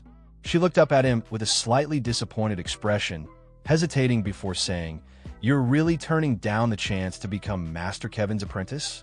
You've got enough talent in refining and more than enough mana. If you studied under him and built some connections, you could become an incredible shaman." Tsuyoshi simply laughed, gently reaching out and patting her head with a soft, reassuring smile. "It's fine," he said warmly. "I'm a warrior." Feline's face instantly turned red. He added, calmly, "Even if I were to become a shaman, I'd rather find my own path, one that suits me better." Feline glanced off to the side, clearly flustered, and muttered, "So, you're really leaving?" "Where to?" Tsuyoshi thoughtfully rubbed his chin and replied, "My body's healed now, so there's no reason for me to stay. I'll rest up a bit, meet up with Sakura, and then set off." Then, inwardly, he thought, "I've got the formulas now. Once I'm back in my world, I'll earn that 1 billion yen. Then come back stronger." Feline's expression shifted into a pout. Like a sulky child, she turned her head away and muttered, "You're always talking about Sakura? What exactly is she to you?" Tsuyoshi gave her a gentle smile. "Sakura? She's a friend, a comrade. She might have gone somewhere for a reason, but I think she'll come back soon." Feline's cheeks flushed again. She looked down, her voice quiet and shy. "I see. A comrade." Then she added, "Make sure you come see me before you leave. I have something to give you." Tsuyoshi raised an eyebrow, scratching his head as he looked at her. "Give me something? Why not now?" Feline immediately turned red, her expression shifting from bashful to flustered. She stomped her foot lightly and snapped, It has to be when you're leaving. So just shut up and wait. He blinked, then laughed. Fine, fine. I'll be looking forward to it. Then, in an instant, Feline stormed off with quick steps and a sharp huff, not once turning to look at him. You'll understand then. See you later, you idiot, she snapped, her tail flicking with frustration as she vanished down the corridor. Tsuyoshi scratched his head, watching the annoyed beast girl march away. Why did she suddenly get mad? He muttered to himself. Later, in the quiet of his room, Tsuyoshi sat on his bed, the box of potion formulas placed beside him. He exhaled slowly and leaned back against the wall, eyes drifting to the glowing ring on his finger. I never really had the chance to examine the ring of the infinite in detail. Ever since I got it, I've been running non-stop. Suddenly, a sharp chime echoed in his ears, and a glowing notification appeared in the air before him. Alert! Due to unstable debugging, you cannot remain in this world for more than 3 days. Exceeding this limit may prevent re-entry into your original world. Another identical alert followed, flashing with urgency. Tsuyoshi stared at the message, frowning slightly. He looked down at the ring and muttered with a sigh, so I can only stay here for 3 days at a time. And I'll need to wait another 3 before I can come back. Interesting. He narrowed his eyes. But what exactly does debugging mean? He browsed through his system panel for answers, but finding nothing helpful, he shook his head and dismissed the thought. Well, it doesn't matter right now. Then another alert popped up. A grin crept across his face. This is getting interesting. Suddenly, the ring of the infinite pulsed with golden light, and a new alert rang out. Tsuyoshi's eyes gleamed. As long as I can bring these 3 formulas back. 1 billion yen, here I come. With that declaration, he stepped into the glowing portal. The next day, real world in the heart of the city, Tsuyoshi stood in front of a sleek high-rise building, pushing Karina's wheelchair beside him. The chairman of the Hero Alliance stood nearby, gesturing toward the building with a smile. It's not as luxurious as Hero Villa, the chairman admitted, but I prepared the best room for you. Karina looked up at the towering structure, eyes sparkling in awe. Wow, she whispered, her face slightly flushed with excitement. Tsuyoshi, smiling, looked down at her and said, "Thank you very much. This is more amazing than I imagined." Karina clutched her hands close to her chest, her voice trembling slightly. What a stunning man. It's beyond my imagination. Am I really going to live here? The chairman chuckled warmly. The Hero Alliance doesn't skimp on things. Besides, you're worth investing in. Your little sister should be comfortable here too. He placed a hand on Tsuyoshi's shoulder. Is there anything else you need? Tsuyoshi hesitated for a moment, then rubbed the back of his head with a sheepish grin. Actually, if possible, I'd like to convert one of the rooms into a small laboratory. I want to try making potions. The chairman's eyes widened in surprise. Potions? That requires specialized knowledge and equipment. You're really going to do it? Then, his expression softened into a proud smile. Well, if you want to, then of course. We got plenty of space. I'll have one of the rooms converted and equipped. It should be ready by this afternoon. Tsuyoshi bowed his head, slightly in gratitude. Thank you. That'll help a lot. As they entered the building, Tsuyoshi looked up with a determined smile and thought to himself, I should be able to start tonight. Sometime later, Tsuyoshi walked steadily down a narrow street, a suitcase in hand and resolve in his steps. He finally arrived in front of a rundown but heavily guarded building, the Blue Snake Gang's headquarters. 2 gruff men in black stood at the gate. One of them squinted at Tsuyoshi and scoffed. Hey brat, you even know where you are? If you're lost, don't complain when you get your face smashed in. Unfazed, Tsuyoshi stared back with calm, confident eyes. I know exactly where I am. I've got business with the Blue Snake. I'm here to talk about repayment with the boss. The guard narrowed his eyes and barked, acting all high and mighty just to return money? If you're coming in, name yourself. Without blinking, Tsuyoshi replied firmly, Tsuyoshi Tsukishiro. The 2 guards froze, exchanging tense glances. Before they could respond, the front doors burst open. Several men in sleek black shoes rushed out, pushing past the stunned guards. Tsukishiro-san is here. Move aside. one of them declared urgently. The guards paled and stepped back instinctively. One of the new arrivals, sweating slightly, gave Tsuyoshi a forced smile. "We've been expecting you.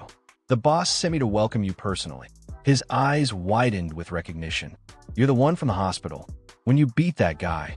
"Oh, it's you," Tsuyoshi said casually. The man bowed nervously and gestured inside. "Please, this way." Inside, Tsuyoshi followed the man through a dimly lit hall. The atmosphere was thick with tension. The guy glanced back nervously and opened a heavy door. "Boss, Tsukishiro-san has arrived." Behind the desk sat a muscular, sharp-eyed man with a deadly calm aura. The Blue Snake Gang leader, Hiro Tsukishiro. He greeted, standing up slowly. "Glad you could make it." Tsuyoshi set the suitcase on the table and opened it. Neatly packed inside was a stack of yen. "Livelier place than I expected," he commented dryly. "Here's the 600,000 yen principal loan. And the interest. Check it." Rando approached and examined the contents. With a smile, he said, "It didn't have to be so formal. Could have sent it through someone. Still, I appreciate the gesture. Let me introduce you." He gestured to the man beside him. "This is our second in command," he said, then turned slightly. "And this is the... ahem. Crazy, oops, chairman." Tsuyoshi's eyes gleamed. He activated his divine eye, and numbers floated before him. Combat power, 2,300, 11,000. 14,100, he smirked coldly. "Not bad." He turned his gaze on Rando. "So, what's this about?" The room fell silent. Sweat beaded on every forehead. Rando narrowed his eyes. He saw through all three of our power levels in a glance. Does he own some kind of appraisal relic? Those are rare, absurdly rare. This kid, he's not ordinary. Rando stepped back and leaned on the boat-shaped side table behind him. "I'll get straight to the point." Without meeting Tsuyoshi's gaze, he said, "The Blue Snake Gang and Crazy Wolf. Both owe you a favor." He gestured broadly. "We'd like to put the past behind us. Be friends. What do you say?" Tsuyoshi blinked. "What?" Then, the second-in-command stood up solemnly. "First, let me apologize for my son's rudeness. I've already sent him to another city. He'll be disciplined properly. He won't trouble you again. I hope you can forgive him." Next, the Crazy Wolf leader stood up, wiping sweat from his brow. "My men acted disrespectfully as well. Not under my orders, but I take responsibility." He bowed. "Also, that spatial ring had a tracking curse. It's been removed. You can use it freely now." Tsuyoshi's eyes widened. He looked down at the ring on his hand. "Wait, the three who attacked me before, they were from Crazy Wolf. So the ring I took off that magician really had a tracking spell. Damn, I was careless." Despite the inner shock, he kept his expression cold. "I already settled the score with that bully at school. Whatever punishment you give him doesn't concern me." He glanced at the Crazy Wolf leader. "Your guys tried to kill me. They got what they deserved. It's over." Rando exhaled, then smiled stiffly and handed the briefcase back. "Then, take this back." Tsuyoshi's brows furrowed. "I don't like owing favors. Paying back my debt is only natural. Take the money." He leaned forward slightly. "But why the sudden change in attitude? I don't particularly enjoy dealing with gangs and guilds." The tension in the room returned, and yet beneath it all, a silent understanding began to bloom. Hearing Tsuyoshi's words, the Blue Snake Gang leader leaned back in his seat with a smile and began explaining. "Word of your achievements at Future Star has spread like wildfire. There's not a single influential figure in the area who doesn't know your name by now." He leaned forward slightly, lowering his voice. "On top of that, Chairman Suzuki's been trying to recruit you personally. Everyone sees it. Tsukishiro, you're a rising star. Every faction and guild around here is desperate to tie themselves to you before someone else does." Before Tsuyoshi could respond, the Crazy Wolf Guild leader stepped up and added with a chuckle, "We're all small groups. None of us have the luxury to pick fights with a genius like you. It'd be suicide." Another Blue Snake member piped in enthusiastically, "Exactly. And since we're all talking openly here, we're comrades now, right?" Tsuyoshi blinked, visibly confused. He pointed to himself with an awkward expression. "I had no idea I was this famous." Then he thought to himself, "If it's just within this region, I guess it's fine." At least I won't have to deal with more random attackers. Sometime later, after the conversation had wrapped up, the Blue Snake gang members stood to see him off. The gang leader smiled and waved. Tsukishiro-kun, come visit us again sometime. As Tsuyoshi turned to leave, the group bowed respectfully. The second-in-command added warmly, "You're welcome here anytime." Tsuyoshi paused at the door, casting one last glance back at them. That was quite the reception. Outside the Blue Snake headquarters, Tsuyoshi walked through the busy city streets, weaving through crowds of people and neon-lit signs. All right, that's settled, he thought to himself. Time to get back to work. I need to buy ingredients and start refining some potions. Scene change. Medicine and ingredients shop inside a tidy apothecary. A man with glasses stood behind the counter, calmly flipping through a book. The store was quiet and smelled faintly of dried herbs. He mumbled to himself, "These herbs have been getting harder to come by lately. Better stock up while I can. And these too." Suddenly, the door swung open. Tsuyoshi stepped inside, suitcase in hand. "Excuse me," he said politely. "I'd like to buy some potion ingredients." The shopkeeper glanced up lazily, clearly uninterested. "Take whatever you need from the loose stock," he muttered, then added in his thoughts, "What an annoying brat." But Tsuyoshi didn't move. Instead, he held out a slip of paper. "That won't be enough," he said, calm and direct. "I heard this is the biggest potion ingredient store in the area." He handed the slip to the man. "I'll take all 15 ingredients listed here." The man blinked, taking the slip. He scanned the list, his eyes widened. 15. All of them? Are you serious? This isn't a prank? He shouted, his glasses slipping down his nose. Tsuyoshi responded coolly without looking away. "I'm completely serious." He placed the suitcase on the counter and flipped it open, revealing stacks of crisp yen inside. "Will this be enough?" The man stared at the money. The shop owner stared at the open suitcase in stunned silence. 9 million yen in clean, stacked cash right in front of him. Tsuyoshi added calmly, "Also, I'd like to arrange a long-term supply deal." But before the words could fully sink in, the shopkeeper practically shouted, voice cracking with disbelief, 15. All of them? He was visibly drooling, a string of saliva comically hanging from the corner of his mouth as he tried to process what was happening. This brat, if this is true, he thought, he's an incredible VIP customer. These 15 types alone cost over 6 million yen. Meanwhile, Tsuyoshi, watching him carefully, thought to himself, after settling my full debt with the Blue Snake gang, including interest, I've still got about 9 million yen left. Based on my divine eyes estimates, this should be more than enough for the initial potion batches. And I've got other plans too. The shop owner suddenly snapped out of it. Composing himself, he gently placed a hand on Tsuyoshi's shoulder with a forced professional smile. "Please, sir, come take a seat. I'll have the ingredients prepared right away." He gestured toward a chair and added more seriously, "Now, let's talk about that long-term deal." Just then, a young woman, the shop's assistant, entered from the back room. The owner handed her the slip and said firmly, "Take this list to the warehouse. Pack everything on it." The girl took one look at the list, and her face paled. "All of this?" she stammered, beads of sweat running down her temple. "It'll take some time later." The shopkeeper, still trembling slightly, handed Tsuyoshi a cup of tea, then sat down across from him, clutching his own. "So, you want these 15 types of potion ingredients every month as well?" he asked, nervously rubbing his hands under the table and avoiding direct eye contact. "Our stock is limited. How do you plan to pay for this regularly?"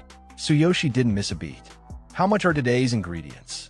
The shop owner quickly did some mental math, then said, "From our current stock, I'd estimate about 6 yen. 6 million. But since it's a bulk purchase, I'll round down any odd numbers. It's fine if you just pay 6.6 million yen flat." Tsuyoshi calmly closed his suitcase and pushed it forward across the table. "Here's 9 million yen. The other 2.4 million yen will be the deposit for this month's supply." He looked him dead in the eyes. "Please take care of it. I'll pay the remaining balance in full at the end of the month." Then, pulling out a bundle of neatly prepared documents, he continued, "If needed, we can make it formal. I've already prepared the paperwork. He placed the papers on the table, tapping them with his finger. However, for the entire month, you must provide these ingredients at this price and sell them to no one else. That clause is explicitly stated in the contract. The shop owner studied the neatly prepared contract documents in his hands, brows slightly raised. After a long pause, he finally said with a respectful nod, "I have no issue with these terms. This deposit will suffice.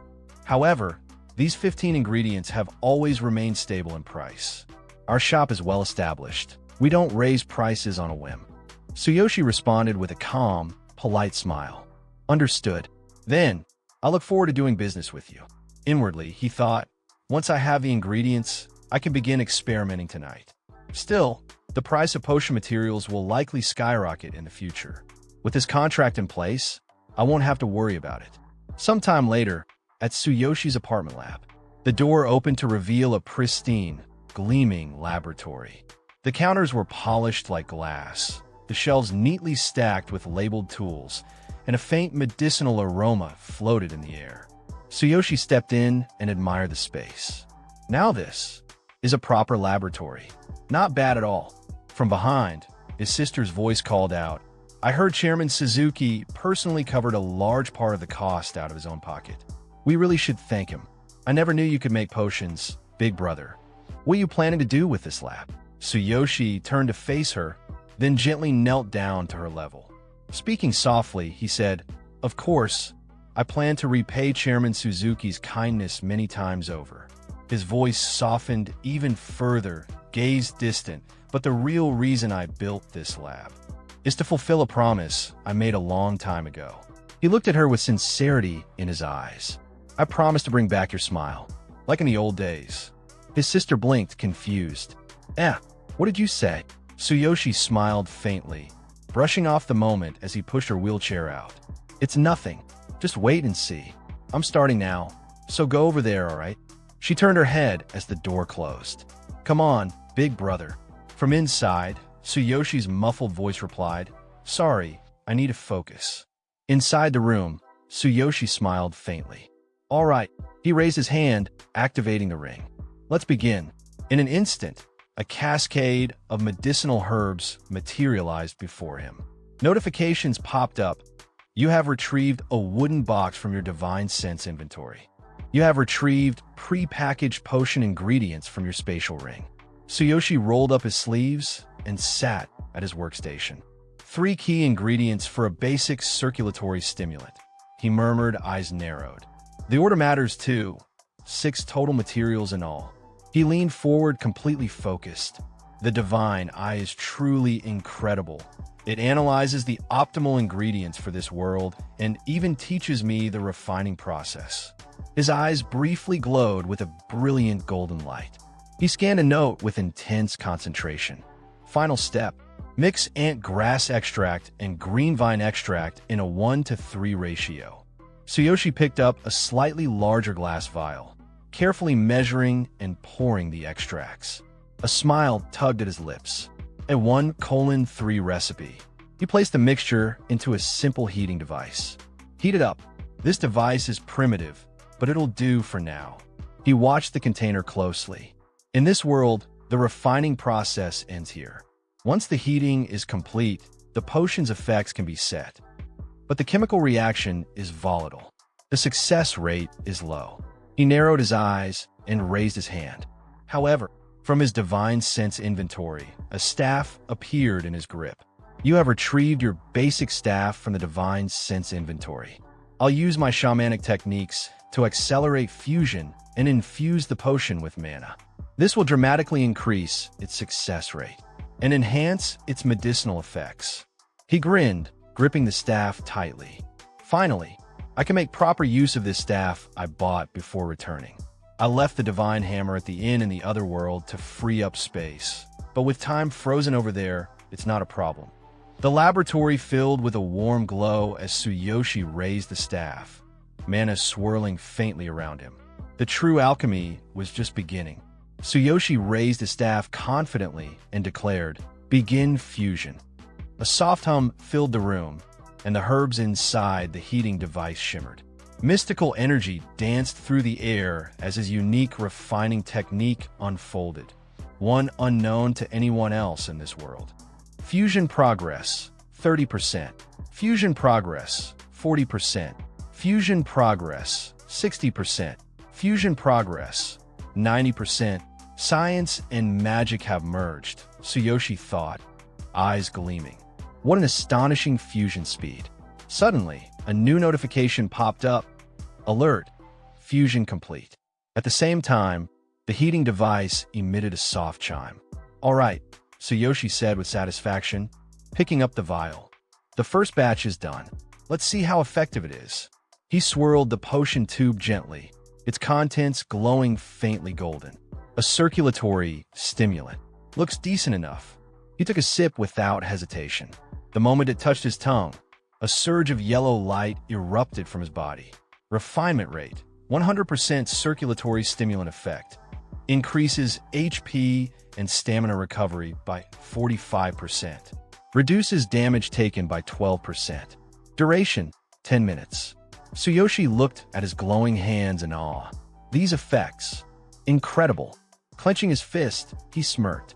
There's no way capsules in this world can match this. As expected of an otherworld formula, no capsule here stand a chance. He grabbed another tube, but his face scrunched slightly after a sip. Tastes terrible. Sighing, he added, guess I'll convert these into capsules instead. Glancing at the machines lining his lab, he declared with resolve, countless paths to await my exploration. With a sweep of his staff into the air, his shamanic power activated once again. All right, let's start mass-producing the circulatory stimulant. If the market responds well, everything will fall into place. The next day, outside the entrance of a large cave, dungeon adventurers gathered in clusters, chatting anxiously as they prepared to enter. This is going to be tough, one of them muttered. The cave drops are great, but it's too vast. We can only afford mediocre capsules. We'll have to be careful. Nearby, another group was talking. In the end, we just aren't strong enough. Suddenly, a figure appeared, Tsuyoshi, disguised in a hooded cloak, pushing a trolley stacked with small boxes. Honestly, Tsuyoshi thought, with this hoodie, I look like a third-rate villain trying to sell snake oil. He found a spot with high foot traffic and parked the cart. This place will do. This cave draws the most adventurers. From the crowd, a few adventurers noticed him. One scoffed. He looks like a traveling merchant. Thinks he can sell capsules like that? What an idiot. Another crossed his arms and said, the capsule business is monopolized by the big three corporations. It's safer to buy from certified shops. A third raised an eyebrow. Could be counterfeit. Ignoring the chatter, Tsuyoshi picked up a shiny capsule from his tray and raised his voice confidently. Everyone, if you're unsatisfied with your current capsules, try our brand new power capsules. A six-pack, perfect for adventurers. First come, first served. The nearby heroes turned to look. One leaned toward his friend. A new capsule? Is it from Big Tree? His friend rubbed his chin. No, I visit specialty shops often. I would have known if something new dropped. A bold adventurer strode up to the stall with a mocking grin. Capsules are a lifeline for us. No one's going to buy some shady no-name product. Are you seriously saying this is better than the Big Tree's line? He picked up a box and held it up. So what kind of capsule is this? How much does it cost? What are the effects? Tsuyoshi held up the capsule box confidently and responded to the skeptical hero. This is a basic circulatory stimulant capsule. It restores your HP and stamina and reduces incoming damage while you're under attack. All the detailed effects are listed on the back of the box. Each box contains 6 capsules and costs 24,000 yen. Each person can buy up to 10 boxes per day. The hero's expression twisted in disbelief. 6 capsules for 24,000 yen? Is this a limited edition or are you just insane? He snapped. Big Tree's blood stimulants are only 20,000 yen for 10 capsules. He slammed his hands onto the stall table, voice rising in anger. This is a damn joke. Get lost already. It's obvious your product won't work. 2 more adventurers appeared behind him. One cracked his knuckles. Outrageous ripoff. This is infuriating. The other scoffed. Shady junk like this costing more than a Big Tree product? What a scam. Someone's gonna flip your stall if you keep this up. Tsuyoshi simply chuckled, gesturing to the small tray beside him. I have free samples. If you're not satisfied with the effects, feel free to flip my stall. With a sly smile, he held up one capsule.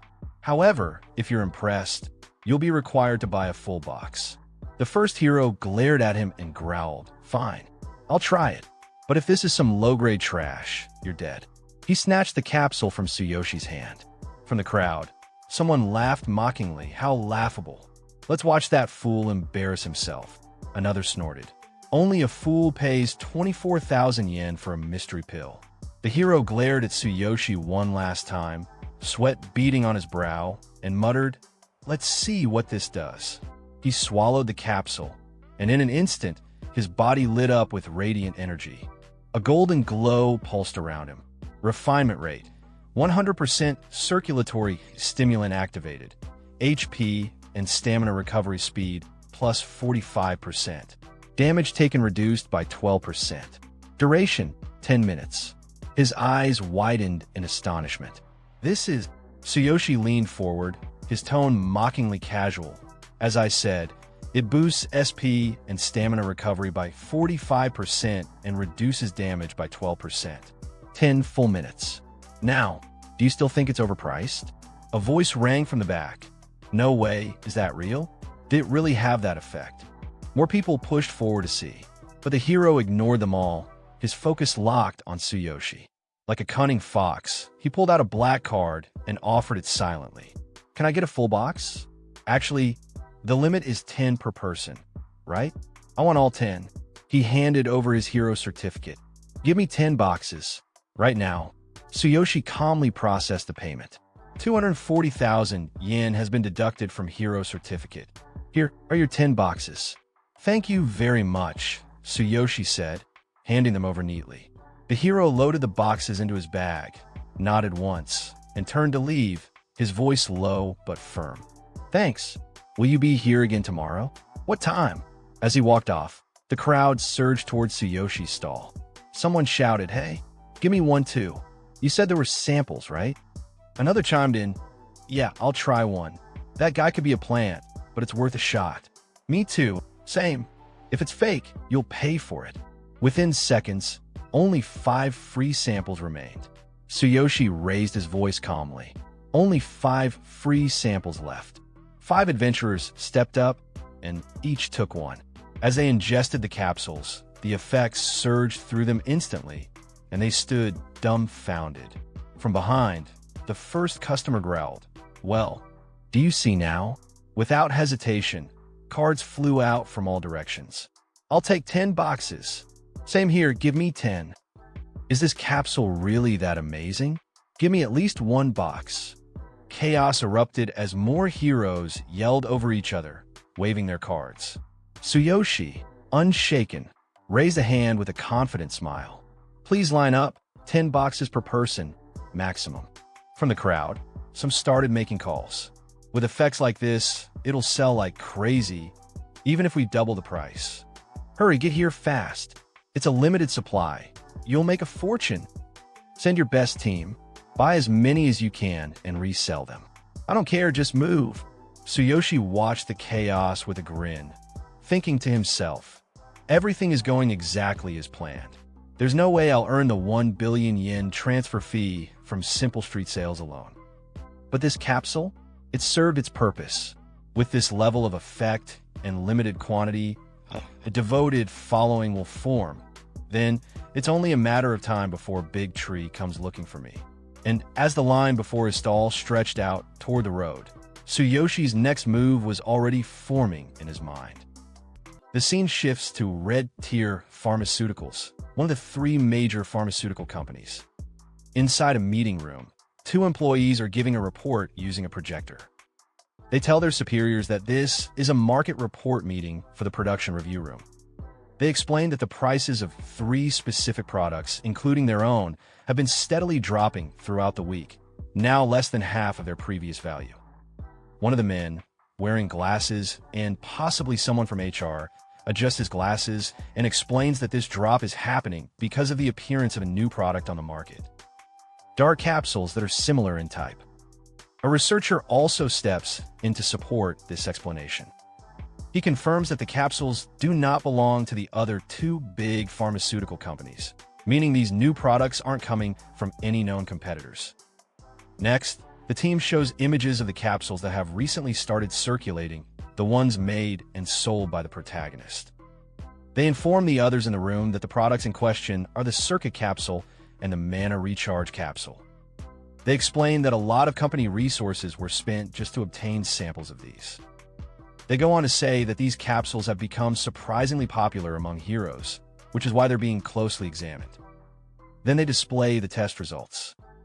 The man presenting this part looks nervous, sweat on his face as he explains that these capsules were made using advanced pharmaceutical technology. He admits that the quality is high and says he doesn't understand why they're being labeled as dark capsules. For context, dark capsules are defined as capsules that are produced by small-scale operations, either individual makers or small factories, rather than established pharmaceutical corporations. After hearing this, people in the room start discussing the situation. One person points out that all three capsule types clearly came from the same group, given their similar production methods and consistent effectiveness. Another adds that at least it's a relief these capsules weren't made by the other two large companies. If they were, they would have taken over the market by now. Someone else notes that even with proper machines and tools, they haven't been able to figure out the exact ingredients.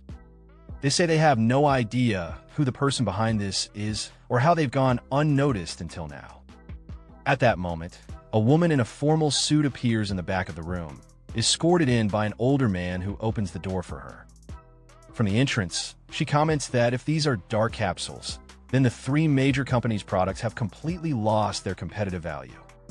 Everyone stands and bows toward her. She is the president of Red Tier Pharmaceuticals, Misa. She walks to the front and calmly asks whether the team has identified the group producing these capsules. She also mentions that the other two major companies have likely already started acting. After taking a seat, Misa looks at everyone and says that they can't afford to fall behind. The two men who were presenting earlier bow again and explain that they still don't know who's producing the capsules. They add that the sellers keep changing their locations every day, making it hard to track them. But they also say that a full investigation is already underway and that they'll share details as soon as possible. Misa listens, then responds directly. She says they're moving too slow and reminds them that the company is in a serious situation. President Misa walks calmly toward the exit of the meeting room. Without looking back, she tells her secretary, "Prepare the car immediately." With that, she leaves the room. Everyone in the room bows respectfully as she exits. Her secretary responds promptly, "Yes, ma'am." The scene shifts to the entrance of a dungeon. A group of people are gathered there, waiting near the gate. Among them, someone urgently offers, "I'll pay 10 times the standard price. Give me the last 3 boxes." Another voice cuts in, telling the first to back off, offering 20 times the price instead. Then someone else raises the offer even higher, saying they'll pay 30 times the original amount. In the middle of the crowd, a man wearing silver armor looks around in disbelief. With a surprised expression, he mutters, "This is crazy. The competition's gotten out of control. People are paying 30 times the original price now." He turns to his companion, who responds confidently, pointing out that the seller must be highly skilled in pharmaceutical formulation. According to him, the effectiveness of the capsules is exceptional, which is exactly why they're in such high demand. He adds that he's lucky to have gotten some for himself today. The scene then cuts to the protagonist, Tsuyoshi, who's sitting quietly at his capsule stall, still wearing a hood. Watching the crowd in front of him, he reflects in his thoughts that a week has passed and everything is progressing just as he had planned. He smiles to himself, thinking that the bait has been laid and now it's just a matter of waiting for the target to show up. Suddenly, the atmosphere shifts. The customers standing in front of his stall step aside and turn around as someone from behind raises their voice and says, "I'll pay 100 times the price. Sell it to me." Walking through the parting crowd is none other than President Misa. She approaches Tsuyoshi directly and says, "If you're willing, I'll pay 100 times the price to buy just 10 minutes of your precious time. What do you say?" Behind her, a luxurious car is parked, with men in black suits nearby. Seeing the scene unfold, Tsuyoshi smiles quietly to himself and thinks, "I've caught a big fish." Sometime later, Tsuyoshi is seated inside the luxurious car, having accepted her offer. President Misa sits across from him, holding a wine glass. She greets him confidently and says, "Thank you for giving me 10 minutes. Let's introduce ourselves. I am Misa, president of Red Tier Pharmaceuticals." Tsuyoshi politely responds with a simple greeting, "Nice to meet you." But in his mind, Tsuyoshi is carefully observing her. He notes to himself that she's surprisingly young for someone in such a position. Her voice also sounds youthful. Even though she's likely concealing parts of her identity, he had expected someone older, possibly middle-aged. He starts to wonder who she really is. Misa looks at him directly and gets straight to business. She tells him clearly, "I want to purchase the formula for the 3 types of capsules you're selling." Tsuyoshi doesn't hesitate. He simply raises his hand and names his price, 10 billion yen. Misa, clearly caught off guard by the figure, lowers her wine glass and replies, 10 billion yen? That's a little too much. It's over our budget. She asks him whether he needs to check with his team before making such a major deal. Then she adds that Red Tier Pharmaceuticals is here with the intention of showing sincerity. President Misa looks directly at Tsuyoshi, her expression calm but firm. With a confident and slightly condescending tone, she responds, "The amount we can offer is 3 billion yen. Even for formulas of that caliber, this is a considerable sum." As she studies him, her eyes narrow slightly, and she begins thinking to herself. She suspects Tsuyoshi is deliberately inflating the price, and notes that 10 billion yen could buy 50 standard-grade formulas. She also starts to wonder, could he be the leader of a larger group? But Tsuyoshi doesn't flinch. He smiles confidently and replies without hesitation, "No, 10 billion yen. No more, no less." He adds that he has no partners. He created all 3 capsules himself. Then he looks directly at Misa, his gaze sharp, and says plainly, "You understand, don't you? These capsules would give your company a strong edge in the market. Isn't Red Tier currently going through its greatest crisis?" Misa is visibly shaken by this statement. A drop of sweat runs down her face as she thinks to herself, if he really doesn't have any associates, then that would mean he's a pharmaceutical genius, and a dangerous one at that. Still trying to make sense of his claim, she asks him, "Greatest crisis? What do you mean?" Tsuyoshi responds by pulling out some stock market data and showing her a graph. He explains clearly and confidently. The 3 major pharmaceutical companies, Red Tier Pharmaceuticals, Oyama Pharmaceuticals, and Tatsumi Pharmaceuticals, make up nearly the entire capsule market. But based on the data I've collected, Red Tier's market share has dropped from 26% at its peak to just 12% over the past 23 years. He continues, pointing out that Red Tier's products have fallen behind in both effectiveness and pricing, which is why Oyama and Tatsumi have been steadily growing.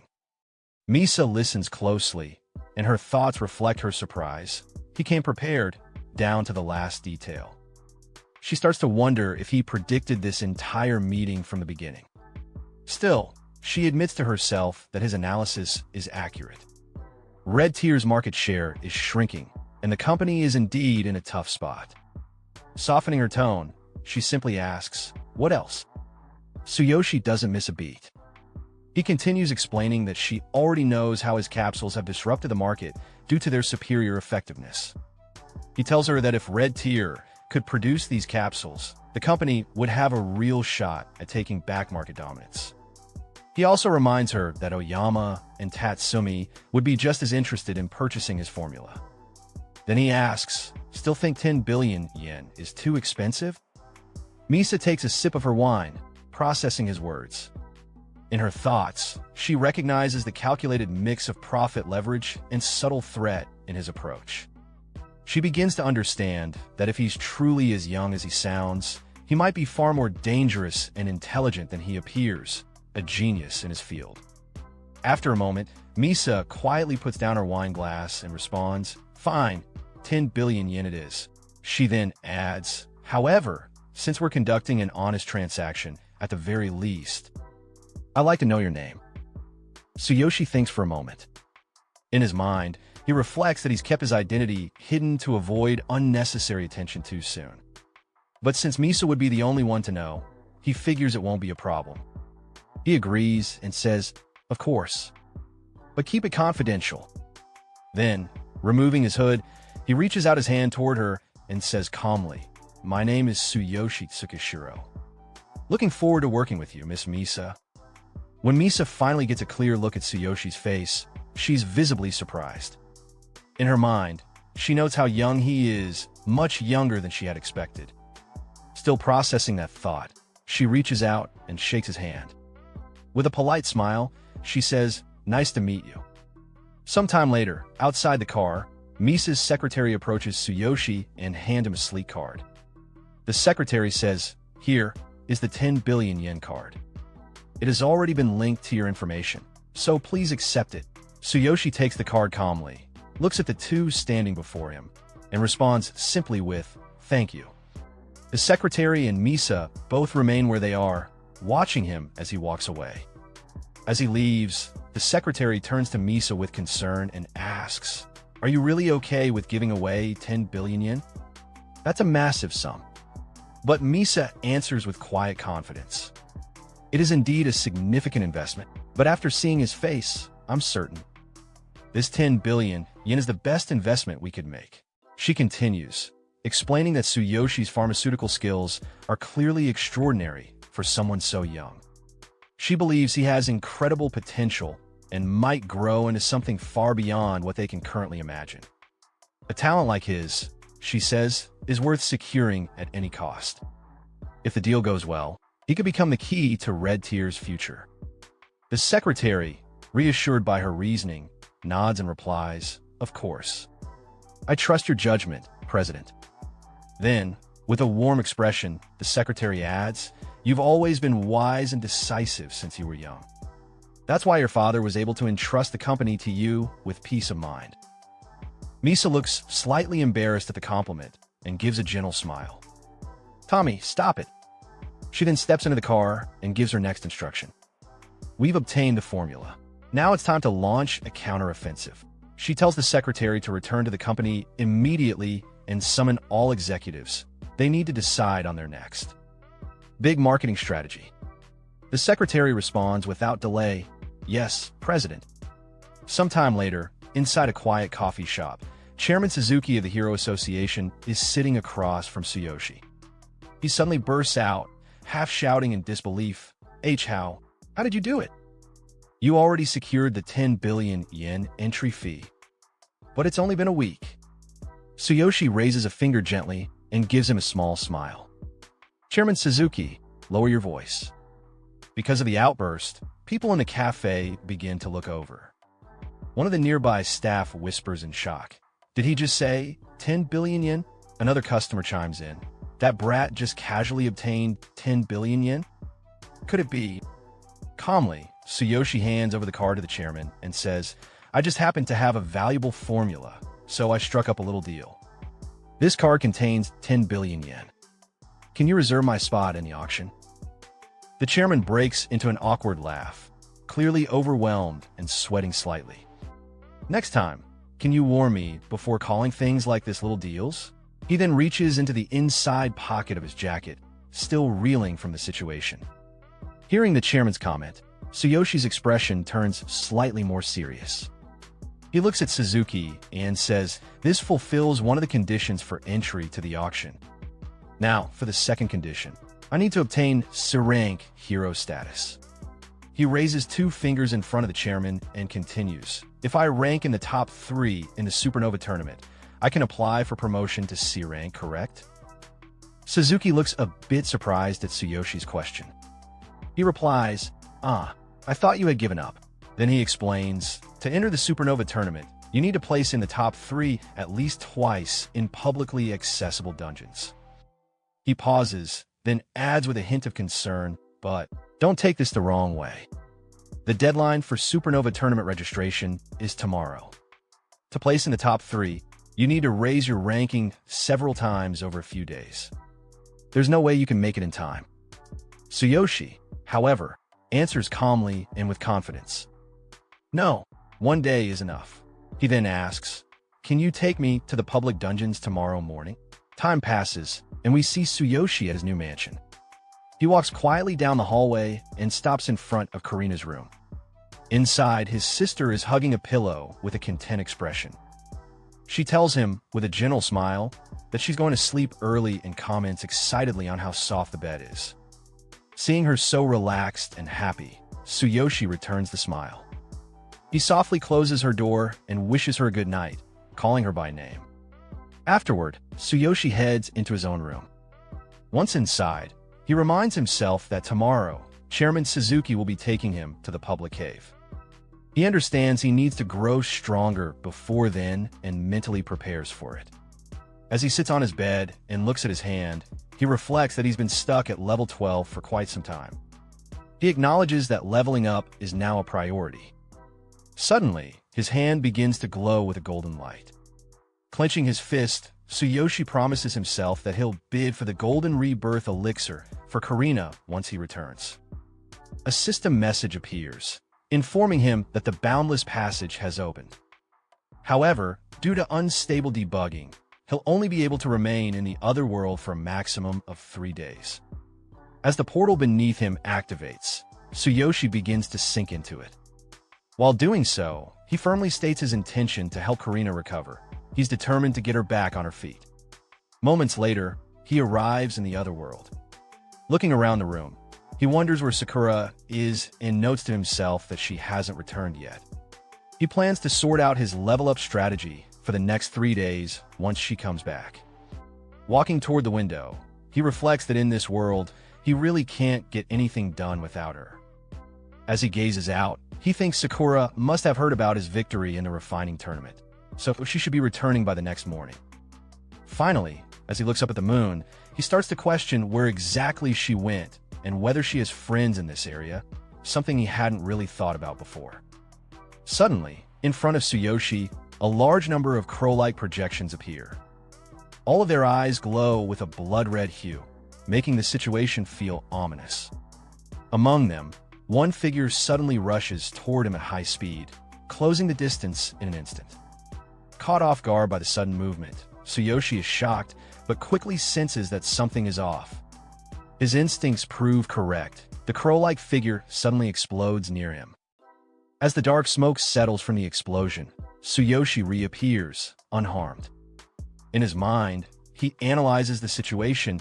It was a surprise attack using magic. Now he's left wondering who is behind it. Then a voice echoes from somewhere nearby.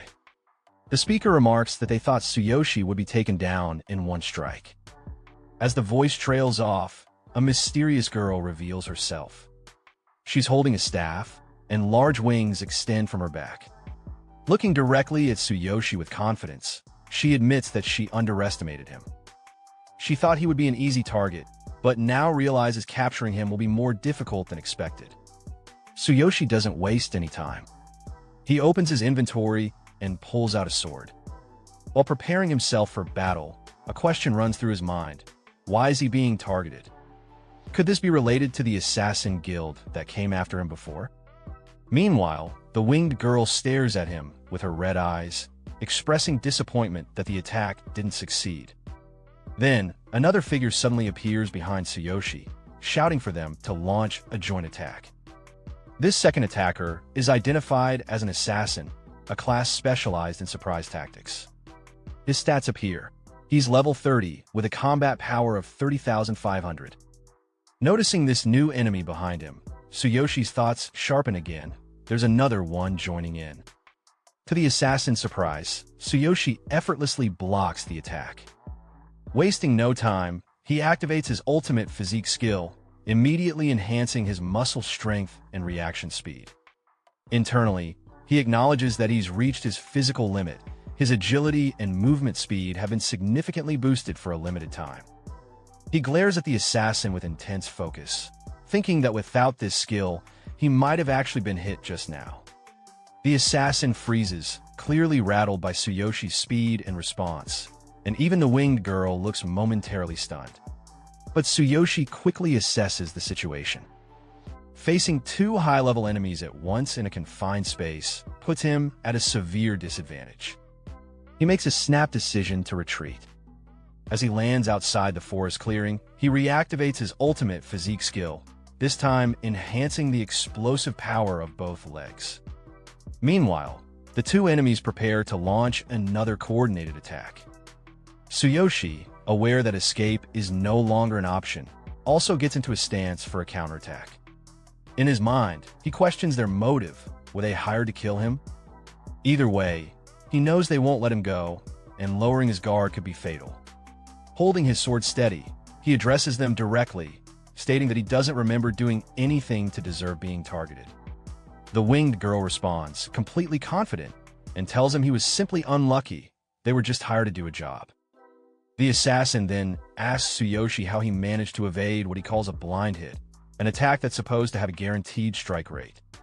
He points out that Tsuyoshi is supposed to be just a level 12 warrior, but his reflexes and durability tell a different story. The winged girl agrees, now clearly intrigued by him. She says he even dodged her magic attacks, which shouldn't have been possible. But she quickly adds that it doesn't matter. Once they capture him, their mission will be complete. Just then, the assassin charges forward again, his entire body glowing with green light. At the same time, the winged girl launches another attack from behind. As their attacks converge, a large blue magical circle forms above Tsuyoshi's head. The winged girl instantly recognizes that her magic was blocked again, and the assassin mentally notes, shocked, that Tsuyoshi dodged him again. Tsuyoshi prepares for a counterstrike. He raises his sword and tells them they shouldn't have expected him to surrender easily. As lightning crackles around his weapon, both enemies instinctively pull back, sensing danger. He launches an attack, forcing them to react quickly. The winged girl raises her staff and activates a defensive shield. The assassin, while dodging, explains that Tsuyoshi is using a technique called Thunder Chain. He admits that if Tsuyoshi's level was just a little higher, he might not have escaped unharmed. Recovering, the assassin lunges towards Tsuyoshi again, this time grabbing the winged girl and moving together. He taunts Tsuyoshi, saying that resistance is pointless at his level. He's still only level 12. His exact words emphasize that struggling will only lead to more pain. As the assassin launches an attack called Raystorm, the winged girl simultaneously attacks from behind. Tsuyoshi quickly senses the ambush and turns to defend himself. But now caught between the two, he's pushed into a desperate position, barely able to keep up. Grinding his teeth, he questions himself. Can he really win against two opponents of such high level at once? As the two enemies keep up their relentless attacks, the assassin remarks that it's already a miracle Tsuyoshi has lasted this long at level 12. The winged girl supports his point, telling Tsuyoshi to just drop his weapon and surrender. But Tsuyoshi, defiant, looks at them with eyes glowing with energy. He asks sharply, "Who's going to obey you?" In his mind, he wonders if it's time to use the Divine King Hammer, even though doing so could put his life at risk. At that moment, a system alert appears before him. It's a notification, Divine King Hammer, summoning in progress. The winged girl immediately senses the shift in energy. She raises her hand to shield her face, startled by the overwhelming pressure, and asks aloud what this power is. The assassin also feels the change, recognizing that something dangerous is coming.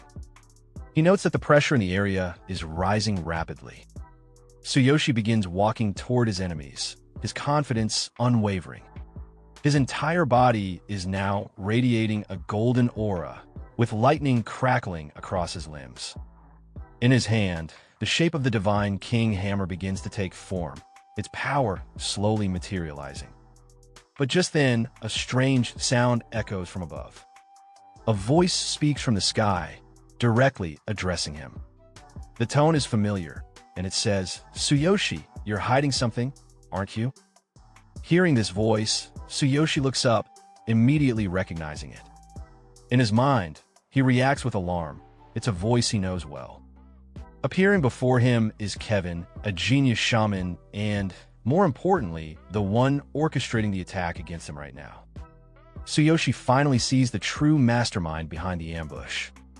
Kevin raises his hand and points directly at Tsuyoshi, speaking with command, "Let it burst, secret."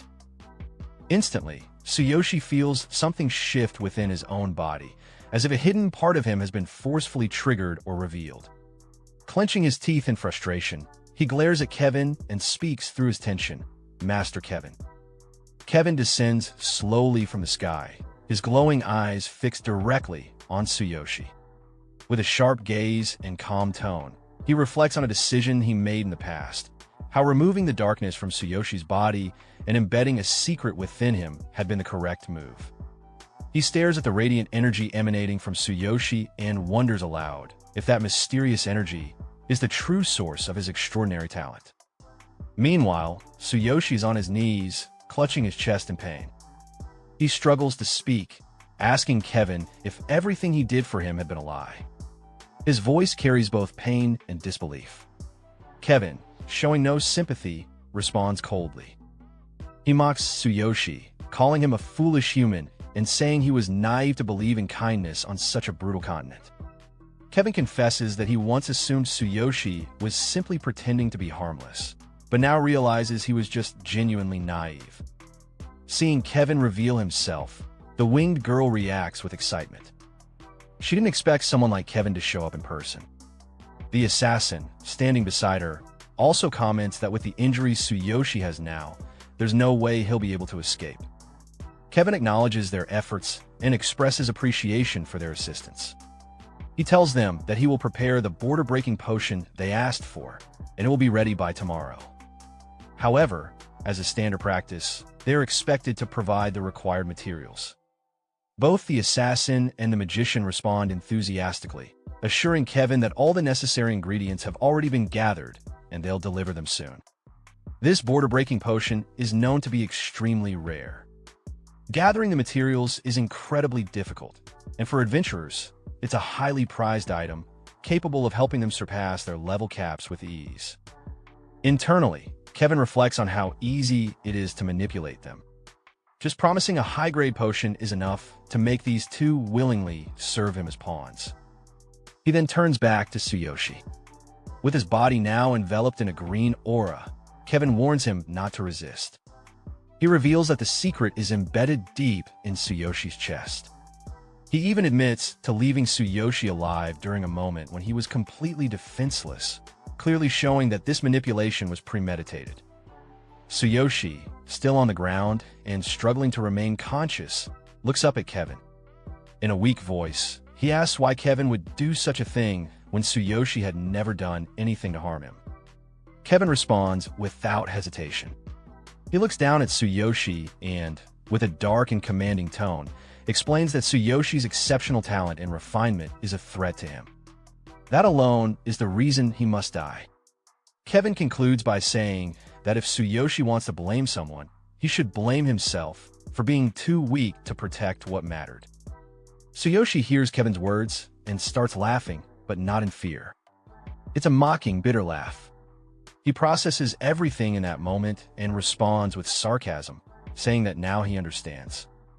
It all makes sense. Then he turns his gaze toward Kevin and, with a cold smile, calls him out directly.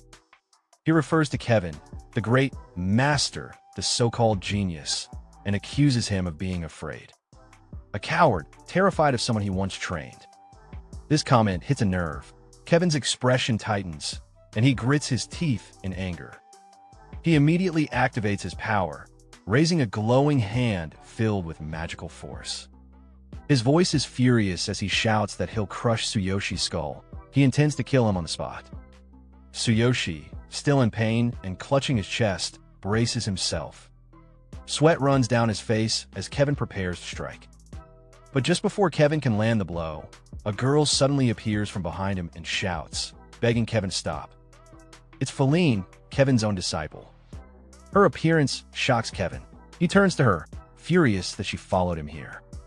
His voice is sharp and demanding, questioning why she's there. Trembling, Feline pleads with her master. She doesn't understand what Tsuyoshi did to deserve this treatment. She apologizes on Tsuyoshi's behalf, trying to calm the situation before it escalates further. But Kevin, now glaring at her with glowing eyes, scolds her. He's surprised she would even show sympathy for a human. He tells her bluntly that she's still too young and doesn't understand how the world works. Then, without hesitation, he tells her to leave. If she stays, she'll be punished severely. Feline stammers, trying to protest, but before she can finish, Kevin strikes her with the back of his hand, knocking her away. Then he turns back to Tsuyoshi, eyes filled with murderous intent, and declares that nothing will stop him now. Tsuyoshi will die today, no matter who tries to interfere. He activates a powerful skill, Annihilation, a cruel spell that overwhelms the victim's brain with intense magical energy, destroying it from the inside. Feline, recovering on the side, watches in horror. Tears stream down her face as she screams Tsuyoshi's name in panic and fear. Nearby, the assassin and the bird girl, who had previously attacked Tsuyoshi, stand watching. The assassin is stunned by how far Kevin is going. He wonders aloud what Tsuyoshi must have done to make Kevin this enraged, knowing that the spell will rip Tsuyoshi's brain to pieces before he dies. The bird girl responds coldly. She says it doesn't matter. Anyone foolish enough to provoke someone like Master Kevin was doomed from the start. But at that critical moment, Tsuyoshi, still sitting on the ground, lifts his gaze with determination. He doesn't panic. Instead, he quietly says, "Is that so?" Just then, a system alert flashes before him. Divine Selection System Update, 10% complete. It reports that it's absorbing energy from the surroundings to repair his body. In an instant, purple energy begins swirling around Tsuyoshi. The air crackles, and a massive energy surge blasts outward. Kevin shields his face as the sudden burst stuns everyone nearby. He realizes something terrifying. His own magical energy was completely absorbed in the blink of an eye. Up above, the bird girl hovers midair, shocked. She watches the energy settle and exclaims in disbelief that Tsuyoshi is still alive. She can't understand how this is even possible. At the same time, Feline, now on the ground, stares in awe and relief. Her voice trembles as she calls out Tsuyoshi's name once more, stunned by what she just witnessed. Tsuyoshi locked eyes with Kevin, his gaze now filled with pure, murderous intent. In a voice low but unwavering, he muttered that it was thanks to Feline she had bought him just enough time to survive. In that moment, his body began glowing with a vivid green light, the energy swirling around him intensifying. As he recalled what had just happened, Tsuyoshi thought back to the moment when the mysterious secret embedded in his chest detonated. That incident had triggered the Divine Selection System's emergency alert. At that point, a red warning notification had appeared before him for the first time.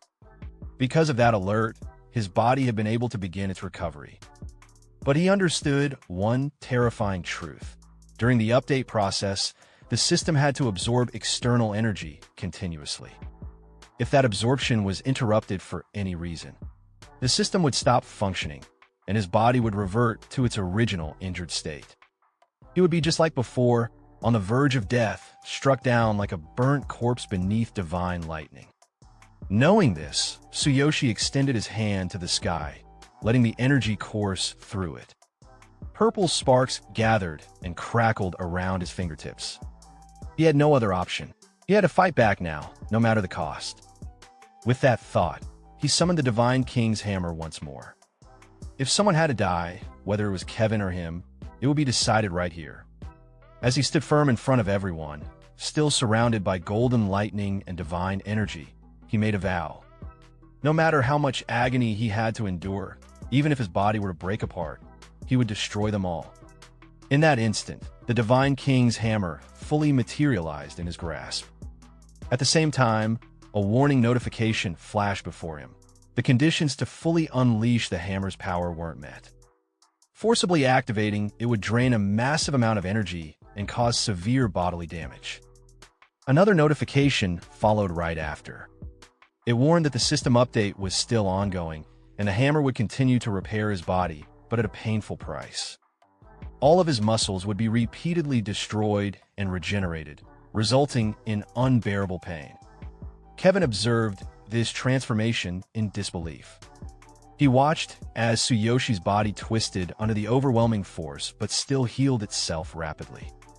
The aura surrounding Tsuyoshi was unstable, yet unimaginably powerful. Kevin couldn't understand how this was even possible. His eyes widened in horror when he looked at the hammer. He recognized it, but didn't want to believe what he was seeing. Beside Kevin, the assassin and the bird-winged magician stood ready. The assassin called out with urgency, saying that Tsuyoshi was clearly no ordinary boy. They needed to join forces now to take him down. The magician added that her magical wave patterns were being disrupted. The unstable energy radiating from Tsuyoshi made it impossible to wait any longer. Suddenly, another alert rang out in Tsuyoshi's system. 10% of the hammer's energy had been released. Calculations for body damage were being adjusted. Now fully surrounded by purple and gold lightning, Tsuyoshi looked like a living demon. He muttered that this strange condition, his body constantly breaking and the system updating to repair it, was turning disaster into an advantage. The hammer continued tearing him apart, but the system kept putting him back together. A separate alert now stated that the duration of this release was unknown. Determined, Tsuyoshi readied himself. He was going to tear everything apart. Kevin raised his staff and quickly activated a high-level defensive skill shield. The barrier that appeared shimmered brightly, layered with double energy. Confident in its strength, Kevin prepared for the impact. Tsuyoshi swung the Divine King's hammer down, and with a loud crack of divine energy, his weapon slammed into Kevin's shield. The assassin, sweating in panic, tried to keep his voice steady, insisting there was no way a mere boy could break through a double energy shield. But his words faltered as the pieces of the shattered barrier rained down. Tsuyoshi stood there, unfazed, the hammer crackling in his grip. His eyes locked on his enemies as he growled with certainty. He was going to tear them all to pieces. That's it for today's video. I hope you guys enjoy this manhwa as much as I do. And guess what? There's another brand new manhwa recap dropping at the same time. So make sure to check it out. You're definitely going to love it. Thanks for watching.